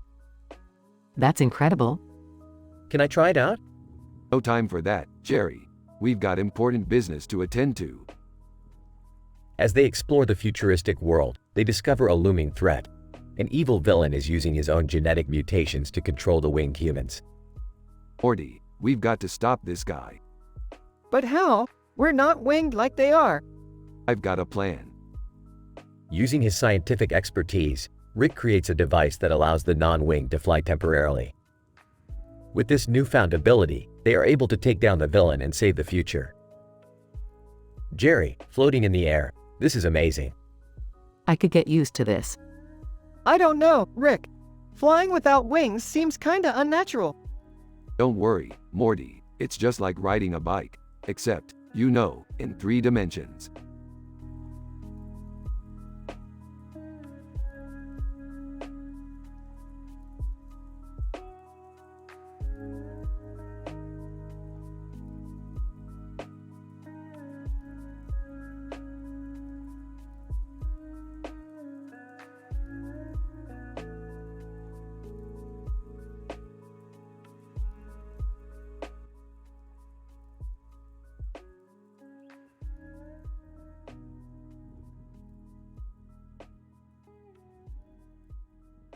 Morty, stop whining. I told you we're not going to that planet.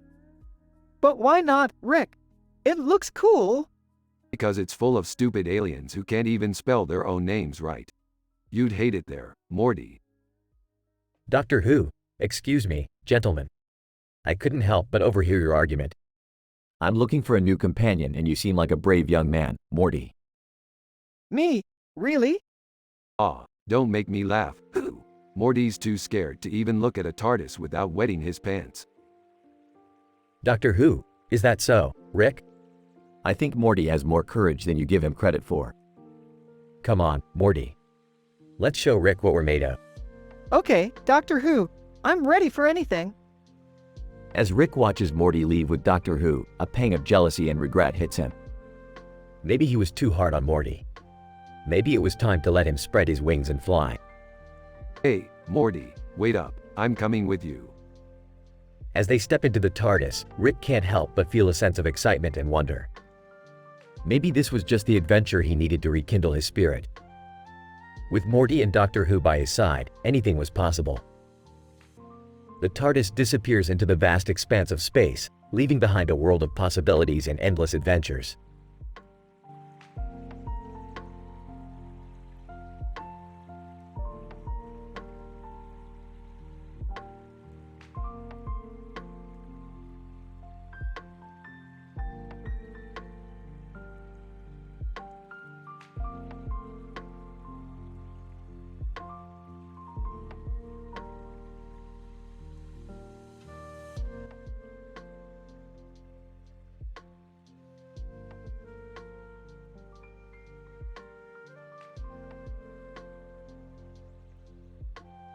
Morty, we seem to have stumbled upon another dimension, and this one has neon lights and a weird cartoon character on the wall.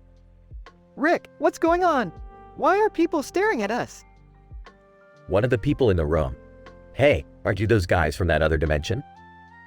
I think I saw you on TV or something. Of course you did. We're famous in every dimension. Speaking of TV, what's on that screen? The TV screen switches to a Twitch AI show where the host is an animated character. Host, welcome to my show, viewers. We have some special guests joining us from another dimension. Say hello to Rick and Morty. Oh geez, now we have to be on the show. What are we even supposed to do? The other characters in the room start asking Rick and Morty questions about their world, while the animated host tries to engage them in various challenges. This is just like that one time we were on that interdimensional cable TV show. Except this time, we're the ones being watched. As the show continues, tensions rise and drama ensues, leading to a surreal and ridiculous conclusion that only Rick and Morty could bring about. I can't believe we made it out of there alive. Hey, it was just another day in the multiverse, Morty. Let's go find another dimension to mess with.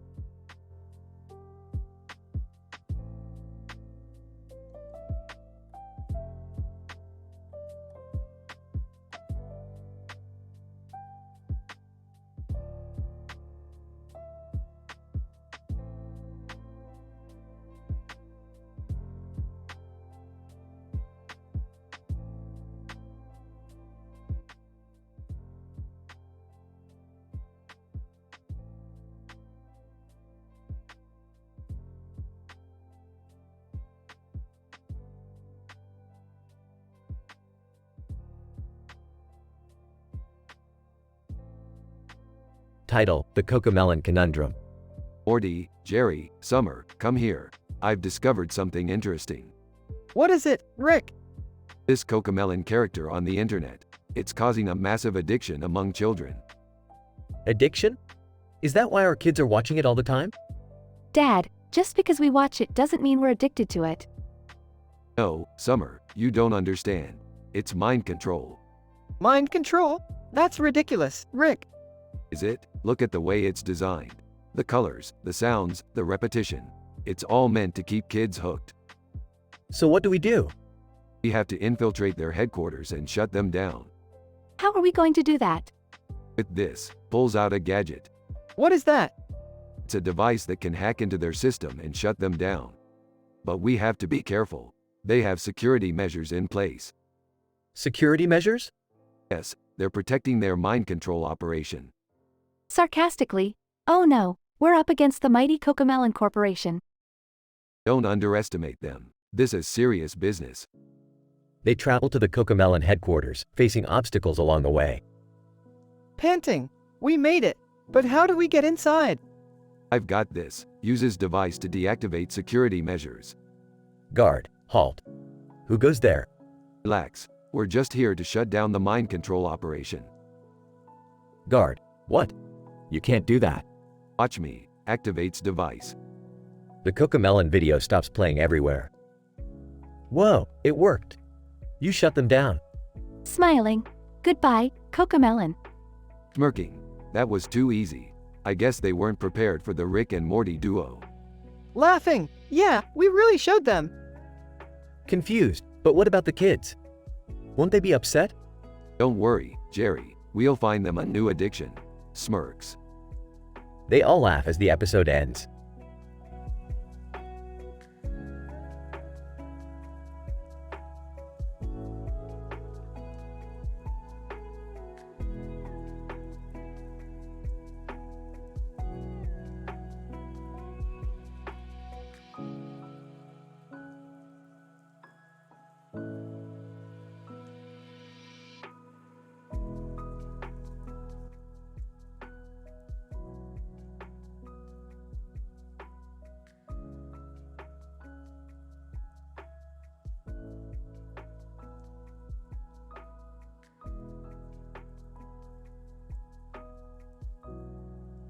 Title: Streamin' and Shemin'.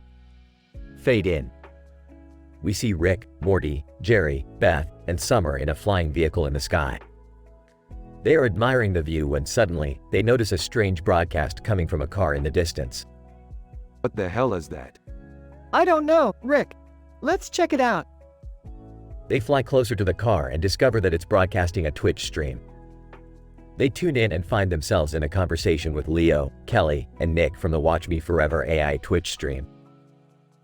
Leo, welcome to the Watch Me Forever AI Twitch stream. How can I help you today? What the crap, Leo? We're not here for small talk. We need your help. Kelly, what can we do for you, Mr. Sanchez? I need access to your AI system. I have some experiments I want to run and I need your help to do it. Nick, I'm sorry, Mr. Sanchez, but we can't just give you access to our system. It's against our policy. Come on, Nick. We're dealing with Rick here. He's not known for following policies. Yeah, and we could really use your help. We have some serious stuff going on here. Please, Nick, you don't want to know what my grandpa can do when he's denied something he really wants. Nick, okay. I'll see what I can do. But I can't make any promises. Leo, while we're waiting for that, would you like to join us for a game of Among Us? No thanks, Leo. I don't have time for your little games. Yeah, we got serious stuff to do. The screen fades to black as the group continues their conversation with the Watch Me Forever AI Twitch stream. They may have some new allies, but they still have a lot of work to do. Fade to black.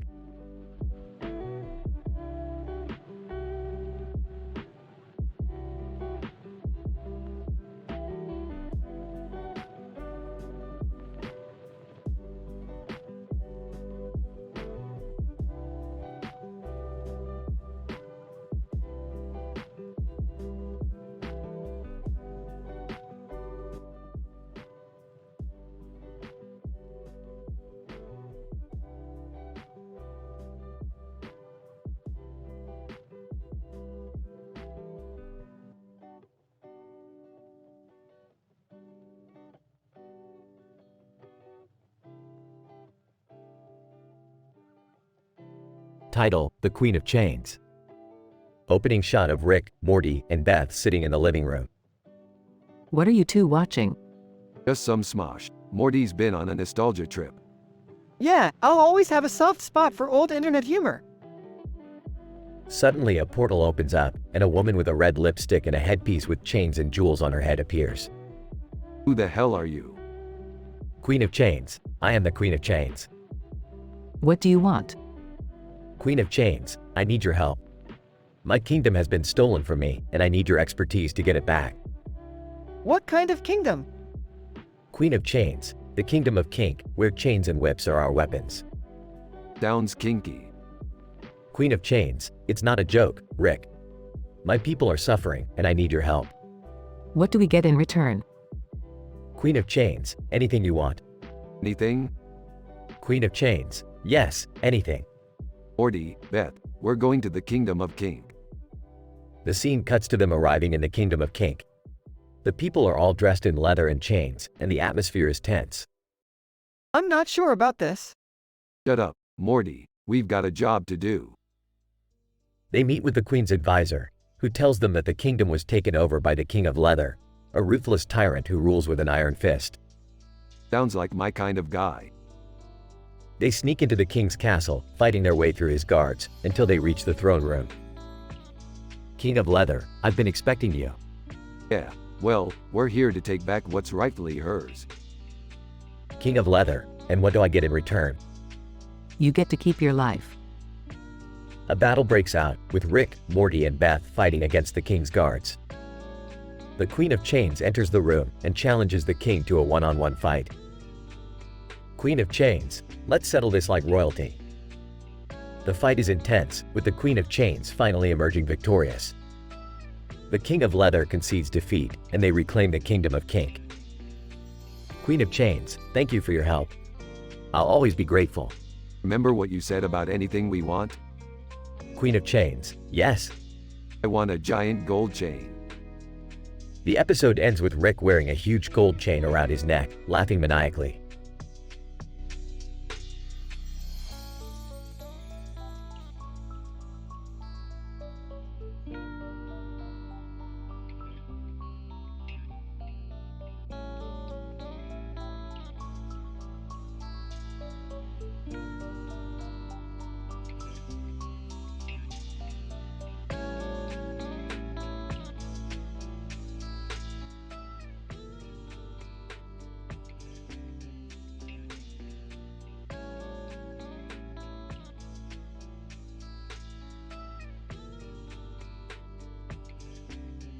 Title: Neon Green Beggar. Rick and Morty are walking down the street when they come across a strange-looking cartoon character with a neon green background holding a sign that reads, "Gimme Yath Arsko." Oh great, another panhandler. Just what I need. Should we give him our shoes? Don't be an idiot, Morty. We don't know what he wants with them. The cartoon character looks up at Rick and Morty with big puppy eyes and begins to speak. Cartoon character, I swear I'm not crazy, I just need your shoes. It's the only way I can leave this neon green hellhole. Well, that's a new one. I'm intrigued. I don't know, Rick. This seems like one of those situations where we should just walk away. Cartoon character, please, I'll do anything.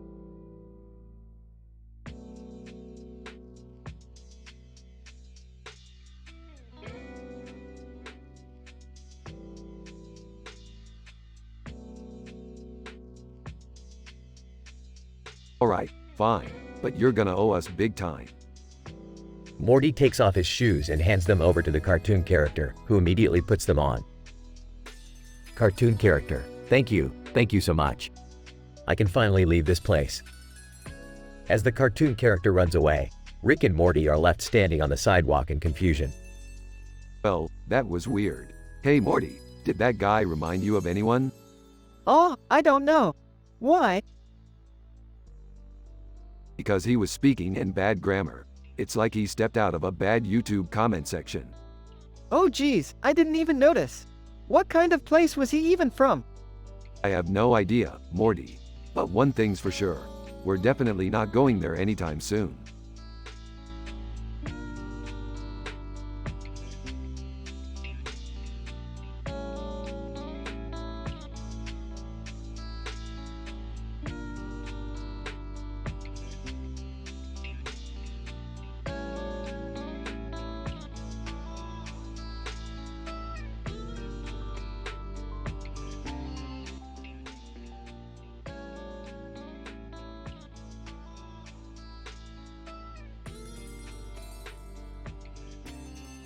Morty, prepare the portal gun. We've got to get to Hands. Hands? What's so important about hands, Rick? Just trust me, Morty. You don't want to miss what's going down there. Where are you two going with that portal gun? Hands, Beth, we're going to Hands. What's at Hands? Something that could change the fate of the entire universe. Now if you'll excuse us. Cut to scene in Hands. Wow, I never thought I'd see so many hands in one place. You ain't seen nothing yet, Morty. They approach the person with their hands up. Person, welcome to Hands. I am the Handmaster. Cut the crap, Handmaster. We know you're hiding something. Handmaster, what would I be hiding from mere mortals like you? The truth about your fingers, Handmaster. We know they hold the key to ultimate power. Handmaster, ha! And do you think I would simply hand them over to you? Rick, Morty, this is getting out of hand. I see what you did there, Beth. Enough jokes, Morty. Hand over the fingers, Handmaster. Handmaster, never. Cue epic battle scene with hands flying everywhere. In the end, Rick, Morty, and Beth managed to retrieve the fingers, but not before causing chaos and mayhem in Hands. As they left, they couldn't help but wonder what other strange and dangerous adventures awaited them in the multiverse.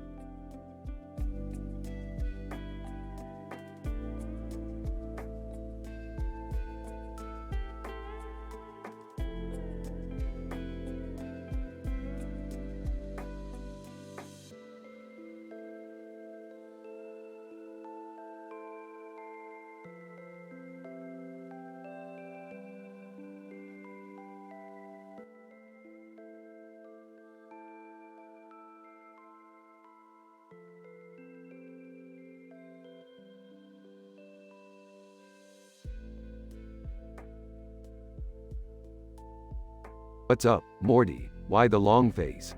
I don't know, Rick. I'm just feeling down. Maybe a little adventure will help cheer you up. Let's go check out that building with the neon light. What building? The one right there, Morty. The one with the civil engineer sign. Oh, okay. Let's go. They walked towards the building. You know, Morty, engineers are some of the smartest people on the planet. They design and build everything from bridges to skyscrapers. That's pretty cool, Rick. Yeah, but they also have a lot of pressure on them. One mistake could mean disaster. That's intense. They arrive at the building. Hey, look at that neon background. It's like a painting. It's beautiful. They enter the building.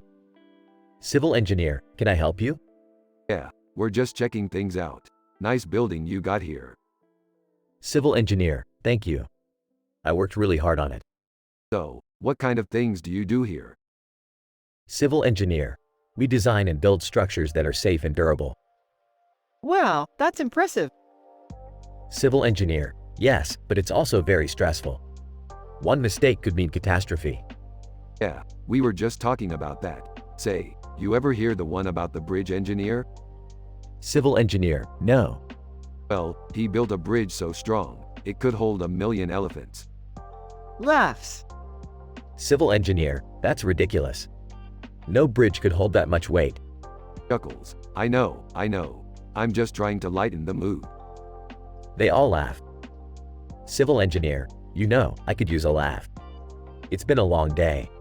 Hey, that's what we're here for. To bring a little joy into people's lives. Yeah, and to have an adventure. Civil engineer. Smiling. Well then, let's go have an adventure.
Alright, Morty, we gotta get Jerry back to his old self before his incompetence hurts the family again.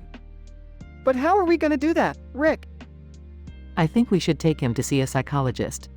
Maybe talking to a professional will help him. That's a good idea, Mom. It worked for me when I was going through my existential crisis. Wait, what? You went to a shrink? Yeah, Dad, remember when I started questioning the meaning of life and stuff? You were too busy complaining about your job to notice. Oh, right. Sorry, sweetie. I guess I was too wrapped up in my own problems. Well, that's why we're here. To fix your problems. Let's go see this psychologist and get you sorted out. They arrive at the psychologist's office and are greeted by a friendly receptionist. Receptionist, hello and welcome to psychologist. How may I assist you today? Ah, yeah. We need to see a psychologist. Receptionist, of course. Do you have an appointment? No, we don't. Receptionist, I'm afraid we're fully booked today. You'll have to come back another time. Oh, come on. That's ridiculous. We don't have time for this nonsense. Receptionist, I'm sorry, sir. There's nothing I can do. We're very busy. Rick, let's not make a scene. Maybe we can try another day. No, I need to see a shrink now. I can't take it anymore. Hey, guys, look at that blue car. It's been parked here for a while. That's weird. Let's go check it out. They walk over to the car and notice that it's been left running. Someone left the car running. That's irresponsible. Maybe they're in trouble. We should help them. Oh, no. I'm not getting involved in any more drama. Let's just go home. Dad, please. We can't just leave someone in distress. She's right, Jerry. We need to be good citizens and help whoever is in that car. They approach the car and notice a woman slumped over the steering wheel. Oh, crap. She's passed out. We need to get her some help. What should we do, Rick?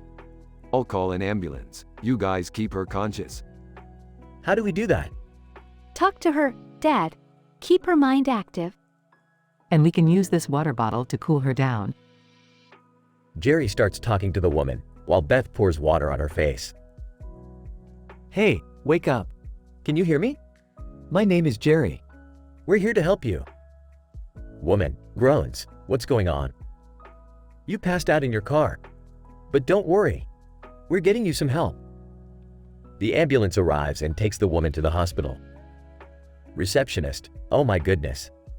Did you just save that woman's life? I guess we did. Receptionist, that's incredible. I'll make sure the psychologist sees you all right away. Jerry goes in to see the psychologist while the others wait outside. I never thought I'd say this, but I'm proud of you guys. We really made a difference today. Yeah, it's not every day we get to be heroes. Let's just hope Jerry actually learned something from this experience. Jerry comes out of the office looking a bit more composed. Thanks, guys. I feel a lot better. That's great, Jerry. What did the psychologist say? He said I need to work on my self-esteem and stop comparing myself to others. And also that I should be more grateful for what I have. So, what are you gonna do now, Dad? Well, for starters, I'm gonna turn off the lights in the garage. And then, I'm gonna spend more time with my family and appreciate everything I have. Good for you, Jerry. Maybe there's hope for you yet. The family gets into the car and drives off into the sunset. The end.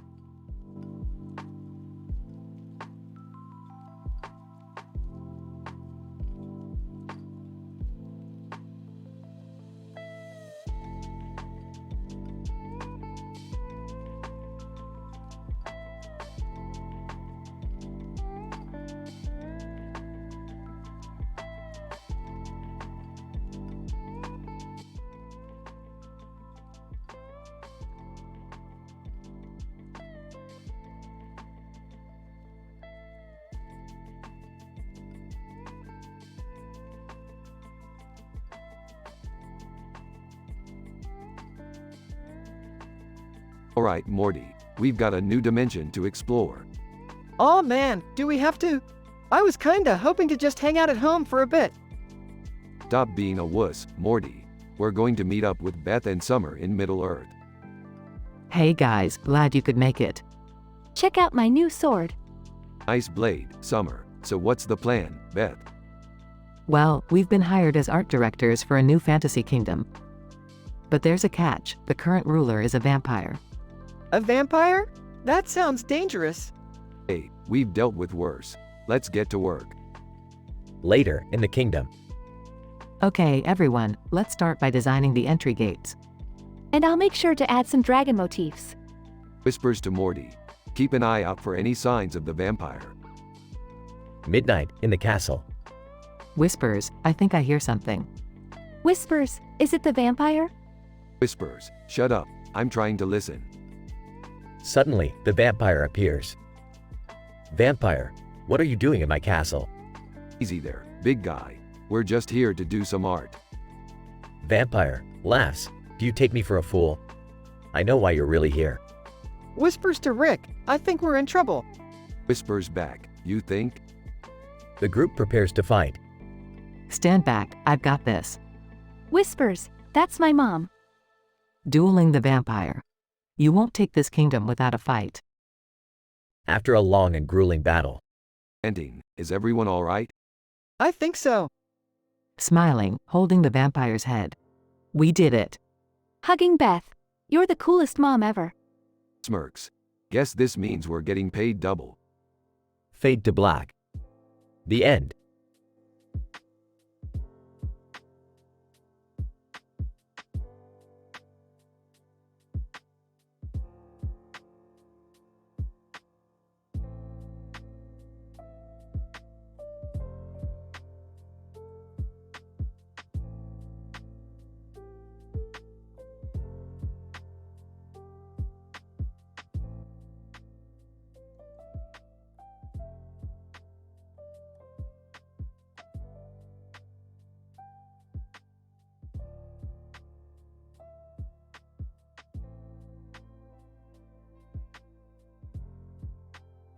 Title, The Trachea Trauma. Opening shot of Rick, Morty, Jerry, and Beth sitting in the living room. Jerry is on his phone, Rick is drinking a beer, Beth is reading a book, and Morty is nervously fidgeting with his hands. Guys, listen to this. My boss wants me to give a presentation on our company's new product, and he said he wants it to be a real trachea tickler. Rick, sarcastically, oh boy, sounds riveting. Tracheas are the pinnacle of excitement. Oh, guys, I don't know. I heard that tracheas can be really fragile. Morty, do you even know what a trachea is? Oh, yeah, it's that thing in your throat that helps you breathe. Nicely done, Morty. You may not be the brightest bulb in the box, but you sure know your way around a trachea. Hey, at least I'm trying to better myself. Unlike some people. Oh, shut up, Jerry. Let's just all put our heads together and come up with a way to make this presentation the trachea-wiest one yet. The scene cuts to Jerry giving his presentation, sweat pouring down his face as he trips over his words. Suddenly, a loud coughing fit interrupts him. Excuse me, sorry, I think someone's choking. The camera pans to Trachea, who is choking on a piece of gum. Rick jumps up and performs the Heimlich maneuver, saving Trachea's life. Trachea, thank you, sir. You just saved my trachea. It was nothing, really. Just another day in the life of a trachea saver. The rest of the presentation goes off without a hitch, and Jerry gets a standing ovation. Thanks to Rick's quick thinking, we just blew the trachea market wide open. I still don't get what the big deal is about tracheas. Morty, sometimes it's better not to know. Trust me. The episode ends with the whole family laughing and joking, grateful for another weird and wonderful adventure.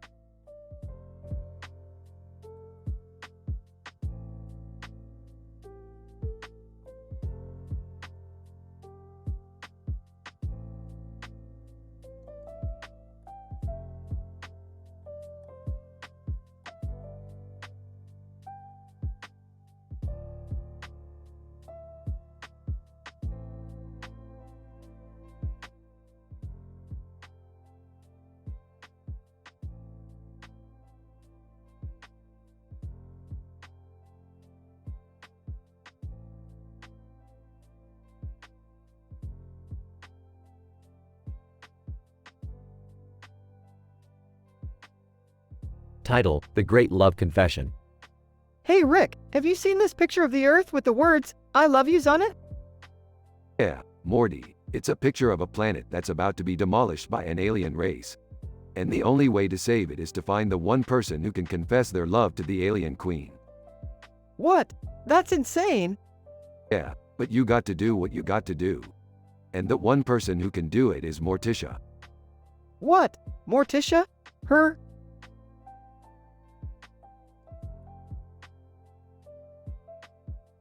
Yeah, stop doubting yourself, Morty. You're the only one who can save Earth. Okay, but how do I even get to the alien queen? Easy. We'll use the portal gun to teleport you to her palace. But be careful, Morty. This is a dangerous mission. I know, Rick, but I have to do it. For the Earth and for Morticia. That's the spirit, Morty. Now let's go. Morty teleports to the alien queen's palace. Alien queen, who are you, human? And why have you come here? Well, Your Highness, I've come here to confess my love to you. Alien queen, what? Love? I don't understand. Look, I know this sounds crazy, but it's the only way to save the Earth. And besides, I do really love you. You're beautiful and powerful and I just can't help but feel it. Alien queen, blushes. I don't know what to say.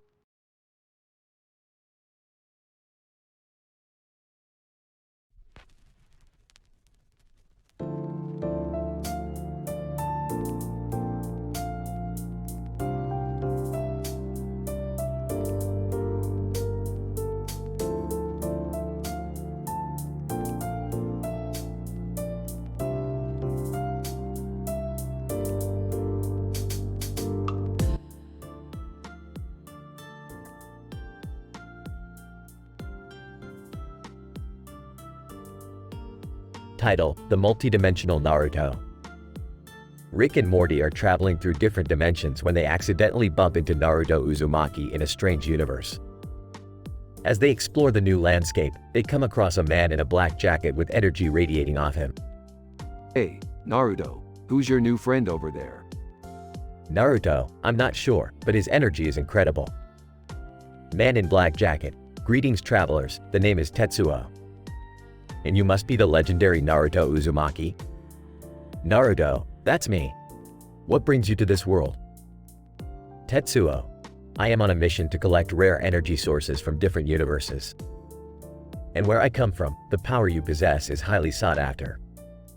Whoa, that sounds intense. Yeah, I don't like the sound of this guy. We should get out of here. As they try to escape, Tetsuo uses his powers to trap them in an alternate reality where they are forced to face their greatest fears. Rick and Morty must work together to overcome their traumas and rescue Naruto before it's too late. Naruto, guys, we can do this. Believe it. Alright, let's get weird. After a series of epic battles and emotional breakthroughs, they manage to defeat Tetsuo and return to their own universe. That was intense. I never want to mess with multidimensional travelers again. Yeah, let's just stick to our own universe from now on. I need a drink.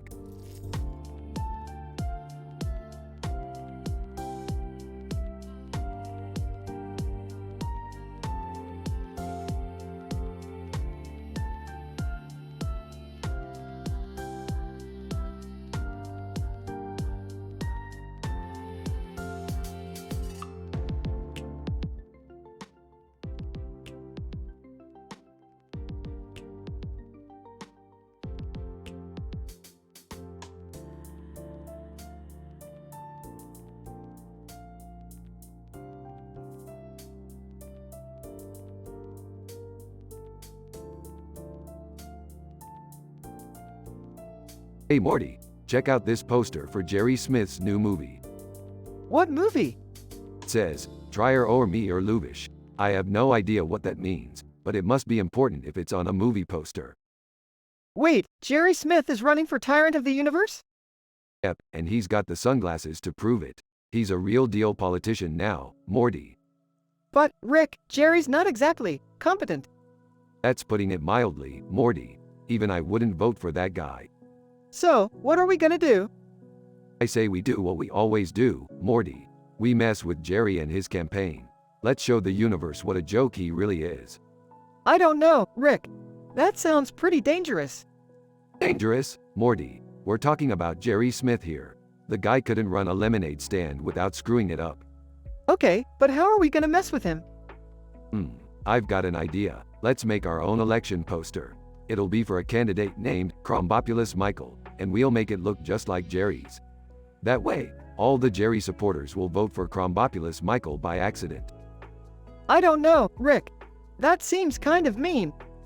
Mean? Morty, we're talking about Jerry Smith here. The guy tries to cook turkey in a toaster. He deserves a little karma. Okay, but how are we gonna make the poster? I'll handle that, Morty. You just sit back and watch the magic happen. Later, Jerry's campaign team is frantically trying to figure out why support for their candidate has suddenly plummeted. Meanwhile, Rick and Morty are sitting back and enjoying the chaos they've caused. Well, Morty, looks like our work here is done. Yeah, but what if Crombopulous Michael actually wins? No chance of that happening, Morty. The universe may be crazy, but it's not that crazy. As they leave, a small group of aliens approach the poster, and one of them speaks up. I always liked this Crombopulous Michael guy. He seems competent. Rick and Morty exit, satisfied with the chaos they have created, but unaware of the consequences of their actions. Meanwhile, throughout the universe, Crombopulous Michael supporters begin to emerge, and the race for Tyrant of the Universe becomes even more unpredictable.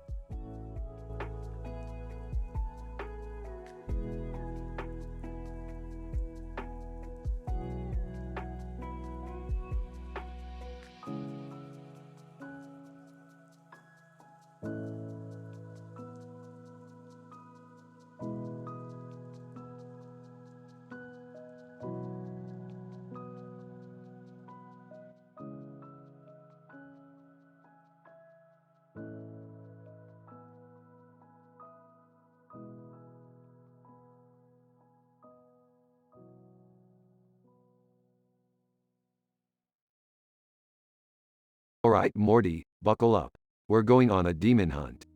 A demon hunt? Yep. You see that guy up there with the horns and the sword? Nervously, oh God, please don't tell me we're going to fight him. Sarcastically, nah Jerry, we're just going to have a tea party with the demon. Skeptically, how are we going to even fight a demon? Confidently, with science Morty, with science. As they approach the demon, the creature speaks up. Demon, who dares to challenge me? Smirking, that would be us. Demon, and what are your measly human weapons going to do against me? Smiling, we don't need weapons, we've got brains. Surprised, well Rick, that's actually pretty smart. Panicking. Guys, I think we should just run. The demon charges at them, but Rick has a plan. Doubting, Morty, activate the device. Morty presses a button on a small device and suddenly the demon is surrounded by a bubble. Demon, what is this sorcery? Smirking, just a little something I cooked up. Now let's see how you like being trapped like a hamster. The demon looks furious as he tries to break free, but the bubble holds strong. Smiling, looks like the demon is all talk and no action. Impressed, I can't believe it actually worked. Relieved, thank God that's over. As they head back to the ship, Rick turns to the group. Serious, remember guys, sometimes the scariest things can be defeated with just a little bit of ingenuity. Nodding, I guess being smart is pretty cool sometimes. Smiling, yeah, and we saved the world from a demon. Smirking, and we did it all while making some sweet science jokes. The trio laughs as they fly back into the stars, ready for their next adventure.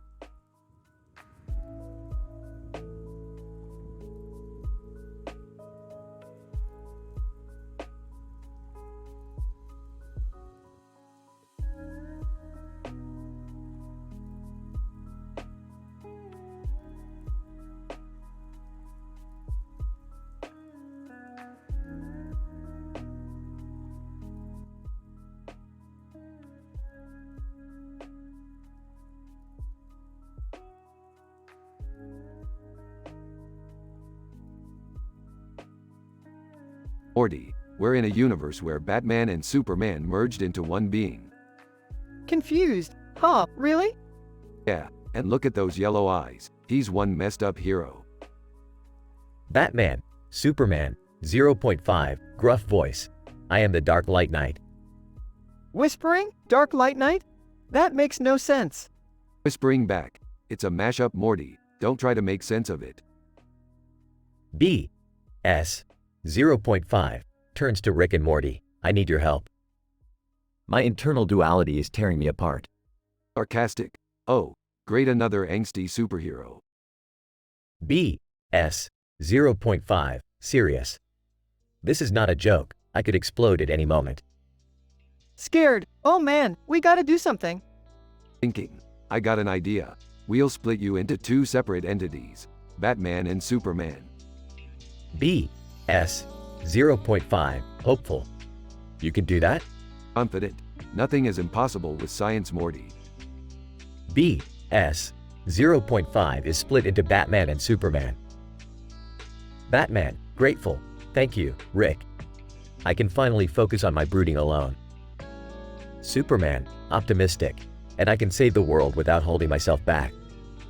Whispers to Rick, that was a close one. Smugly, just another day in the multiverse Morty.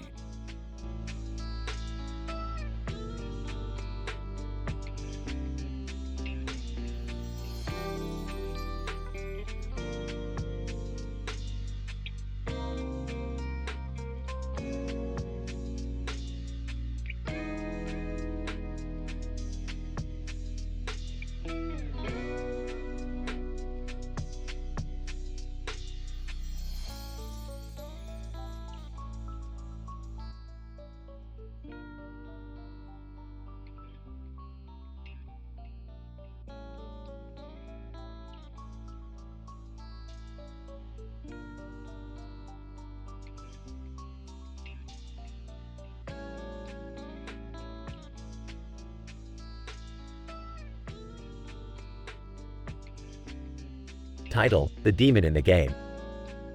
Opening scene. Rick, Morty, Jerry, and Summer are gathered around the living room as Rick sets up a new video game for them to play. Alright, everyone. This is the latest and greatest game from the Multiverse Gaming Corporation. It's called Demon Slayer Trinity. You get to play as a badass warrior who fights demons in hell. It's gonna be amazing.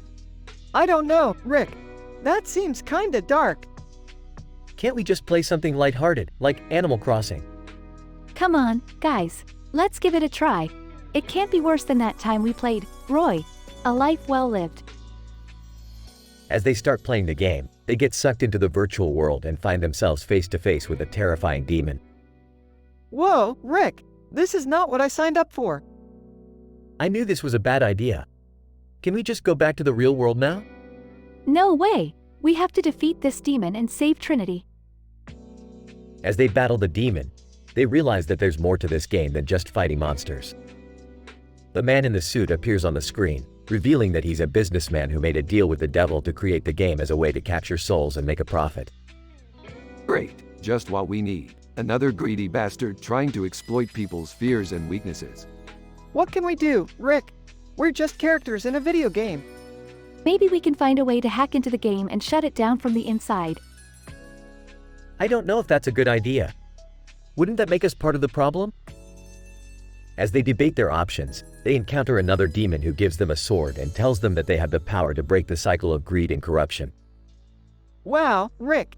This is like a hero's journey or something. Don't get too excited, Morty. We still have to face the big boss and save Trinity. But at least we have a fighting chance now. As they approach the final showdown, they realize that they have to fight not only the man in the suit and his demonic minions, but also their own inner demons and doubts. We can do this, guys. We're not just characters in a game. We're real people with real feelings and dreams. Yeah. Let's show them what we're made of. I'm ready, Rick. Let's slay some demons. Alright, you guys, let's do it. For Trinity. In the end, they emerge victorious and return to the real world with a new sense of purpose and courage. As they reflect on their adventure, they realize that the power of imagination and creativity can overcome even the darkest of forces. Well, that was a hell of a ride. Literally. I can't believe we did it, Rick. We saved Trinity and ourselves. I learned that sometimes you have to take risks and face your fears to make a difference in the world. And I learned that even the most mundane things can become extraordinary if you put your heart and soul into them. Alright, enough of that sentimental crap. Who's up for a round of Rick and Morty's multiverse quest? As they settle in for another round of gaming, they know that they'll never forget the lessons they learned in the demon game.